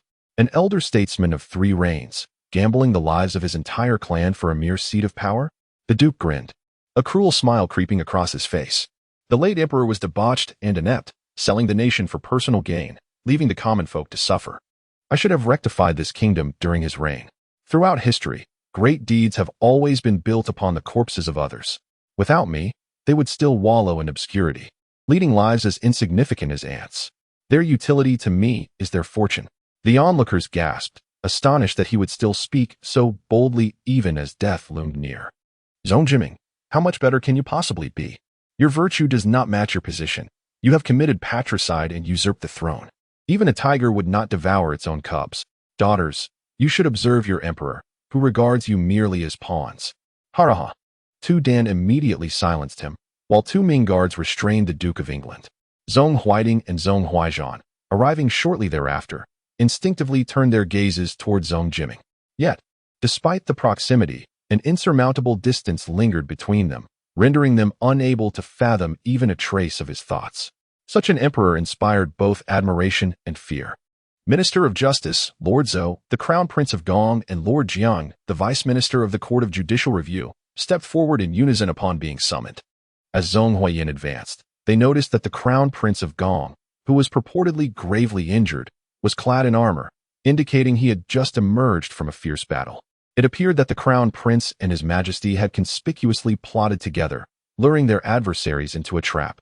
The oblivious ministers were left in a daze, aware of the profound depths of Emperor Zhou Yong, yet completely unprepared for the schemes he had set in motion since his return from the southern tour. The Duke of England had forged weapons in secret and harbored assassins, colluding with the Western Xia to commit treason. This case was entrusted to the Minister of Justice for management, with the Crown Prince of Gong and the Vice Minister of the Court of Judicial Review collaborating in the investigation, apprehending all involved parties. The 3 responded in unison once more. The first prince, who indulged the unruly actions of the royal kin with intentions of usurpation, was to be confined in the Longland Bureau. The virtuous concubine, who sheltered and indulged her kin with intentions of regicide, was to have her title stripped and be temporarily confined in the Yongqing Palace. Once all matters were clarified, they would be judged together. The remaining officials stood upright, solemn and vigilant. "All of you esteemed ministers are vital pillars of the great Zhou and understand the importance of prudence and caution. This night, the Duke of England falsely invoked the imperial edict to summon the ministers to the palace, seeking to overturn the established order. Now that the calamity has been apprehended, you may return to your residences, and the rest shall be deliberated upon tomorrow. His Majesty is wise." The assembly stood with hands lowered, silent as the grave. Zhong Jiming advanced slowly, fully aware that his actions would not be universally understood. Long ago, he had come to terms with this reality, yet he pondered whether, upon learning the entirety of the truth, she would be gripped by fear. The palace was vast but cold. Meanwhile, the Duke of Huainan quickly cast a glance at the third prince, subtly shaking his head to signal him to restrain his impulses and refrain from acting rashly. Before departing with the main body, the remaining ministers were escorted back to their residences by the Lanzhou guards. And the series of unexpected events from that night deepened their respect and trepidation for Emperor Zhou Yong, leaving them all silent, even hesitant to exchange glances. They had initially believed the emperor was gravely ill, unaware that he was merely drawing out the great fish. Observing the expressions of the crown prince of Gong and others, it was evident they bore no signs of surprise, suggesting they had been privy to the situation long before. It was likely that Jiang Wangshu's recent antics in court were instigated by the emperor himself. As for the concubines in the inner palace, upon learning of the events, they either rejoiced at the removal of a rival, took pleasure in the misfortune of others, or vented their frustrations through curses. Nevertheless, none dared to appear before Emperor Zhou Yong amidst this tempest. Upon returning to his residence, the Duke of Huainan made his way directly to Su's courtyard. Su was still awake, primarily due to the rarity of the Duke's summons to the palace upon his return, compounded by the unsettling tidbits of information he had revealed in recent days. Upon learning of the arrival of the Marquis of Huainan, she hastily put on a coat and rose to her feet. The Marquis, with his arm covered, appeared slightly disheveled, and the wide sleeves of his official robe bore a few torn edges. Su's heart raced as she anxiously surveyed him from head to toe, questioning what had befallen the Marquis and whether he had sustained any injuries. As a young couple, the frigid expression on Su's face momentarily softened the Marquis's demeanor. "It is nothing," he reassured her. "Merely a tear in my sleeve. There is no need for such alarm." At his words, a surge of indignation welled up within Su. Who would dare to harm the Marquis? The Marquis paused, a flicker of surprise crossing his features. Swiftly, Su dismissed the attendants and poured a cup of hot tea, extending it towards him. In a lowered voice, the Marquis conveyed, "Tonight, the Crown Prince and the Duke of England have entered the palace with the intent to rebel." Su gasped, but quickly remembered that royal scandals must not be carelessly divulged. Did they succeed? If they did, I fear I may not return. The Marquis continued. The third prince, being young and impetuous, attempted to storm the Yangxin Hall. I sustained this tear in my sleeve while protecting him from that scoundrel's blade. Should I summon a physician for you? Su offered anxiously. It is nothing. I am unhurt. How could they be so audacious? Su pondered. They must have been plotting for some time, and with their scheme now exposed, they resorted to desperate measures. Indeed, this is a grave crime that could lead to the annihilation of their entire clan. The Marquis, however, seemed unconcerned. The Crown Prince hails from the Duke of England's household. Their fates are intertwined. Should he emerge victorious, he would rise to a position second only to the Emperor, restoring the Duke's former glory, perhaps even surpassing it. His Majesty is still in the prime of his life, and, barring unforeseen events, is likely to rule for several more decades. The Duke, however, has reached an age where such endurance is implausible. Yet, this notion was one they dared not entertain. They had not anticipated that the Duke not only conceived such a plan, but had also orchestrated it meticulously. The private soldiers within and outside the palace numbered in the hundreds, a feat not accomplished in a mere short span of time. Nevertheless, it is fortunate that the Crown Prince is still young. At this moment, he poses little threat. The remaining concerns are the second and third princes. The Marquis chose not to elaborate further. Su comprehended the implications, a smile of relief gracing her features. The Emperor's mother-in-law holds the highest esteem among the noble women. Meanwhile, at Jiang Wangshu's residence, the unusual summons to the palace left Jiang Wangshu feeling quite unsettled, prompting Qinling to forego sleep as well. After a lengthy wait, Jiang Wangshu returned, and she welcomed him with a warm bowl of soup, urging him to freshen up and rest to restore his spirit. Jiang Wangshu had much to share with Qinling, yet lying beside her, he felt an overwhelming sense of comfort and warmth, soon succumbing to a deep slumber. Seizing the opportunity while he slept, Qinling anxiously checked him over, fearing he might be concealing injuries to spare her concern. Only upon finding him unharmed did she finally ease her mind. Chapter 51. Farewell to old friends. After the harrowing events of the previous night, the ministers, having enjoyed a night of rest, donned their robes and prepared to attend court at the appointed hour. The rebellion of the Duke of England was now an undeniable reality. Yet the extent of the individuals involved behind the scenes remained a matter of concern. How would Emperor Zhou handle the factions aligned with the crown prince? To what degree would he address the situation? Even those not directly affiliated with the crown prince found their hearts gripped with anxiety. As many noble families had once enjoyed amicable relations with him, the myriad of connections and influences required thorough investigation. The Minister of Justice, hailing from the Duke of Wei's household, had been entrusted by Emperor Zhou with the authority to oversee this matter, effectively sidelining the crown prince's faction in favor of the second prince. Was this an attempt to test the second prince's capabilities? However, with the involvement of the heir of the Duke of Gong and Jiang Huashu, the Minister of Justice could only act impartially, unable to manipulate the situation excessively. Was the intention to cast the Duke of Wei's household as the villain? As the court session commenced, the charges against the Duke of England were enumerated. Each accusation was a grave crime warranting the annihilation of his clan.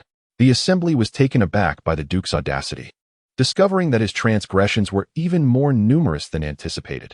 Illicit mining, clandestine troop formations, treasonous alliances, establishment of opium dens, and bribery, culminating in an assassination attempt on the emperor.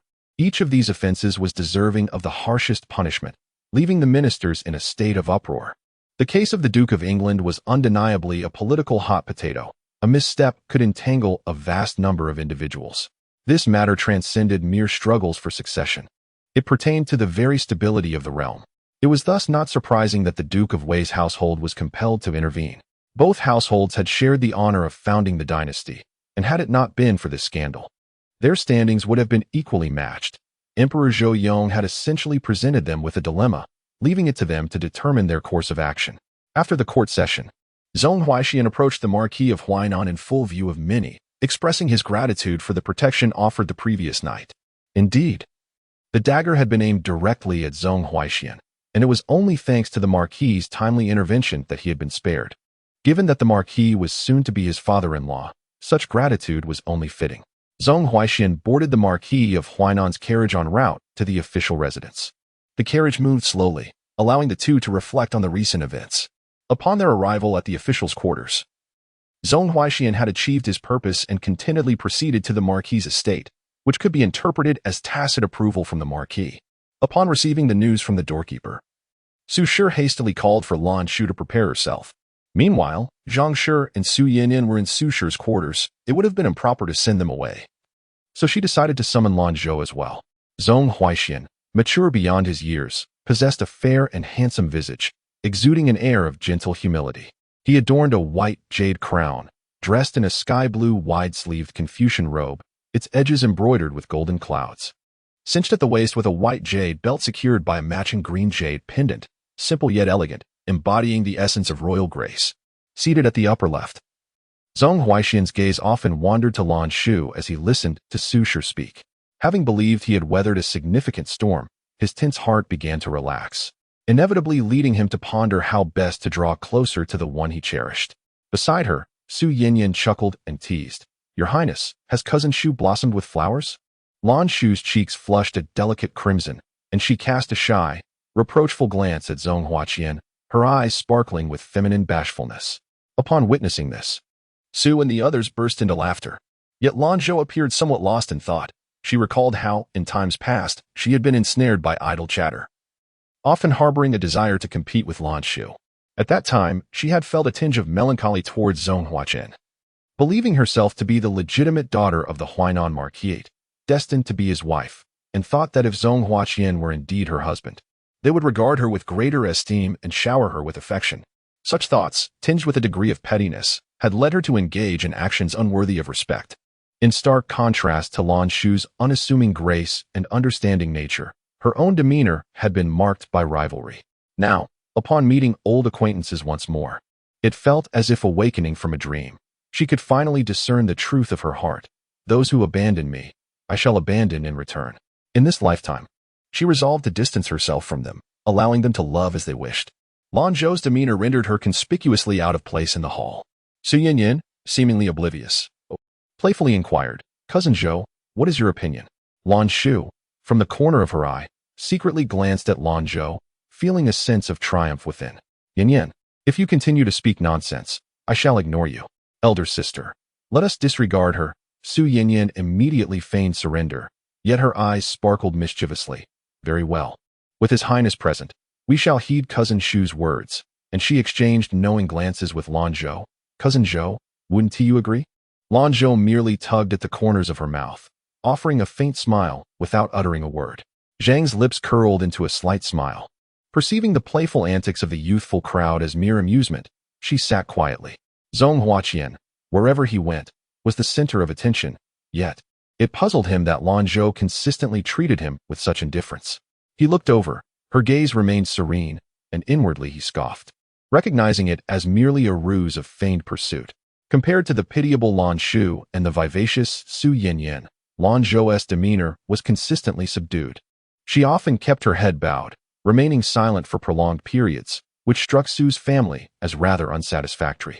However, given the presence of outsiders, they refrained from voicing their discontent. Su Yinyan, ever the conversationalist, animatedly sought out tales of amusement or intriguing places in the capital, her enthusiasm occasionally surfacing. Thus, the four of them deliberated on nearby attractions.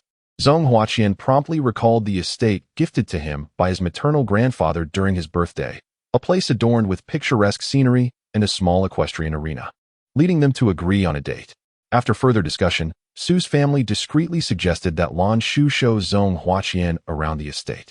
As for Su Yinyan, she playfully dragged Lanzhou along for an exploration, but Lanzhou paid her no mind, fully aware of her intentions and choosing to remain indifferent. Once they departed, Lanzhou contemplated returning to Linlang Courtyard when the doorman announced that Madame Sima had responded to the invitation with a letter. In her correspondence, she graciously declined the visit to Su's family, but extended an invitation for Lanzhou to come to her residence for a chat, expressing sincere sentiments, and even sent a carriage in advance. Although Su found this somewhat peculiar, she nevertheless honored Madame Sima's wishes, offering a few words of advice to Lanzhou before permitting her to accompany the messenger. Lanzhou found it peculiar that this savior was merely a pretext created by her master. How could there be any true affinity?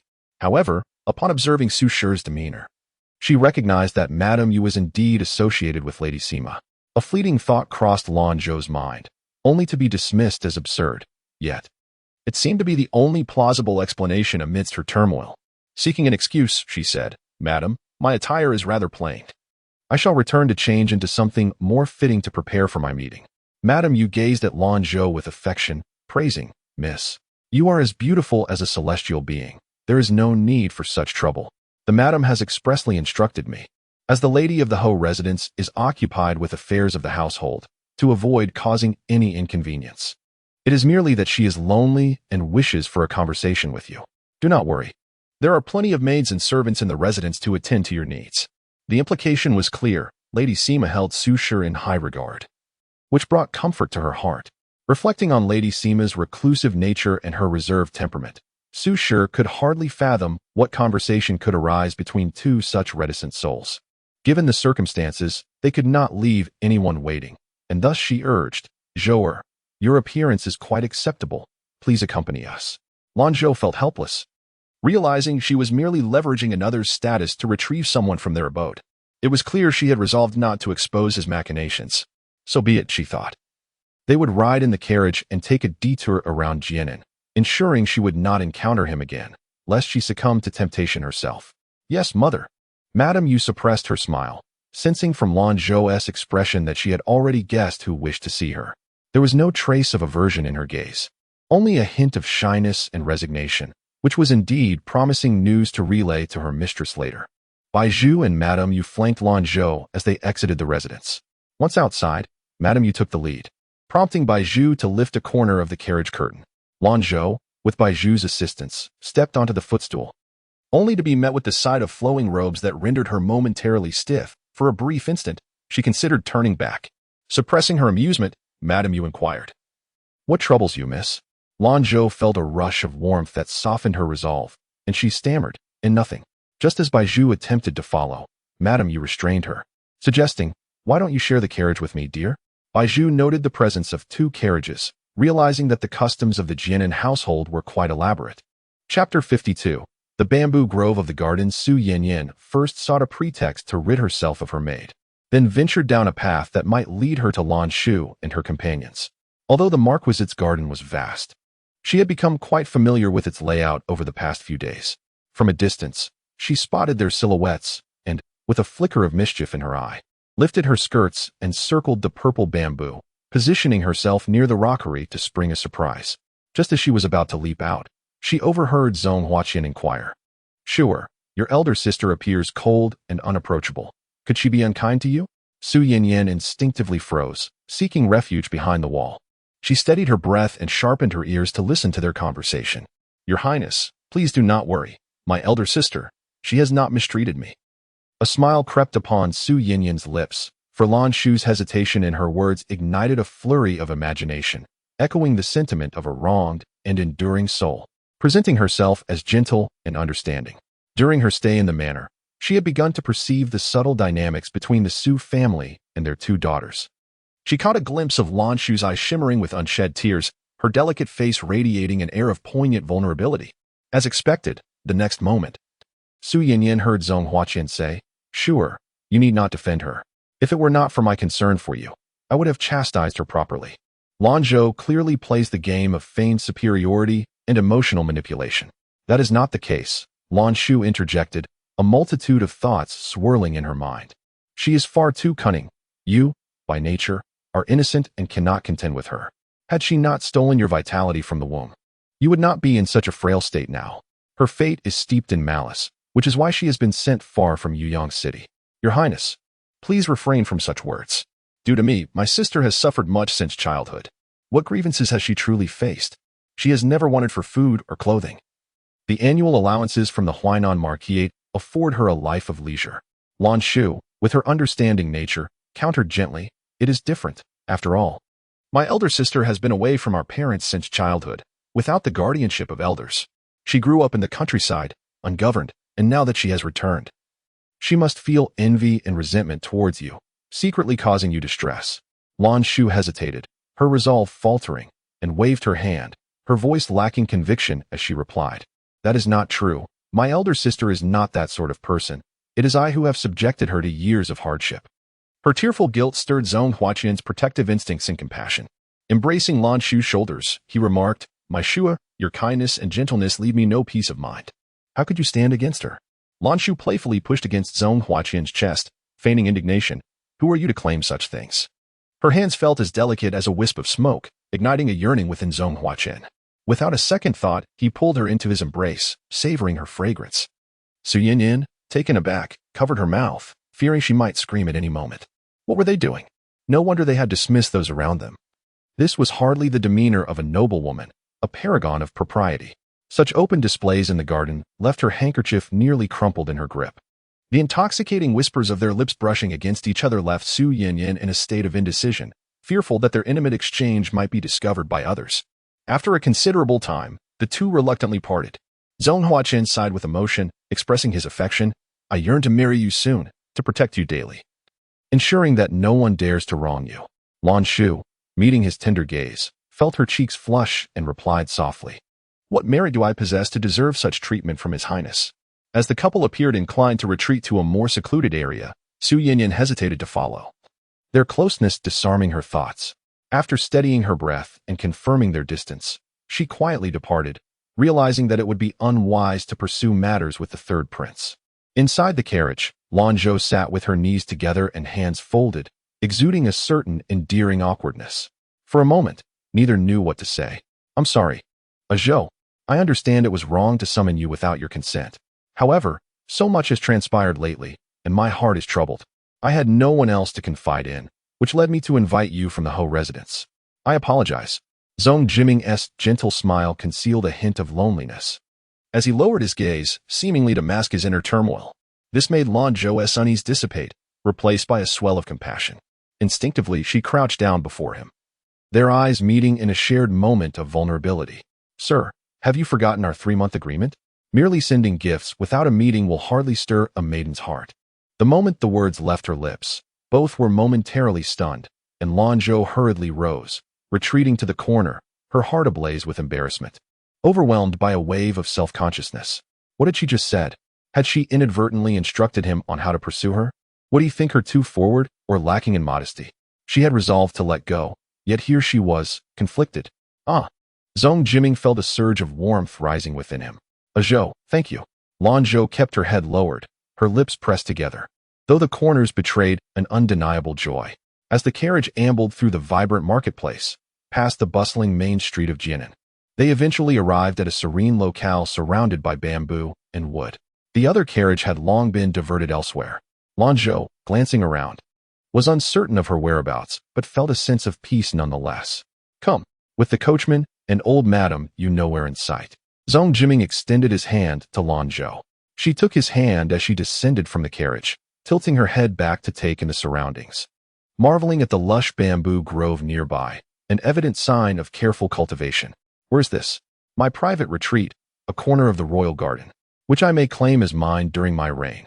Lanzhou gazed in wonder and longing at the scene before her, absorbing the tranquility of the bamboo grove. As she glanced around and noticed the absence of others, she mused, has he cleared the area? Nevertheless, a sense of relaxation washed over her. She treaded upon the cobbled path, meandering along its winding course. Suddenly, a bamboo cottage emerged, constructed entirely of verdant bamboo, surrounded by slender, graceful stalks. The air was imbued with a refreshing fragrance. When I feel troubled, I often come here to seek solace, provided you don't mind the simplicity of this place. Simplicity? Sir, your background is quite affluent. Affluent background? Zhong Jiming pondered, realizing that his private treasury was indeed considerable. With a gentle smile, Lanzhou pushed open the door. The bamboo cottage was modest, divided into an inner and outer chamber, each featuring a sun terrace. The rear terrace boasted 2 bamboo rocking chairs, and she imagined that during a rainstorm, reclining in the rocking chair while listening to the rain dance upon the bamboo and watching the shadows of the leaves sway would be nothing short of dreamy. The sunlight filtered through, casting dappled patterns without any oppressive heat, leaving only a refreshing coolness. After exploring, she settled onto the bamboo couch in the outer chamber, where a small table held several books. She casually flipped through a few pages, discovering they contained accounts of local customs and traditions. To her surprise, the gentleman also enjoyed such reading. One could hardly expect to come here for respite while delving into intelligence reports and documents. It was wise to learn more during idle moments. Lanzhou nodded thoughtfully, sensing that he, much like the bamboo cottage and grove, embodied a serene stability that nurtures a peaceful existence, in need of retreat to mend his spirit. Yet, from a distance, many might perceive him as inscrutable and hesitate to approach, when in truth, his desires were quite simple. Chapter 53. Reluctant Affection in Recent Days. He had been engulfed in a heavy gloom, yet upon catching sight of her, that melancholy was swiftly replaced by a comforting warmth. Simply observing her brought his heart to rest. She embodied an elegant simplicity, devoid of any adornments on her wrists or neck. Even her dark tresses were merely gathered with a silk ribbon and a jade-hued hairpin. Did you like the gift I sent you? He recalled having chosen jewelry specifically for her. Lanzhou paused in her reading, casting a quick glance at him, and murmured, I fear it would be inappropriate if others discovered it, so I dare not take it out casually. Zhong Jiming found her subtle movements and expressions utterly captivating. Why was that? She resembled a scroll painting, an ancient tome, or the fashionable trinkets favored by young ladies. Certainly not something Sister Ling would present. Zhong Jiming suppressed a laugh. Perhaps she had been influenced by Jiang, altering her disposition. However, the value of the gift was considerable. And Jiang had only held his official position for a few years. Wouldn't it lead others to believe he were corrupt? Even for a prominent family. Acquiring such items would demand significant effort and expense. That may not be the case, he mused. Wang Shu has been favored by the current emperor and has received numerous generous rewards over the years. He even possesses 2 residences now. It would not be strange for him to possess such treasures. Lanzhou paused, contemplating his words. Perhaps her secretive behavior during this time had been in vain. The thought of sneaking glances at her treasures under the flickering candlelight after ensuring everyone was asleep made her chuckle. Although she was merely at the age of coming of age, her heart felt much older, yet she still acted like a child. It seemed she had been overly anxious, feeling guilty for her harmless secret. Zhong Jiming, observing her expressions, could almost visualize a scenario akin to hiding a beloved in a golden chamber. How delightful. And where do you typically keep them? He inquired, lowering his voice to a rich, gentle tone that seemed to guide her. Every young lady's bedchamber has a hidden compartment. I mostly keep them there. As soon as she spoke, Lanzhou felt a surge of embarrassment. What had she just revealed? Ha ha ha. Zhong Jiming's hearty laughter echoed in the air. Lanzhou, flustered and annoyed, bit her lip, unsure how to explain her words, but it felt as though she. In the end, Lanzhou, in a mix of embarrassment and irritation, stamped her foot and warned, "You mustn't laugh."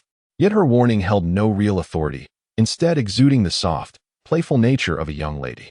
"Zhou, I am genuinely pleased," Zhong Jiming confessed, though he fell silent, the smile at the corners of his mouth deepening. Cough, cough. Lanzhou's heart swelled, and she feigned a cough, reluctant to meet his gaze for fear of losing herself in his eyes. She feigned composure and rose to divert her attention, her eyes drawn to a bamboo flute hanging on the wall, appearing rather aged with a deep green hue.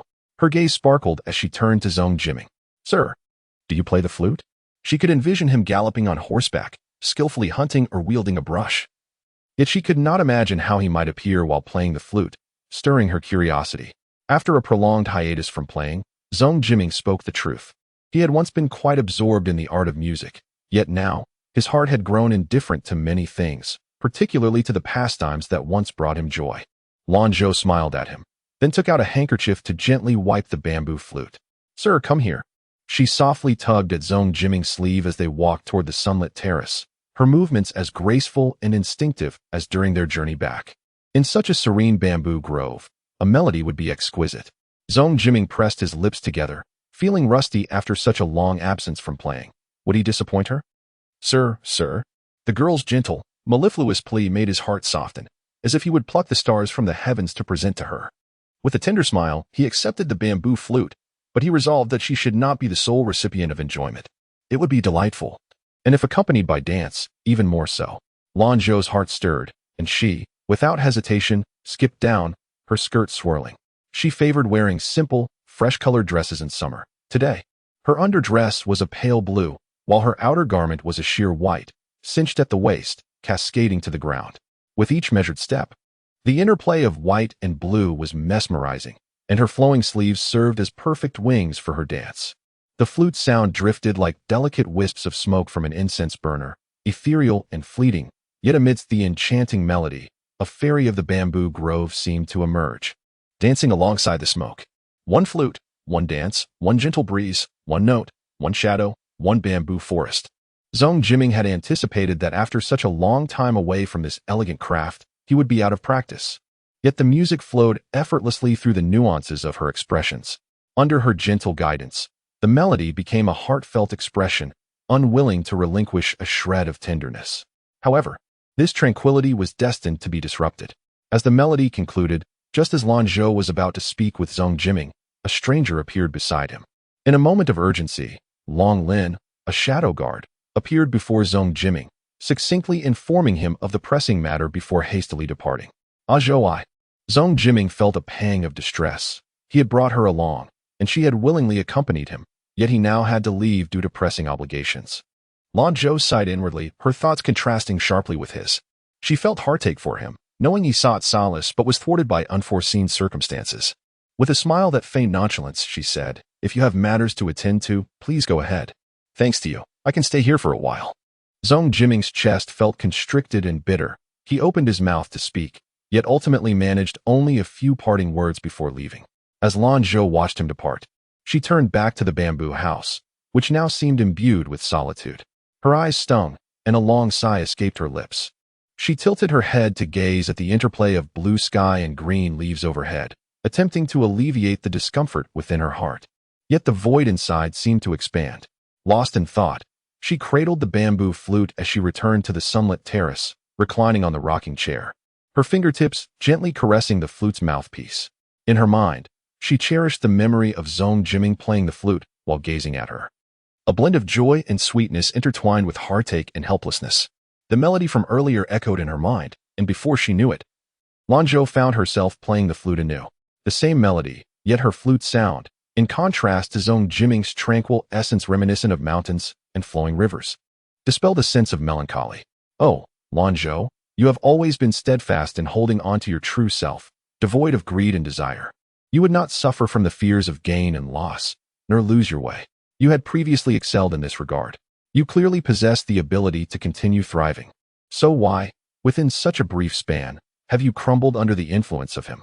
She could not deny her affection for him, the seed of love, stifled yet fiercely burgeoning, persisted within her. How else could she allow herself to repeatedly welcome his proximity? Why did her every effort at restraint seem particularly fragile when he revealed the slightest discomfort? He is not an ordinary man, though devoid of a wife. He has concubines and children. Are you truly content to linger in this secluded chamber, pleading for his affection day after day? Perhaps you should embrace the whims of fate, calmly accepting their design, or assume the role of a devoted matriarch, a virtuous wife, managing household affairs and nurturing children. Or perhaps you could immerse yourself in the serene glow of ancient lamps and Buddhist chants, letting the smoke of incense waft through your existence. Yet, with love added, you risk sinking into a mire. The most tender emotions are the hardest to relinquish, but relinquishment is necessary. Once the song concluded, Lanzhou wiped the tears from her eyes and returned the bamboo flute to its place. She slowly closed each door, casting one last glance behind before resolutely turning away. I am sorry. I am sorry. Chapter 54. Yet remained the night was profound, and the moonlight, though faint, struggled to penetrate the thick shadows cast by the overlapping bamboo. Yet, the bamboo cottage basked in the moonlight's unique affection. Zhong Jiming, having concluded all his affairs, hurried through the bamboo grove, knowing she must have returned. However, confronted by the resplendence of the imperial palace, he preferred to linger in the woods, perhaps still able to savor the beauty of the day. The dark guards stationed at various entrances of the bamboo forest instinctively concealed themselves in the shadows, refraining from disturbing him. With an impassive expression, Zhong Jiming traversed the cobblestone path, contemplating that she too had walked here during the day. His dark robe was stained with a viscous liquid, contrasting starkly against the night, leaving a trail of crimson droplets in his wake. A chilling breeze swept through, bringing not the fresh scent of the bamboo grove, but rather a nauseating stench. A glimmer around the corner halted Zhong Jiming in his tracks. She held a gauzy candle, the cool wind lifting her skirt and hair, and he felt a surge of disbelief mingled with unfathomable joy. In that moment, his heart was seized, enveloped in an unprecedented sense of contentment and warmth. They exchanged smiles, their eyes meeting. Why, have you not returned? Are you wishing to send me away, sir? She had departed, yet she returned. The cool breeze caressed them as they walked upon the cobblestones, sharing the same path. She could not relinquish the thought of him silently following her, nor could she forget how he had embraced her during her darkest hour, allowing her to vent her frustrations. She recognized her entrapment. The future lay shrouded in uncertainty, her worries oscillating between what could happen and what might not. Yet, despite knowing her anxieties were mere fabrications of her mind, she questioned why she did not envision potential joys. The more she pondered, the heavier her steps became. A retreat felt oddly liberating. Visions of possible joys danced in her mind. Perhaps 3 months, to grant each other 3 months of time? If she could not let go, then she would not. The future might be unrecognizable, or it might be filled with beauty. To fret over the unknown was the most unwise of traits. As the thought of leaving crossed her mind, a myriad of reasons to stay surfaced. Zhong Jiming was deeply touched. He understood the difficulty of her decision, yet despite the challenges, she chose to remain. Please stay. Zhong Jiming's gaze was as gentle as water as he spoke softly. At that moment, Lanzhou noticed the series of bright red droplets upon the ground and lifted her lantern to inspect. Zhong Jiming's pupils widened, a sudden wave of trepidation washing over him. He was covered in blood, and she might be afraid or repulsed. Taking a deep breath, he steadied his half-lowered gaze, restoring the calmness he was accustomed to, ready to face whatever was to come. In the next moment, Lanzhou hurried over, scrutinizing him and realizing that the vivid liquid was indeed dripping from him. Upon closer inspection, she saw that the hem of his dark robe was soaked, though its black hue initially concealed the extent of the saturation. At that instant, Lanzhou's breath hitched. He seemed to merge with the night, enveloped in depth and mystery. What had he endured? She felt an overwhelming sense of gratitude for having stayed this night, at least to accompany him. Sir, are you injured? The voice of Lanzhou trembled slightly. Zhong Jiming pressed his lips together, remaining silent. Sir, please do not frighten me. Lanzhou abruptly cast aside the lantern, disregarding any notions of propriety. His demeanor stirred a profound anxiety within her. Are you not afraid of me? After being out for over half a day, you return drenched in blood. What is there to fear? Zhong Jiming replied. First, answer me. Are you injured?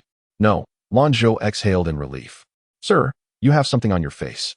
She produced a handkerchief to assist him in wiping it clean.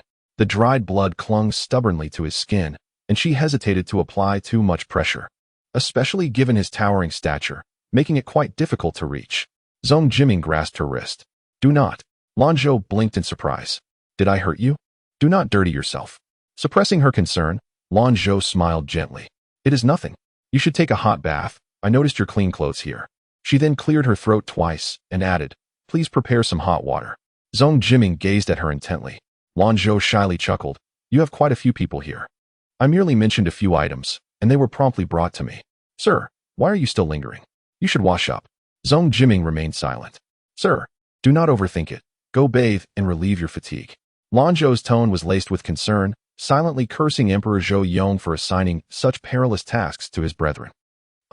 Hurry, she urged, yet inwardly chastised Emperor Zhou Yong for causing her companion such distress. Lanzhou was convinced that Zhong Jiming was the elusive Prince Ping, likely designated to handle matters deemed unworthy of the emperor's attention. She refrained from inquiring about his undertakings. If he wished to share, he would, for he was a man of benevolence. Zhong Jiming nodded absent-mindedly, not wanting to soil her hands.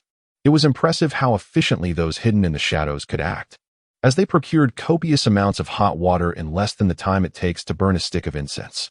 However, the bamboo hut was not entirely enclosed. Rather, it was mostly open, separated only by light gauze. The swirling steam and the sound of water stirred a parched longing within her, evoking tantalizing thoughts. Deciding to regain her composure, Lanzhou stepped onto the sun terrace, where the absence of bamboo allowed the crescent moon to shine clearly above. She sighed deeply. The faint sound of water echoing in the distance igniting a forbidden impulse to peek inside. Before long, Zhong Jiming emerged, clad in a loose-fitting silver robe, still slightly damp. His hair was simply tied with a ribbon, presenting an image of a gentleman as refined as jade. Lanzhou quickly admired his appearance before asking with a smile, Sir, are you hungry? I have prepared some congee for you. Would you care to eat? Very well. Lanzhou filled a small bowl with congee. But whether it was due to the bowl's size or his towering presence, he appeared somewhat pitiable in that moment. Have you eaten? I have dined. Zhong Jiming remained quiet as he consumed 4 bowls in succession, prompting Lanzhou to finally remove the small pot from the low flame. As Lanzhou tidied up the clean table, she discovered that the tea set had indeed reappeared in the outer room. Perhaps it was a case of affection extending to all that belonged to her beloved. She found the master's subordinates to be quietly considerate and charming. Half reclining in her rocking chair, she gazed at Zhong Jiming with a gentle smile, her demeanor languid and unrestrained. He appeared somewhat taken aback, unable to comprehend how, after only a brief separation, she seemed transformed, less distant and more intimate. Master, will your people send a letter to the Ho residence? I fear I won't return tonight. It will be too late. Of course, anyone lacking such adaptability is unworthy of being a dragon-scale shadow guard. And Bihua must be properly settled. She is sensitive by nature. We must not frighten her. Naturally, I recall your kindness in taking me in. Zhou. Zhou. Lanzhou patiently responded, word by word. Zhong Jiming, unaware of how much time had passed, finally voiced the question that had lingered in his heart. Why have you not left after my departure today? Lanzhou straightened her posture and, deliberately meeting Zhong Jiming's gaze, asked, has the master perhaps grown old? Zhong Jiming. Haha. Lanzhou could not contain her laughter. Have you forgotten your memory? You have already posed that question, but you did not provide me with an answer. Is the answer truly significant? Indeed. His eyes resembled the vastness of stars and the ocean, profound and encompassing, imbued with an unyielding spirit. After a considerable pause, Lanzhou turned her gaze away, a serene smile gracing her lips. But isn't my very behavior the answer? Thud, thud, thud. His heart drummed like thunder, reverberating through his limbs, and his breath slowed, amplifying the sound of her own breaths, almost as if it were racing, desperate to escape. In her eyes danced the gentle spring breeze of March, shattering the myriad stars, cascading down from the Milky Way, carrying with it a luminous glow that settled upon the very tip of his heart. Chapter 55. Falling asleep together, the rocking chair swayed gently, the crescent moon resembling the branches of snow plum blossoms in the night sky. Lanzhou appeared to be fixated on the moon, yet her thoughts were entirely ensnared by him. Sir, she dared not turn her head to look at him, fearing that a glance would betray her tender feelings. Zhong Jiming replied. What transpired today? Can I assist you? It has been resolved.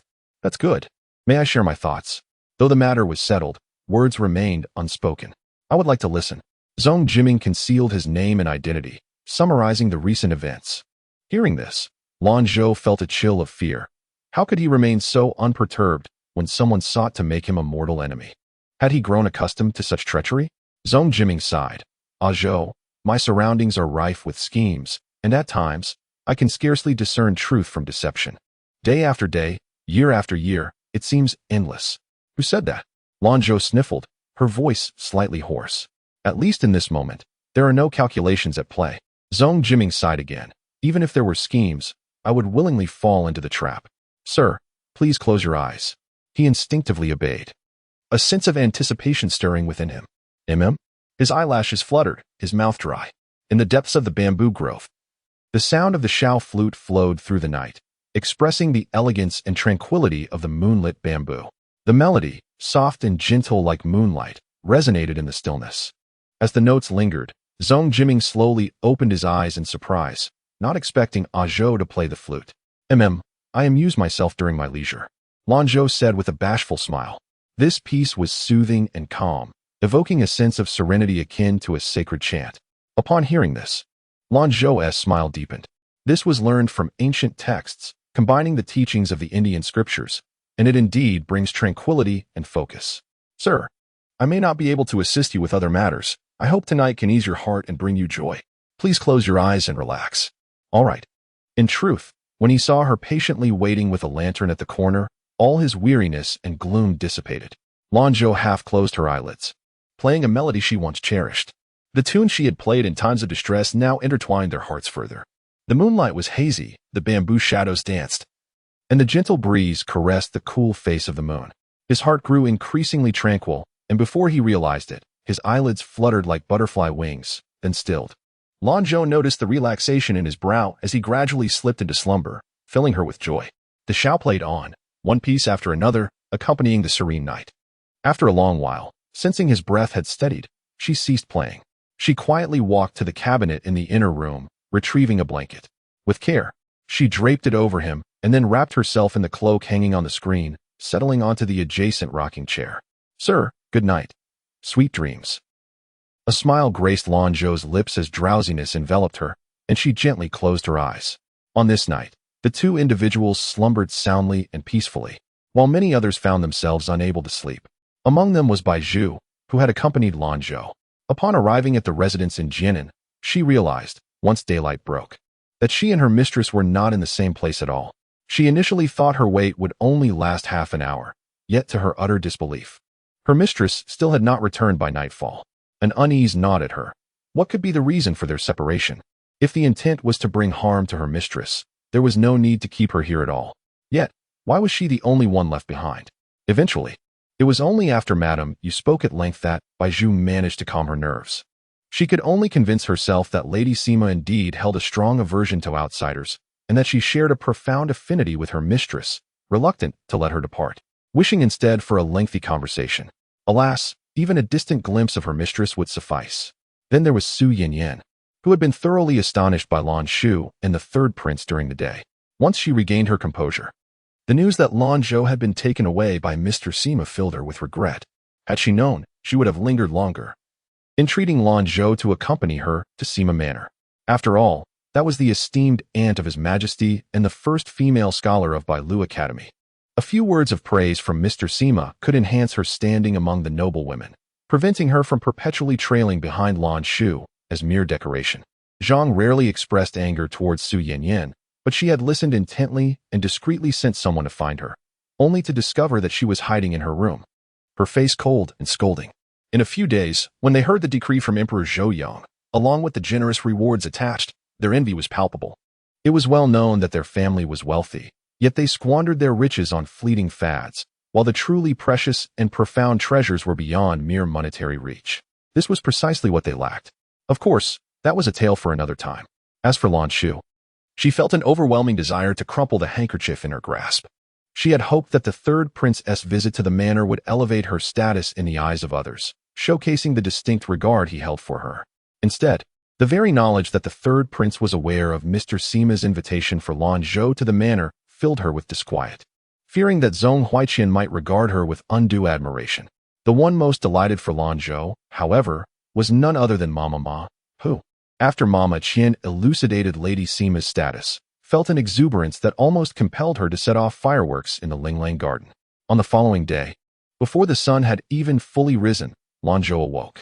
As she lay on the spacious and comfortable bed, a wave of clarity washed over her. She distinctly remembered falling asleep in the rocking chair the night before. From behind the curtains, a voice called out as soon as she stirred. Miss Lanzhou felt a spark of joy. "Ming-Su, does the young lady still remember her servant?" Ming-Su replied with a hint of a smile. "Of course, dear Ming-Su, I certainly do," she responded warmly. Ming-Su lowered her head, smiling shyly. "You flatter me, young lady." "And him? Master is on duty." However, Ming-Su's tone shifted. "His Majesty has yet to reveal his identity to the young lady. So it is imperative that you do not speak of it." She added, "Master mentioned he would return before noon. What time is it now?" As the hour approached, with just a moment remaining until the designated time, Lanzhou sat in a daze, collecting her thoughts. "Miss, would you care to rest a while longer?" Ming-Su inquired. "How far is it to the residence of Lord Jiang, the prefect of the Dali Temple?" "Not far at all. Would you accompany me for a visit?" It was a rare opportunity to be out, and she recalled Sister Ling's letter mentioning that she had divided a portion of her backyard into two halves, one for vegetables and the other for flowers. Suddenly, she felt a strong desire to see it, as well as her two children. "Of course, Mississippi. You may go wherever your heart desires. I shall prepare for a moment." "Very well." The number of guards present was more than Lanzhou had anticipated, and any necessities were promptly delivered. After she had completed her morning ablutions, Ming-Su laid out a simple yet appetizing breakfast, complemented by a bowl of plain congee. Once she had finished her meal, Lanzhou pinned a few brief words on a piece of paper. "Ming-Su, could you arrange for someone to deliver this letter to Baizhu? She accompanied me yesterday and must have been worried all night." "Certainly." Mississippi Ming-Su promptly took the letter. "Ming-Su, do we have a veil hat?" The servant has already placed the veil hat in the carriage. "Thank you." Lanzhou felt a sense of guilt in accepting their attentive care. Chapter 56. A visit to the Jiang residence. Lanzhou was taken aback to discover that this bamboo grove retreat was located within Jianan City. The carriage traversed the official road for approximately the span of an incense stick before arriving at the Jiang residence. Over the past 5 years, Emperor Zhou had bestowed 2 estates upon Jiang Washu. However, he chose not to reside in the grand quarters of the affluent, but instead settled in a modest 3-entry courtyard at the end of West Street, where he had first come to serve in the capital. This location exuded a serene tranquility amidst the bustling surroundings. The Jiang family was composed of a small circle: the elderly matriarch, Jiang Wangshu, and his wife, along with their 2 children. Jiang Laofuren, having experienced the vicissitudes of life, preferred the simplicity of family life behind closed doors over the opulent existence filled with servants that characterized noble households. In total, their household comprised only 23 individuals, including the gatekeeper, guards, coachmen, and a few maids, which was merely a modest increase compared to the bustling Linlang courtyard. Upon entering the residence, Lanzhou observed the servants clad in plain attire, yet each exuded an air of efficiency and vitality, their faces adorned with bright smiles. Chen Ling was still occupied with the children, so Jiang Laofuren stepped forward to greet Lanzhou. Lanzhou held a deep curiosity for the venerable matriarch who had endured exile and had raised Jiang Washu with unwavering dedication. Sister Ling often spoke of her in letters, always highlighting her esteemed character. Although Jiang Washu held a 3rd-rank official title, he was uniquely elevated to the rank of a first-class noble consort by Emperor Zhou, leading everyone to respectfully refer to her as Jiang Laofuren, which seemed to elevate her status even beyond that of Su Shi. In her youth, Jiang Laofuren had faced numerous hardships. Despite her being slightly older than Su Shi at just over 40, her hair was already streaked with gray, a testament to the trials she had faced. Her complexion was not the porcelain-like beauty typical of noble women, but rather bore a sun-kissed hue. Nevertheless, her countenance radiated a healthy glow, and her warm smile exuded a welcoming demeanor, embodying the grace of a blue gemstone, distinct and captivating. Jiang Laofuren regarded Lanzhou with keen interest, her gentle smile endearing her to the young lady. She humbly noted the simplicity of her household and hoped Miss Lan would not take offense. Thankfully, this girl had not been raised under Su Shi's influence. Otherwise, she might have mirrored that archetype. "Please forgive my lack of formal introductions," she said with a light-hearted tone, well aware of the implications behind Lanzhou's attire and demeanor. "How could I possibly hold it against you?" Although Ling has been in Jianan for several years, she has made few close connections. Since the day we met you at the Shanxi Hall, She has often mentioned her dear sister, Zhou. When she arrives, I can only imagine her delight. Lanzhou's eyes twinkled with joy at the thought. Zhang Laofuren was indeed a conversationalist, sharing tales about Chunling with great familiarity. Lanzhou listened attentively, her heart swelling with admiration. Once Chunling finished her tasks, she stood momentarily with the two children, observing the engaging exchange between the two women. Chunling beckoned her children, Mu'er, Xiang'er, come greet your Zhou aunt. At present, Chunling had two sons. Her eldest, Jiang Jimu, was 5 years old and already exhibited a sharp wit akin to his father's. The younger son, Jiang Jixiang, at the tender age of 2, was adorably plump and round, exuding a naive innocence that starkly contrasted with his older brother Jiang Jimu. Yet, as Chunling remarked, Jiang Jixiang possessed an amusingly deceptive charm, akin to a pig playing the tiger. Lanzhou was captivated by the two exquisitely chiseled boys. Jiang Jimu sported a lively bun hairstyle. His fair and delicate features were accentuated by a comically serious demeanor, rendering him utterly endearing. Mu'er greets Aunt Zhou. How delightful, such a good boy. Lanzhou felt her heart melt as she bent down to embrace Jiang Jimu, gently rubbing her cheek against his. She had heard that little Mu'er could write beautifully at such a young age, and upon their first meeting, she had prepared a calligraphy book from the renowned Wang De for him. Thank you, Aunt Zhou, Jiang Jimu replied, his cheeks puffed up, a serious expression on his face. Aunt Zhou, I'm not little anymore. I'm already 5 years old and can write essays. Lanzhou's smile deepened, and she kissed Jiang Jimu's cheek, exclaiming, wow, that is wonderful. No, my father says my essays are barely decent and won't hurt anyone's eyes. I will certainly strive harder and write good pieces for you to see, Jiang Jimu said, pursing his lips and casting shy, fluttering glances at Lanzhou before lowering his head, too bashful to meet her gaze. He adored this aunt, who smelled sweet and felt soft, not hurting the eyes. Lanzhou found his candidness amusing. Jiang Darren's personality was quite entertaining. She replied, well then, Aunt Zhou looks forward to little Jimu's writings. Jiang Jimu's cheeks flushed a rosy hue, feeling as if this aunt, so fragrant and gentle, enveloped him in clouds of comfort. Hold.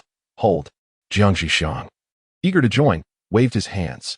Mu'er's younger brother is just as adorable. Jiang Jimu turned his head away in a haughty manner. Yet he couldn't help but glance at his drooling younger sibling. Lanzhou reached out to place Jiang Jixiang on her lap.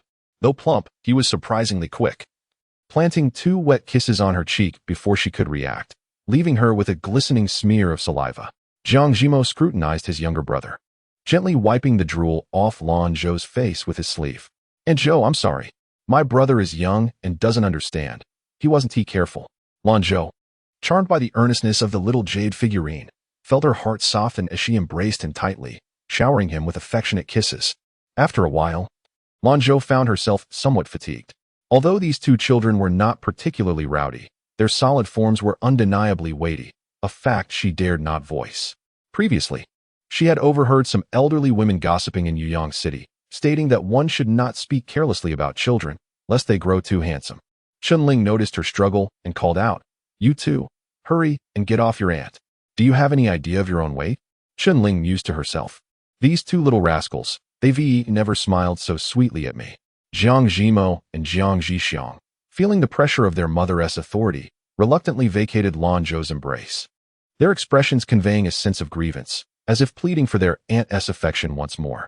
Lanzhou's heart softened, and she hurriedly said, Mu'er and Xiang'er, I have heard that your backyard boasts a vegetable garden and a flower garden.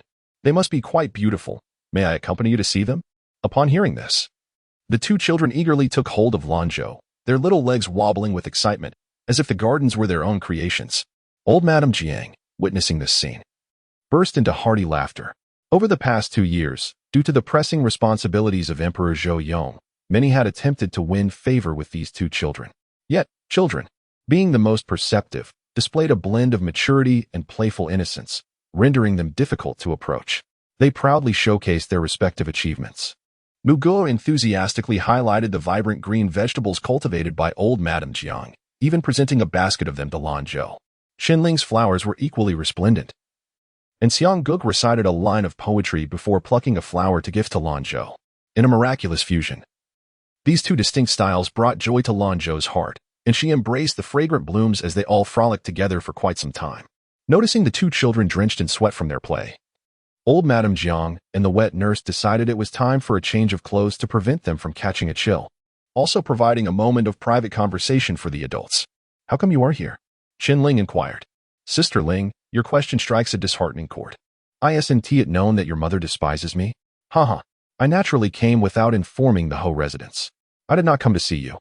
My purpose was to see Mu'er and Xianger. Today, they are even more adorable than I had imagined. Surely, your future children will be delightful. Lanzhou paused, daunted by the thought of the future. Perhaps, in time, we might become in-laws. But you must act swiftly. Otherwise, Xianger will grow up before you know it. One cannot have an old cow grazing on tender grass. Little did they expect that this just would indeed come true, as they would become in-laws many years later. Old cow grazing on tender grass. Lanzhou's mind conjured the image of Zhong Jiming, unable to suppress a laugh. What is so amusing? Qin Ling queried. Does this make me the old cow? Hey, you little rascal, daring to jest with me? Qin Ling teased, pinching her nose. Yes, I am in the wrong. Please forgive me. Sister Ling. Lanzhou retreated a few steps. They say a woman 3 years older is like gold. Qin Ling shook her head in resignation, sensing that this girl was somehow different, though she couldn't quite pinpoint how. Nevertheless, she felt that this change was undoubtedly for the better. Chapter 57. Reminiscing the past as noon approached, Lanzhou hesitated to depart from the Jiang residence, wishing to linger a while longer before returning to the bamboo grove. Zhong Jiming had already made his way back to the separate estate in the bamboo grove ahead of her. He graciously took the vegetable basket that Lanzhou had been carrying. Observing this, Ming Su and the others promptly withdrew from sight. Zhong Jiming looked down at her with a gentle smile and inquired, What prompted you to visit the Jiang residence? For a fleeting moment, Lanzhou felt a sense of disorientation, perceiving him as a husband awaiting his wife's return. This thought stirred a blush within her heart, yet her countenance remained adorned with the familiar warmth of her smile. She replied, Sister Ling has invited me several times in her letters, and since I was out, I thought it fitting to pay a visit, thanks to your good fortune. Zhong Jiming took the opportunity to wipe the sweat from her forehead with his sleeve, playfully asking, Did you have fun? Indeed, Sister Ling's 2 children, Yu and Shui, are utterly delightful and endearing. How wonderful it would be if I could have 2 such charming children of my own, she mused. Indeed, those children are more clever than the other. And sometimes I can't help but think how lovely it would be if my own children were like them. Otherwise, I wouldn't be feeling so troubled now. Lanzhou patted the vegetable basket, smiling as she said, I'll share this vegetable with you. It was grown by the old lady Jiang herself. You can prepare it for dinner. Sister Ling says it's quite delicious. Zhong Jiming's heart skipped a beat as he asked, Are you going back? Lanzhou gazed up at him, her eyes shimmering with boundless tenderness. Though her heart felt heavy with reluctance, she feigned ease as she replied, Yes, I must return. Otherwise, with such a strong rapport with Mr. Sima, my father might ask me to persuade him to reconsider something. She laughed lightly, adding, He has already reconsidered. At this, Zhong Jiming's heart began to flutter with unease. Is it true? The legitimate daughter of the Lan family from Huainan, Lanzhou, known for her elegance and grace, endowed with profound knowledge and refined character, has been adopted by the Lady of Wei as her goddaughter and bestowed the title of Princess Yunqing. He was aware that the Lady of Wei was indeed Mr. Sima, but what could this title of Princess Yunqing imply? Lanzhou was momentarily taken aback, unable to grasp the significance. The surprise did not strike her with joy. Instead, it felt burdensome, causing her smile to fade. She had merely taken a step forward and was oblivious to the extent of his intentions. You needn't go to such lengths. I feel that my current capabilities are far too limited. Can this decree be revoked? Was it possible that he had committed to something before the emperor, prompting this decree to be issued? Would such actions lead the emperor to perceive him as overly ambitious, perhaps even incurring his displeasure? An array of speculations surged within Lanzhou's mind. Such a position ensures that you are not beholden to others, allowing you to live freely and joyfully, he mused. Though his own motives were not entirely altruistic, seeking to solidify his place within her heart. Both the Duke of Huainan and the concubine were intent on uniting Ayan and Azhou. Thus, he felt compelled to eradicate such notions at their roots. As the adopted daughter of the Lady of Wei, she would be considered his equal, and in name. Ayan and the others would have to refer to her as Aunt. Thinking of the people within the Duke's residence sent a chill through her heart, and her expression darkened considerably.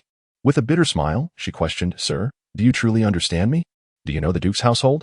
Are you aware of the Emperor's thoughts? Do you grasp the potential consequences of this? Lanzhou posed a series of questions, her brow furrowed, casting a heavy gaze upon the increasingly solemn face of Zhong Jiming.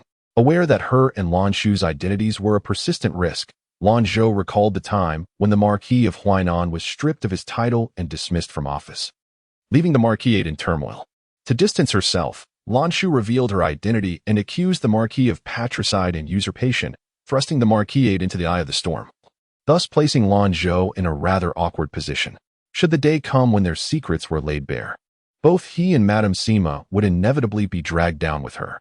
I am well acquainted with the Marquisate, the Marquis of Huainan, and the Emperor's intentions for I. Zhong Jiming was on the verge of elucidating everything to her, but Lanzhou interjected. No, you do not understand. Words lodged in her throat. She yearned to express her thoughts, yet found herself at a loss, fearful of revealing her vulnerabilities to him. Observing Lanzhou, whose tears flowed freely, Zhong Jiming's face reflected fear, discomfort, and sorrow, but notably lacked any sense of joy or tenderness. He felt a sense of panic, realizing he had erred, having caused her distress. Zhou, what exactly are you afraid of? Lanzhou choked on her words. She was uncertain where to begin. Before meeting him, she had prepared herself mentally, feeling little fear, yet now, the sources of her anxiety multiplied. Is it that I am so unworthy in your eyes? That you deem me untrustworthy, unwilling to share even a fragment of your concerns and fears? With tear-filled eyes, Lanzhou longed to convey to him that it was not as he perceived.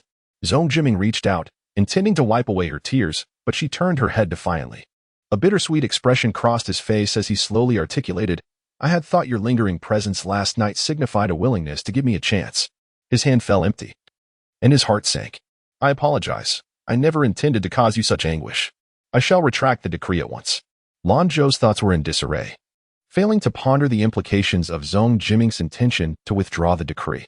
She understood that if he were to reverse the emperor's orders, it would surely provoke displeasure in the imperial heart.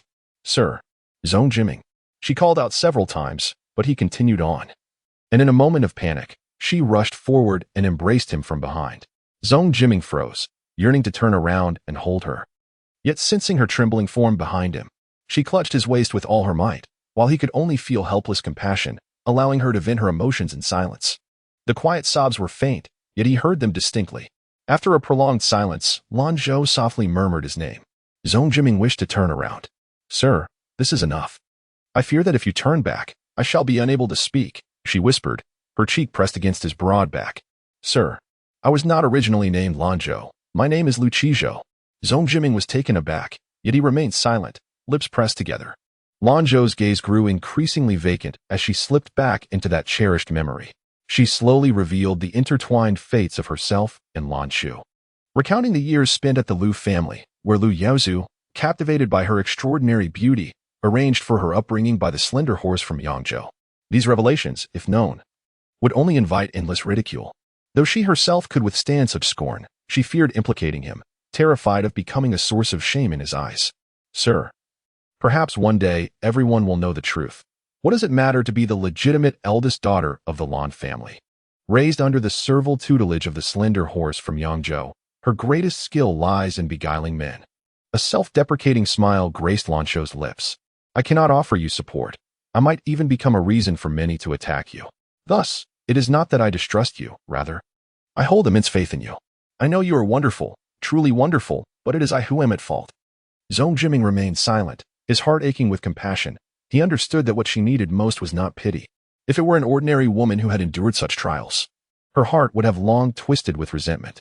Yet, she remained serene and gentle, her demeanor expansive, who said that tranquil years are safeguarded by others. She had traversed this path alone. He placed his hands over hers, gently pressing down. From the moment I first laid eyes upon you, you have been incomparable in my heart. Zhou is a remarkably talented young lady, adept at chess with a sharp intellect. She dances, her movements breathtakingly enchanting. She plays the flute, its melodies soothing the soul. Furthermore, Zhou possesses a kind and tender heart. I never imagined that in my moments of solitude and despair, someone would steadfastly await me with a light. Zhou is truly wonderful, truly wonderful. Zhong Jiming's hands enveloped the back of her hand. His acceptance and tenderness provided her bewildered heart a sense of belonging. Yet, a lingering haze clouded her mind. Was she still in the little Buddhist hall at 28, conjuring these delights before her imminent demise? As he gradually grasped her wrist, his other hand intertwining with hers. The profound warmth enveloped her, deepening her doubt that this was but a dream from which she had never emerged, remaining forever ensconced within that grand residence. Ah, Zhou, trust me, none of this is a concern, as long as you are willing to hold my hand. I shall resolve everything else. His voice was gentle yet resolute. A tremor coursed through Lanzhou's heart, and she clutched his waist tightly. She greedily inhaled his essence, feeling an overwhelming sense of peace and warmth. Chapter 58. A meeting of hearts. In that fleeting moment, all entangled matters dissipated into thin air. At this juncture, she yearned to forget the past and refrain from pondering the future, desiring only to revel in the beauty of the present moment. Lanzhou found herself immersed in this warmth, her fervent emotions swelling within her, leaving her uncertain of how to express them. She instinctively let her body follow its primal instincts. She surrendered herself completely, clutching tightly to Zhong Jiming's neck and rising on her toes. Yet he was too tall, which brought a tinge of sorrow to her heart.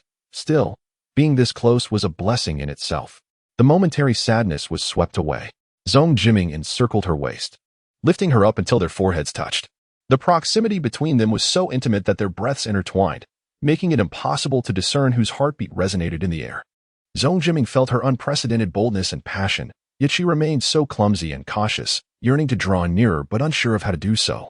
The fragrant scent lingered at the tip of his nose, and he supported her delicate waist solely by his own strength, his once prided self-control teetering on the brink of collapse, wishing fervently to envelop her within his embrace.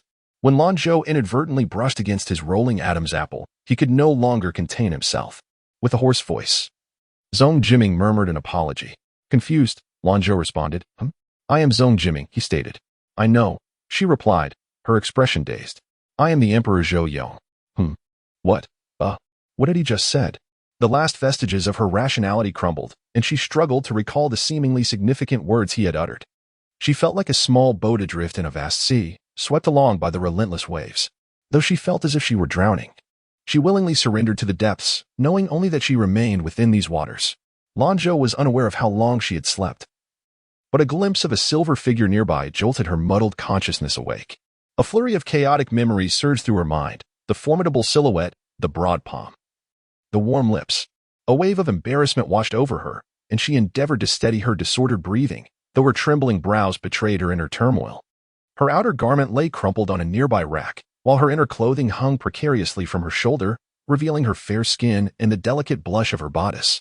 The ties of her garment were nearly torn, and the allure of her chest was all too evident.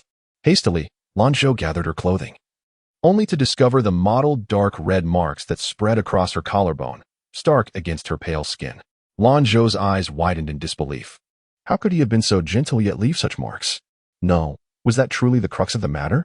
Her face, which had finally cooled, flushed a deep crimson. You're awake? The person across from her asked softly, though the grip on his pen was so tight that his knuckles turned white, betraying his facade of calm composure. Lanzhou felt a tightening in her throat and hastily pulled the blanket over her head. In the cocoon of her sheets, she caught sight of the wrinkled dress, her anxiety compelling her to bite her lip. Gazing at the figure concealed beneath the covers, Zhong Jiming's eyes sparkled with affectionate amusement. Observing that she had yet to emerge despite the prolonged wait, he approached and settled beside the bed, allowing his turbulent emotions to settle. Gently, he tugged at the blanket, revealing the disheveled hair of Lanzhou, who seemed to wish to curl up and hide. With a tender smile, he lovingly brushed her hair aside. After a considerable pause, Lanzhou, fighting against her embarrassment, cast a reproachful glance at him and said, You deceived me, and you seem quite satisfied with it. She recalled the moment when, amidst her mental chaos, he had revealed his true identity in her ear, leaving no room for surprise. As if he had meticulously calculated the timing to leave her utterly speechless. Zhong Jiming's smile turned contemplative as he leaned down to place a gentle kiss on her forehead, then inquired, What did I deceive you about? Your beauty misled me. I thought you were the Pingwang, Lanzhou replied, sulking slightly. Zhong Jiming furrowed his brow. When did I ever claim to be the Pingwang? Lanzhou relaxed her grip on the blanket, sifting through her thoughts, realizing that her assumptions were solely based on her own conjectures. You said your surname is Zhong. Does being Zhong automatically imply you are the Pingwang? But didn't I tell you my name is Jiming? And what of it? Zhong Jiming found himself momentarily at a loss for words. How would I know the Emperor's name? Normally, one would avoid mentioning it altogether, he pondered, recognizing the truth in her statement. It was indeed rare for anyone to speak of him by name in private discourse. However, The thought of the Ping Wong prompted him to gently pinch her earlobe. If I were truly the Ping Wong, would you dare to come near me? Zhou, you are quite audacious. Sighing, Lanzhou lamented, after much effort to convince myself, it turns out you are not the Ping Wong. And your true identity is even more daunting to approach. Zhou, Zhong Jiming cradled her face. What wild thoughts are you entertaining now? Your son is betrothed to my sister. What kind of situation is this? The future seems bleak enough, and now there are even more obstacles in their way. Do not indulge in such fanciful thoughts. Now that you have boarded my ship, there is no turning back. All you need to do is hold my hand and look at me. And if I were to jump ship, Lanzhou hesitated, testing his reaction. Zhou, all right, I want to jump, she quickly reassured him, sensing the bitterness, tension, and even the danger in his expression. It is settled then. You must not utter such words again. Of course, after all, it would be impossible to find another who would be willing to endure my 24 sons, he laughed heartily. If you are happy, I shall let you win from now on. I am not so unreasonable, she retorted. Yet I wish you could be a bit unreasonable, capricious, and spoiled, just towards me. Your Excellency, you are indeed the current sovereign. Your eloquence is quite remarkable. Remarkable? Have you not already experienced it firsthand? Lanzhou's eyes widened in surprise, as if she had glimpsed a different facet of him. How can you be so earnest yet so slick with your words? Clearing his throat, Zhong Jiming felt a twinge of embarrassment rising within him, yet he maintained his composure, wishing to convey emotions that transcended mere formalities. Jiang spoke of the thinness of one's skin, the pretense of seriousness, and how beloved may easily stray. Thus, dear sir, refrain from uttering such words to me at the goodness hall, for what of Lord Jiang? Haha. Zhong Jiming offered an awkward smile, contemplating whether it was true or not. He provided me with a splendid rationale, one I greatly craved and cherished. Zhou, I am considerably older than you, and I fear the uncertainties abound. Forgive me. Lanzhou, witnessing his helpless demeanor, found herself at a loss, as if enchanted by an irresistible charm. She reached out, smoothing the furrowed lines of his brow. Sir, you are not even angry. How could I possibly forgive? Zhong Jiming became entranced by her glistening, soulful eyes, the heat within him escalating to an unbearable degree. He leaned in, savoring the delicate sweetness of her presence. It seemed he possessed an enchanting allure that effortlessly captivated Lanzhou. She wrapped her arms around his neck, propping herself up, as her undergarment slipped away, revealing her luminous, fair skin before him. As the moment became increasingly difficult to contain, Zhong Jiming barely managed to bury his head against her shoulder. Both found themselves on the precipice of something profound, though it was Zhong Jiming who ultimately paused. In 2 lifetimes, he had never experienced such intimate affairs.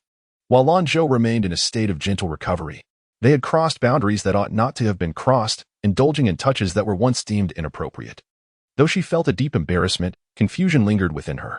With a twinge of discomfort, she playfully bit down near his ear, careful not to inflict true pain. Nearly nibbling on the earlobe. Do not tease.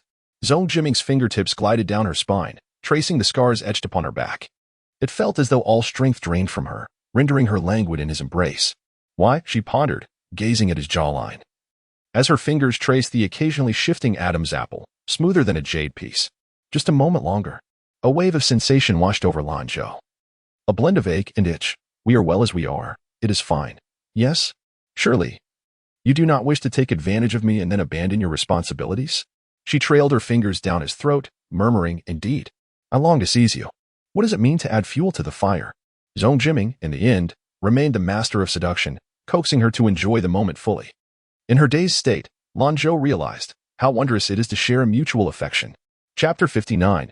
Tender interactions as the stars twinkled in the night sky. And the absurdity of the day faded into the background. Lanzhou emerged from a refreshing soak in a warm bath. Once she had dressed, a table adorned with a sumptuous meal awaited her in the bamboo hut. Glancing at the vibrant green vegetables, Lanzhou inquired, Did you bring these back from Zhang's house? Yes, I had someone prepare them. To give them a taste and tell me if they're to your liking, he replied, as Lanzhou took a bite. She was struck by the extraordinary freshness and crispness, perhaps influenced by her fondness for the old Madame Jiang and sisterling delicious. You should try some too, she urged. All right, Zhong Jiming said, ladling a bowl of soup for her. It's better to start with soup for your stomach. Lanzhou accepted it without hesitation. Dining with someone she cherished made every dish taste exquisite, enhancing her appetite manifold. They reveled in their dinner amidst the moonlit bamboo grove. Will you be delayed by spending the day with me? She pondered aloud. Not at all. While you were resting, I took care of everything that needed attention. He assured her. Lanzhou jested, That's a relief. Otherwise, I might be seen as a femme fatale. Zhong Jiming took her hand, affirming. A femme fatale is merely a label cast upon women by those who lack competence. I was only joking. I fear that you might find such remarks distressing in the future. Have you not heard enough of my idle chatter? Thus, a Zhou. Accept the title of Princess Yu Qing. Those recognized by royalty will deter anyone from calling you a harbinger of disaster or a rustic village woman. Call me whatever they wish. I am indifferent to their gossip, she replied. But I care, he countered gently. Rest assured, my heart holds only you, and I shall cherish it well. As Zhong Jiming absorbed her words, warmth surged through him. Oh, yet we haven't indulged in any sweets tonight. Why is your speech so sweet? He teased. Lanzhou shot him a playful glare, then suddenly recalled something. Will Madame seem a mind? Why would she? I found the finest daughter in the world for her. I'm speaking seriously. So am I. Annie is aware of our relationship and is quite pleased. She plans to arrange a meeting for you both. My Zhou is so delightful, I fear Annie may think I am unworthy of you. Little did he know how eloquently he spoke. Because, Zhong Jiming drawled. Today, I tasted your honeyed lips. Sir, if you continue to tease me, I shall return to the Ho residence. You cannot, he replied. Why not? Someone pointed out your marks. Lanzhou felt a rush of heat, indignantly asking, was this intentional? Of course it was intentional. Otherwise, how could I leave a trace of you? After all, it took great effort to extract a confession from you. What if you deny it once you return? Zhong Jiming reclined lazily. Lanzhou remained silent. Zhou, I merely wish for your company for a little longer. I shall see you safely home in 2 days' time. As her fingers intertwined with his, Lanzhou savored the moment. Feeling as though they were destined to walk hand in hand through life together, she leaned against his shoulder, allowing herself to indulge completely. Zhong Jiming paused for a moment. Then a deep chuckle escaped from his chest. Cousin, how delightful you are. How could she be so endearing? She had been indulging her little thoughts all along. Wasn't she just tempted to mention her status? Cousin? The adopted daughter of the Marquis of Wei, not just a cousin. Lanzhou couldn't help but smile softly. Estimating the time, Lanzhou urged Zhong Jiming to sleep, as he needed to return home early the next morning before dawn, requiring ample rest. Although they had maintained their final boundaries, their feelings for one another were intense, making it difficult for them to part ways for the night. Lanzhou nestled against his shoulder, half propped up, and with a beaming smile, wished him good night. Before long, she fell into a deep slumber. In truth, Zhong Jiming had grown accustomed to late nights and early mornings. He thought he would struggle to fall asleep. Yet, gazing at her serene face, his eyes gradually closed. And he too succumbed to a deep sleep. When dawn broke the next day, Zhong Jiming reluctantly rose, engaging in self-mockery. No wonder the saying goes, the gentle land is a hero's grave. He longed to hold her and witness the moment she opened her eyes, seeing him first. Lanzhou, waking up, instinctively stretched out her hand, only to find emptiness beside her, prompting her to open her eyes. Mingsu and the others had already prepared the toiletries. Allowing Lanzhou ample time after finishing her breakfast, Mingsu suggested a visit to the Jiang residence, but despite her temptation, Lanzhou declined, preferring to maintain some distance. The comings and goings there were too frequent, risking exposure to prying eyes. Moreover, the traces of her identity would require time to fade, even with the best ointment. Standing on the steps, Lanzhou gazed at the seemingly endless bamboo forest and curiously inquired, Mingsu, where exactly is this bamboo garden located? Miss. This is the royal retreat. The bamboo forest is merely one part of it. His Majesty cherishes tranquility and has reserved this bamboo grove for himself, keeping others at bay. So you need not worry. Heaven knows, when His Majesty informed them that there was no need to hide her identity when Miss Lan was mentioned, the expression he wore. Well, it was a pride exclusive to emperors. The bamboo forest was serene and elegant, the air infused with the scent of bamboo, uplifting one's spirit. May I wander here freely? His Majesty has particularly instructed that you may go wherever you please. Mississippi Lanzhou smiled sweetly, joy radiating from her. The soles of her embroidered shoes were soft, allowing her to feel the ground more acutely. The ground was scattered with delicate bamboo leaves, some still tender green, while most had turned a withered yellow. A gentle breeze rustled through the bamboo, creating a melodious and pristine sound. Seeing Lanzhou revel in the beauty of the place, Mingsu remarked, Miss, if you walk further ahead, you can also see a small waterfall and a pond. Lanzhou's eyes lit up. Is this still part of the retreat? It seems to have everything. Mingsu guided her along the way.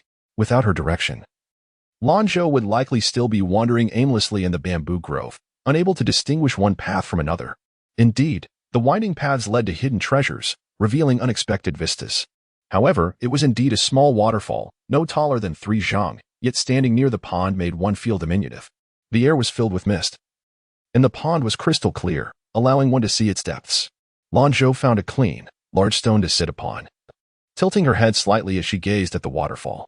The gentle cascade stirred her garments and hair, offering a refreshing coolness. With a tranquil disposition, Lanzhou sought a comfortable haven and wished to remain there undisturbed, requesting Ming Su to send over the chessboard and ancient texts from the bamboo cottage. She then settled beside the pool, entranced by the sound of the water, lost in deep contemplation. Even when Zhong Jiming emerged from the palace in search of her, she remained oblivious to his presence. Upon catching sight of the figure she had longed for throughout the morning, Zhong Jiming found her softly smiling at the chessboard. It was Ming Su who gently reminded Lanzhou, pulling her from her reverie. As she stood up, her garments fluttered as if she might take flight, causing Zhong Jiming to momentarily lose his breath. Only when he grasped her hand did he feel at ease. "Why have you returned, sir?" Lanzhou inquired, her tone imbued with curiosity. Zhong Jiming sighed, realizing that his Zhou appeared blissfully content without his company, and that noon was fast approaching.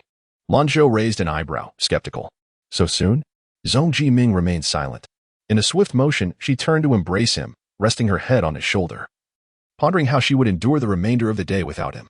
Just moments prior, Zhong Jiming had felt a pang of longing at her absence, but her words filled him with contentment. Unaware of the depth of her royal companion's feelings, Lanzhou merely sensed an insatiable desire for his presence. "Are you hungry, sir?" "I am not. I had some refreshments in the imperial study. Shall we return? Why must we leave the moment I arrive, fearing that I may delay your affairs?"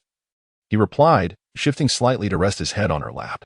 "Foolish girl, I too require rest. It will not hinder me." Lanzhou's palm caressed his face while her other hand gently massaged his forehead. "Perhaps we should return to rest. It feels uncomfortable here." Zhong Jiming turned, burying his face in her embrace, the warmth and softness of her presence providing great comfort. Lanzhou bit her lip, feeling a blush rise, just as she caught him stealing glances at her, which made her heart flutter. She playfully covered his eyes with her hand and bestowed a tender kiss upon his lips. Chapter 60. Hearts intertwined. Zhong Jiming was momentarily distracted, preparing to rise when Lanzhou gently adjusted him, ensuring his head rested comfortably on her lap. She tenderly massaged his temples with her fingertips. Enchanted by her serene smile and the comforting touch of her soft fingers, Zhong Jiming unexpectedly drifted into slumber.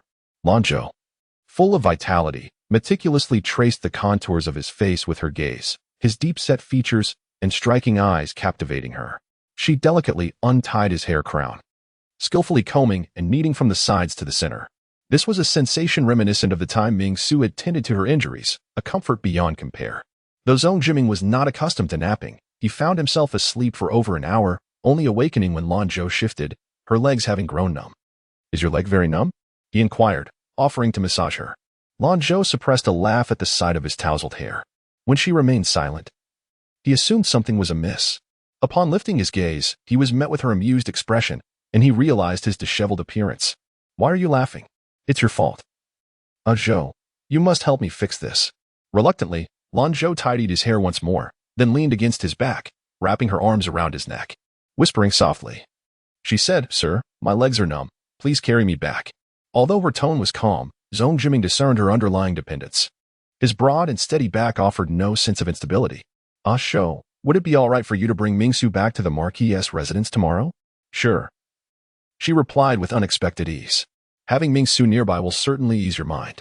Indeed, the two young ladies at the Marquis' residence are not to be taken lightly. One conspired with her maternal uncle to hire someone to assassinate you, while the other spreads malicious rumors. No one there truly cares for you. Lanzhou jested, "Hee. Sir, have you forgotten? I have a sister who is to be your future daughter-in-law." Reflecting on past moments of weakness regarding her, she now felt resolute against any sentimentality. Zhong Jiming replied solemnly that won't happen. Yet, Lanzhou's demeanor remained remarkably calm, so much so that he questioned her detachment. "Aren't you surprised?" Lanzhou countered, "Didn't we already encounter an assassination attempt on our way back?" "I was referring to that," he clarified. As she absent-mindedly touched his ear, she inquired, "Is it true that the emperor intends to target the Huainan Marquis? Or that Lanzhou will not become the third prince's consort? I had assumed you would misunderstand and think it was because of you that Lanzhou wouldn't enter the royal family. And what if I truly thought that?" Zhong Jiming paused, tightening his grip, then sighed with a wry smile. It was only natural for her to want to distance herself upon learning the truth. as the Huainan Marquis was her foundation. With a soft sigh, Lanzhou pressed her face against his neck and gently said, "Sir, do as you wish without altering your course for my sake.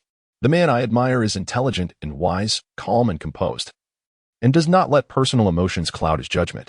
I do not wish for you to alter anything due to me. You are a wise ruler, deserving of the adoration of the masses.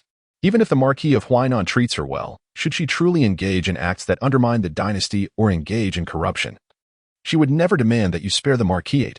Furthermore, many so-called noble families are intricately entwined, their roots of corruption having burrowed deep over centuries. They must be dealt with decisively." Zhong Jiming pondered, lamenting that he did not wish for her to be partial because of him. Yet he also did not want her to be excessively understanding. Would such understanding lead to her suffering? The ephemeral accolades of life and the glory of death hold little significance for me. Then, what do you deem important? As long as it pleases her, I shall ensure it is obtained for her. What matters is you, the tangible bond we share. Were it not for you, I would have indeed sought the opportune moment to eradicate the Marquisate's legitimate daughter from this world. Otherwise, I would have remained in solitude, accompanied only by the flickering light of an ancient lamp and the tranquility of a Buddhist altar. Now, it seems I have gained an unfair advantage. Zhong Jiming reflected on how deeply disappointed his beloved must have been to harbor such thoughts. A beloved is indeed a beloved. The person before me is also you. This is a profound favor from fate. If it becomes truly troublesome, I would not hesitate to retreat into this bamboo grove, concealing my identity. As long as you do not forsake me, how could I possibly allow you to obscure your identity? After choosing to be with him, Lanzhou did not aspire for a lavish future, but was nonetheless prepared for various eventualities. Now, confronted with potential obstacles, she sought to cherish the time they spent together. She spoke earnestly. "However, I have one request. If you choose to be with me, could you love only me?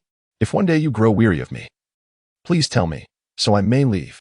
I do not wish to suffer from love-born anxieties or jealousy that renders me unrecognizable." Zhong Jiming felt a tumult of emotions, his heart stirred by her words. Why must his young lady be so understanding? She could easily indulge in her charms, prompting him to pave the way for her desires. Should she merely voice them? Yet, she chose to remain humble. A pang of pain and tenderness welled within Zhong Jiming. "Perhaps in a few days, I shall announce that I have succumbed to a sudden illness, thus allowing me to remain here, waiting for you to finish your affairs and join me." Yet, before she could finish her thought, he set her down, his expression grave and devoid of emotion. In that instant, Lanzhou truly felt the weight of imperial authority. They stood merely an arm's length apart, yet an insurmountable chasm lay between them. She recoiled slightly, murmuring, "What is it?" Zhong Jiming, maintaining his stern demeanor, replied, "Do not utter such words in the future, they are inauspicious." Lanzhou could not suppress a laugh, playfully leaning forward as if to comfort a child, embracing Zhong Jiming. "I was wrong, I shall never say it again. Be serious," he implored. "I am being serious." Zhong Jiming, exasperated, bent down obediently before her, and Lanzhou swiftly leaned against him. Upon returning to the bamboo grove, she gazed at the scrolls and documents on the desk outside, obediently retreating to the sunlit terrace. Zhong Jiming took her hand, saying, "You need not deliberately avoid suspicion. I am not avoiding suspicion. I merely fear disturbing you nonsense. Seeing you work invigorates me. You speak such nonsense. Speak only the truth. If you find it tedious, you may read or engage in drawing. I have arranged for many books to be brought to you." Lanzhou caught sight of a newly added table beside her and immediately comprehended the situation. It seemed everything had been meticulously prepared. Amused, she reflected on her penchant for reading and writing daily. Had she been more restless, his actions might have frightened her away. The books gifted to Lanzhou by Zhong Jiming were predominantly ancient texts cherished by the palace, with several being rare original editions of great value. She selected one treatise that dated back several centuries. As she delved into its contents, the profound and thought-provoking discourse within resonated deeply, compelling her to jot down any perplexing passages for further contemplation and annotation. Meanwhile, Ming Su, who awaited outside, breathed a sigh of relief. It was no small feat for His Majesty to encounter a lady of interest, especially given their considerable age difference, which could easily lead to a lack of mutual understanding or shared interests. After all, it is uncommon for a gentleman to pursue a lady while another observes from the sidelines. Thankfully, Miss Lan seemed to enjoy the arrangement. Otherwise, it would have been quite worrisome. However, considering the character of her master, it was evident that such a rare connection would likely flourish between like-minded souls. This could indeed be described as a harmonious meeting of hearts, akin to a perfect balance in companionship. Chapter 61. A night stroll at Nanzhou. The summer night descends slowly, with dusk still lingering, casting a grayish-blue hue across the sky. Only traces of the sunset remain, resembling the tail of a phoenix in flight. After attending to his affairs, Zhong Jiming expressed a sudden eagerness to take her for a stroll by the shores of Nanzhou Lake. His enthusiasm stemmed from a concern that Lanzhou might find their time together mundane. To remedy this, Zhong Jiming had taken the initiative to gather insights into the leisure activities favored by the youth of the present day, discovering that lake excursions were particularly popular. With Nanzhou Lake being the favored destination, Lanzhou initially believed he genuinely wished to explore the lake. Had she been aware of his true intentions, she would have likely dissuaded him. She cherished the simple pleasure of reclining in a rocking chair, enjoying the breeze from the bamboo grove, and engaging in delightful conversation. Such moments were truly splendid. After a carriage ride lasting over half an hour, they finally arrived at Nanzhou Lake. Renowned for its vast and misty beauty, Nanzhou Lake in Jiangnan attracts numerous visitors from far and wide, serving as a favored retreat for scholars, officials, and the affluent. Many illustrious figures have left behind their legacies here. As night approached, the atmosphere around Nanzhou Lake grew increasingly vibrant, with numerous fishing families on both banks relying on the lake for their livelihoods, offering boat rides for tourists who could savor the local delicacies of river fish while enjoying the sights, especially during the summer. A woman dressed in a flowing gown of pure white stood at the bow of a boat, her red silk sash elegantly tied at her waist, exuding grace like the moon, both serene and refined. She stood against the wind, drawing the gazes of many onlookers who longed to discern the beauty of this ethereal figure. Following her, a man donned a mask, his stature as upright as a pine tree, exuding an extraordinary presence. Together, the pair, a delicate lotus in the water and a formidable mountain, formed a strikingly harmonious sight. As their boat drifted further away, the spectators reluctantly turned their eyes elsewhere. The banks glimmered with lights, and the water shimmered under the moonlight. Following the ascension of Emperor Zhou Yong after 5 years, the curfew in Jiangnan was lifted, leading to an influx of visitors seeking respite from the summer heat. Wealthy families even commissioned ornate pleasure boats, each varying in style and intricacy according to their status and heritage. There were also some boats adorned with the themes of romance and revelry, often illuminated with red lanterns and filled with the sounds of silk and bamboo music. Once they distanced themselves from the crowd, Lanzhou and Zhong Jiming removed their masks. A small stove on the table simmered with fish soup. Zhong Jiming, seizing the moment, ladled a bowl of the fresh broth, allowing it to cool before offering it to Lanzhou. This gesture left her somewhat taken aback. A man of his stature was expected to be served, yet here he was tending to her. Noticing her distraction, Zhong Jiming gently urged her to try the soup, assuring her it had cooled sufficiently, and that it was made from the freshly caught spiny fish. Lanzhou glanced at the broth, its pale, creamy hue inviting her to taste. As she took a sip, the flavor burst forth, deliciously fragrant without being greasy, devoid of any muddy fish taste. It was a revelation. She held the bowl close and finished the remaining soup with delight. Zhong Jiming observed her lingering expression, and once again, he blew on the soup before bringing it to her lips.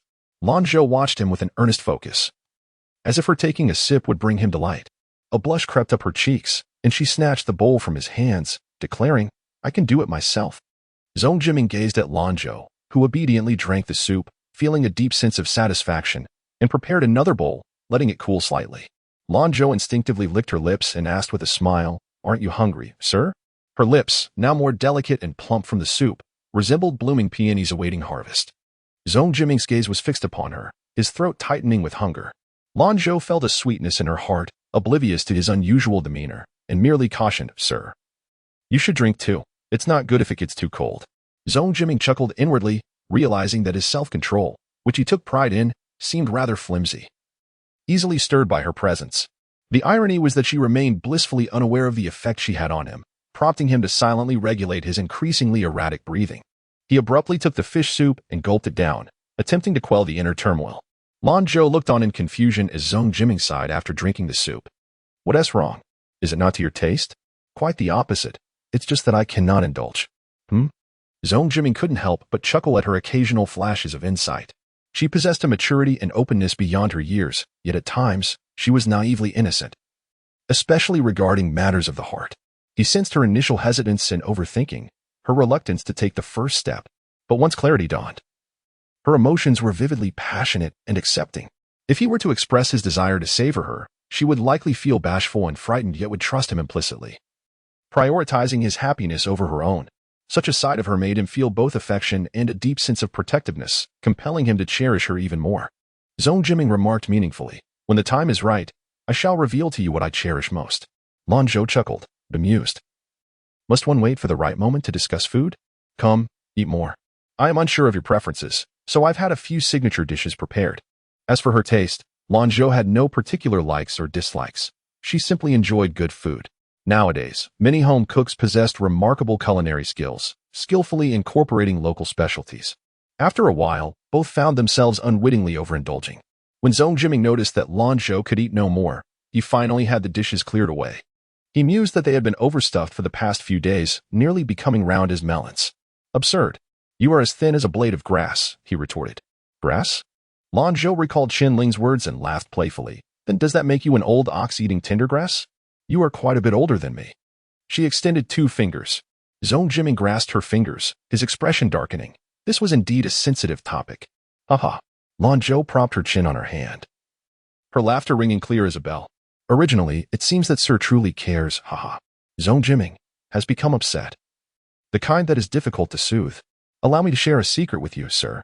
Zhong Jiming. In truth, my mind is at least 34 years old, making us somewhat equals. During her time in Yuan City, she was particularly troubled, regardless of her youthful appearance. Her spirit was undeniably mature.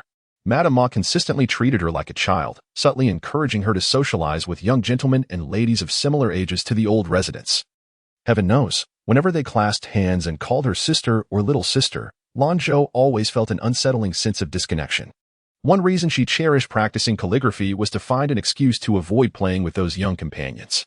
Lanzhou stifled her laughter, rising to kneel beside him, quietly leaning against him. His broad and profound back provided her with an infinite sense of safety and solace. Lanzhou sighed. Reflecting on how fortunate it was to encounter the right gentleman at the right moment, she truly wished to linger in this moment. In hindsight, their time of meeting and getting to know one another was indeed perfectly timed. Having witnessed the splendor and unraveled the illusions, their hearts remained unshaken by external influences, something that individuals in their teens and 20s often fail to achieve. Had she appeared in Sir S.'s life when he was 20, the barriers between them might have been even greater. Zhong Jiming gently yet firmly declared, "Then let us not return. I shall notify the Marquis of Huainan. By next year, I will publicly seek your hand in marriage, ensuring that everyone knows Lanzhou is my wife, personally chosen as my empress." "Why next year?" asked Lanzhou, whose mind was 34 years old. "You are still too young." Lanzhou looked up, biting her lip to suppress the tears that welled up from the sweetness of her emotions. Words seemed insufficient to convey her feelings and affections. Yet, no matter how hard she tried to contain them, it only caused Zhong Jiming a moment of panic. Zhong Jiming held her tightly, soft and tender, making one yearn to be enveloped in warmth, yet fearing that too much strength might cause her pain. They both felt their hearts drawing ever closer, ultimately merging. As they experienced each other's heartbeat and breath, they resembled the most ordinary of lovers, cherishing every fleeting moment and greedily savoring each breath shared between them. Chapter 62. The fragrance of plum blossoms, laughter, and cheerful voices echoed along the banks of South Zhuhai Lake, amidst the vibrant hustle and bustle. Countless lights twinkled as a gentle breeze swept through. The two nestled together, savoring the moment. It was unclear who had crafted the exquisite pleasure boat, but with a mere press of a floral button atop the vessel, the mahogany canopy unfurled, revealing the vast expanse of the azure sky. Lanzhou lay against Zhong Jiming, her body nestled closely to his hand traversing her neck to rest at her waist, ensuring their bodies were perfectly aligned. With her ear pressed against his chest, she could distinctly hear the rhythm of his heartbeat. "Could you share the story behind those scars on your body?" she inquired softly. Zhong Jiming appeared somewhat uneasy. "Did you see them?" In a moment of intimacy, he instinctively shielded her gaze from his own body, touching his cheek tenderly. Lanzhou tilted her head closer and playfully whispered in his ear, "I didn't see them, but when I took advantage of you, I felt them. Apart from your neck, arms, and back, there is hardly a smooth surface left." Zhong Jiming chuckled in exasperation, pinching her nose. A young lady with no sense of shame. How traditional-minded you are. He pondered how he had never noticed her penchant for prancing around sensitive topics. Lanzhou beamed, delighting in her boldness. Zhong Jiming was both amused and exasperated, yet he was utterly captivated by the clarity of her crystalline eyes as he pressed a kiss upon her forehead. "My dear Zhou, I shall share everything you wish to hear." He breathed deeply, holding her closer, his gaze shifting as he recounted memorable incidents. Though many scars bore stories he could scarcely recall. The night enveloped them like water, her thoughts entwined with his memories. A young child, alone in a foreign land. Struggled to survive, clinging to the faint warmth of his childhood. Finally presented with the opportunity to return home. He was met instead with the peril of persecution from his own kin. Upon reaching Jianan, he discovered his mother had long since passed, leaving him to contend with the suspicion of his father and brothers. The former emperor was blind and weak, continually ceding territories to the northern Jin in a desperate bid for stability, imposing layers of taxation that plunged the common folk into despair. Yet within the court, sycophants thrived, their voices only echoing "Long live the emperor," as they safeguarded their family's honor. In such dire circumstances, he forged his own path, ultimately becoming the feared Emperor Zhou Yang. The recollections were long and hazy. While the details might have faded, the pain of his memories left indelible marks upon him. Fortunately, he had a kindred spirit willing to genuinely listen to the memories he never wished to divulge, soothing his wounds with tender compassion. Lanzhou's unending concern distilled into a few poignant words. "Sir, you have suffered." Zhong Jiming, however, remained unfazed, simply holding her tighter, their breaths intertwining, enveloped in warmth and tranquility. Though the past may have been fraught with hardship, how many in this world had not endured similar trials? Maya Zhou too. He mused, wishing he could bear her burdens. After the bitter winter comes the warmth. The harsh snow eventually transforms into the fragrance of plum blossoms. "Yes, Maya Zhou. You are my plum blossom fragrance," Lanzhou murmured softly.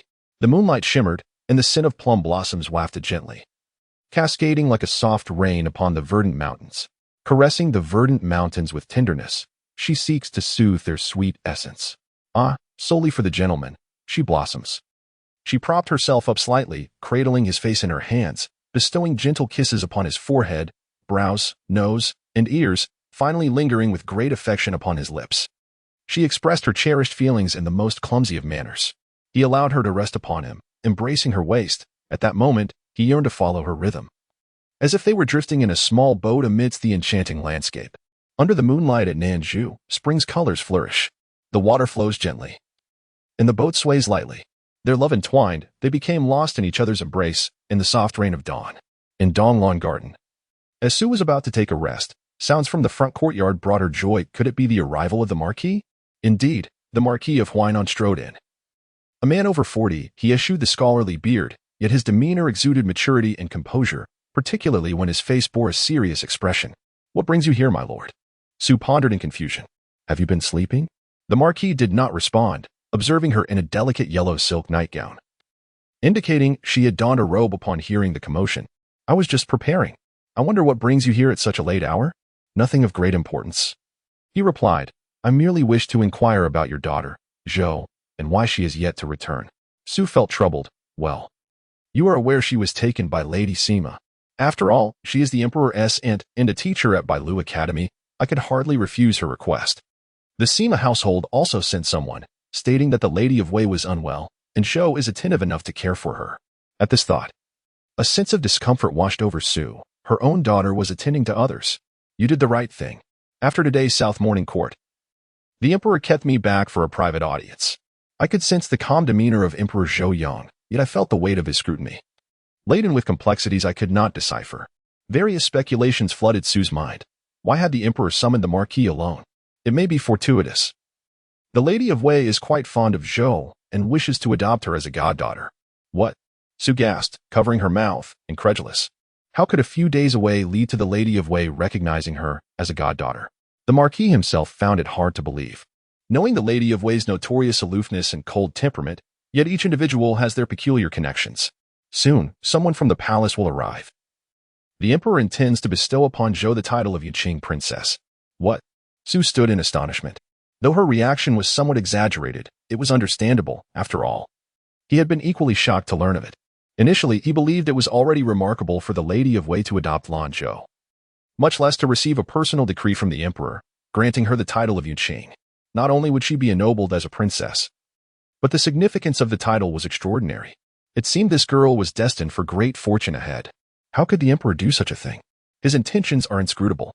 The Marquis of Huainan had actually returned long ago but had remained in the study with Jiang Hongwen, analyzing the reasons behind the Emperor's actions. Madame Sima, being the biological sister of Empress Yuan Yi, has received considerable favor from His Majesty since his ascension to the throne. even being bestowed the esteemed title of a first-rank noble consort. However, she has no offspring, thus. If Lanzhou has indeed captured her affection and is granted the title of princess, it would not be unmerited. Yet, recent events surrounding the conspiracy of the Duke of England have significantly elevated the standing of the Duke of Wei. And the second prince's influence in the court is growing increasingly formidable. It is highly likely that His Majesty intends to use this opportunity to issue a warning to the second prince. Indeed, Su's emotions are quite complex. Regardless, this is a distinguished honor for our marquisate, and I mention it to prepare you. I have been remiss in my duties lately due to official matters, neglecting the affairs of the marquisate. You have worked hard, my lady. What do you mean by that, my lord? You toil outside. While my role is to manage the inner household, such as the duty of a couple, the Marquis of Huainan occasionally holds Su in high regard. Recognizing her ability to consider the broader picture, manage household affairs, and while she may not treat the illegitimate children equally, she does not mistreat them. There have been no sordid affairs brought to his attention, unlike many families in Jianan, where disputes over favor among wives and concubines have led to numerous humorous incidents. At least the Huainan Marquisate remains tranquil. However, the Huainan Marquis may be rejoicing prematurely. In due time, the farcical events are bound to unfold. Once Zhou returns, my lady should pay more attention. Although she may not be as endearing to you as Shu, she is an earnest person. Otherwise, she would not have been accepted as an adopted daughter by Madame Sima. The Marquis of Huainan is still preoccupied with a certain matter, uncertain about which daughter the prophecy truly pertains to, or if it applies to all. It should not be so. The night is deep, my lady. Shall we retire? Su was momentarily dazed, struggling to respond. What is it? It is nothing. I shall assist my lord with his change of attire. Chapter 63. Bias. The following day, at the hour of the tiger, the distant Lanzhou lake glimmered faintly with fireflies, devoid of the nighttime clamor. Instead, enveloped in a serene morning tranquility. The surface of the lake appeared hazy, reminiscent of the ethereal veil a celestial maiden might gracefully drape over Lanzhou Lake. Zhou Jiming gently withdrew the arm he had been resting behind his neck, his movements delicate and tender, as if he feared to awaken her. Lanzhou, seemingly unaware, nestled her head closer before returning to her slumber. Awake? Not awake. What kind of girl grins ear to ear yet claims to be asleep? Zhou Jiming, with a tender indulgence, tousled her hair, murmuring, It's still early, sleep on. I don't wish to sleep. After we part today, it may be a long while before I see you again. It won't be like that. If you wish to see me, just inform Mingsu, and I shall certainly appear. It's different. How could I bear to have him running back and forth? Lanzhou clung to his neck, nuzzling affectionately before reluctantly pushing him away. Zhou Jiming felt a wave of melancholy wash over him, longing to be a foolish ruler. I want to watch you leave. Very well. Return to the Marquis' residence and rest well. Pay no mind to others or trivial matters. Remember this, your happiness is what matters. Of course I am happy. I am leaning against the greatest support of the great Zhou. Zhou Jiming caressed Lanzhou's cheek, steeling himself to rise and depart. A carriage awaited him by the shore, ready to take him away. Lanzhou waved cheerfully until the carriage was but a distant memory, her smile turning forlorn and forced. The slender figure appeared particularly pitiable. Mingsu approached her, saying, Miss, it is still early. You may rest a while longer. No. It's nearly the hour of the rabbit. Many merchants will gather here soon. We should return to the bamboo grove to freshen up before heading to the Marquis' residence. Indeed, in the short span of just 4 days, the bamboo cottage had accrued many of her belongings, including several changes of clothing. Yet, as she prepared to leave this time, though reluctant, Lanzhou felt a sense of ease and relief, for there was hope on the horizon. Someone genuinely cared for her in their heart, and that person was the one she cherished most. This was indeed a rare fortune. The bamboo cottage returned to its former tranquility. As she settled into the carriage, a figure approached her. Bijou, overwhelmed with emotions, exclaimed, Miss. My dear miss. At last, I have found you. Lanzhou, gazing at the worried and worn expression of Bijou, felt a twinge of embarrassment. How have you fared these past few days? Quite well, though I have been worried sick. You left with me. Yet I remained in the residence while you went to the Sima Manor. Cough. How have you been at the other residence these days? Bijou, sometimes sensitive and perceptive, believed wholeheartedly in her words, genuinely thinking she had been at the Sima Manor. It was not yet the time for Lanzhou to reveal her relationship with Zhong, and as for Danzhou, she still felt burdened by her responsibilities and remained tight-lipped. It has been quite pleasant, indulging in the luxury of having everything provided. However, the constant absence of my miss has left me quite anxious. Bijou, feeling aggrieved, spoke softly, while Lanzhou offered her consolation. Under the emperor's feet, what could possibly be amiss? Ming Su, standing quietly nearby, caught Bai Zhu's attention, who inquired softly, Miss, who is this elder sister? This is the person sent by my master to look after me, named Ming Su. She will accompany me back to the Marquis' residence henceforth. Ah, Bai Zhu exclaimed in surprise, reflecting inwardly.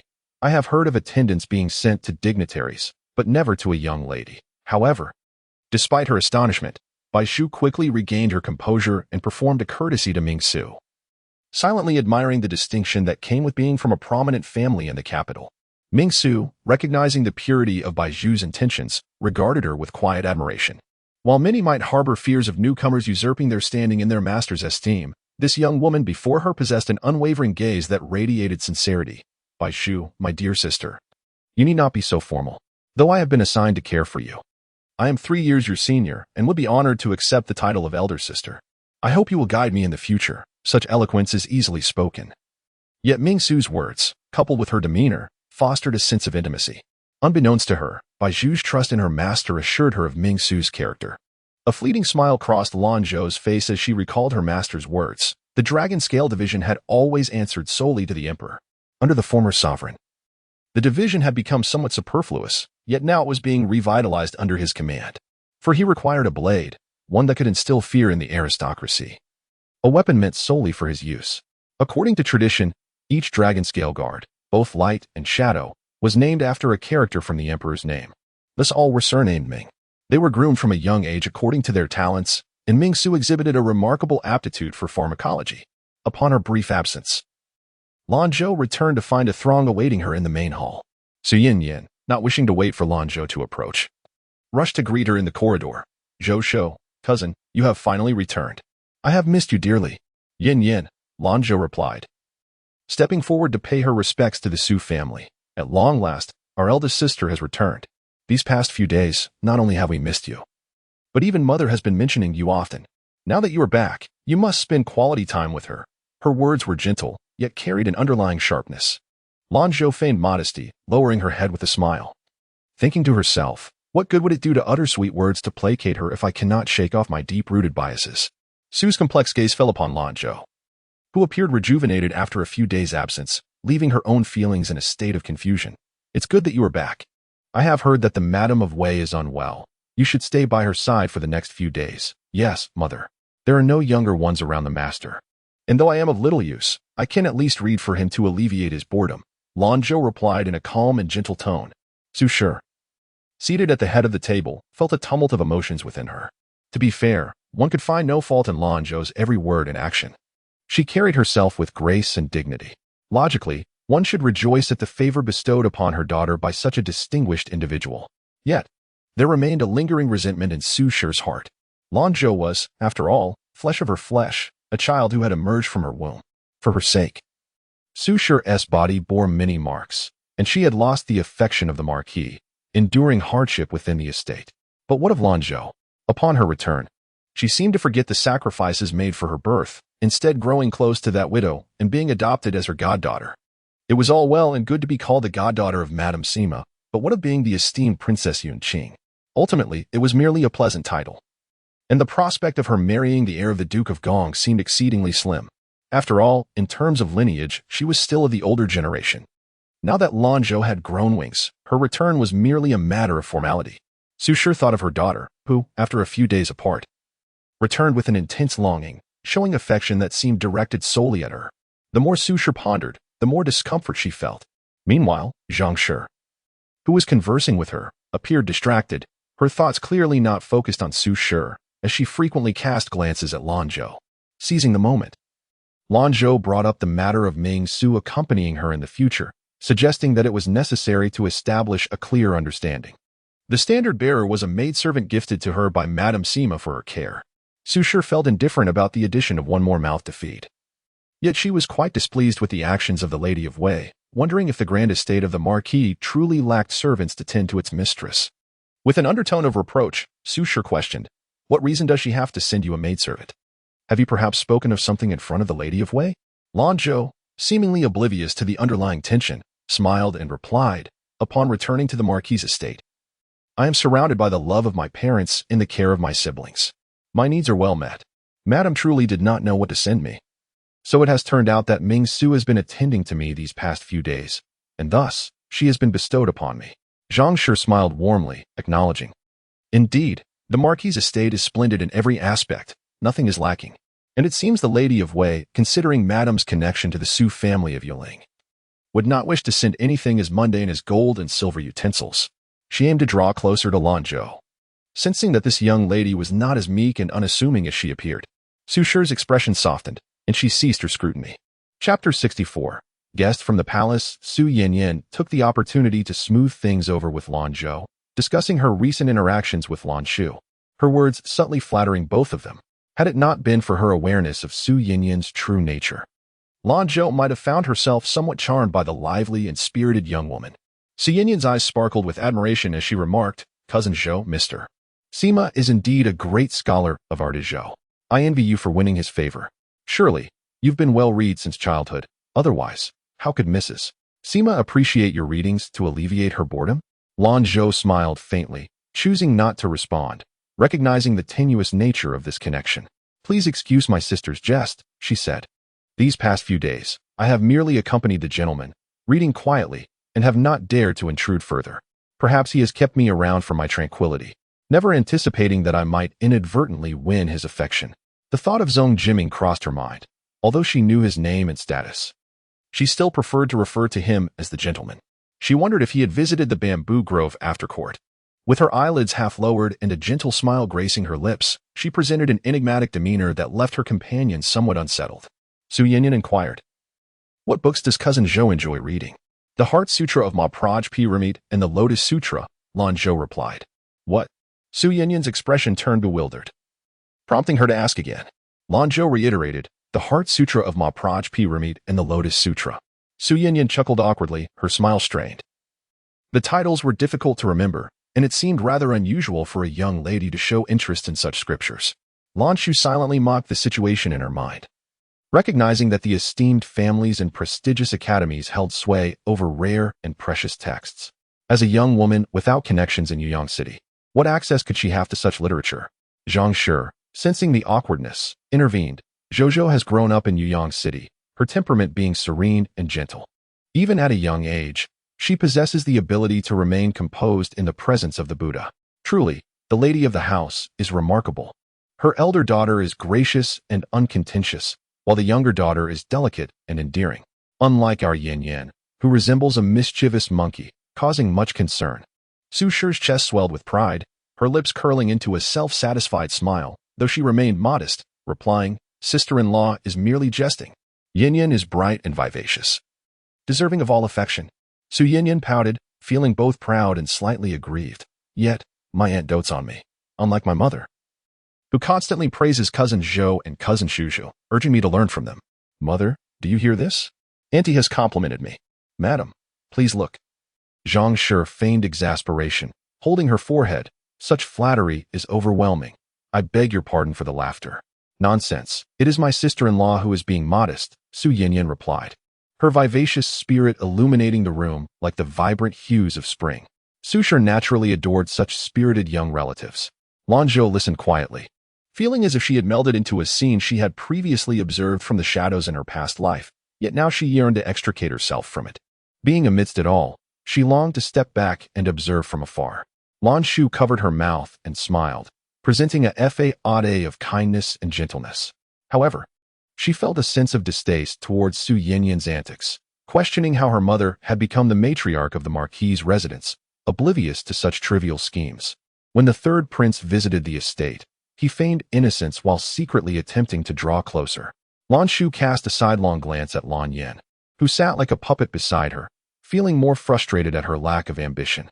Despite having sent numerous individuals to discreetly convey messages and having Autumn Chrysanthemum stir the pot before her, it seemed to yield little effect.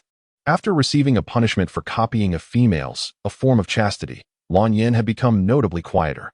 Yet, Lanzhou remained unconvinced that she could genuinely reform and behave herself. It was imperative that she orchestrate opportunities for her. Nonetheless, she could not afford to overestimate Lan Yan. Careful planning was essential, and she must not dirty her own hands. My dear elder sister, Please take some time to rest these past few days. On the day after tomorrow, you must accompany me and Yan'an. We previously arranged with the third prince to visit his estate, and we can also stop by Fuguang Mountain. I have heard that the Zhao Ju temple there is quite efficacious. You are surely fated with the Buddha and will certainly enjoy it. Lanzhou spoke with a gentle and considerate tone. Su Yinyan chimed in supportively. Upon hearing that she would still be with individuals she did not favor, Lanzhou found the prospect rather tedious and uninteresting. She politely declined, saying, I am feeling somewhat fatigued and wish to rest properly. Perhaps you sisters should go instead to avoid disturbing your enjoyment.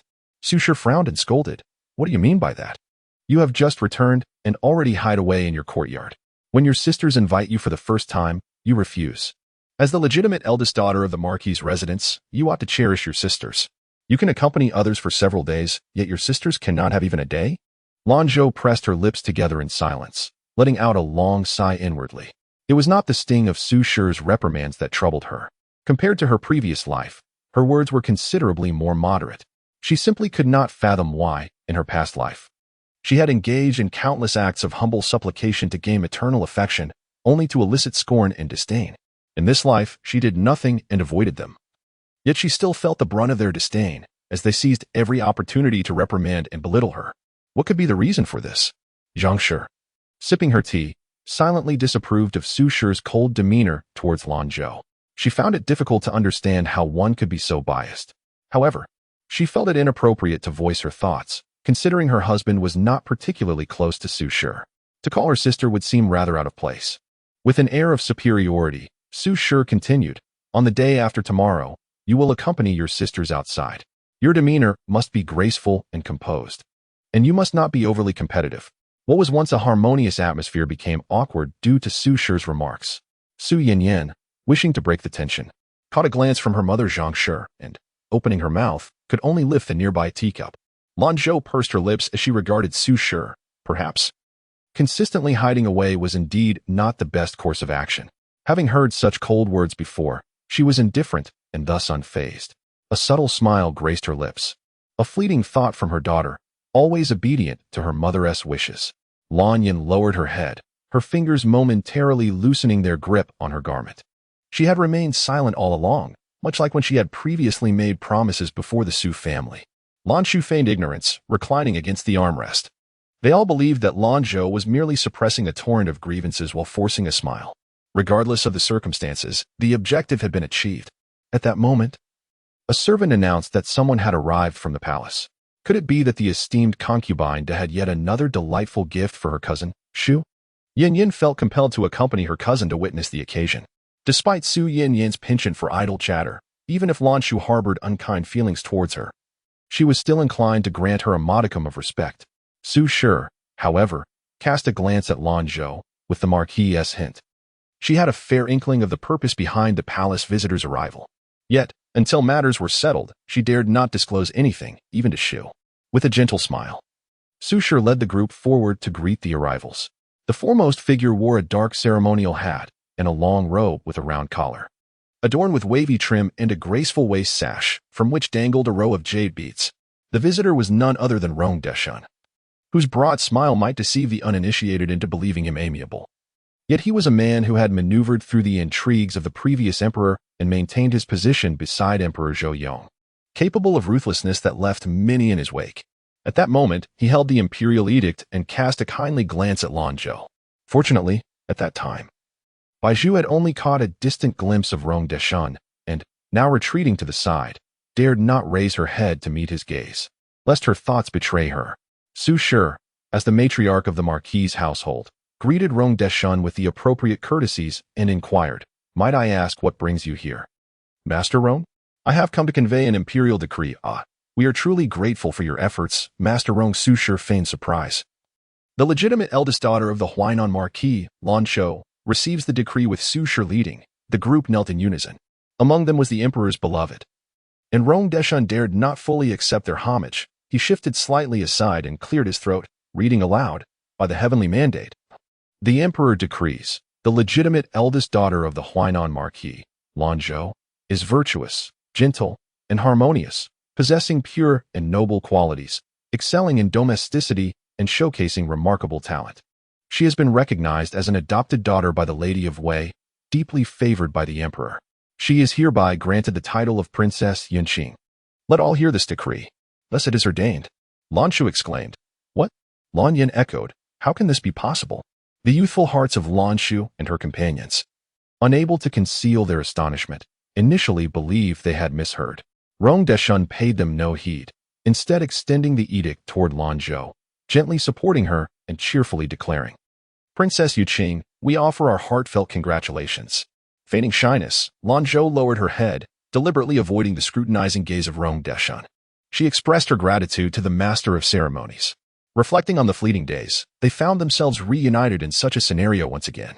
Chapter 65. Maternal love. Rong Deshun beamed, revealing his aged white teeth, and kindly remarked, Your Highness, you truly honor our family. It is indeed a fortunate opportunity for us to deliver the imperial decree to you. He spoke no falsehood. Rong Deshun had indeed hastened to seize the moment, wishing to have a reunion before the esteemed princess.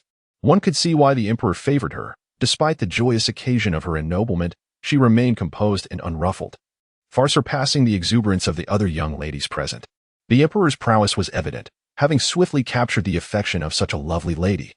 Lanzhou found the situation amusing as she listened to the tales recounted by the gentleman, developing quite an affinity for Rong Deshun. She met his gaze and offered him a subtle smile, conveying unspoken sentiments. It is a labor of love for Lord Rong to make this trip personally. I have prepared a modest gift for you, Su Shi said, glancing at Granny Zhao, who immediately understood the implication. No wonder the mistress had made arrangements for a substantial gift in advance. It was all clear now.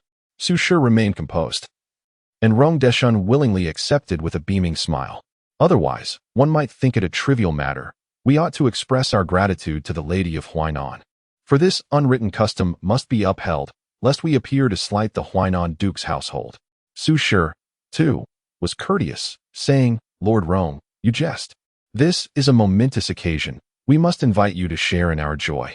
Indeed, it was a moment of great significance, as the emperor had bestowed numerous fine gifts upon Princess Yunqing.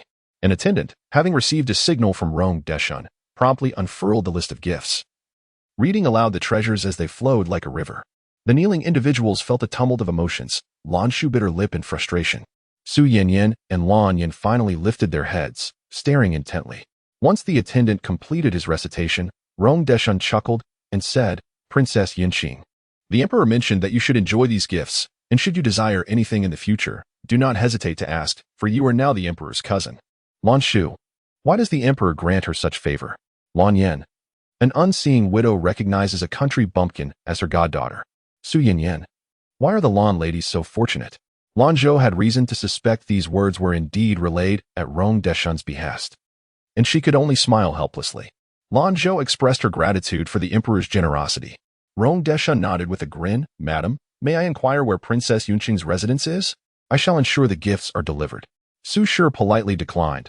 I appreciate your kind intentions, Lord Rong, but I cannot trouble you. The household servants will come shortly. It is no trouble at all. They are merely idling about, he insisted. Then, I shall impose upon you, Lord Rong, Su Shi said awkwardly. Rong Deshun's excessively warm and overly familiar demeanor unsettled her. In her memory, he had always donned a smiling face, yet he had never been this affable, resembling more of a benevolent elder. After a while of polite exchanges, Rong Deshun finally departed with a throng of people, having afforded Lanzhou a semblance of dignity, albeit at the cost of inciting some resentment. Su Shi did not forget to set up an incense table to honor the imperial decree, and only after they completed their tasks did they finally sit down. Zhang was the first to regain her composure, admiringly gazing at Lanzhou. Truly, the lady was fortunate. Zhou was regarded as an adopted daughter by the noblewoman of Wei and was also bestowed the title of Princess Yunqing by His Majesty, a testament to her unparalleled fortune. Zhang felt a genuine admiration for Lanzhou, especially at this moment when she remained so composed and unruffled. A glance at her own daughter revealed that, ultimately, she could not conceal her anxiety. Su sighed, reflecting on the child's fortune. Zhou, having received the emperor's decree, you must henceforth exercise caution in your words and actions. Lanzhou knelt and expressed her gratitude. Yes, I thank my mother for the reminder. Seeing her daughter maintain her humility and composure, Su felt somewhat reassured.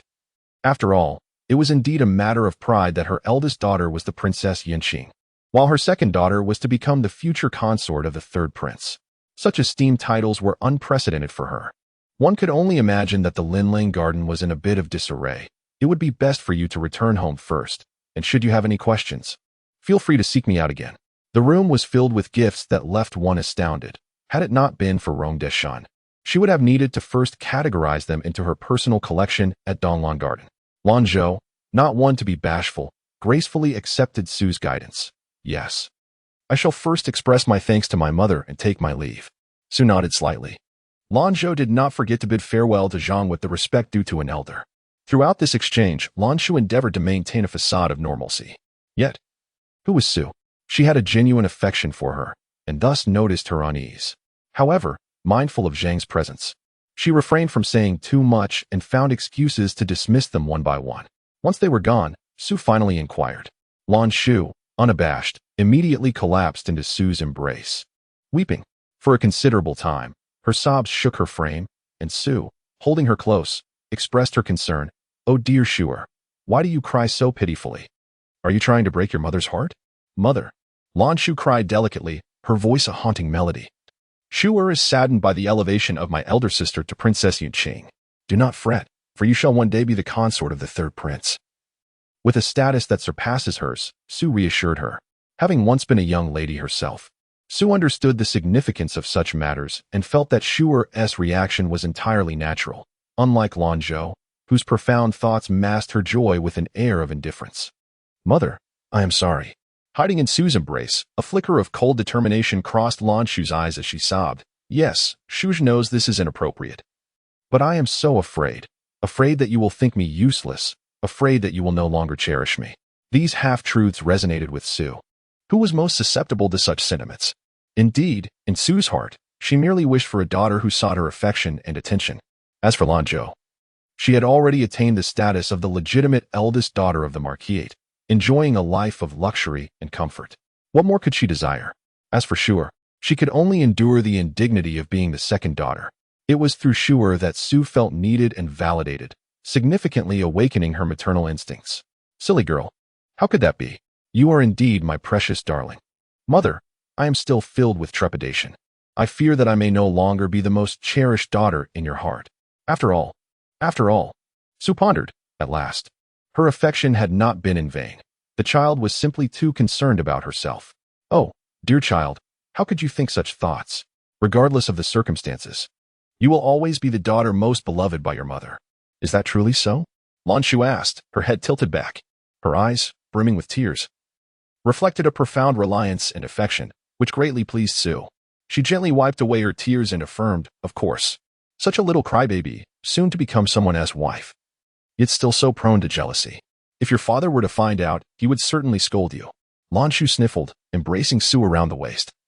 "Even when she becomes a grandmother, she will remain her mother's cherished darling.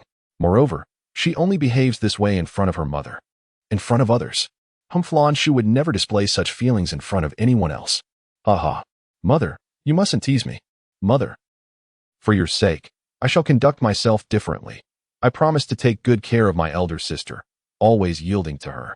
I will never cause you any distress," Su casually remarked, intending to reassure Lanzhou not to sacrifice herself unnecessarily. "Alas, there is no need for such measures.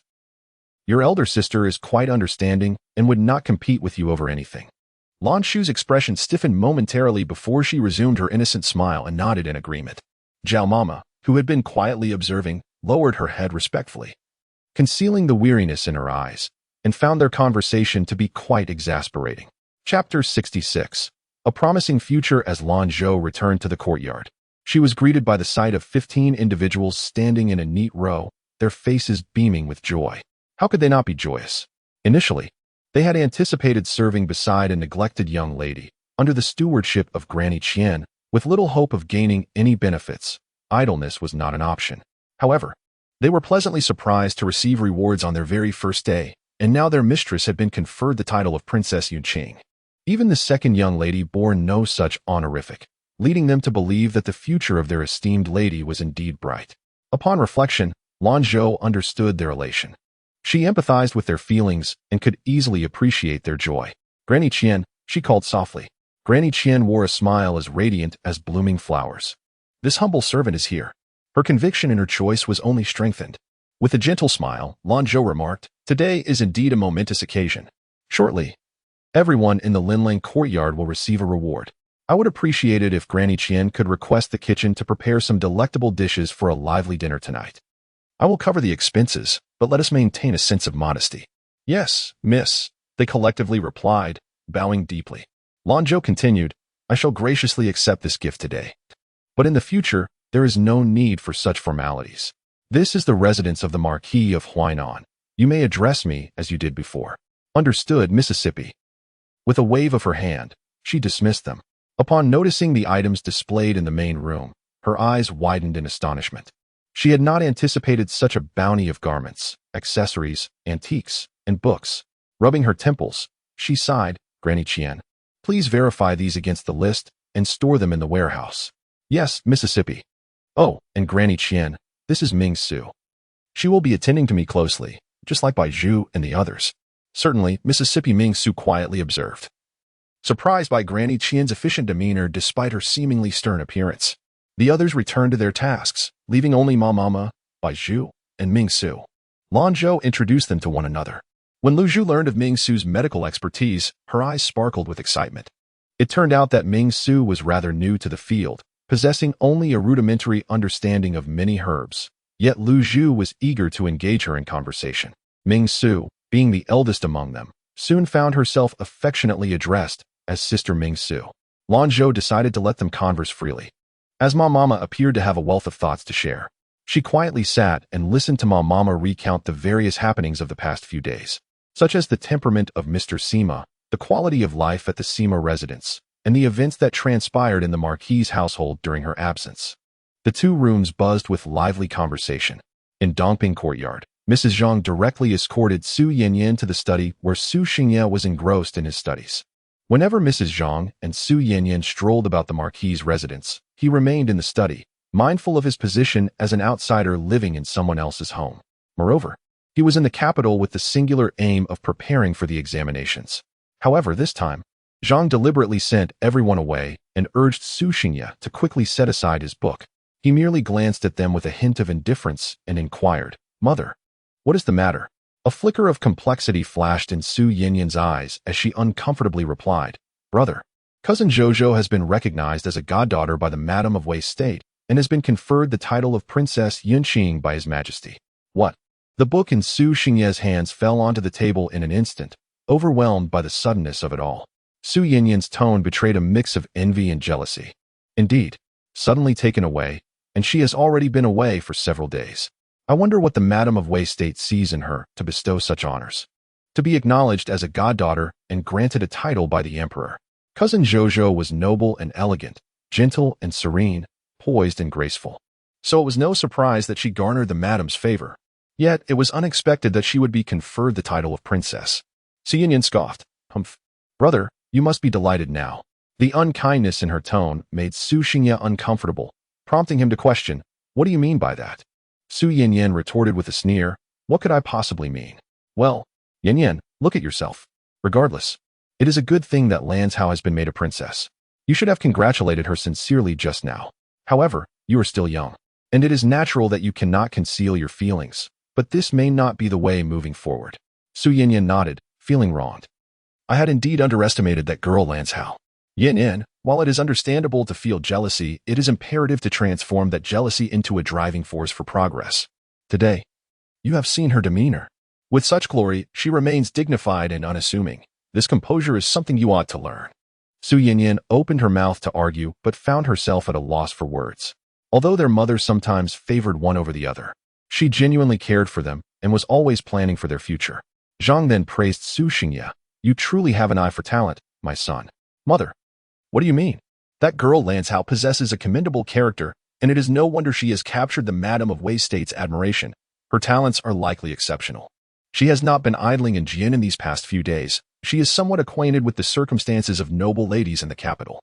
Moreover, with her recent elevation to Princess Yunqing, I increasingly regard her as a fine choice for a daughter-in-law. What if she lacks parental affection? Even so, she has won the madam's favor without ostentation, and she is, after all, the cousin of Emperor Zhou Yong, a position not to be underestimated. Previously, she had even contemplated leveraging Su's family connections after Ye's potential success in the imperial examination next spring to remain in the capital, perhaps even marrying a princess. However, upon further inquiry, she discovered that His Majesty's two princesses were rather unsuitable. One was notoriously dissolute and fond of beauty, while the other was said to be dull-witted and unattractive, spending her days sequestered in the palace. Furthermore, Jinan boasted many outstanding young men, and in comparison, her son Su Xingye did not stand out among them, leading her to abandon that line of thought entirely. Su Xingye understood her implications and felt a surge of joy in his heart. Seeing his expression, Zhang knew he grasped her meaning and suggested, "In 2 days, the third prince will take them to Fuguang Mountain and the farmland for an outing. It would not be good for you to remain cooped up with your studies. You must take some time to refresh your spirit." "Indeed, mother," Su Xingye replied with a smile. Upon returning to Xiangming courtyard, Lanyan hastily removed the distasteful hair ornaments adorning her head and hurled them to the ground in frustration. Aunt Li sighed and gestured for Shui Mei to pick them up. "My dear third miss, while it is understandable to feel anger, you must not treat your hair so roughly. It has taken much effort to cultivate. But what does it matter? I am but a concubine's daughter," she lamented. "She is to be the future consort of the third prince, and the other is the esteemed Princess Yinqing." "What Princess Yinqing?" Aunt Li inquired, somewhat perplexed. "Mother," Lan Yan cried as she threw herself into Aunt Li's embrace. Listening to Lan Yan's sobs, Aunt Li felt a pang of sorrow in her heart. She gently stroked the girl's dark hair, allowing her to vent, for it was indeed a grievance to have endured the humiliation of suppressing her feelings for so long. Lan Yan wept for a considerable time, her cries eventually subsiding, yet she could not help but tremble in quiet sobs. "My dear, would you care to share what has transpired?" Aunt Li prompted. It was then that Lan Yan recounted the news of Lanzhou being conferred the title of Princess Yunqing, along with the emperor's generous rewards. Aunt Li's expression mirrored her own distress, and she inwardly lamented the circumstances that had caused such anguish for her. "Fear not, my dear. In time, you shall find a worthy match, and that will surpass all else," Aunt Li reassured her. Lan Yan retorted, "What worthy family would ever consider a concubine's daughter like me? Had Lanzhou not returned, I might still have been regarded as a daughter of the Huainan Marquis. But now Lanzhou is not only the legitimate daughter of the Marquis, but is also now Princess Yinqing. How could anyone still see me? My foolish child, have faith. I will certainly arrange a bright future for you," Aunt Li replied, though uncertainty lingered in her heart. Without the Marquis's favor, her status within the household grew increasingly precarious, and she had not heard from her brother recently, adding to her worries. Could it be that she could surpass Lanzhou? Aunt Li pondered, her gaze darkening. If Lanzhou were to marry the third prince, she would likely ascend to the role of empress. How could that ever be achieved? She had even contemplated whether to devise a plan for Yin to replace Lanzhou as the third prince's consort, but given Lanzhou's already tenuous position, it was clear that the concubine would never permit her son to marry Yin. Without a beloved husband or a supportive mother-in-law, and given Yin's temperament, how could she possibly contend with the intrigues of the imperial harem? Thus, Aunt Li discreetly advised Lan Yan that the third prince was not a suitable match, urging her not to be blinded by appearances. After listening, Lan Yan asked, bewildered, "Mother, what of cousin Su Xingye?" "Yenner, why have you suddenly taken an interest in Su Xingye? Weren't you intent on becoming the heir's consort? Does that matter? I have no chance to interact with the heir of the Duke of Gong. Even if I did, given his carefree demeanor, would he truly hold me in regard? I refuse to be a stepping stone for Lanzhou." Aunt Li's heart stirred. Indeed, she had harbored thoughts of the Duke of Gong's heir, but upon reflection, it seemed quite an unrealistic aspiration. The Su family is indeed distinct. After all, Su Guicheng is a son of lesser birth, due to familial connections, regardless of future developments. It is certain that Yenner will not be mistreated. Furthermore, with their substantial wealth, Su Xingye is a man of both talent and beauty. In comparison to the heir of the Duke of Gong, he presents a far greater possibility. Observing the expression of Aunt Li, Lan Yan intuitively sensed the likelihood of this outcome. It was not merely the words of the maids and servants that influenced her. During her period of confinement, she had contemplated deeply. Her lineage had already imposed considerable limitations, making Su Xingye the most favorable choice. The two women proceeded to analyze the situation directly. Chapter 67. Aunt in the palace. When Zhong Huaiyan and his companions thoroughly investigated the case of the Duke of England, they presented the case files. Initially, the case contained certain obscure elements, but unexpectedly, the culprits revealed themselves, even contemplating a prison break. That night, the imperial prison was awash with blood. But this upheaval unveiled the remnants of the Northern Jin. Although Zhou Bingwen was affiliated with the Duke of Wei, the gravity of the matter was apparent, and the Duke knew it would be unwise to exert excessive influence. Thus, he entrusted Zhou Bingwen to handle the case impartially. As for the implicated officials, once their guilt was established, it would be the Duke's prerogative to arrange his own men in their stead. Zhou Bingwen was pleased with this arrangement, fearing that the Duke might fabricate evidence to eliminate certain individuals, which would complicate matters for him. The Crown Prince of Gong and Jiang Washu, one as slippery as an eel and the other a cunning fox, were both formidable adversaries. After discussing the urgent matters, just as Zhou Bingwen intended to take his leave, Zhong Huaiyan could no longer suppress his curiosity and asked first, "Uncle, why have you introduced me to such a distant elder?" The term aunt was difficult for him to utter. It turned out that Zhong Huaiyan, Zhou Bingwen, and Jiang Washu had gone to the Yangxin Palace to report on the Duke of England's case and happened upon Rong Deshun, who had just returned from issuing a decree. It was then that he learned of his uncle's introduction of a cousin, which meant that this cousin was, in fact, his aunt. Most importantly, she belonged to the Marquis of Huainan's family, and her sister would be the future daughter-in-law of his uncle. This was a complete mess in terms of lineage. Zhou Bingwen sat nearby with a pained expression, thinking, "My lord, it would have been preferable if you had waited until I took my leave before asking. Your inquiry complicates my exit." Although he felt troubled, seeing Jiang Wangshu appear so composed while sipping tea eased his mind somewhat. He couldn't help but marvel at how, despite his age, he felt less mentally fortified than the younger Jiang Wangshu. Zhong Jiming replied nonchalantly, "It was not for you that I sought her. It was I who claimed her as my cousin." He concealed his inner delight. Is there really a difference? Zhong Huaiyan pondered, glancing at his smiling uncle and then at the unruffled Jiang Wangshu. Fortunately, Zhou Bingwen seemed equally taken aback. Jiang Wangshu, covering his lips with the teacup to suppress a grin, mused, "Of course there is a distinction. The one I have chosen is not the same as the one someone else has presented to me." It was evident that he had found himself a young lady. He reflected on the wisdom of a great teacher, realizing that his mere suggestion had inspired the emperor to draw conclusions and put them into practice. Zhong Huaiyan felt that his uncle was still oblivious to the implications of his actions, and he sensed a mischievous glint in Jiang Wangshu's eyes, as if he understood the reason behind the emperor's choice. In a moment of frustration, he asked, "Jiang, what is it that you find amusing? Do you know the difference?" Zhong Jiming shot him a glance. Receiving the look, Jiang Wangshu remained calm and retorted, "Did I smile?" "You did," Zhong Huaiyan asserted, then turned to seek an ally in Zhou Bingwen.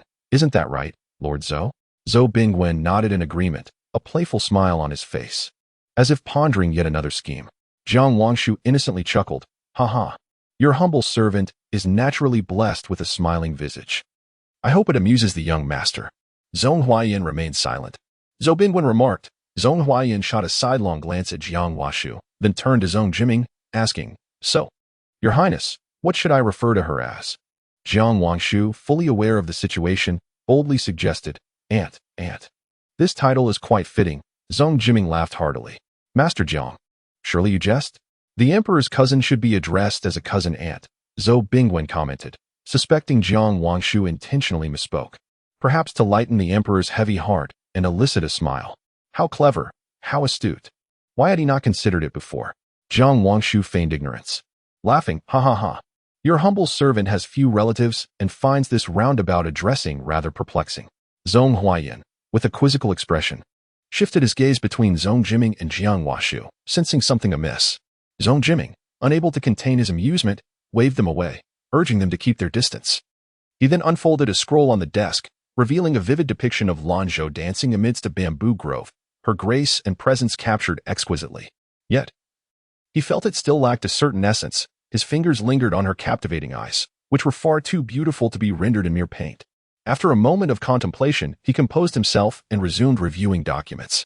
However, shortly after, Rong Deshun entered to report that the three consorts, Liang Fei, Xu Fei, and De Fei, had come to the imperial study with urgent matters to discuss. Zhong Jiming paused, speaking gently, "Let them enter." The consorts had little choice. Many years prior, A bold concubine had approached the imperial study under the pretense of delivering soup, a motive well understood by all. The court held its breath, wondering whether she would soar to great heights or incur the emperor's wrath. Unexpectedly, the emperor ordered Rong Deshan to escort her out of the palace, relegating her to commoner status for re-education. Fortunately for that young lady, she had loving parents and, after the storm had calmed a few years later, it was said she found a good marriage and left the capital. This was a fortunate conclusion, while others, undeterred, pressed on, leading to far grimmer fates. Moreover, the emperor had decreed that the harem must not interfere in state affairs, and none could enter the imperial study without royal permission. Since Emperor Zhou Yong's southern tour, he had entirely refrained from entering the harem. With the birthday of the venerable Tai Fei approaching, the consorts were uncertain whether to adopt a modest approach or a grand celebration. Of course, there was a hint of personal interest as they seized the opportunity to gauge the emperor's mood, hoping to discern his intentions regarding the crown prince. Your servant pays her respects to your majesty. May you enjoy eternal blessings. Rise, be seated. Thank you, your majesty. Liang Fei, Shu Fei, and De Fei took their seats in succession, while 3 eunuchs bowed their heads, presenting tea. Zhou Jiming picked up a damp cloth from the side, wiping his hands, and his calm gaze fell upon the 3 women. His voice, as gentle and steady as ever, inquired, Liang Fei, what brings you here today? His tranquil demeanor eased their apprehensions somewhat. Liang Fei began to speak the words she had prepared. Your majesty, in 10 days, we shall celebrate Tai Fei's 60th birthday, and we would like to inquire how you wish to arrange the festivities. Lady Liang spoke softly. The esteemed Dowager Empress was a consort of the late emperor. Known for her humility and modesty, she bore a daughter, Princess Huainan, who, during the turmoil of the palace, bravely drank poison meant for Emperor Zhou Yong. Succumbing to its effects, her final wish was for the Dowager Empress to enjoy a life of honor and care. In recent years, due to Princess Huaiyan's legacy, Emperor Zhou Yong has held the Dowager Empress in great respect, and she is the only consort of the late emperor who has not been sent to the imperial mausoleum or Jing'an temple. The virtuous consort is the foremost among the 4 consorts, traditionally overseeing matters while the others assist in organizing the Dowager Empress's birthday celebrations, inviting the wives of officials of the 4th rank and above to partake in the festivities within the palace. However, this year, due to the treasonous plot of the Duke of England, there is uncertainty about whether to celebrate grandly or simply. Zhou Jiming remarked, 60 years. How swiftly time has passed. It has been quite some time since the palace last witnessed a joyous occasion. Thus, it would be fitting to celebrate with grandeur, providing an opportunity for you to observe the virtuous young gentleman of the capital. Zhou Jiming turned his gaze towards the virtuous consort, who felt a surge of joy, instantly comprehending his intent. Previously, due to Princess Chu Hui's infatuation with Jiang Wangshu, considerable turmoil had ensued, leading to Zhou Jiming ordering her house arrest in the princess's residence prior to the southern tour. While the virtuous consort felt urgency, she recognized that given Zhou Yunqi's temperament, it was indeed prudent for her to reflect on her actions to avoid further calamity. Thus, through this birthday banquet, it would serve as a distraction for her from her fixation on Jiang Wangshu, especially since Yunqi had now reached 18. In ordinary families, young women at this age would already be mothers, and even prominent households would typically have arranged marriages. Conversely, Zhou Yunqi, as a royal princess, had garnered a notorious reputation, remaining in a state of limbo. I express my gratitude on behalf of Yunqi for your majesty's grace. Zhou Jiming thought of the increasingly headstrong and unruly Zhou Yunqi, and could not suppress a frown. He cautioned, virtuous consort, Yunqi is a royal princess. She must never be relegated to the status of a concubine, nor should she engage in any actions that would diminish her royal dignity. The virtuous consort's expression paled as she recalled her daughter's reckless behavior, and she promptly assured, yes, your majesty. I shall ensure she is properly guided. Recently, Yunqi has been sending messages, expressing her awareness of her mistakes and her commitment to amend her ways. Zhou Jiming reiterated his advice. That is reassuring. The lifelong matters of Yunqi and Yunshang are of great concern to you. I merely hope they find suitable companions who will cherish them, regardless of status. For true happiness lies in mutual devotion. At these words, the 3 felt a stir of emotions, recalling the many princesses of the late emperor, each sent away to the northern Jin, western Xia, or southern Chu, or perhaps to forge alliances with noble families. They, too, hailed from esteemed families. Burdened with the weight of their clan's fortunes, understanding the significance of the emperor's sentiments regarding women. Now that the virtuous consort had been stripped of her title, the management of palace affairs would fall to them collectively, and the celebration of the Dowager Empress's birthday would also be entrusted to them. They were to proceed according to the established protocols. Should further assistance be required, they need only seek out Rong Deshan. The three responded in unison, "Yes, Your Majesty." Chapter 68. Preparations for outing time swiftly passed, arriving at the day Su Yinyan and Hong Zongweiqian had agreed upon for their outing. The Su siblings had been waiting in the main hall for quite some time. Soon, the three young ladies from the Lan family arrived almost simultaneously. Each was of similar age, and as they gracefully approached, they left onlookers in awe. Lan Yin had opted for a departure from her usual opulent attire, donning a simple pale pink and white narrow-sleeved dress, complemented by a sheer three-quarter sleeve overlay that fell just above her ankles. The wide cinched waist accentuated her figure, and a hint of melancholy lingered in her eyes, reminiscent of peach blossoms in the gentle spring rain, showcasing her delicate beauty.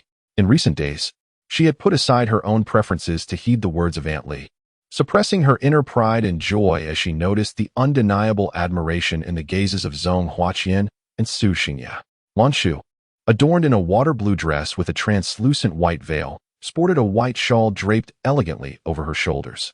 Her hair, styled in delicate braids secured with azure ribbons, was adorned with embroidered white lilies that added a touch of simplicity and grace.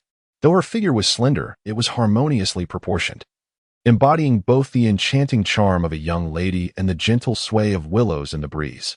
She was keenly aware of Lan Yan's transformation.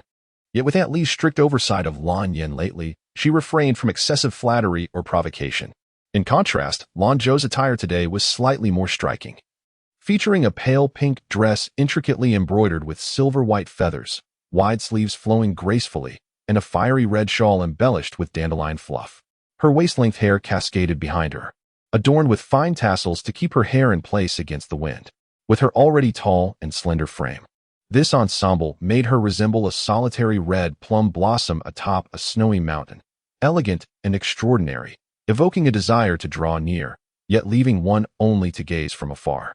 Su Yanyan, in a pink dress with a multi-layered tulle skirt that gradually faded in color, resembled a blooming flower, charming and delightful. However, she found herself overshadowed by Lan Yan's allure and Lan Shu's gentle grace, struggling to attain the ethereal elegance of her companions. For a fleeting moment, she considered turning away, yet reason compelled her to maintain a smile. Once everyone had gathered, the doorman announced the arrival of the third prince, prompting them to depart together. Zhong Huaqian, clad in a water-blue brocade robe with a white jade crown securing his hair, stood tall and composed, his demeanor gentle and refined, truly embodying the essence of a cultured gentleman. They often remarked that Zhong Huaqian's character bore a resemblance to Emperor Zhou Yong, yet Lan Zhou perceived a distinction. The gentleman's generosity stemmed from a deep-seated resilience forged through life's trials. Appearing as calm as an undisturbed sea while concealing boundless strength beneath its surface, an ocean too profound for casual exploration, home to countless souls reliant on its bounty. Conversely, Zhong Huaqian resembled a meticulously crafted ornamental lake, yet ultimately, he was the offspring of a distinguished lineage. Lan Zhou endeavored to magnify his virtues, and upon closer inspection, she found Zhong Huaqian to possess a handsome visage, indeed quite commendable. However, she couldn't shake a sense of discomfort in her past life. The third prince had not inflicted direct harm upon her, yet the entanglement between him and Lan Shu weighed heavily on her heart. Su Yanyan, with her hands clasped behind her back, tilted her body slightly, and, with a sparkling smile, inquired, "Why does cousin Zhou gaze so intently at his highness?"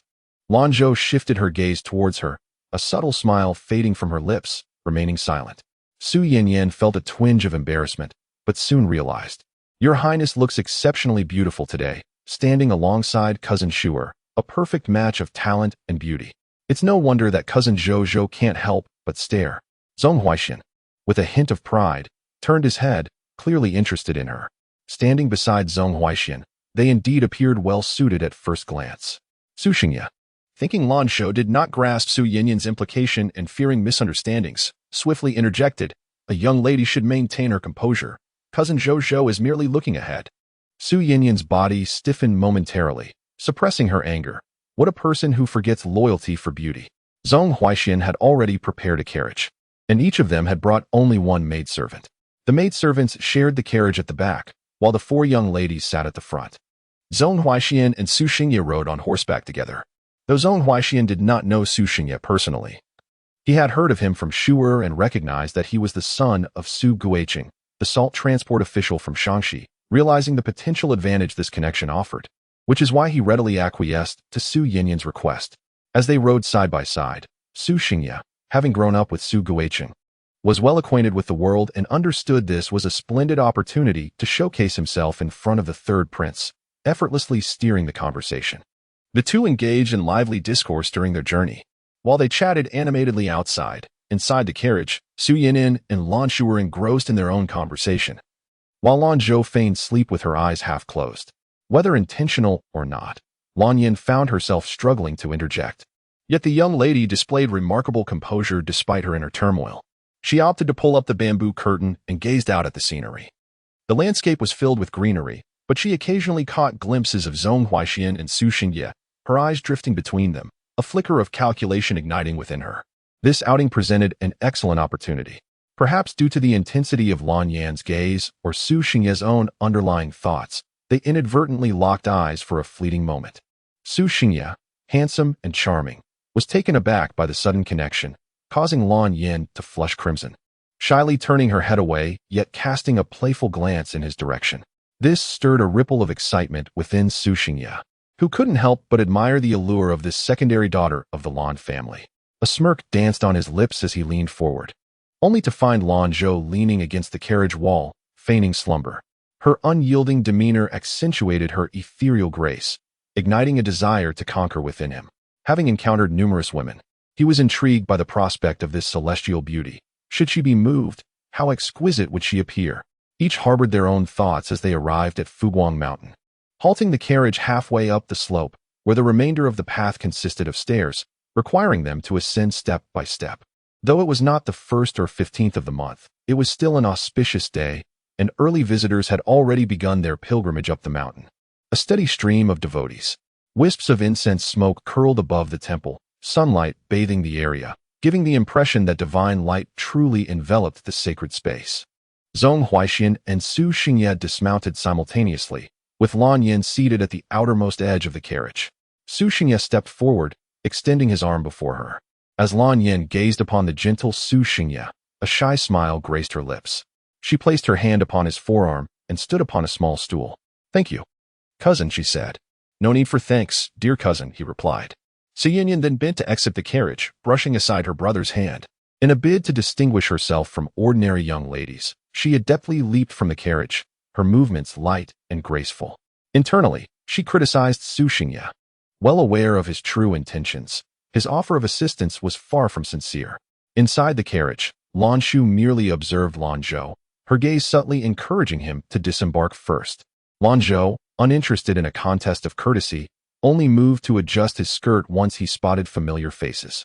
At that moment, Ming Su acted with alacrity, addressing Su Xingye. "Cousin, might I trouble you to step aside?" With that, she nimbly darted in front of him, prompting Lanzhou to rest his hand upon Ming Su's palm. Ming Su, perhaps influenced by Dan Zhu's frequent mentions of the lady's hands, mused to herself, "That soft, smooth sensation indeed evoked a desire to both squeeze and cherish it tenderly." Lost in this conflicting contemplation, she inadvertently traced her fingertips across Lanzhou's hand. Lanzhou remained speechless, while Ming Su, blissfully oblivious, smiled warmly at him. Su Xingye's smile faltered, and he inwardly chastised the troublesome maid. However, he retracted his hand and glanced towards the nearby bearers, initiating, "Cousin, please wait a moment. I shall arrange for the sedan chair."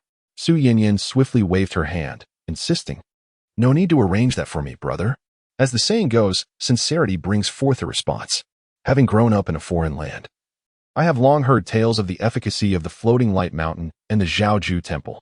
Since it is my first visit, I wish to ascend the mountain on foot to demonstrate my earnestness. Cousin Shuji, your health is delicate. Would it not be better for you to ride in the sedan? Many young ladies, being of fragile constitution, typically traveled by sedan chair, with only a rare few opting to walk. Chapter 69. Faithful hearts yield divine favor. Lanzhou was renowned for her delicate beauty, and Su Yinyan's remark was indeed reasonable. Initially, Lanzhou intended to ascend the mountain by sedan chair, for while the path was navigable, the distance was considerable. However, Su Yinyan's invocation of faithful hearts yield divine favor resonated deeply, as it was well known that the esteemed consort held such beliefs dearly. Additionally, Lanzhou found it unwise to allow a young lady like Su Yinyan to climb the mountain alongside Zhong Huaqian. A flicker of resentment crossed Lanzhou's eyes. She did not perceive her situation as accidental. Setting aside her frail constitution, her seemingly simple attire, with its sweeping hem, was quite unsuitable for mountain climbing, and would undoubtedly hinder her progress. Zhong Huaqian, however, did not contemplate the matter deeply. His only concern was for Lanzhou's well-being. He chimed in, "Indeed, sure. You should take the sedan chair." With a gentle smile, Lanzhou replied, "Your Highness, having come this far to Floating Light Mountain, I wish to offer prayers for both the Empress and yourself. I shall walk up." Zhong Huaqian looked ahead, noting the lengthy journey still ahead, and expressed his concern. "But how will your body endure this?" Understanding and composed, Lanzhou smiled reassuringly. "It is manageable. If I find myself unable to continue halfway, I shall simply take the sedan chair then." Knowing well that she was pushing her limits for his sake, Zhong Huaqian felt a swell of gratitude towards her determination. Albeit worry lingered in his heart. Lanzhou reflected, "The mountain path is arduous, and the bearers have it tough. I cannot let my momentary laziness impose undue burden upon them." Zhong Huaqian, sensing her noble heart, gently admonished, "Sure, your kindness is boundless. You always consider others. I shall remain by your side to support you." Feeling slightly embarrassed, Lanzhou smiled shyly. Zhong Huaqian continued to persuade her, "What is there to feel ashamed of? Our great Zhou is not an uncivilized land. Even our academies welcome female scholars." "Then, thank you, Your Highness," she replied, her voice laced with gratitude. "Why the formality between us?" Zhong Huaqian said, and Lanzhou lowered her head, a sense of comfort blooming within her due to his considerate treatment. Su Yinyan, observing the scene, scoffed internally, eager to see how Lanzhou would manage the climb in such attire. Lanyan, gazing down at her toes, felt reluctant to ascend the mountain. Yet, with both Su Yinyan and Lanzhou having expressed their intentions, she did not wish to demand a sedan chair, fearing it would appear ostentatious. Meanwhile, Lanzhou bit her lip in exasperation, turning away before beckoning Ming Su to draw closer for a quiet conversation, imparting a few instructions. Upon hearing them, Ming Su promptly approached the sedan bearers waiting nearby. These bearers, accustomed to the shade of the pavilion, relied on their trade for livelihood. Those who could afford a sedan chair were typically well off, often encountering wealthy patrons. It was a matter of sustenance for many families. Ming Su, clad in clean and beautiful garments, caught the attention of the bearers, who instinctively recognized her need for a sedan chair and rushed towards her, halting just a meter away. Having spent considerable time in such surroundings, she was aware that affluent families adhered to strict decorum. With a discerning glance, Ming Su selected a pair of older, slender bearers. Though seemingly frail, their stable stance revealed their strength, honed from martial training and medical expertise. She could easily discern the true prowess beneath their unassuming exterior. She handed each of them a couple of silver coins and spoke softly, "My young lady is frail, so please be steady when you carry the sedan chair later. This is the fare for carrying the chair. If she finds comfort in the ride, there will be further rewards for you." The two men widened their eyes in astonishment. It was indeed a generous offer, as receiving 2 coins was already remarkable, yet this young lady presented a whole tael of silver. Their hearts raced with exhilaration, invigorated as if they possessed boundless strength, eliciting envy and jealousy from the other chair bearers nearby. One of the bearers exclaimed loudly, "All right, miss. Just look at our arms and legs. We assure you, we will carry the chair steadily." Ming Su nodded in satisfaction and led them to the front of the sedan chair. The chair, woven from rattan, was kept impeccably clean in the absence of guests, lest the patrons find it unappealing. Lanzhou sat inside, a small curtain draped above her, epitomizing the excellence of her trade. Zhong Huaqian gazed at the scene, frowning as he remarked, "Miss Lan, what a grand display. Even with her frailty, Shu'er has come up the mountain herself. You seem quite inconsiderate of the common folk." Lanzhou, equally pained, added, "Sister, those chair bearers have it tough. This arduous journey, are you not exhausting them?" Su Xingye remained silent. Although he harbored affection for Lanzhou, he had no desire to engage in a dispute on her behalf with the third prince. Lanzhou's lips curled into a slight smile as she disregarded their concerns and turned to the anxious bearers, gently inquiring, "Uncles, did my maid give you any silver just now?" The nearby bearer, naturally reticent, found himself captivated by her gentle demeanor, as if in the presence of a celestial being, and respectfully replied, "Yes, indeed. Thank you, miss." "Oh dear, please do not say that. We are truly delighted to carry this esteemed lady. Our livelihood relies on this work, and with your generosity, our families will have food to eat." The bearers exchanged fervent glances, their rustic faces betraying a mix of anxiety and eagerness, fearful that Lanzhou might change her mind and decline the ride. Zhong Huaiqian and Lanzhou's expressions shifted between hues of pale and flushed, much to Ming Su's delight. "Sister, where there is a heart of compassion, there is virtue to be found. Your frailty justifies your use of a sedan chair, allowing you to do good by providing them with an opportunity to earn." Lanzhou spoke slowly. "Everyone's choices are different. How you choose to ascend the mountain is entirely up to you. I shall ascend first, lest I impede others." "Thank you. Dear uncles, let us begin." "Yes, miss, please make yourself comfortable. I assure you, we will be careful." Lanzhou waved her fan, no longer paying them heed, as she began to appreciate the scenery around her. Ming Su followed closely behind. Although Lanzhou had suggested hiring 2 sedan chairs, she, being skilled in martial arts, seized the opportunity to stretch her legs, otherwise feeling a pent-up energy within her. Of course, her lady was concerned for her well-being, and she too wished to avoid drawing too much attention. "Your Highness." Lanzhou gazed at the receding figure, her heart heavy with discomfort and resentment.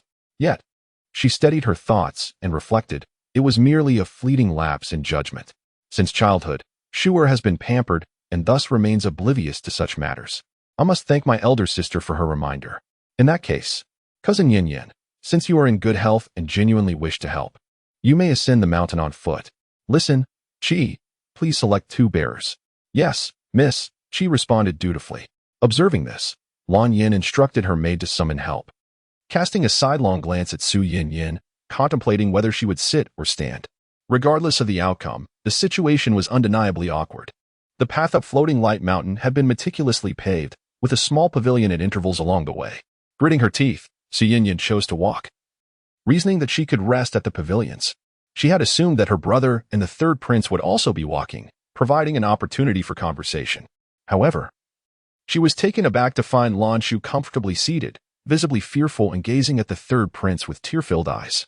The 3rd prince immediately stood outside, offering protection and assuring her that he would accompany her step by step.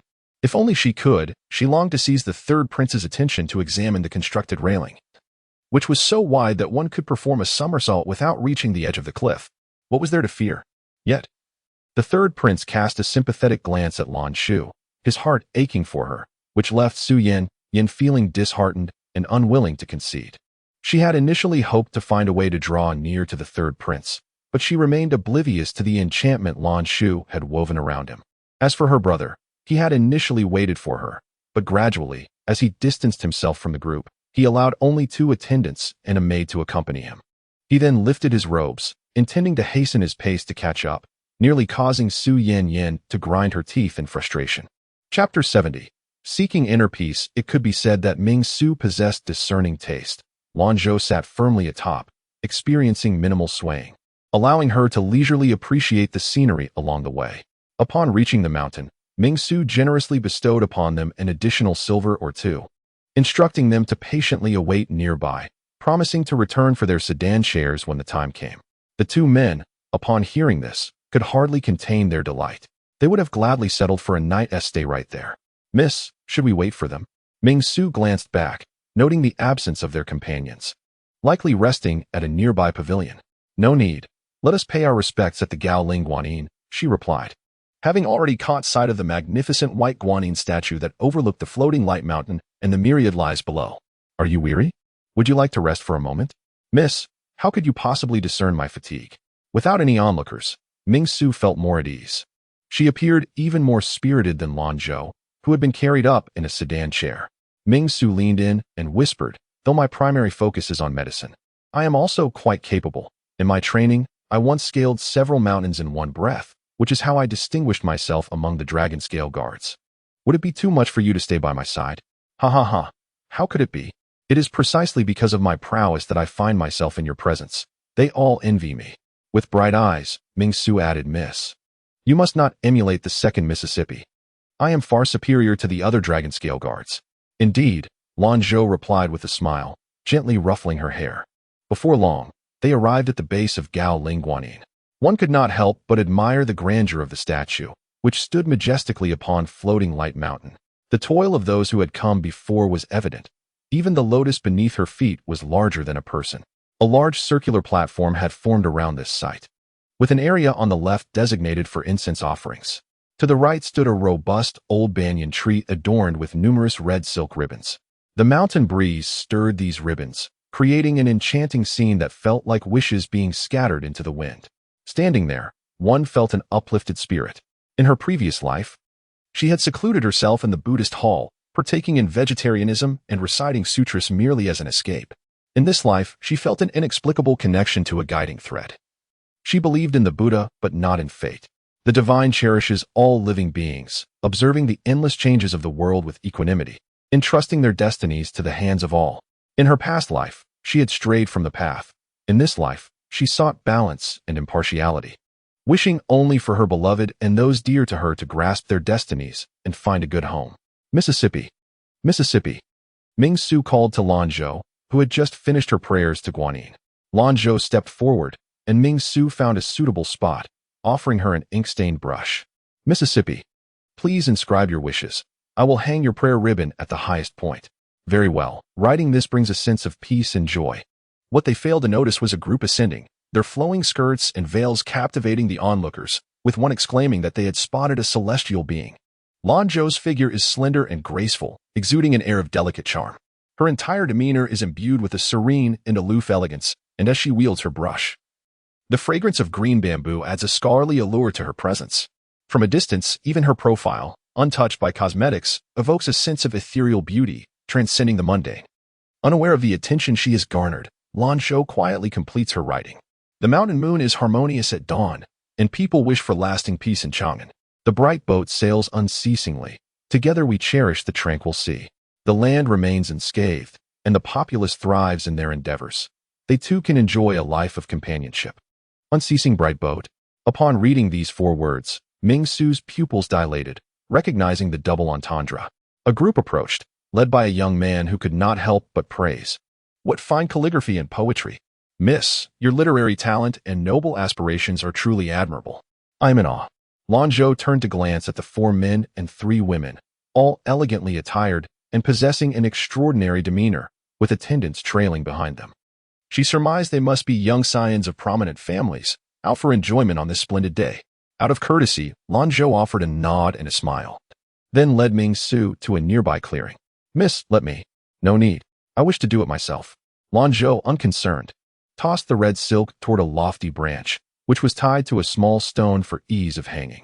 With a gentle flick, it caught onto the slender twigs with perfect stability. As Lanzhou prepared to depart with Ming-Su, the young man who had spoken earlier quickly stepped forward to block their path. Miss, I am Yan Rongjing.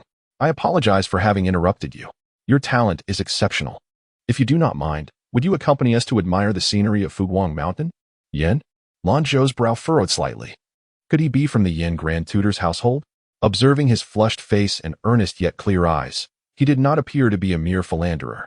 Yan Peiting, well aware of her brother's interest, noted his uncharacteristic behavior as he had always been absorbed in poetry and literature.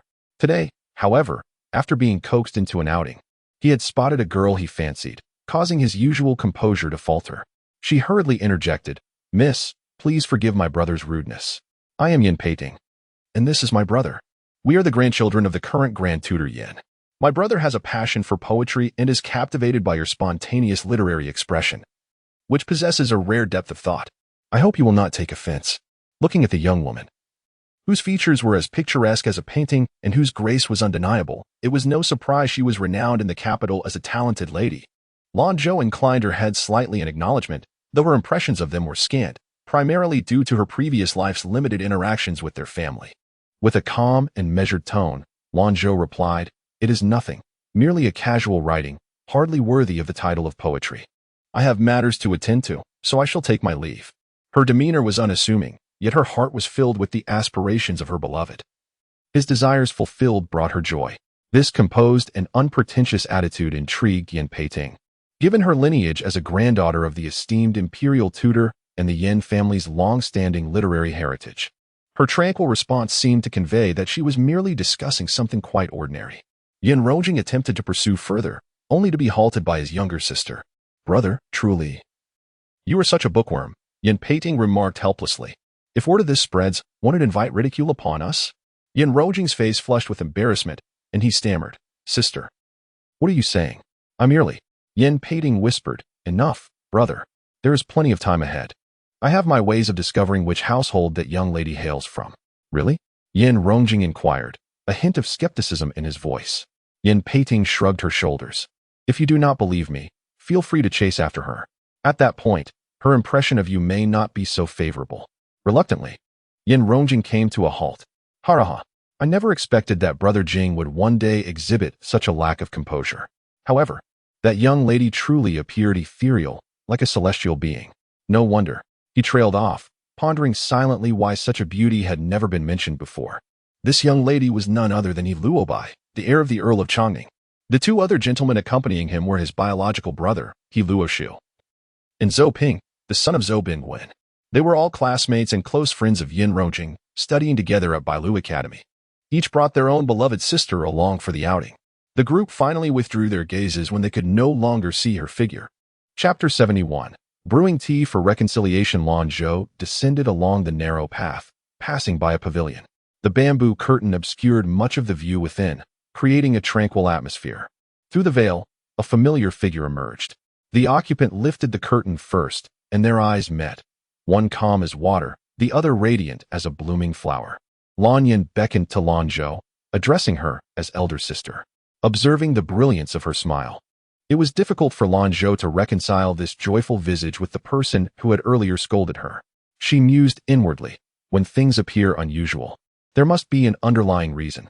At this hour, few would wander this path, yet here she was, stationed at the pavilion, brewing tea. Quite intriguing. Lan Yin seemed to sense the scrutiny in Lanzhou's gaze and clarified. "Elder sister, second sister went to the Sansheng Hall with the third prince." The Sansheng Hall is the main hall of Zhaozhou Temple, where most pilgrims come to pay their respects. Lan Yin poured a cup of tea and offered it to her, having just learned that elder sister was visiting Guanyin, so she chose to wait here for her. Lanzhou remained silent, her expression retaining a gentle smile. "Elder sister, please enjoy the tea. It is the same as that brought by the little monk from Zhaozhou Temple, rather ordinary in taste. I hope you do not mind," Lan Yin urged. Attempting to disarm her with a smile, Lanzhou merely set the cup on the stone table. Seeing this, Lan Yin's smile turned bittersweet as she inquired, "Elder sister, are you still upset with me? That day at the family banquet, it was indeed my fault. I am not like you. You are the legitimate daughter of the Marquis, while I am merely a concubine's daughter, often overlooked. You grew up in Yuang City and do not understand the life I led in the Marquis' residence." Lanzhou's gaze remained serene. Her demeanor belied the notion of being overlooked. Lan Yin had previously feared that upon Lanzhou's return, she would scorn her for her illegitimate status, repeatedly emphasizing her own background. Lanzhou recalled how much Lan Yin cared about the distinction between legitimate and illegitimate birth. The second sister, being the legitimate daughter and future consort of the third prince, had always enjoyed their father's favor, which Lan Yin observed with a twinge of jealousy. In her misguided thoughts, she acted out, but now, having come to her senses, she felt deep remorse when reflecting on her treatment of elder sister. Lan Yin poured herself a cup of tea as well, respectfully raising it, declaring, "I offer this tea in place of wine, to toast to you, elder sister. From now on, I shall remember the distinctions of rank and will never again act in such a manner." With sincere emotion and a face full of contrition, she implored, "Elder sister, can you forgive me?" Lan Yan's heartfelt words seemed to resonate with Lanzhou, whose gaze softened further. Observing her earnest expression, Lanzhou lifted the cup and drank it down in one swift motion, reflecting a certain ease reminiscent of partaking in wine. Lan Yin smiled knowingly, saying, "Thank you, elder sister, for your forgiveness. I shall be cautious with my words and actions henceforth and will not cause you any more distress." Meanwhile, Ming Su, witnessing the exchange, grew anxious. She had planned to test the tea first, considering that if the third miss insisted on having the young lady drink it, she could not rule out the possibility of the third miss having already taken an antidote. She carefully observed the expression of her young mistress, whose face was flushed, a rather normal occurrence. She pondered, could it be that her thoughts were too tumultuous? Regardless, this was Zhaoju Temple, and she was merely a 16-year-old girl. It was unlikely she would cause mischief here. Or perhaps upon learning that she had been conferred the title of Princess Yunqing, she decided to join forces, realizing she could not compete. If so, that would indeed demonstrate her wisdom. Lanzhou smiled gently and said, "It is admirable to acknowledge one's mistakes and strive for improvement. After all, we are sisters. Let us get along well in the future." "Yes, elder sister," Lan Yin replied obediently. She began discussing matters concerning Floating Light Mountain, her tone laced with a subtle desire to please, yet for some unknown reason. Her complexion grew increasingly pale, and beads of sweat appeared on her forehead. Lan Yin pressed her hand tightly against her abdomen, half leaning on the table. Lanzhou rose in concern and asked, "What is wrong, Yinner?" Mingsu took the opportunity to support Lan Yin while discreetly checking her pulse, which was erratic, indicating a disturbance of qi concentrated in her stomach, with a reversal of energy rising. The pulse was not faint. Lan Yin seemed to latch onto a lifeline. Gripping Mingsu's hand in return, "Elder sister, my stomach hurts." Lanzhou's expression softened with compassion. "Should we hurry down the mountain?" Lan Yin shook her head. "No. I cannot dampen everyone's spirits because of me. Perhaps I could take it slowly. I recall that just a bit further down is the meditation hall. Zhaoju Temple traditionally accommodates pilgrims for overnight stays, and there are ample supplies. If not, I can rest there for a while." Upon hearing this, Xuemei, in a fluster, attempted to assist Lan Yin, but despite her efforts, she found it difficult to lift her. Lan Yin could not straighten her back due to the pain and struggled to walk unaided, leaving her at a loss for what to do. Seeing this, Lanzhou suggested, "Shall I accompany you?" Lan Yin hesitated. "No, that would not be good. I promise to wait here with my second sister and the others. If they do not see me, I fear my second sister will be angry with me. I cannot afford to anger her." Her expression was one of utmost pity. "What then shall we do? Elder sister, could I borrow your maid to help me down? Perhaps, if I can lie down in the meditation room for a bit, I will feel better. I would trouble you to wait here for my second sister." Her reasoning was sound. She had just been released from confinement, and it was indeed the behavior of a concubine's daughter seeking to please her legitimate mother. Lanzhou nodded. "Very well, Mingsu, you assist the third young lady down. Miss, will you be alone here?" Mingsu hesitated. "It is fine. I will wait here. This is Zhaoju Temple. Who would dare to cause mischief before the divine?" Mingsu had no choice. The third young lady was indeed holding on a bit too tightly. She supported Lan Yin and descended the mountain. Lanzhou watched their figures until they disappeared from sight. The small stove emitted a gentle flame, the kettle having just finished boiling water for tea, which was now empty. The black-red coals in the stove crackled softly, and in the surrounding stillness, this subtle sound seemed to amplify the sense of discomfort. Meanwhile, Lan Shu and Zhong Huaiqian, along with others, emerged from the three-life hall and, adhering to Lan Yan's agreement, took the small path leading towards the meditation hall near Gao Lingguanin, where it was cooler. They happened to encounter Mingsu and Xuemei assisting Lan Yin as they walked. Lan Shu approached and inquired, "Third sister, what brings you here? Are you unwell?" Lan Yin replied, "While waiting for you in the pavilion, I experienced some inexplicable stomach pain, so I thought to rest at the Zen temple." "Oh, has your condition improved now?" Su Yinyan also stepped forward with concern. Lan Yin wiped the sweat from her forehead and smiled. "Yes, after a short walk. I feel much better." Ming Su observed her pallor, noting that her complexion and pulse had returned to normal. Yet she felt a cold mockery within and turned to leave. "Isn't this the maid sent by the lady of the state of Wei? Where is the elder sister?" Lan Shu obstructed Ming Su's path. "Earlier, Xuemei couldn't support me alone, so the elder sister asked Ming Su to assist." Lan Yin, with a smile curling at her lips, added, "Now that I'm fine, why don't we return together to find the elder sister?" Just then, Lanzhou emerged from around the corner, leaning on the handrail and fanning herself. "No need. I am here." A shaft of sunlight fell upon her back, momentarily rendering the onlooker spellbound. Mingsu exclaimed in delight, "Miss." Lanzhou replied softly, her movements and demeanor exuding an effortless grace. With a gentle smile, she gazed at the dazed Lan Yin and extended her hand. In the next moment, Lan Yin recoiled in terror, nearly tumbling down the steps, but Xuemei caught her just in time. Seeing her distress, an unsettling thought crossed her mind. Had the miss been concealing something from her again? Lanzhou's expression reflected slight hurt as she stepped forward. grasping Lan Yan's arm with a seemingly tender touch that concealed a stinging intensity. What troubles you, sister? Your complexion is quite pitiable. Lan Yan steadied herself, forcing calmness. I'm fine. Isn't the elder sister waiting above? Did she already know? Yet, why was she so composed? Sister is truly worried about you. She just came down right after you, Lanzhou remarked, embodying the essence of a caring elder sister. Having sipped your tea and listened to your words, sister will remember. Oh, to prevent a fire in the mountains, I have extinguished the charcoal for boiling tea. Lan Yin trembled, aware of this, yet why? Chapter 72. Secrets within a glint of ruthlessness flickered in Lanzhou's eyes. Indeed, she was a useless individual, more adept at causing trouble than achieving anything of significance. She had successfully led everyone away, yet she remained oblivious to how Lanzhou had discovered her machinations. The undercurrents of a young woman's heart remained unnoticed by Zhong Huaqian and Su Xingye. One felt that Lanzhou, with her benevolent demeanor, possessed a ruthless heart, instilling fear in Lan Yan, while the other perceived Lanzhou's tenderness towards her half-sister as a sign that Lan Yan's startled disposition was a lack of appreciation. To break the impasse, Lanzhou spoke up, fearing that this worthless individual might reveal everything out of fright. Elder sister is truly considerate, she remarked. This is common knowledge.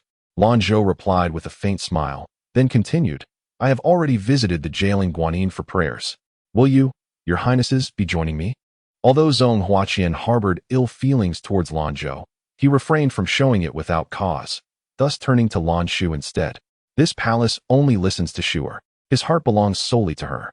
Do not attempt to entice him. Lanzhou replied with a gentle smile, I am agreeable to anything. Today is primarily about taking my cousin Yin out for an outing. Su Yin, seemingly oblivious to the strange atmosphere between Lanzhou and Lan Yan, looked up with an innocent smile and said, Thank you, cousin Shu. Why don't elder sister Zhou and cousin Yin go to the temple for prayers, while the rest of us visit jailing Guanyin? We can meet at the Guanxing Terrace later? Very well, Lanzhou responded. Zhaoju Temple boasts many scenic spots, the most renowned of which are the Sanxing Hall and jailing Guanyin. Su Xingye hesitated, yet still chose to accompany them, for it is rare to encounter the third prince, who may very well become the future heir. This was indeed a splendid opportunity. Lanzhou cast a half-smiling glance at Lan Yan, who had hung her head since their departure. Though her tone was light, it carried a hint of mockery. Sister, what misdeeds weigh upon your conscience? Why the fluster? You, elder sister, I feel somewhat unwell. I shall rest in the meditation room. Having said this, she disregarded everything and hurriedly left with Xuemei. Miss, what is she up to? There was medicine in the tea, and the incense had been laced with a potent blend. It should be an aphrodisiac, inducing confusion and desire. My dear sister, she has even thoughtfully prepared a few men for me, Lanzhou remarked with a wry grin. What? Ming Su gasped, unable to contain her ire. How utterly malicious. You are her sister, of the same lineage. This is truly insidious. A woman who loses her virtue, especially within Zhaoju Temple, would endure countless slanders and scorn, and the Duke of Huainan would not permit an unchaste girl to remain unpunished. She would most likely be driven to suicide as a form of atonement. Ming Su. The deeper the dwelling, the more intricate the schemes lurking within, Lanzhou replied. The more Ming Su pondered, the angrier she became. What audacity! I shall have the maidservant avenge you. Do not rush. In this serene place of Buddhism, I refuse to engage in such sordid affairs. Nor do I wish to retaliate with the destruction of one's virtue. Ming Su opened her mouth to speak, but saw Lanzhou's gaze distant and hollow, as if lost in thought, exuding a sense of repression and sorrow. Miss, I am sorry. It was my oversight. She, a dignified member of the Longlin Guard, actually failed to react in time. Lanzhou emerged from her memories. Hearing those words, she smiled reassuringly. Fool, you have already sensed something amiss. It was I who asked you to send her. Furthermore, she was aware that the emperor had arranged protectors for her in the shadows, and with the letter in hand. Her curiosity about her intentions grew. Hiding away was not a solution. Yet, was it truly acceptable to let her off the hook? She was indeed rather detestable. Ming Su narrowed her eyes. Regardless of the circumstances, they shared blood ties, and the young lady had not committed any other transgressions, yet she resorted to such malicious tactics. Indeed, how lamentable yet infuriating. At merely 16 years of age, a flower-like youth, she had allowed her heart to be poisoned, both laughable and tragic. Ming Su was taken aback. exclaiming urgently, "Miss, you must not be so foolish as to pity those who would harm you." Lanzhou's lips curled into a smirk as she beckoned her closer, whispering, "Hee hee, how clever you are, Mississippi. There is an even more astute plan. The Dragon Scale Guard is in his employ. He will be aware of the events that transpired here, and perhaps in due course, I may receive a letter of consolation from him." In the meditation chamber, Xuemei assisted Lan Yin in hastily requesting a private room from the young monk, but unlike before, they did not take the time to meticulously clean and organize the space. After scanning the area and ensuring no one was around, she quickly shut the door.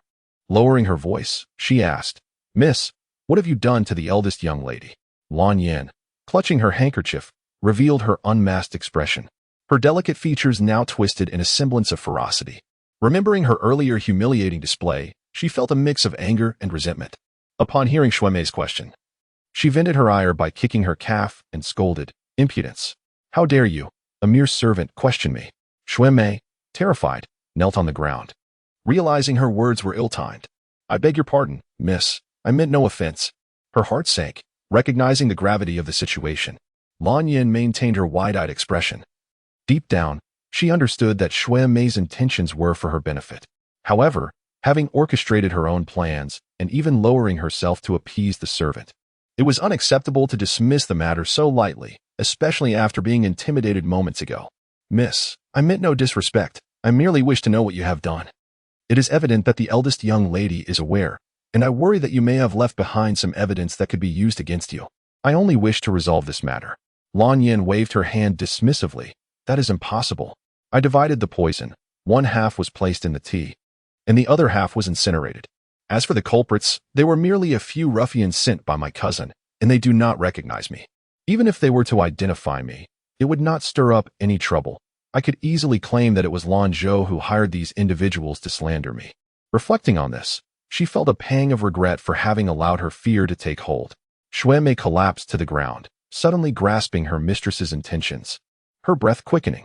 Having already faced punishment for supporting Qiuju, her wounds had yet to heal, and if Aunt Li discovered the truth, another beating would be inevitable. "Miss, we are in Zhaoju Temple, with deities watching over us. Do you not fear retribution?" Lan Yin chuckled coldly. "It is precisely because we are in Zhaoju Temple that it is easier to act. What is there to fear?" Just now, Lanzhou refrained from speaking, clearly wishing to let the matter pass. She lacked evidence. Had she known, she should have simply had someone restrain her. After all, the facade had already been torn asunder. How could there be no evidence? Xuemei felt as though she might collapse entirely. "Mississippi, do you not realize that if the young lady's reputation suffers, it will also affect you? The legitimate daughter of the Huainan Marquis, embroiled in scandal at a temple, what good could come to a mere illegitimate daughter like me? It would be a self-inflicted wound, harming both parties." However, she could not voice these thoughts, for it would only invite a torrent of rebuke. "Miss, just to be safe, we should descend the mountain and inform Auntie, so she may be forewarned. What is there to fear? I was merely caught off guard a moment ago. It will not happen again." Lanzhou is adept at feigning innocence, and for the time being, she must continue to play her part. Xuemei's mind was awhirl, as it was evident that the young lady did not wish to escalate the situation. She was acutely aware of the many sons and daughters of nobility who frequented Zhaoju Temple, alongside individuals from all walks of life. Should this matter grow, her own reputation would certainly be tarnished. With a troubled expression, she contemplated their imminent visit to the third prince's estate. What if the young lady sought revenge against me? She lacked the courage. Just look at her earlier silence. This time, she was fortunate to evade scrutiny. Next time, it might not be so simple. "Mississippi." Xuemei attempted to persuade further, but Lan Yin, with a stern countenance, remained obstinate and refused to listen. After pinching her own arm in frustration, Xuemei had no choice but to fall silent. Xuemei truly could not comprehend. She was born into privilege, far better off than many impoverished families. Yet she persistently resorted to schemes to manipulate others. The young lady bore her no animosity. Why could she not simply live her life in peace? Chapter 73. A day of leisure. The number of worshippers at the Three Saints Hall surpassed that of the Huainan Marquis, primarily due to the presence of the incinerator and incense altar. Generally, visitors to Zhaoju Temple first pay their respects at the Three Saints Hall. Within Lanzhou's heart, there always resided a profound reverence for the deities. She preferred to maintain a respectful distance, aware that proximity could incite their wrath. After offering incense and prayers at the Three Saints Hall, she strolled around the vicinity before heading towards the Observation of Life platform. What makes Zhaoju Temple particularly unique is its penchant for bestowing names steeped in Zen-like significance. For instance, the Observation of Life platform, which one might typically ascend like any other staircase, has been aptly named to reflect its scenic surroundings. The long staircase below is filled with visitors, each step revealing a myriad of expressions and thoughts, representing yet another facet of existence. Not far away, the green mountains encircle the area, and though one stands atop the peak, they appear diminutive amidst the vastness of the mountains, hence the name, Observation of Life. As Lanzhou drew closer, she unexpectedly recognized several familiar faces. Her gaze settled on Lan Yin, who, contrary to her expectations of a discreet retreat, met her eyes with a bold, challenging stare. Unable to suppress a smile, Lanzhou mused on the nurturing nature of the Huainan Marquis. "Big sister, you have finally arrived. We have been waiting for quite some time." Lanzhou greeted her. "So you are the eldest daughter of the Huainan Marquis, the adopted daughter of the Lady of Wei, Princess Yin Qing. How rude of me," exclaimed Yin Rongjing, his face lighting up with delight upon seeing Lanzhou. He bowed respectfully. "I have the honor of meeting Princess Yin Qing. Master Yin is too kind." It is not surprising to encounter one another on this singular path descending the mountain, Lanzhou replied with a smile.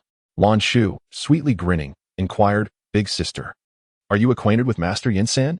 Internally, however, she felt a pang of jealousy, noting that while appearing placid, the competition had only intensified since Lanzhou had returned to the capital, becoming the adopted daughter of the Lady of Wei and catching the eye of Su Xingye. Now, it seemed that Yin Rongjing and others were also familiar with her, posing an additional threat. Yin Rongjing preemptively clarified, "We just met Miss Lan at the Hai Lingguaning." "Ah, I see," Lanzhou acknowledged. "Big sister, while we awaited your arrival, we happened to run into them. We plan to visit His Highness's estate together. What do you think?" She cautiously sought Lanzhou's consent, unaware of the complexities unfolding around them. For instance, Zhong Huaqian, at that moment, cast an irritable glance at Lanzhou. With a calm smile, Lanzhou responded, "Sister, why do you inquire about my intentions? It is by your grace that I ventured out today. Mother insisted I accompany you." Lanzhou bit her lip, her eyes brimming with hurt. "I apologize, sister. I wished to draw closer to you, but ended up burdening you instead." "Enough, Lanzhou, let us not prolong this," Zhong Huaqian interjected coolly, disregarding whether Lanzhou felt uncomfortable. He then turned to Lanzhou with a gentle tone, "Sure, let us set off." Lanzhou furrowed her brow, casting a long, forlorn glance at Lanzhou. Meanwhile, Mingsu fidgeted, her toes pressing against the ground, fretting over the situation. What should I do? Will the young lady be angry? After all, this is the son of His Majesty. Oh dear, this unexpected emotional turmoil and blatant favoritism. "Oh, Your Majesty, what should I do?" Lanzhou paid no heed to their words, but upon noticing Ming Su's peculiar gaze, she instantly understood the misinterpretation. With a tender gesture, she affectionately ruffled Ming Su's hair, softly admonishing her not to let her imagination run wild, eliciting a light chuckle from her. Ming Su awkwardly called out, "Mississippi." This unabashed demeanor endeared Yin Pingting to her. She stepped forward to introduce Lanzhou to He Luo Bai and the others, noting that she had heard of Lanzhou, who had been raised in a distant land and was only recently brought back. Curiously, the Lady of Wei had recognized her as a foster daughter, and the emperor had conferred upon her the title of Yinqing Princess. Though it sounded somewhat fanciful, it appeared to align reasonably with the current circumstances. After a brief exchange of pleasantries, they set off together. The two bearers, waiting aside, were taken aback to realize they were carrying a princess, and they proceeded down the mountain with utmost caution. However, Lanzhou found descending the mountain less taxing than ascending, primarily due to the incessant chatter of the person beside her, which she found somewhat bothersome. It was a guilty thought. How could she entertain such notions about someone she had only just met? After all, the individual was merely a naive child. And what was wrong with a child being lively on rare occasions? Lanzhou silently reprimanded herself, realizing that she had perhaps indulged herself too much over the years. Unable to withstand even this minor pressure, the girl was of an age that could very well be her daughter's, and she ought to be more compassionate. Yet, she pondered why Yin Rongjing was described as a bookworm, enamored with poetry and literature, and possessing a reserved nature that shunned social interaction. How could one be so contemplative over a mere staircase or tree? The journey from the mountain to the estate took roughly half an hour. In late summer, the verdant grass still flourished. Thanks to Zhong Huaiqian's prior arrangements, the servants at the estate were already waiting outside. Upon seeing the 4 carriages approach, Steward Lu quickly bowed and stepped forward to pay his respects, while the others respectfully knelt beside him. Steward Lu, positioning himself ahead to lead the way, inquired, "Your Highness, the butterfly house, bird house, fish pond, and horse paddock have all been tidied up. May I ask where Your Highness and the esteemed guest would like to go first?" The estate was quite expansive, featuring a dedicated area for cultivating seasonal grains, vegetables, and fruits, alongside meticulously maintained butterfly and bird houses, and a horse paddock housing 20 to 30 horses. The true purpose of this estate was to provide leisure and entertainment for the nobility. Thus, every step along the path revealed carefully curated scenery. Su Yanyan, linking her arm with Lanzhou, eagerly exclaimed to Zhong Huaiqian, "Cousin Shu, could you persuade His Highness to take us horseback riding? Back at home, my mother always forbade me from riding." She had heard that many girls in Jinan were adept at horseback riding and archery, exhibiting a grace that rivaled that of men. After Emperor Zhou had quelled external threats, he focused on reforming the state, implementing several measures that were indeed a boon for women. Gradually, more women began to learn and engage in horseback riding and archery. Even if they did not master the skills, they were still able to participate. In recent years, women had also been allowed to partake in the royal hunts, competing for accolades. Su Xingye chuckled heartily, saying, "Your Highness, my sister has always been lively and restless. Ever since she fell from a horse at the age of 10, our mother has prohibited Yin Yin from riding." Yet, Yin Yin possessed an undeniable fondness for horses. When the opportunity arose, even if she could not ride, she felt compelled to touch the noble creatures. Zhong Huaiqian, observing the pitiable Su Yanyan, could not help but chuckle. "I was just pondering why Yan Yin displays such enthusiasm for the games at the Zhuangzi. It seems her heart is set on these horses." Su Yanyan clasped her hands together, playfully beseeching, "Your Highness, have mercy on me. It has been ages since I last rode a horse. If you allow me to ride, my mother would surely raise no objections." Zhong Huaiqian laughed heartily, then turned to He Luobai and the others beside him, inquiring if they would be willing to visit the horse pasture first, or if they preferred to explore separately. "Rest assured, you may roam any corner of this estate, and the steward will arrange for servants to attend to you. Indeed, it is a privilege to accompany the 3rd prince and witness such grandeur," He Luobai responded politely. "Then let us proceed to the horse pasture. I have long heard of your commendable skills in the 6 arts, young master He. I shall have the pleasure of witnessing them firsthand." He Luobai humbly replied, "Your Highness is too kind. We are merely classmates and friends. I only speak well of myself to spare your feelings." Steward Lu led the way, and soon they arrived at the horse pasture, which boasted a vast expanse of grassland. He introduced the magnificent steeds one by one. At that moment, cough, cough. Lanzhou discreetly covered her mouth with a handkerchief as she coughed. "Sure, what ails you?" Zhong Huaiqian asked with genuine concern, lowering his head.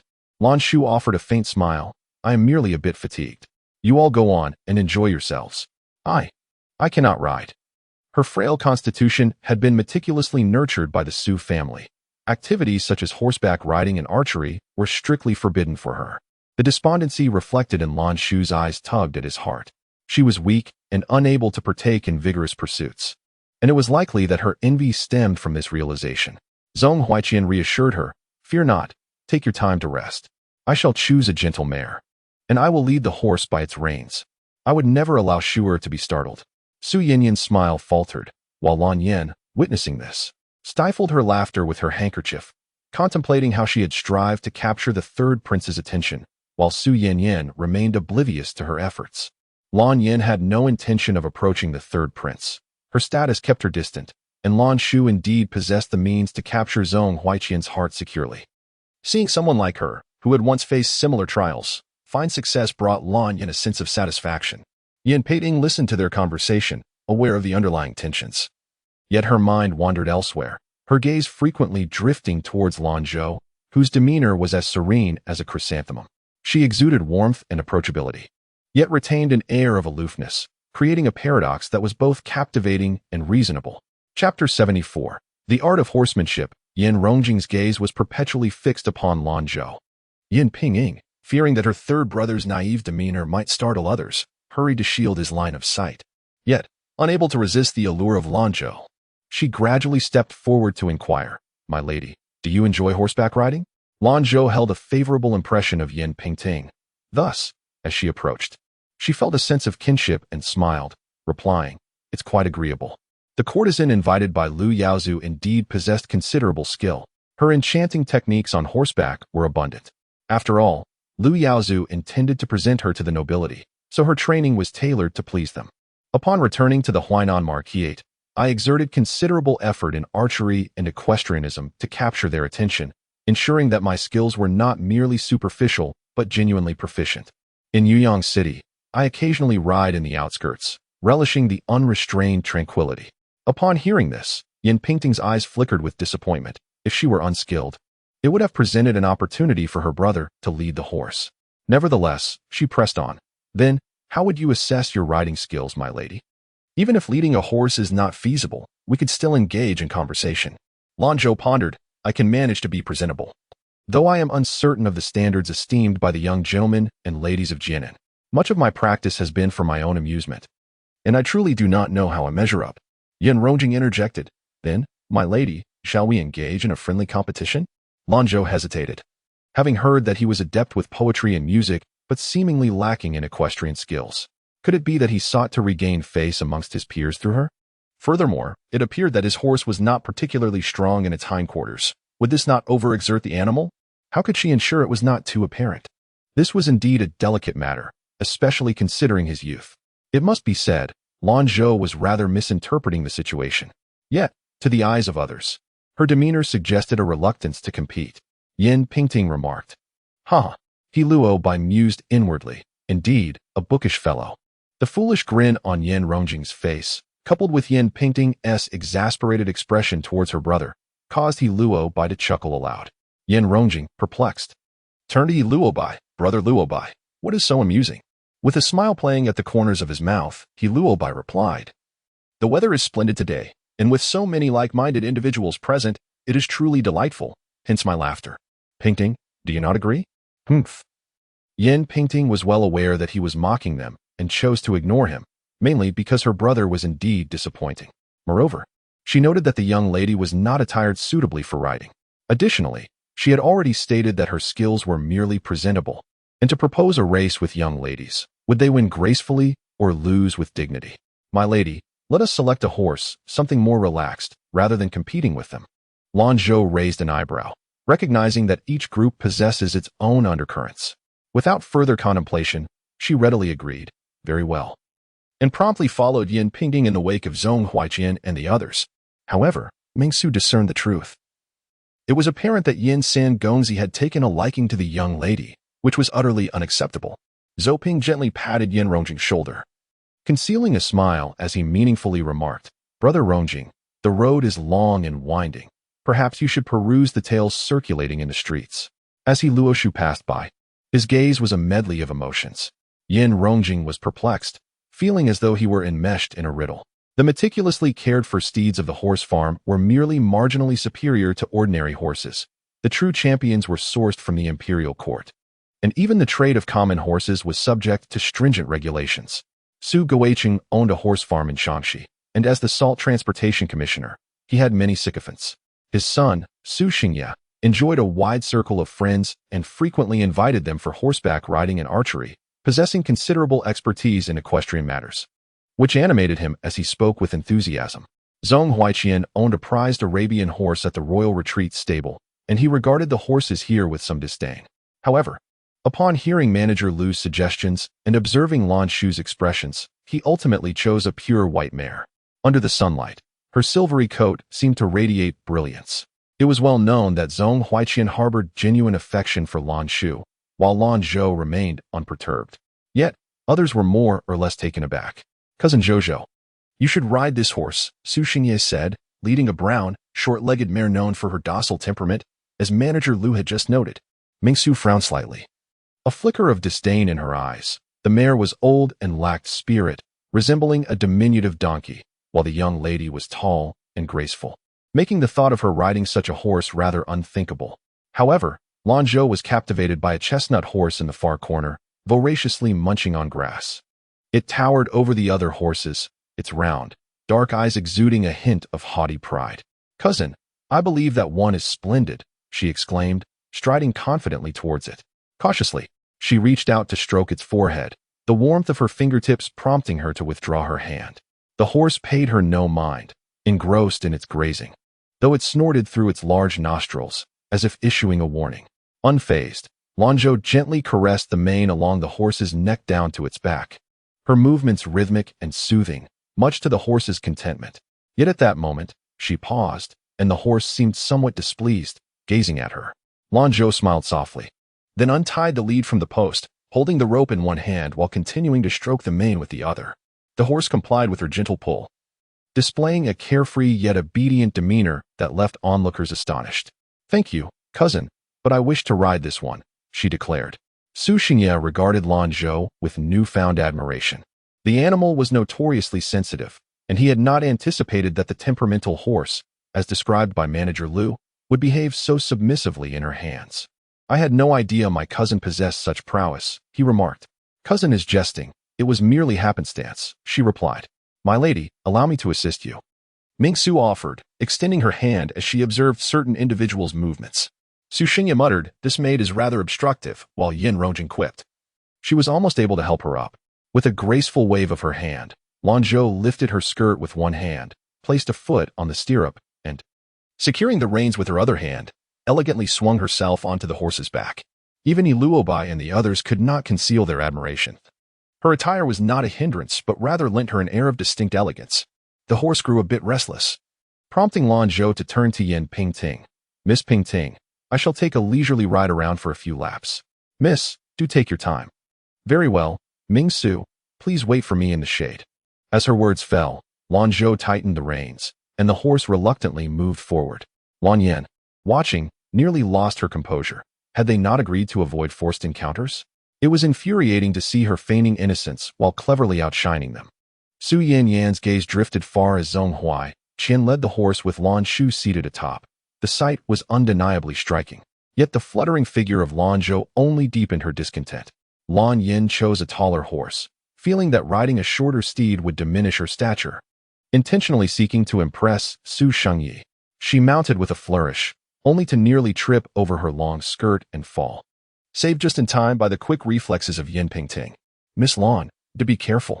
Lan Yan's cheeks flushed with embarrassment as she muttered her thanks, then tightened the reins and rode away, thinking to herself, "Surely, this will showcase my prowess." However, Su Shengyi was too preoccupied to notice Lan Yan's efforts. His mind was filled with thoughts of Lanzhou, a spark of resentment igniting within him. After all, he had meticulously chosen the horse for her, only to see her ride away without acknowledging him, which was understandably vexing.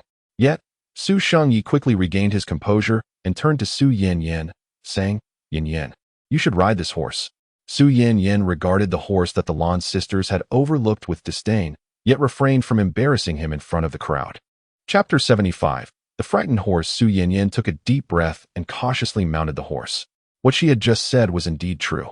After her fall at the age of 10, the Zhang family had forbidden her from riding. Suspended above the ground, she instinctively grasped the reins, her body tense and immobile. Su Xingye noticed her unease and felt a surge of compassion. Though they often bickered, Su Yan was his own dear sister. He gently reassured her, "Yan, do not be afraid. I will lead you around for a bit. Just hold the reins tightly." "Thank you, brother," she replied, inhaling deeply and swallowing hard. Now, only Yin Pingting and a few others remained, and Steward Liu had recommended several horses that appeared quite suitable. In the horse arena, Lanzhou rode leisurely on the outskirts, adapting to his horse at a relaxed pace, perhaps also soothing the creature. Lan Yin was the most adept, her charming face adorned with a bright smile as she wielded the whip, exuding an air of elegance. Meanwhile, Zhong Huaqian and Lan Shu resembled a harmonious couple. Her gaze lowered as she looked at him, and he met her eyes in return. They chatted and laughed, as if on a delightful outing. "Your Highness, I apologize for causing you concern. I cannot ride as freely as I wish," Lan Shu said. Zhong Huaqian replied gently, "The primary purpose of my outing today is to make Shuer happy. If Shuer is happy, then I am content. You are delicate, so let us take our time. It adds a unique flavor to the experience." At his words, Lan Shu blushed and lowered her head shyly.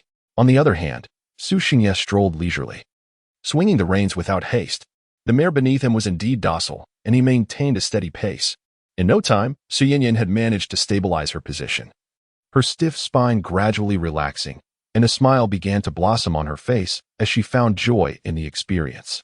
"Brother, may I try on my own?" Su Yinyan asked eagerly. This horse was quite old and gentle in temperament.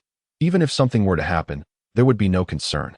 "All right, just try to relax and don't rush," he replied, gesturing for the servant to bring over the horse he had just selected. "I will follow you closely." Compared to the mare beneath Su Yinyan, Su Xingye's horse appeared particularly tall. Su Yinyan nodded, aware of her limited riding skills and understanding that haste could lead to injury, rendering the endeavor futile. As she lifted her gaze, she spotted Zhong Huaqian and Lanzhou nearby, laughing sweetly, along with Yin Rongjing and others who had just passed by without stopping. Her lips pressed together, and her smile faded into a more frigid expression. Yin Pingting exclaimed, "Princess, you mentioned your riding skills were barely presentable, yet I did not anticipate you would be so skilled." The horse was robust and youthful, even after training. It had a bit of spirit, but look how gentle it was beneath Lanzhou. Her horse riding skills were evidently extraordinary. Lanzhou held the reins in one hand while affectionately stroking the mane with the other. "Miss Pingting, you flatter me. Compared to those who are truly proficient, I fear I am merely a novice." "You are truly humble, Princess," he Luobai interjected, glancing at Yin Rongjing beside Lanzhou. "Brother Rongjing, do you not think the princess appears exceptionally graceful and poised?" Yin Rongjing also chimed in, seizing the opportunity to compose an impromptu poem, perhaps to extol the virtues of Lanzhou. Lanzhou felt a wave of embarrassment wash over her as several voices complimented her, causing her ears to flush crimson. How eloquent the youth of today have become. No wonder her mother always seemed displeased with her. In 2 lifetimes, she could never have uttered such words. Laughter from He Luobai and others occasionally broke the air, leaving those who watched from behind feeling quite uncomfortable. At that moment, Lan Yan passed by, gazing ahead at the group. Due to Lan Yan's steed being considerably taller than Su Yinyan's, she possessed an air of superiority. Su Yinyan's smile faltered, instinctively. She tightened the reins, causing her mare to whinny in pain. Lowering her head to soothe the horse, she adjusted her own emotions. Raising her chin, seemingly oblivious to the implications of her words, she said, "Naturally, I am envious. I didn't expect Cousin Zhou to have grown up in Yuan City, mastering such impressive equestrian skills. She truly embodies the delicate grace of a willow, with her light makeup enhancing her charm. Cousin Shushu too, deserving of her reputation as a paragon of the capital's young ladies, fragile, yet captivating. No wonder the third prince is so taken with her. But considering their lineage as daughters of the Huainan Marquis, it is to be expected." Lan Yan. Su Yinyan seemed to realize her misstep, covering her mouth in embarrassment as she stammered, "Oh, I accidentally misspoke just now. Please don't take it to heart, cousin." Flames of anger flickered in Lan Yan's eyes. She had intended to extend a gesture of camaraderie, but instead, Su Yinyan's words subtly belittled her. However, with Su Xingye following closely behind, she bit her lip, striving to restrain her fury. Gazing at the crowd ahead, Su Yinyan suddenly conceived an idea, which she promptly set into motion. Feigning an adjustment of her voluminous skirt, she discreetly twirled the silver bracelet on her wrist, and in a flash, a barely perceptible silver needle plunged into the flank of Lan Yan's steed. The horse, in agony, reared and whinnied, causing Lan Yan to instinctively tighten the reins, bewildered by its sudden frenzy. The horse, already in a state of panic, bolted forward, driven by fear. "Help!" Lan Yan cried out in desperation. The commotion drew the attention of the crowd, who turned to see Lan Yan's pale face struggling to control her horse. With Su Xingye hot on her heels, the young stallion she had chosen galloped forward, fueled by terror. As she rushed past Zhong Huaqian and Lanzhou, Zhong instinctively scooped Lanzhou off her horse to protect her. Meanwhile, Lanzhou and the others were still processing the situation when Lan Yan barreled through, narrowly missing them. The most unfortunate was Yin Pingting, caught in the middle, who received a brutal kick from Lan Yan's horse. Amidst the chaos, everyone scattered in disarray. Yin Pingting was left in shock, her horse rearing in pain, pulling her forward before she could react. Yin Rongjing, equally alarmed, prepared to urge his horse forward to rescue his sister, only to be swiftly halted by He Luobai. Although he was adept at composing poetry, riding to save someone proved a far more troublesome endeavor. Failing to rescue others would only result in his own peril. He Luobai urgently urged Yin Rongjing and the others, "You must leave the horse grounds at once. I will take care of Pingting." Unlike Lan Yin, who was in a state of panic, Yin Pingting remained composed, attempting to calm the horses. However, these steeds had been meticulously cared for and had never faced tumult. Now, suddenly injured, they galloped about in blind terror like startled birds. Before his words could fully escape his lips, Lanzhou had already ridden past them. It must be said that in terms of explosive power and speed, the horse chosen by Lanzhou far surpassed theirs. She caught up with Su Shengyi and said, "Cousin, I entrust the third sister to you. I shall go rescue Miss Pingting." Lanzhou was not so benevolent as to save someone who had always wished her harm. Furthermore, even if she did attempt to rescue her, Pingting would only doubt her intentions, perhaps leading to her own peril. Su Shengyi caught a glimpse of Lan Yan's horse breaking through the barriers. The two were headed in opposite directions. He replied, "All right, cousin, be careful." The onlookers observed, sensing that the situation on both sides was dire.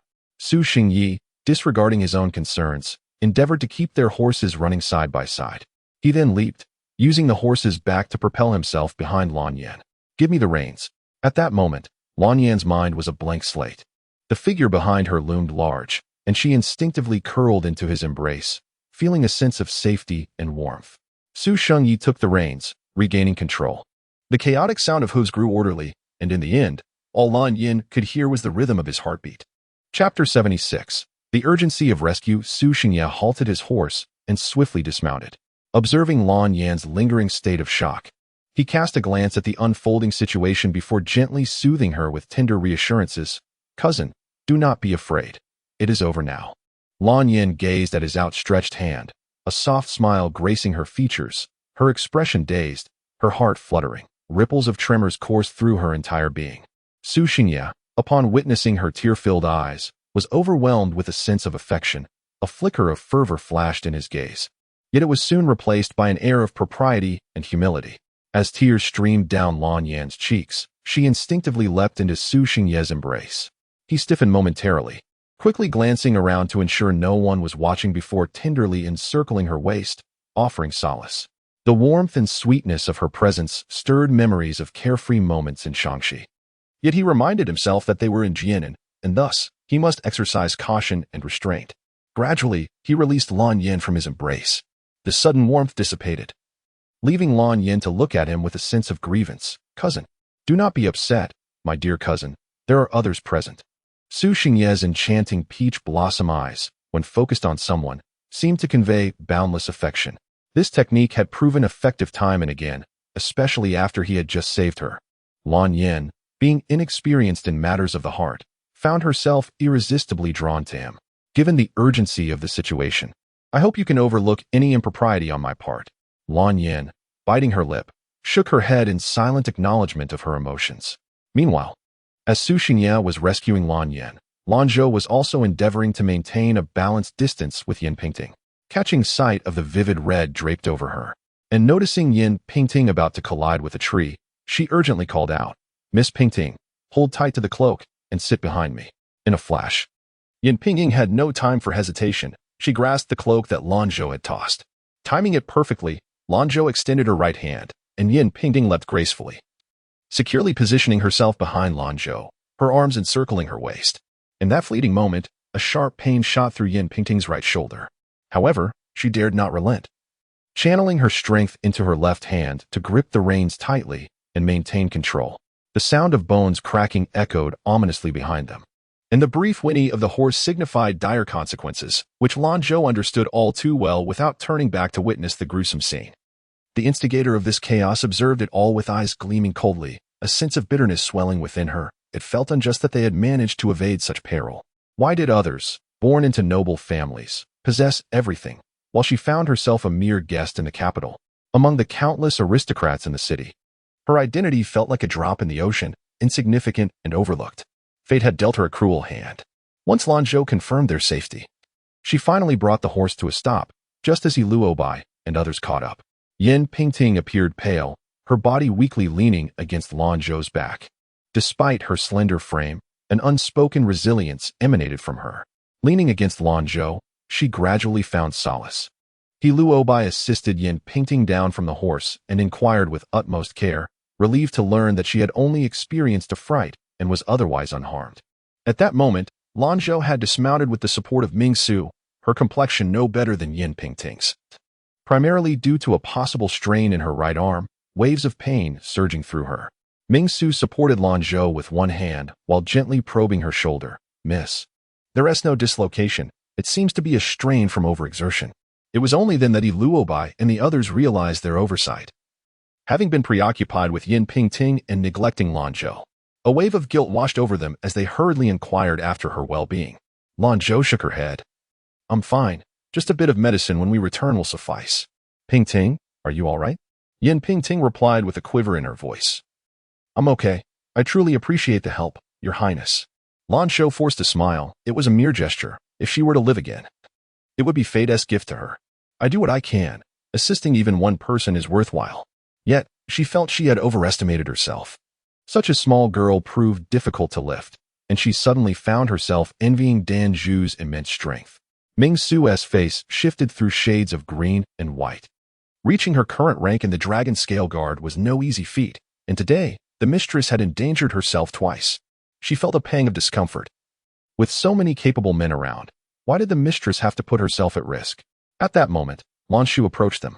As an observer throughout, no one could fathom the whirlwind of emotions within her, an excitement that bubbled secretly, hoping for some misfortune to befall Lanzhou and Lan Yan, as it would diminish her own troubles. However, upon witnessing their narrow escape, a deep sense of disappointment enveloped her. All she could do now was express concern. Elder sister, are you all right? As Lanzhou stepped forward, intending to place a hand on her shoulder, Lanzhou instinctively shifted away, responding coolly, I'm fine.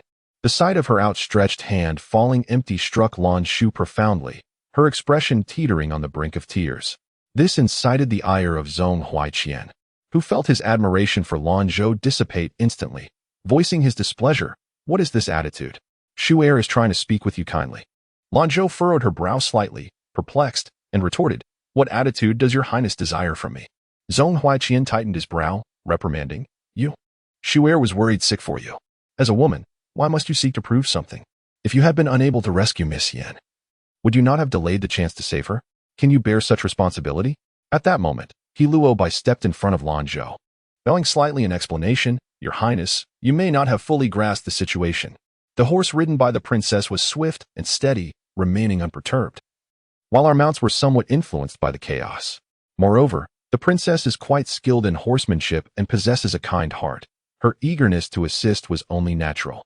It is the Yin residents and the Earl of Changning's house that owe their gratitude to her. Do not be disheartened. Your Highness is merely concerned for your safety, hence the harsh words. Given the engagement between Yin Pingting and Luobai, his remarks were both appropriate and reasonable. Zhong Huaiqian was well aware of this, but had been overtaken by a surge of emotion. He cast a sidelong glance at her, awkwardly diverting his gaze. Realizing that his earlier statement was unjust, as Luobai provided them an opportunity to diffuse the tension, he softened his expression gradually. Wait, I shall summon the imperial physician to attend to you. As Zhong Huaiqian observed the enduring pain of Lanzhou, his heart was filled with complexity. Upon reflection, it seemed that Shu'er had not expressed much. Perhaps he had overthought the matter. Was she truly merely of a reserved disposition? Due to the influence of her teacher, Lanzhou found herself somewhat favorably inclined towards the third prince. At times, he appeared merely obstinate on the surface while gentle within. She softened her tone, saying, Thank you. Your Highness, this is Ming-Su, sent by my teacher to care for me. She possesses considerable insight into medicine. This matter is trivial. Should there be a genuine need, I will trouble you again. Ming-Su remarked, Oh, third prince, indeed the young lady has shown great respect to his majesty. You should know when to withdraw.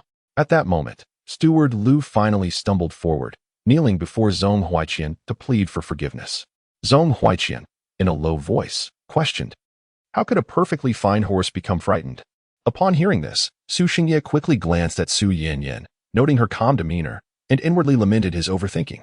Little did he know that Su Yinyan's tranquility stemmed from her certainty that her needle, as fine as a hair, would cause considerable pain as it traversed the blood vessels, making it akin to searching for a needle in a vast ocean. Chapter 77. A devotion of self-manager Lu wore a pained expression, utterly bewildered.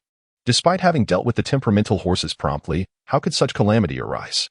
It felt as though disaster loomed overhead, and he lamented, I truly do not understand. I have meticulously cared for these horses, ensuring their well-being in the past few days to avoid disappointing the esteemed guests.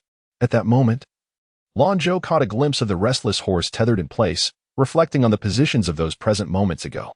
Noticing the persistent gaze of an observer during her investigation of the horse, a subtle smile graced her lips as understanding dawned upon her. Lan Yan's eyes blazed with anger as she declared, "What do you mean by not knowing? If it weren't for my cousin, who knows what might have happened today?" Manager Liu, desperation etched across his face, pleaded, "Miss, please forgive me. Grant me a chance to uncover the truth." "Enough, third sister," interjected Lanzhou, her tone embodying compassion. "Do not direct your ire towards others. This vast estate does not rely solely on Manager Liu. There is no need for such harshness." Lan Yan found this remark displeasing and retorted mockingly, "Second sister, it is easy for you to remain indifferent, as it does not concern you. Your magnanimity allows you to dismiss my grievances, yet I was nearly in peril moments ago. Am I not entitled to an explanation?" Frustration bubbled within her, and she puffed her cheeks in irritation. Lanzhou squinted slightly, speaking softly, "What explanation do you seek? The horse was perfectly fine when you rode it, yet it suddenly went wild, nearly injuring Miss Yan. Second sister, are you implying that I intentionally provoked the horse to endanger Miss Yan, with no animosity between us? How absurd." Lan Yan's voice trembled with indignation. Lanzhou appeared slightly disheartened, murmuring, "When did I ever accuse you of intent? Perhaps it was the fragrance you applied today that agitated the horse. Had the circumstances permitted, Mingsu would have rolled her eyes at their melodrama. It was evident that the ones feeling slighted were not them, yet here they were, engaged in idle chatter. Observing the two sisters, Lanzhou sighed, recognizing the adeptness of the Ho family in nurturing individuals. However, the pain in her shoulder urged her to depart. She gently interjected, "Dear sisters, let us not ruin our harmony. This estate belongs to His Highness, and Manager Liu serves him. The matter concerning the startled horse should be left for His Highness to investigate and resolve. We are merely guests, nothing more."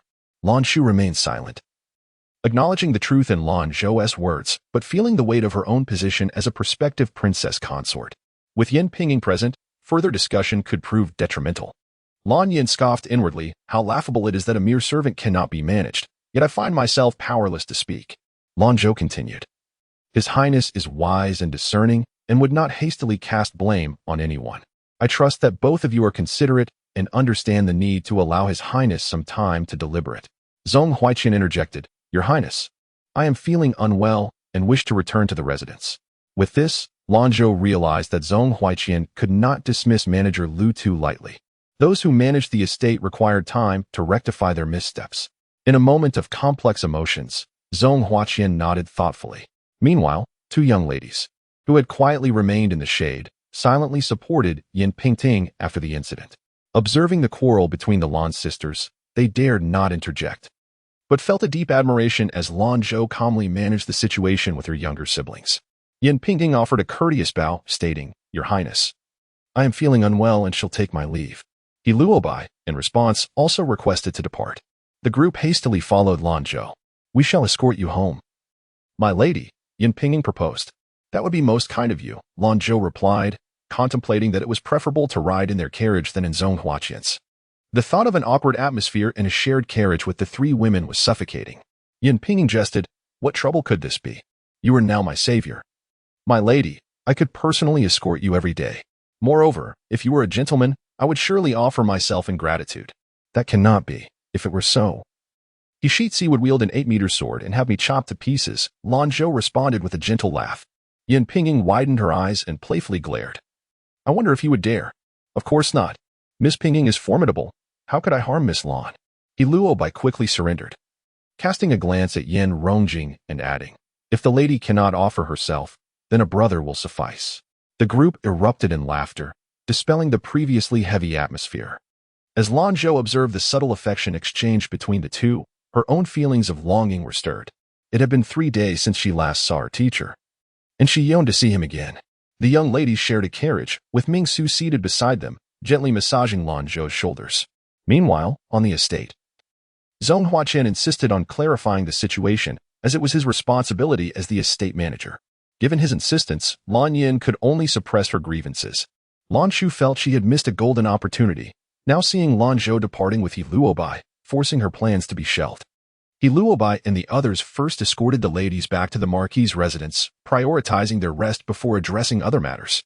Upon her return, Lanzhou did not visit Donglong Garden, but went directly to her Linlang courtyard. Suddenly, she remembered something and hurriedly instructed Ming Su. Do not mention today's events to His Majesty. This, I shall not speak of it, rest assured, Mississippi. However, but what, Miss? Could it be that you were secretly protecting your shadow guards? They must have informed His Majesty of the incident already. Oh, Lanzhou exclaimed in surprise, feeling an uncharacteristic sense of guilt, but quickly reassured herself. It's nothing. He is in the palace. We shall not cross paths. In a few days, it shall all fade away. Ming Su raised an eyebrow, sensing the improbability of her words. Should she remind the lady that the emperor had visited her late at night shortly after her return? Perhaps it was best to let it be. It was uncertain whether he would come tonight.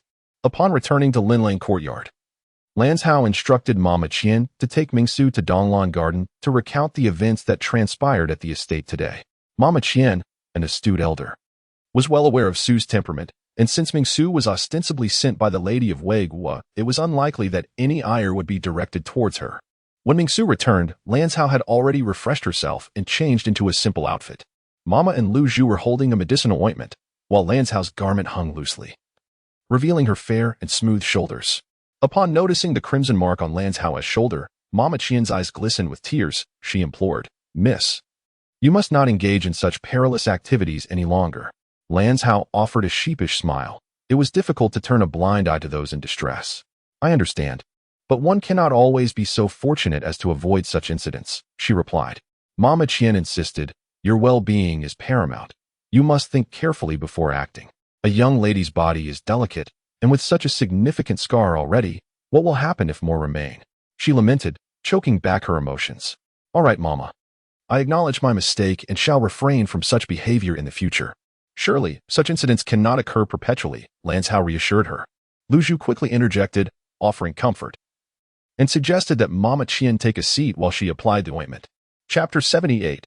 A warm daily routine. Lu Zhu gently warmed the ointment in her palm, slowly massaging it from the deep crimson center of Lanzhou's shoulder outward. Lanzhou reclined against the pillow, initially bracing herself to endure the pain, but was pleasantly surprised by Lu Zhu's tender yet firm technique, which brought her considerable comfort. At that moment, Ming Su entered the room. Lanzhou, recalling her mother's momentary confusion that had caused Ming Su distress, inquired, How is it? Did my mother say anything? With a smile, Ming Su replied, She merely instructed me to call for the house physician if Miss feels unwell. Well, I appreciate your efforts. Ming Su blushed and chuckled, dismissing her own exertions as nothing significant. Sister Ming Su, how's my technique? Lu Zhu turned slightly to allow Ming Su a better view. Ming Su nodded approvingly, a sense of pride swelling within her as she thought of her prodigy blossoming into competence. It is quite good. Lu Zhu, diligent and patient, displayed a natural aptitude for medical knowledge and herbal remedies. Though the three of them had distinct personalities, they all possessed an innocent charm, explaining why the young mistress cared for them so deeply. A faint smile graced Lanzhou's lips as she listened to their cheerful exchange, her body and mind relaxing until she gradually succumbed to slumber. Noticing this, Ming Su whispered to Lu Zhu, You truly have a gift. Look at how Miss has fallen asleep comfortably. I expect she will only feel a bit sore upon waking. Lu Zhu bit her lip, a hint of bashfulness escaping her as she replied, That is thanks to Sister Ming Su's excellent teaching. I didn't anticipate that I would apply it so soon. The young mistress said Lu Zhu is steady in demeanor, yet I find her rather tender and gentle. Ming Su remarked with a smile. That shows your intelligence. You grasp concepts quickly. When you have the time, would you be interested in learning acupuncture? Lu Zhu's eyes sparkled with excitement. Really? Is that possible? Of course. Ming Su proclaimed with enthusiasm, in our dragon scale guard. If you possess a skill or wish to learn something, you may submit a request. Madame Ma chuckled resignedly, acknowledging that these young ladies were indeed well-behaved. She chose to focus her attention elsewhere, gazing fondly at the peaceful visage of Lanzhou, her heart swelling with affection. It felt as though no matter how much she looked, she could never tire of this sight. She wondered how the Lu couple and the Marquis could remain so indifferent toward their daughter, reflecting on how Lanzhou managed to endure those difficult times. Heaven must show mercy, her young mistress had grown so much. She recalled how frail she used to be, resembling a mere stalk of cabbage, and now she stood gracefully, akin to a celestial being. Such a wonderful young mistress deserved a splendid fate, one that would ensure her eternal happiness. Meanwhile, the events of the day were meticulously recorded by the dragon-scale shadow guards, capturing every detail, even the nuances of expression, which were duly noted and relayed to Zhong Jiming. Lanzhou slept deeply, only awakening when the hour had turned to the first watch of the evening. Hearing movement, Bai Zhu, who had been waiting nearby, hurried into the room and exclaimed, "Miss, why are you up so soon? Would you not prefer to sleep a little longer?" As Lanzhou donned her attire, she addressed Bai Zhu. "No, if I sleep too long, I shall find it difficult to slumber at night. Did anyone visit the Linglang courtyard while I was asleep?"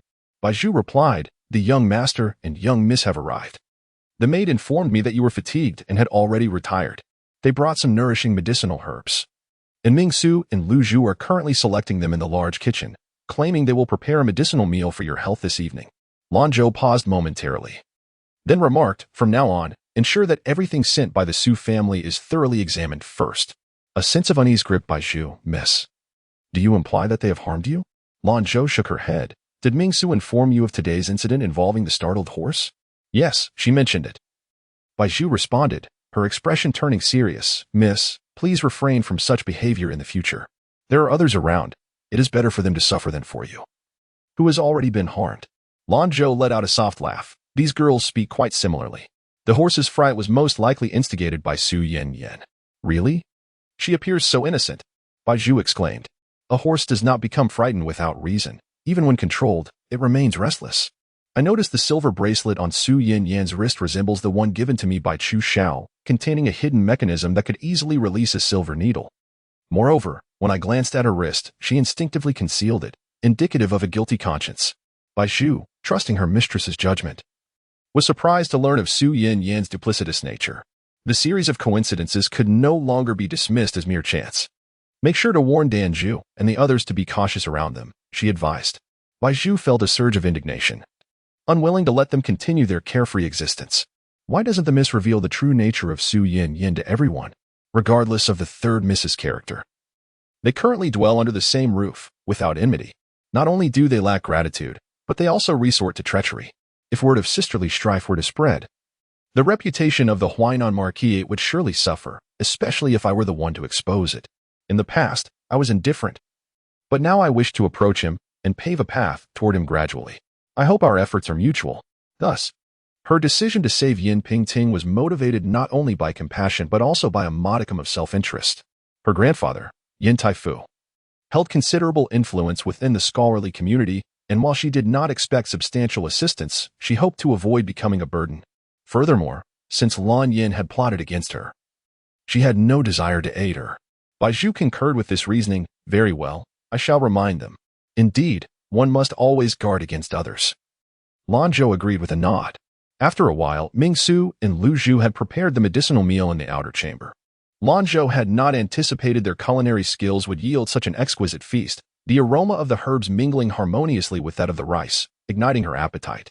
"If you continue to prepare such delectable dishes, I fear I shall become quite portly." Lanzhou sighed, while Lu Zhu cheerfully assured her, "Fear not. For medicine and food share a common origin, they spring from the same roots. Sister Mingsu and I shall concoct a series of healthful dishes to ensure your well-being, Miss, so that you remain radiant and healthy." As Mingsu and Lu Zhu conversed, they detailed their preparation of a full 12 dishes, primarily out of concern that Lanzhou might be unaccustomed to certain flavors. Thus, they aimed to present a variety to discern her preferences. Lanzhou had no particular aversions. The meals they crafted were indeed delectable. She sampled each dish, complemented by a bowl of porridge, leaving her belly pleasantly full. After the meal, Bai Zhu recounted the commotion surrounding Lanzhou's return.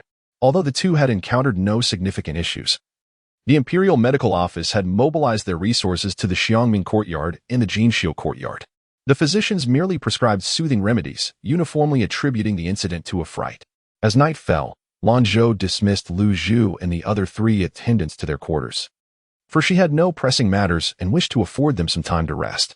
Aware of their mistress's preference for tranquility, they understood that after a day filled with activity, it would be beneficial for her to enjoy some solitude. Outside, the gentle chirping of insects accentuated the room's serenity. Unable to sleep, Lanzhou decided to practice her calligraphy. The inner chamber was well lit, with candles flickering brightly in each corner. After a while, a faint creak echoed through the air. Sensing a familiar presence, Lanzhou instinctively smiled. Chapter 79. Heartfelt words. He obstructed the light, casting shadows upon the rice paper. While Lanzhou gazed up at him in a daze. Perhaps it was the fact that she had not seen him for several days, and in this moment, all she desired was to truly behold him. His visage remained vivid in her mind, yet it paled in comparison to his presence before her, etched into her eyes. Lanzhou set down her brush and circled around the desk. In the next instant, unable to maintain her composure, she leapt into his embrace. Wrapping her arms tightly around his waist, her face nestled into his shoulder, greedily drawing in the familiar scent. Zhong Jiming had intended to reprimand this increasingly audacious Lanzhou, who dared to take such risks. However, when she looked at him, all his intended words dissipated, leaving him uncertain of what to say. Or perhaps realizing that words were unnecessary. He relished the feeling of his palm pressed against her waist, holding her close. They remained in silence, savoring the warmth and tenderness that belonged solely to them in this moment. Though their combined ages surpassed 50 years, they found themselves at a loss for how to articulate their feelings, simply embracing one another tightly. After a considerable time, Ming Su, standing outside, observed the elongated shadows cast by the candlelight upon the door and window, ultimately compelled to interject. Ahem. Your Majesty, the shadows. Lanzhou, blushing, buried her face deeper into Zhong Jiming's embrace. He cast a sidelong glance at the entwined shadows, a smile curving at the corners of his mouth as he lifted Lanzhou effortlessly, making his way toward the bed, with her arms encircling his neck. The candlelight haloed around him, rendering him dreamlike and ethereal. Zhong Jiming carefully laid her down, positioning himself beside her. Ming Su, exasperated yet undeterred by the risks, stealthily entered to extinguish the candles in the outer room, leaving only a faint light in the inner chamber. As she prepared to exit, she bravely stole a glance at the indistinct figure behind the gauzy curtain, igniting her imagination, her face flushed with embarrassment as she hastily departed. Within the delicate veil of the bed, an enchanting atmosphere enveloped them. Lanzhou leaned against him, tracing her fingers across his face. Zhong Jiming felt his throat dry and parched, and he captured her fingers, pressing them against his lips before placing her hand over his heart. Lanzhou casually inquired, "What brings you here tonight, sir?" In truth, she merely wished to hear his voice. Zhong Jiming replied hoarsely, "I came to see the audacious one." Lanzhou smiled languidly. "Indeed, I am audacious, for who else would dare to lie beside a man who intrudes upon a woman's private quarters in the dead of night?" Her confident tone was irresistibly alluring. Zhong Jiming realized that not only was she audacious, but also quite the seductress. Her hands restless as they found their place over his heart, her fingers playfully teasing. "Behave, let us speak seriously," he chided. "Is this not serious?" she countered. Her voice sultry, "Your voice tells me that you desire this too." Lanzhou's eyes glimmered with allure as she arched her neck and whispered in his ear. Zhong Jiming felt a shiver run through him, yet in that fleeting moment, this temptress had already clung to him, her garments disheveled, revealing much of her form. He couldn't help but let out a groan, startled by the realization that his self-control had become so feeble, feeling an overwhelming sense of loss of control. He swiftly seized the rogue, his breath increasingly erratic as he spoke. "If Lan Yin dares to act against you today, and you truly let her off, I shall take matters into my own hands. That won't happen. I intend to let everything unfold naturally." Lan Yin's uncle is already in a state of disarray, Lanzhou said with a glimmer in her eyes, pouting in discontent as she gazed at Zhong Jiming, attempting to break free from his hold, yet finding no respite. "Moreover, I have specifically sent Su Xingye to rescue the damsel." Zhong Jiming, wrapping his arms around her, could not resist pressing his lips against hers, kissing her deeply until he sensed her breath becoming shallow, at which point he released her. Lanzhou retorted, "It seems only the officials are allowed to set fires while the commoners must not light a lamp." Zhong Jiming playfully nudged her nose. "You offer her a suitor. Truly a case of repaying virtue with kindness. If you were like the gentleman, it would indeed be a matter of virtue, but if it is Su Xingye." She scoffed softly. Though Su Xingye is undeniably handsome, well-dressed, and remarkably talented, it is regrettable that much of his potential is squandered on the wrong path. Had it not been for my past life, I might have been deceived by him. The indulgent playboys, driven by their lustful desires, were not few. Which is why Su Guicheng had forcibly sent him to Jianan. But today, you refer to him as cousin, Cousin. The implied sarcasm brought a smile to Lanzhou's face. Cousin. Jiming cousin. Lanzhou transformed into a lark, whispering sweet nothings into his ear. Zhong Jiming chuckled indulgently. "You have indeed become quite adept at charming others. Naturally, with a beloved one, the heart swells with earnest sentiments." Lanzhou admitted, not speaking falsely. She had countless words to express, if she feigned modesty and adhered to those so-called constraints. Holding back her true feelings for too long could easily breed misunderstandings, turning sincere words into insincere ones. Zhong Jiming pressed his lips together, stifling the fluttering in his heart. And what of Yin Rongjing? What of him? He is well, Lanzhou replied, perplexed. What do you think? Zhong Jiming muttered. Pondering, how could Zhou think so highly of him? Lanzhou furrowed her brow, unable to discern the answer despite multiple reflections. Sir, cousin? A cousin. Give me a hint. Zhou is of similar age and enjoys poetry and literature. What do you think of him? I do not share his fervor for poetry. It is merely a pastime, she answered. Is that so? Does Zhou find him handsome? Yes, he is refined and handsome, courteous, a good young man, she affirmed. Then, do you like him? Zhong Jiming finally inquired, his gaze fixed on her, torn between fear of missing something and dread of discovering something unpleasant. Huh? What are you implying? Lanzhou quickly grasped his meaning. Surely, he couldn't think I have feelings for him? Zhong Jiming's eyes darkened, his expression grave and earnest. Lanzhou, seeing this, burst into laughter, eventually collapsing against him in a fit of giggles. With a teasing smile, she asked, My dear sir, how could you ever think that? Ah. Zhou, I have never possessed such scholarly spirit before, vivid and pure as jade. The bittersweet smile upon his face evokes a deep sense of compassion. She comprehends this sentiment. For there are moments when certain emotions do not dissipate simply due to one's own formidable confidence. Lanzhou propped herself up, compelling her gaze to meet his. Her eyes resolute yet gentle, embodying a unique steadfastness that would not waver regardless of circumstance. She spoke softly, yet her words resonated with the solemnity of a grand oration. Sir, I cherish you, solely you. It is that profound affection a woman holds for a man. As for Yin Rongjing, to me, he remains but a boy. You may lack the youthful exuberance of a scholar, yet you stand tall and majestic, grounded and wise, with a heart that embraces the world. Ah, such words are exquisite and moving. In that moment, he was stripped of his former calmness and composure, longing only to share the tumultuous tides of emotion with her. What was once merely a taste has now transformed into a tempest, sweeping away all restraint. After what felt like an eternity, Lanzhou, exhausted, yearned for the shore, yet the vast ocean held her captive. Chapter 80. War or peace, alas. So many words remain unspoken. The night truly feels too short. Zhong Jiming gazed upon her sleeping form, serene and gentle. Was this smile a gift from him? His hand brushed lightly across her face, were it not for the unrest both within and outside the palace. He would have longed to usher her into the palace at this very moment. A tickling sensation on her face stirred Lanzhou, even in her slumber. Zhong Jiming, with a tender heart, retracted his hand and bestowed a gentle kiss upon her forehead before donning his garments and departing. Ming Su had been waiting outside, and upon hearing the commotion, she quickly rose. Feeling a twinge of concern for her lady, she ventured inside for a glance. During the night, the emperor had requested warm water, clean garments, and medicinal ointments. Noticing that she had already changed into fresh undergarments and her complexion appeared rosy, Ming Su let out a sigh of relief, for at least this way, nothing seemed amiss. Reflecting on the sounds from the night, she acknowledged that despite efforts to restrain them, she could still discern the noises. Thus, she silently apologized to herself and administered a secret potion to ensure they would sleep soundly until dawn. The sky remained gray, imbued with a chill. Ming Su hurried back to her quarters to catch a few more hours of sleep. While they were still resting, carriages began to leave the residences of various officials.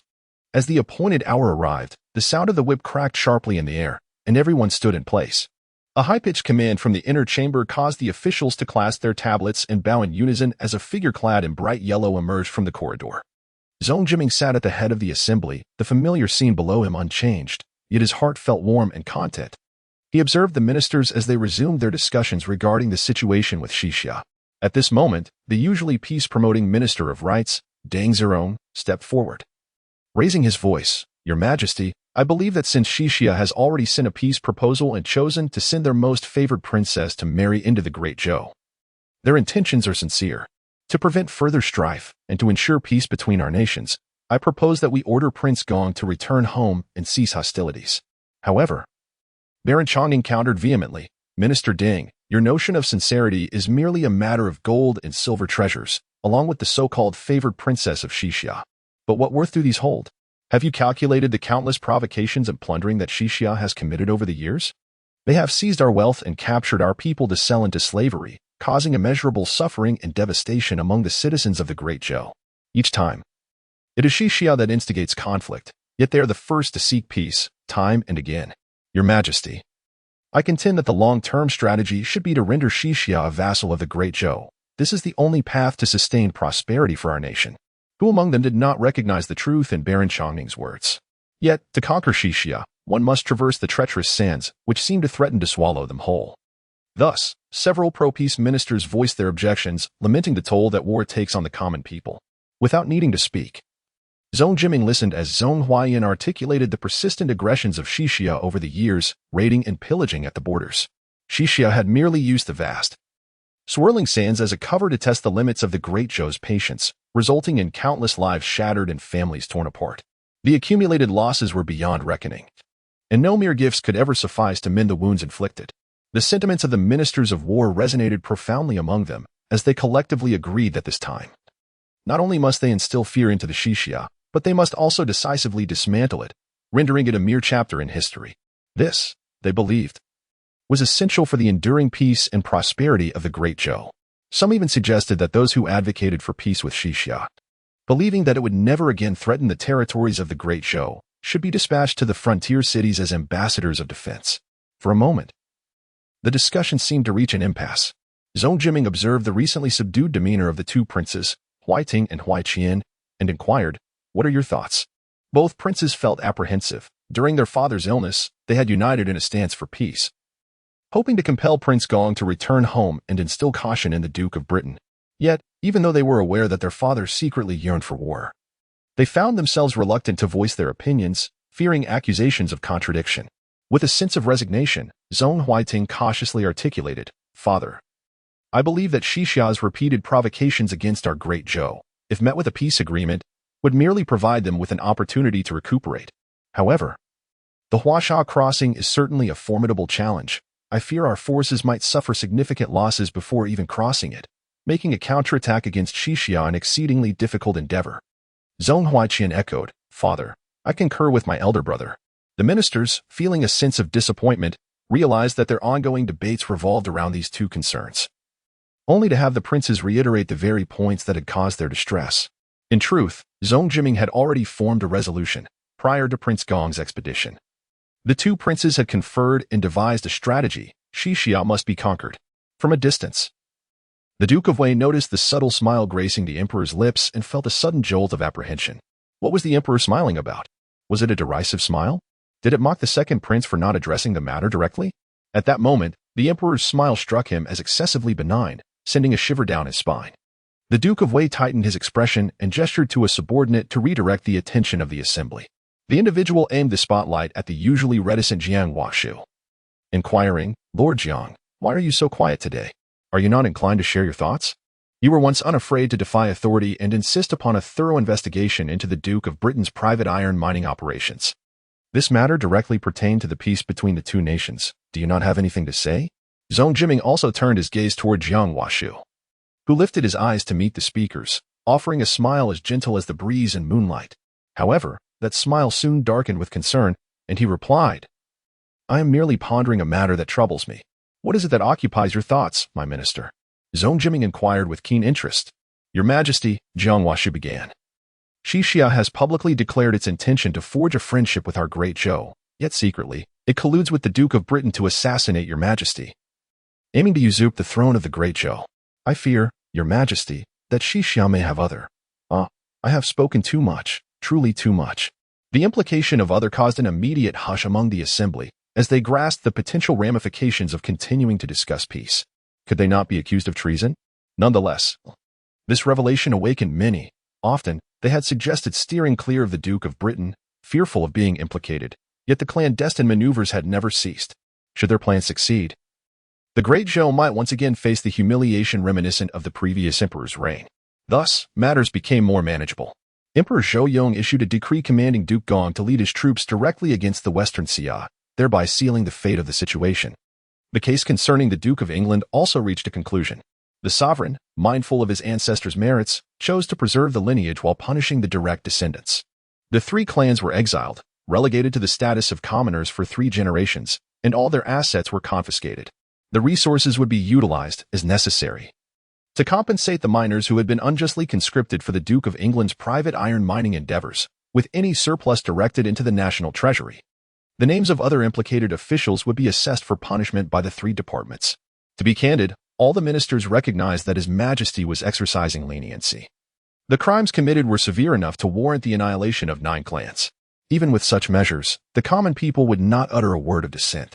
The ministers within the court unanimously praised the emperor's magnanimity and compassion. Yet, those with a keen perception understood the deeper intentions of Emperor Zhou Yong. At present, external threats remained, and the Duke of England represented a significant portion of the aristocratic power. Should matters delve deeper, it would inevitably lead to internal strife. Thus, this incident also served as a cautionary tale for the populace. The objectives had been achieved, and at this juncture, it could not have been more opportune, enhancing their respect for the emperor. However, a segment of individuals lamented the swift downfall of the once mighty Duke of England's household, which could crumble in an instant. As the Marquis of Huainan dispersed with the other ministers, he was halted in the square by Grand Tutor Yin. Chapter 81. A grateful visit. The Marquis of Huainan was perplexed. After all, the esteemed Grand Tutor Yin belonged to the refined scholarly faction and rarely mingled with families of noble lineage such as his own. Nevertheless, despite his thoughts, the Marquis maintained a humble demeanor and politely inquired, "Might I ask what urgent matter brings you here, Grand Tutor?" With a warm smile, Grand Tutor Yin replied, "My lord, I have come specifically to express my gratitude." The Marquis appeared confused. "I am at a loss as to how I might have assisted you. Could this be a misunderstanding?" He rifled through recent events in his mind. Though Grand Tutor Yin was a respected scholar, attaining the position of Grand Tutor was no small feat, and he could not afford to be deceived. "The Marquis has a commendable daughter," Grand Tutor Yin continued. "Yesterday, my granddaughter, Ping Ying, encountered the third prince and Princess Yunqing at Zhaojuwei Temple. They all proceeded together to the estate of the third prince. While riding, Ping Ying's horse became startled, and fortunately, Princess Yunqing bravely rescued her from harm." "Is that so?" The Marquis was taken aback. He was aware that the horse had startled and that several young ladies had been frightened, especially Lanzhou and Lanzhou. The third prince had even sent a physician to attend to Lanzhou. Why had none of the Su family mentioned this to him? In truth, the Su family was not to blame. Lianzhou had merely instructed Mingsu to convey the general situation to Su, without mentioning that Ping Ying had been rescued by Princess Yin. Su had assumed the incident was similar to that of Lanyin and the others. Seeing the Marquis's genuine expression, Grand Tutor Yin reflected. No wonder Ping Ying and Rongjing speak so highly of her. The princess possesses a noble character, untainted by vanity, truly deserving of the title Yuqing. The Marquis suppressed his embarrassment, feeling a mix of sentiment and affection as he remarked, "My daughter grew up in Yuang City, spending most of her time in Lingyan Temple in quiet reflection. Though she is not one for idle chatter, she is a steady and sincere young lady." Grand Tutor Yin sincerely praised. It is no wonder that Princess Yunqing was taken in as an adopted daughter by the Lady of Wei. "You are indeed fortunate, my lord." Feeling quite at ease at the commendation from such a prominent scholar, the Marquis thought this would surely reflect well on his ability to raise his daughters. However, Grand Tutor Yin had another consideration. He had heard that Ping Ying believed Rongjing was smitten with Lianzhou. Although Rongjing loved literature, he had little ambition for the civil service, and his excessively gentle nature would likely lead him to a minor official position. Thus, his future wife must possess a broad understanding and a gracious disposition. From what Ping Ying described, Lianzhou seemed to fit this mold perfectly. Furthermore, everyone knew she had grown up in Yuang City and had no close ties to the Marquis' household, making it easy to distance themselves should the Marquis find himself embroiled in a struggle for power. Yet, further observation was warranted. "Not at all," the Marquis humbly chuckled, pondering and then praising Grand Tutor Yin's eldest son. "I have heard that your eldest son, the esteemed Lord Yin, has achieved remarkable success in Chang'an County. Surely, his return to Jianan is imminent, and his prospects are boundless." Grand Tutor Yin beamed with pride. My son still has much to learn and refine over the coming years." With their thoughts concealed behind smiles and mutual compliments exchanged, the two bid farewell. The Marquis felt a great sense of joy, thinking to himself, ultimately, everything is progressing in a positive direction. At this moment, the subject of their discussion, Lanzhou, was just awakening. Noticing the bright daylight, she estimated it was nearly the hour of C. The revelries of the previous night had left her feeling as if she could never quite catch up on sleep.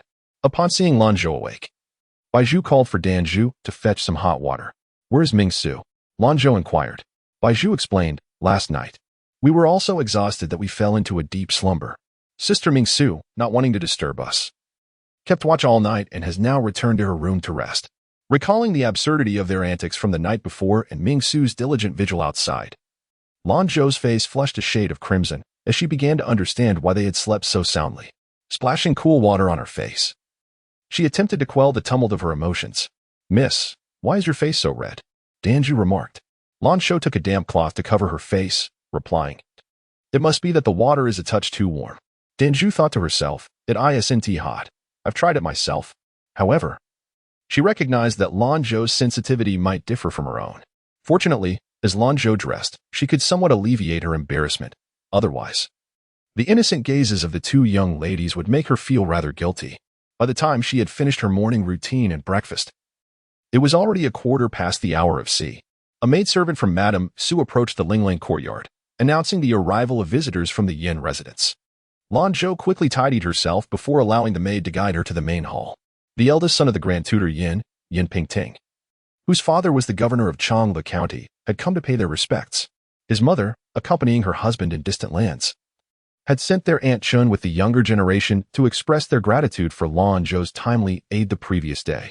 Upon entering the main hall, Lanzhou overheard Madame Su conversing with a dignified and graceful lady. Without diverting her gaze, she first approached Madame Su to pay her respects. "Mother." Madame Su replied, casting a neutral glance at Lanzhou. Had it not been for Aunt Chen's unexpected visit, she would have remained oblivious to Lanzhou's capabilities. This lady was the second wife of the Yin family. Stepping forward, Lanzhou offered her greetings to Aunt Chen, who nodded with evident affection. "Ah, what a lovely young lady. So gentle and graceful, it invites an immediate sense of familiarity." Madame Su inquired, "I heard you saved Pingting yesterday? Why did you not tell me?" Her gaze scrutinized Lanzhou, unable to comprehend her daughter's reticence. Little did Madame Su know, in her previous life, Lanzhou had yearned to share everything with her, but her words had fallen on deaf ears, dismissed as mere trivialities. In this life, Lanzhou bore no resentment.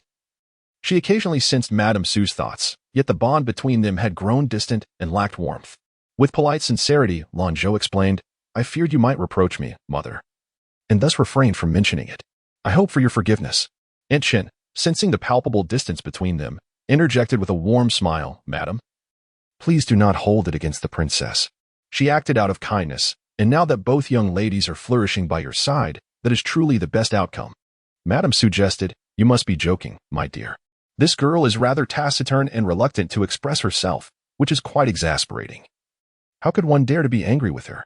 Yin Rongjing frowned upon hearing this. Despite his usual reticence, he could discern Su's indifference towards Lanzhou.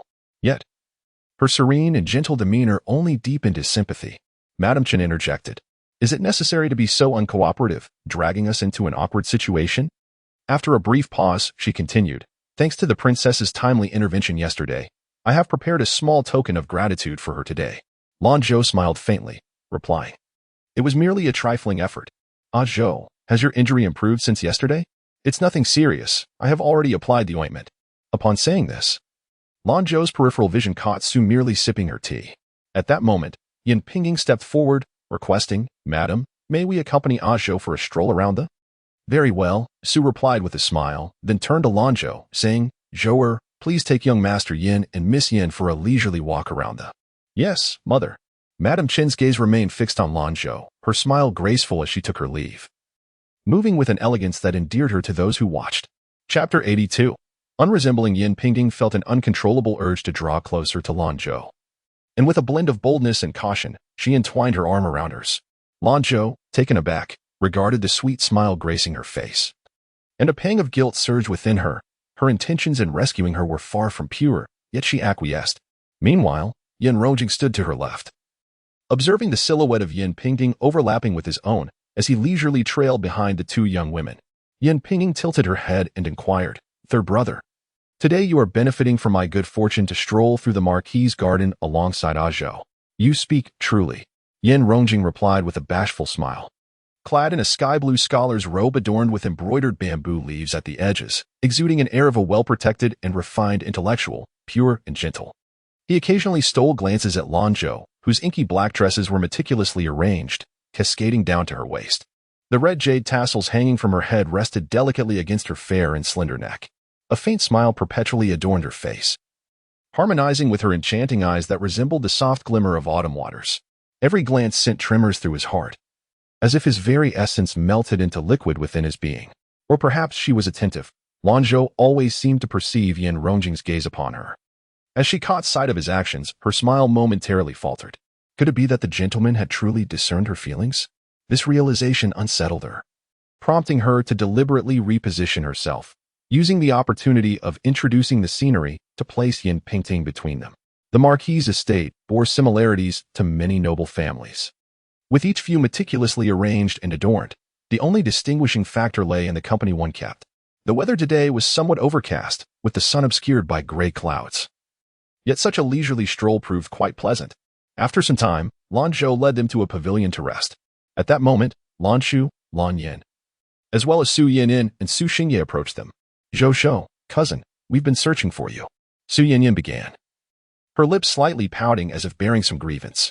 "We initially sought you in your courtyard, but to no avail. We even checked the main hall, and now at last, we have found you." Lanzhou chose not to engage with Su Yinying's remarks, deftly avoiding her outstretched hand while serving tea. Yin Pingting interjected. "This is our first visit to the Huainan Marquis' estate, so we entrusted Zhou to guide us around."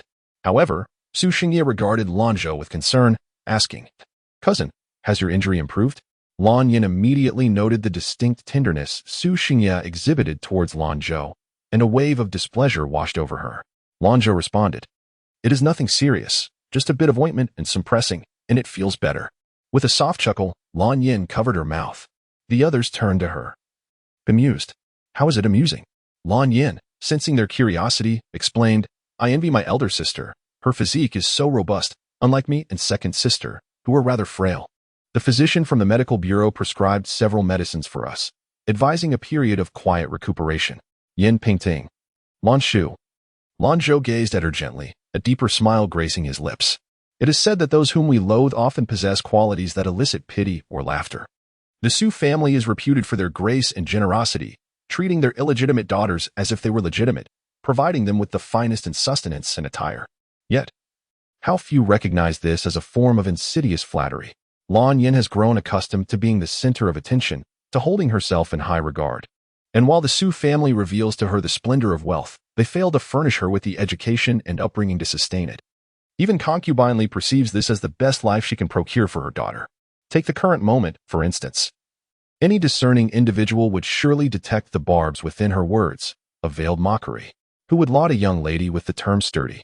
Yet, she mistakenly believes this enhances her own image, oblivious to the fact that it merely highlights her foolishness and invites embarrassment. Moreover, a lady nurtured within a prestigious family is expected to remain composed, unpretentious, and serene, with a robust constitution, as she bears the weight of familial legacy. If her temperament and health are both wanting, how can she support her husband and alleviate his worries? Lanzhou likely has not contemplated this. Otherwise, how could she remain unaware of concubine's subtle disfavor towards her, attributing it instead to concubine's disdain for Zhong Huaiqian's infatuations? If Lan Yin considers herself astute, the dissemination of such remarks would surely be entertaining. Yet, contemplating concubine, the third prince, Lanzhou cannot help but feel a twinge of envy. Nonetheless, she is resolved to be with her beloved teacher, and such matters must be faced. Lanzhou has long since envisioned a future beyond, while they merely assume she looks down upon Lan Yin, deliberately choosing to disregard her. Su Xingye observed from the sidelines. Feeling a sense of regret, Lan Yin's intellect is regrettably limited, a pity for such a beautiful facade that stirs the hearts of many. Though he wonders what her true essence might taste like. Marrying Lan Yin would be ill-advised, even if he could persuade her to accept a secondary position. The Duke of Huainan would not approve. She is a complication he cannot afford, yet relinquishing her is equally daunting. His gaze shifted back to Lanzhou. She excelled in every regard, igniting a desire for conquest far surpassing that of Lan Yin. Perhaps it was mere illusion, but today she exuded a certain allure. Though she remained indifferent towards him, he found himself curious about her demeanor beneath his gaze. Su Xingye instinctively licked his lips and drained his cup of tea. Su Yinying, having grasped her brother's disposition, feared his unusual behavior might attract scrutiny from others. She hastily changed the subject, saying, "Cousin Zhou, your equestrian skills are remarkable. I hope you might teach me when the opportunity arises." Lanzhou echoed her admiration, adding, "During the autumn hunt, His Majesty allows young ladies to participate. This year, elder sister shall surely shine. Lanzhou responded, what merit is there in that? It is merely a trivial skill. If I were to compete in the autumn hunt, I would inevitably become a source of ridicule. Elder sister is truly humble. Lanzhou laughed softly, her demeanor delicate. Yan Pinging's gaze flitted between Lanzhou and Lanzhou, remarking, second miss, are you and a Zhou truly sisters? The disparity in your temperaments and qualities is striking, though your eyes bear some resemblance. At this, Lanzhou's countenance darkened, her clenched fist hidden beneath her wide sleeves, the knuckles turning pale under the strain.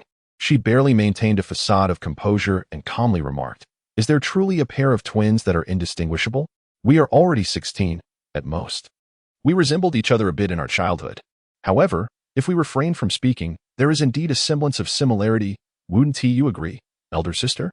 A sardonic smile played at the corners of Lanzhou's lips, her urgency evident as her words tumbled out in a somewhat disjointed manner. In the midst of her anxious gaze, Lanzhou slowly uttered, it is precisely the lack of resemblance that is fitting, second sister. Lanzhou pondered. What is she scheming? Observing her anxious and apprehensive demeanor, Lanzhou found it amusing. If Lanzhou merely wished to be considered their daughter, that would be one thing. But what she truly desired was the status of the legitimate daughter of the Duke of Huainan, going to great lengths to conceal her true intentions.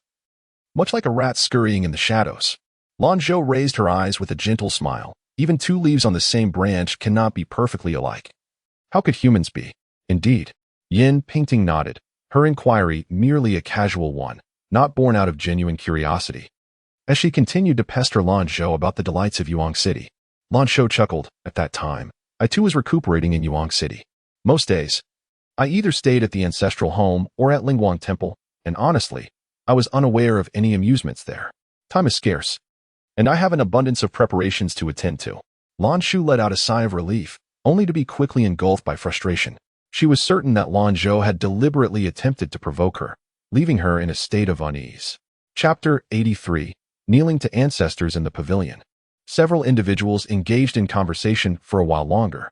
If given the choice, Yan Pingting and Yan Rongjing would have preferred to converse with Lanzhou alone, as they found speaking with the others to be an exercise in futility, often leaving them with fragmented thoughts, devoid of real substance.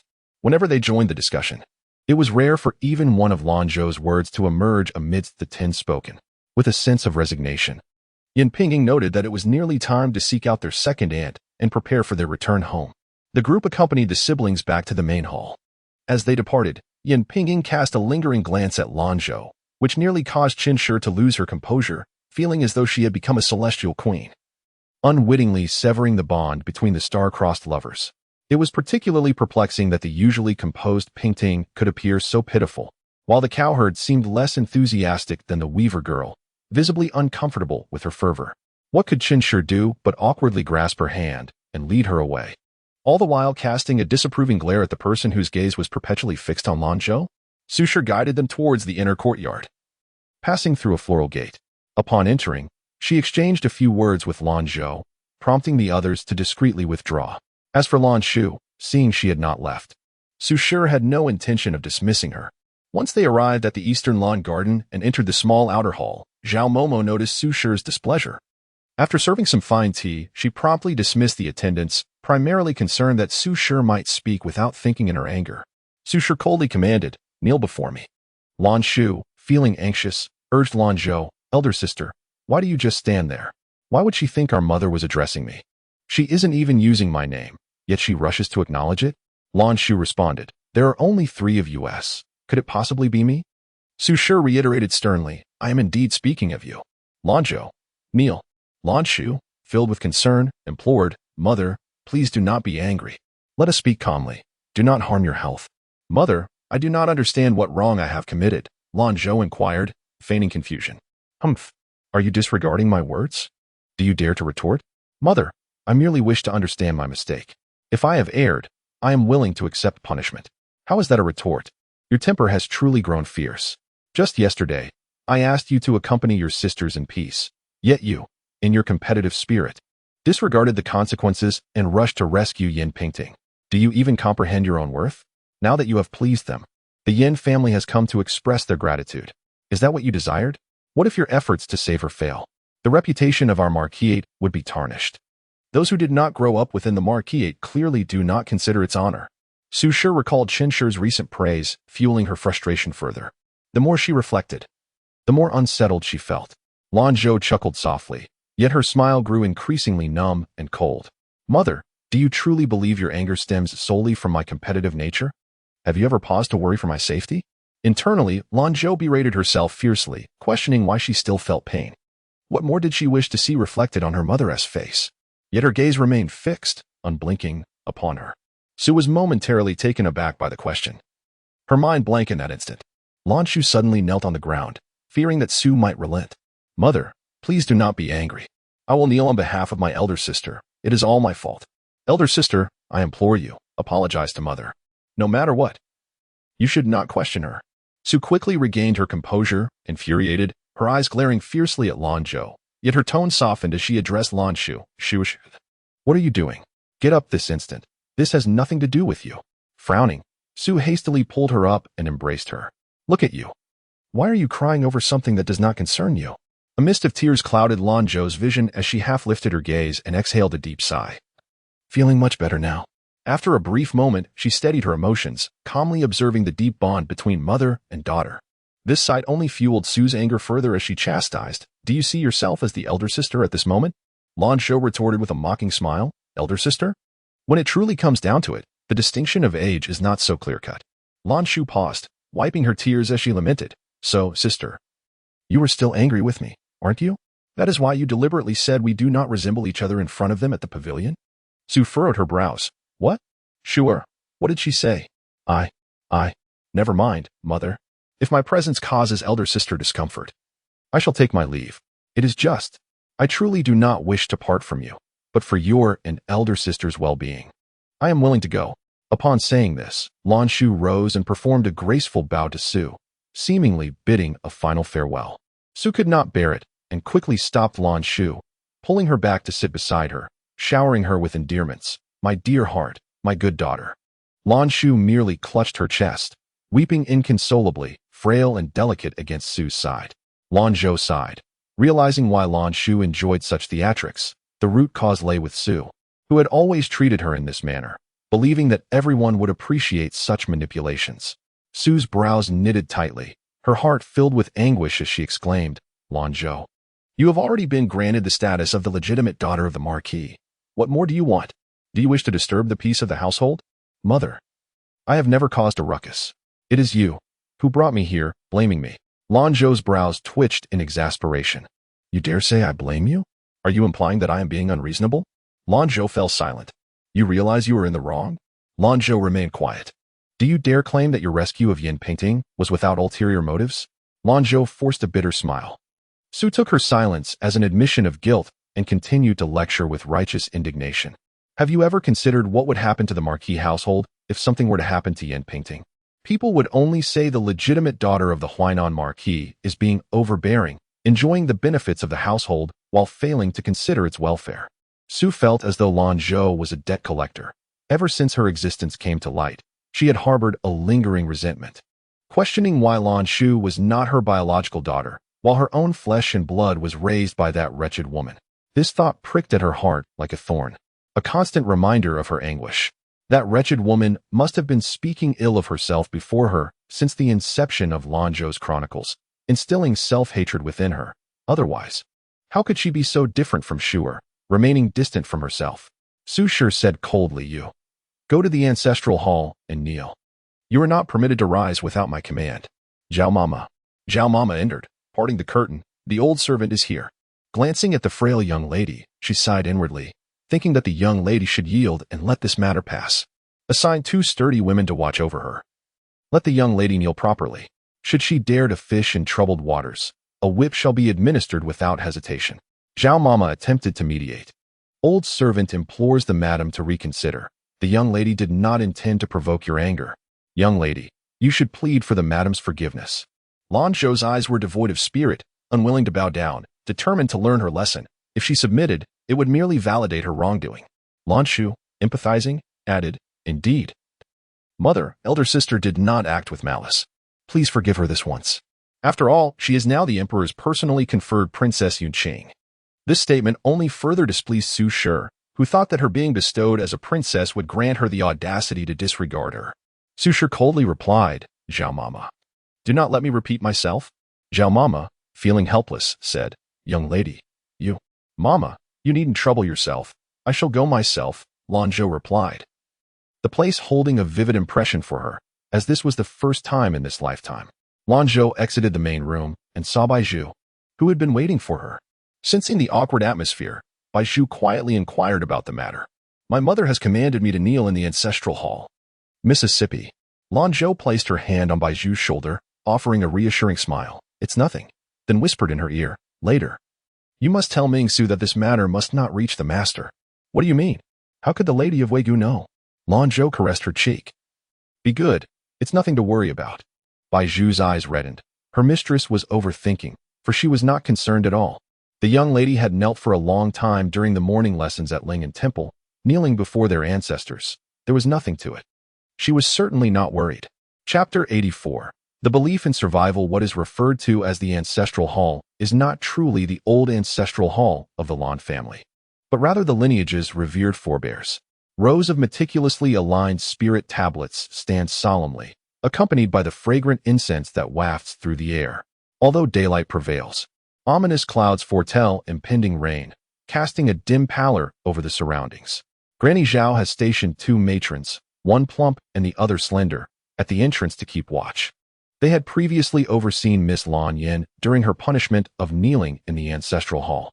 This time, they were assigned again, both pondering that the third miss had been terrified to tears at the sight of these tablets, and with the arrival of visitors from concubine Li's quarters. They anticipated a small windfall. They had assumed this task would be a lucrative one. However, they were taken aback when the young lady, after a brief scan of her surroundings, respectfully performed the 3 bows and 9 kowtows before gracefully kneeling down. Her posture upright and her frail form emanating a quiet resilience that left no room for criticism. The 2 matrons exchanged a knowing glance, silently contemplating how long she could endure this. Should they choose to turn a blind eye, a little incentive would certainly be required.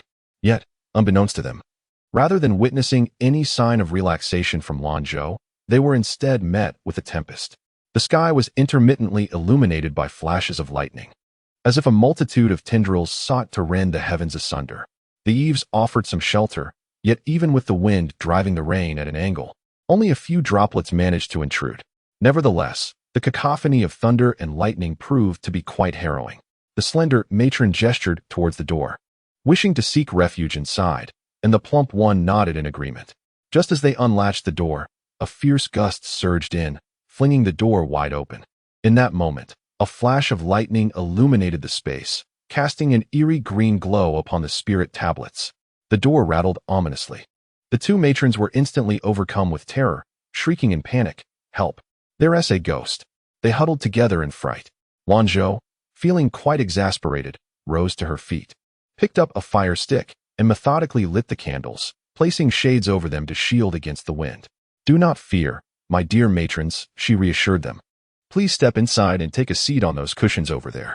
She pointed to a distant corner where the light was brighter and the terrifying flashes of lightning were obscured from view. Though slightly embarrassed, the 2 women, gripped by genuine fear, supported each other as they moved inside. An onlooker might easily mistake them for the ones being punished. "There is nothing to be afraid of.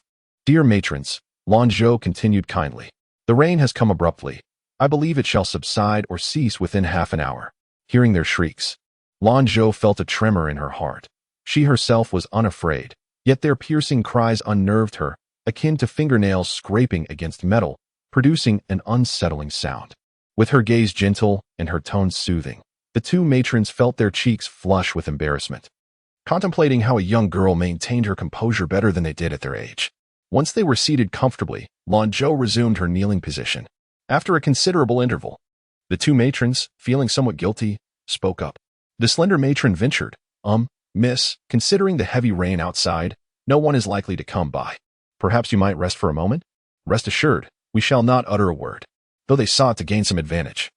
They were also discerning enough to recognize right from wrong. The young lady was gentle and amiable, her words soft and melodious. Grateful to the 2 matrons, Lanzhou silently offered an apology to her ancestors, pondering, "Dear ancestors, having performed the grand rites upon our initial meeting and kneeling earnestly for so long. Might you show some compassion and allow your descendant a brief reprieve? Leaning against the side, she rubbed her numbed and aching knees. The stout matron swallowed hard and inquired, "My lady, are you not afraid?" "Afraid of what?" Lanzhou responded, puzzled. The thin matron quickly interjected, "This is the ancestral hall." "And so?" Lanzhou countered. "Do these tablets possess the ability to move?" The two women felt a shiver run down their spines, but dared not look in that direction. The stout matron awkwardly replied, "My lady, please refrain from jesting. It is rather frightening." "Haha, there is nothing to fear. They are my ancestors.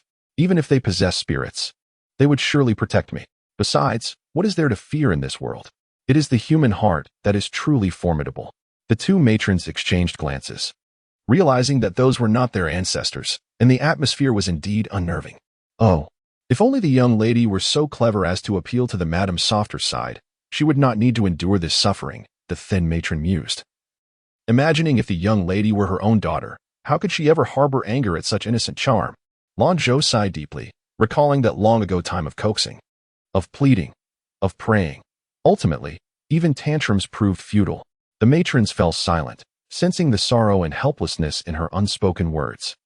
Turning her body slightly, Lanzhou gazed outside, where the tempest raged, and anxiety crept into her heart as she remembered a certain matter. Had she prepared sufficiently to avoid a repeat of her past life? She could only hope that her preparations would ultimately gather no dust. As Lanzhou had anticipated, half an hour later, the rain had mostly ceased, leaving only a gentle patter. Yet, the sky remained shrouded in ominous darkness. Observing this, the two matrons rose to straighten their garments, then bowed to Lanzhou before quietly turning to exit, closing the door behind them while facing away. Lanzhou smiled silently. Despite the many shadows in this world, there would always be those who stitched together the fragments of light. However, she did not allow herself to rest further. Instead, performing 3 prostrations. With utmost sincerity, she gazed at the tablets and silently wished, "Dear ancestors, I, your descendant Lanzhou, do not wish to intrude upon your peace. Having been granted the chance to live once more and possessing some knowledge of the heavenly machinations, I fear that this year, Yueyang City may face an unprecedented deluge. I earnestly hope you will protect the common folk from calamity, sparing them from tragedy." Though much time had passed, and she had been left in a secluded courtyard, many details eluded her grasp, yet she remembered the year distinctly. In her previous life, this year marked the flooding that breached the levees, sweeping away numerous homes, followed closely by a plague in the aftermath of the waters. She had arrived in Jinan early, relying on the accounts of others, knowing only that Yueyang City suffered the most devastating losses. In other regions, the proximity to Jinan led many disaster victims to flock there. Fortunately, various esteemed families erected rice porridge tents, and with the benevolent assistance of charitable organizations, they managed to navigate through the calamity unscathed. However, in Yueyang City, the majority of its inhabitants were lost. The sudden collapse of the dam caught many off guard. At that moment, many citizens were still lost in slumber. Every year, she urged Chishao to insist that Chuxian Mo reinforce the dam, purchasing nearby properties under the pretext of developing aquaculture.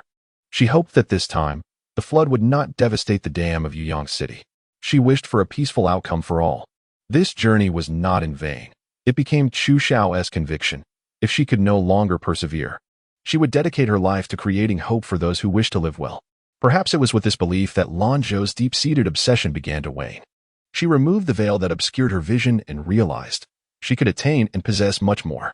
She gained the companionship of Chishao and Chuxian Mo, her kindred spirits. She safeguarded Mama Ma. She cultivated relationships with Baizhu, Luzhu, and Danzhu. She forged hope for herself. She experienced several years of carefree and unrestrained living. She even became friends with Sister Ling. She embraced her roles as Mu heir and Xiang heiress aunt.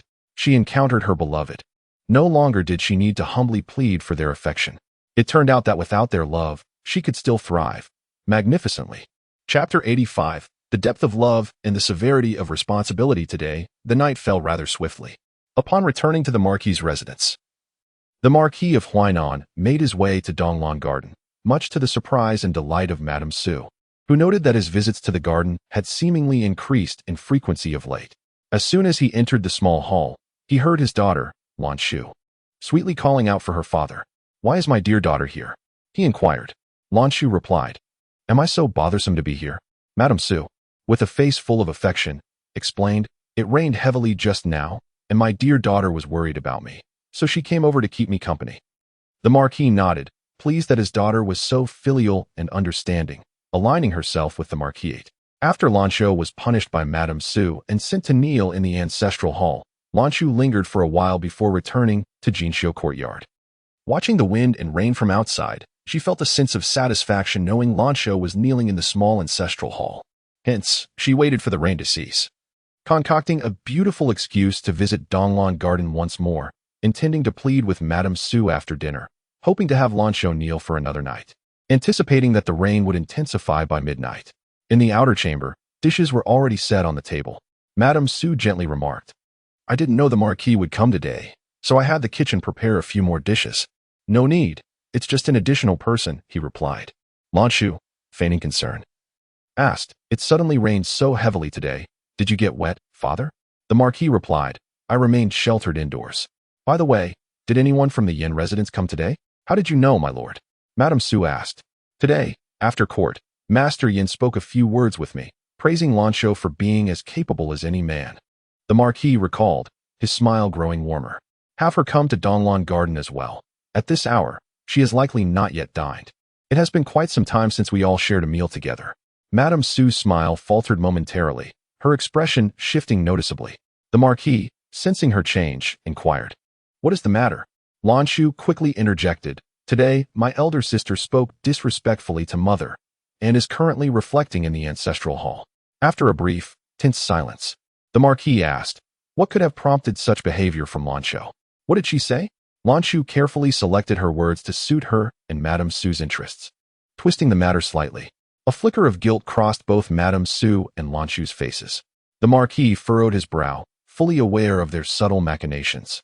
Generally, he preferred not to engage in the trivial matters of women, opting to remain oblivious. Yet, he retained a measure of concern regarding the fate of his daughters. While it seemed that Lanzhou was favored by fortune, Lanzhou too was a valuable asset, and he could not allow her to feel estranged from the Marquis. He worried that this daughter, who had not grown up in the Marquis and had recently returned, might harbor resentment after being punished. Raising his voice, he called out, Aunt Zhao. Aunt Zhao, who had been waiting behind a screen, was well acquainted with the unfolding events. Although she understood her mistress's excessive actions, she refrained from voicing too many opinions. At this moment, the commotion from the Marquis's residence reached her ears. Suppressing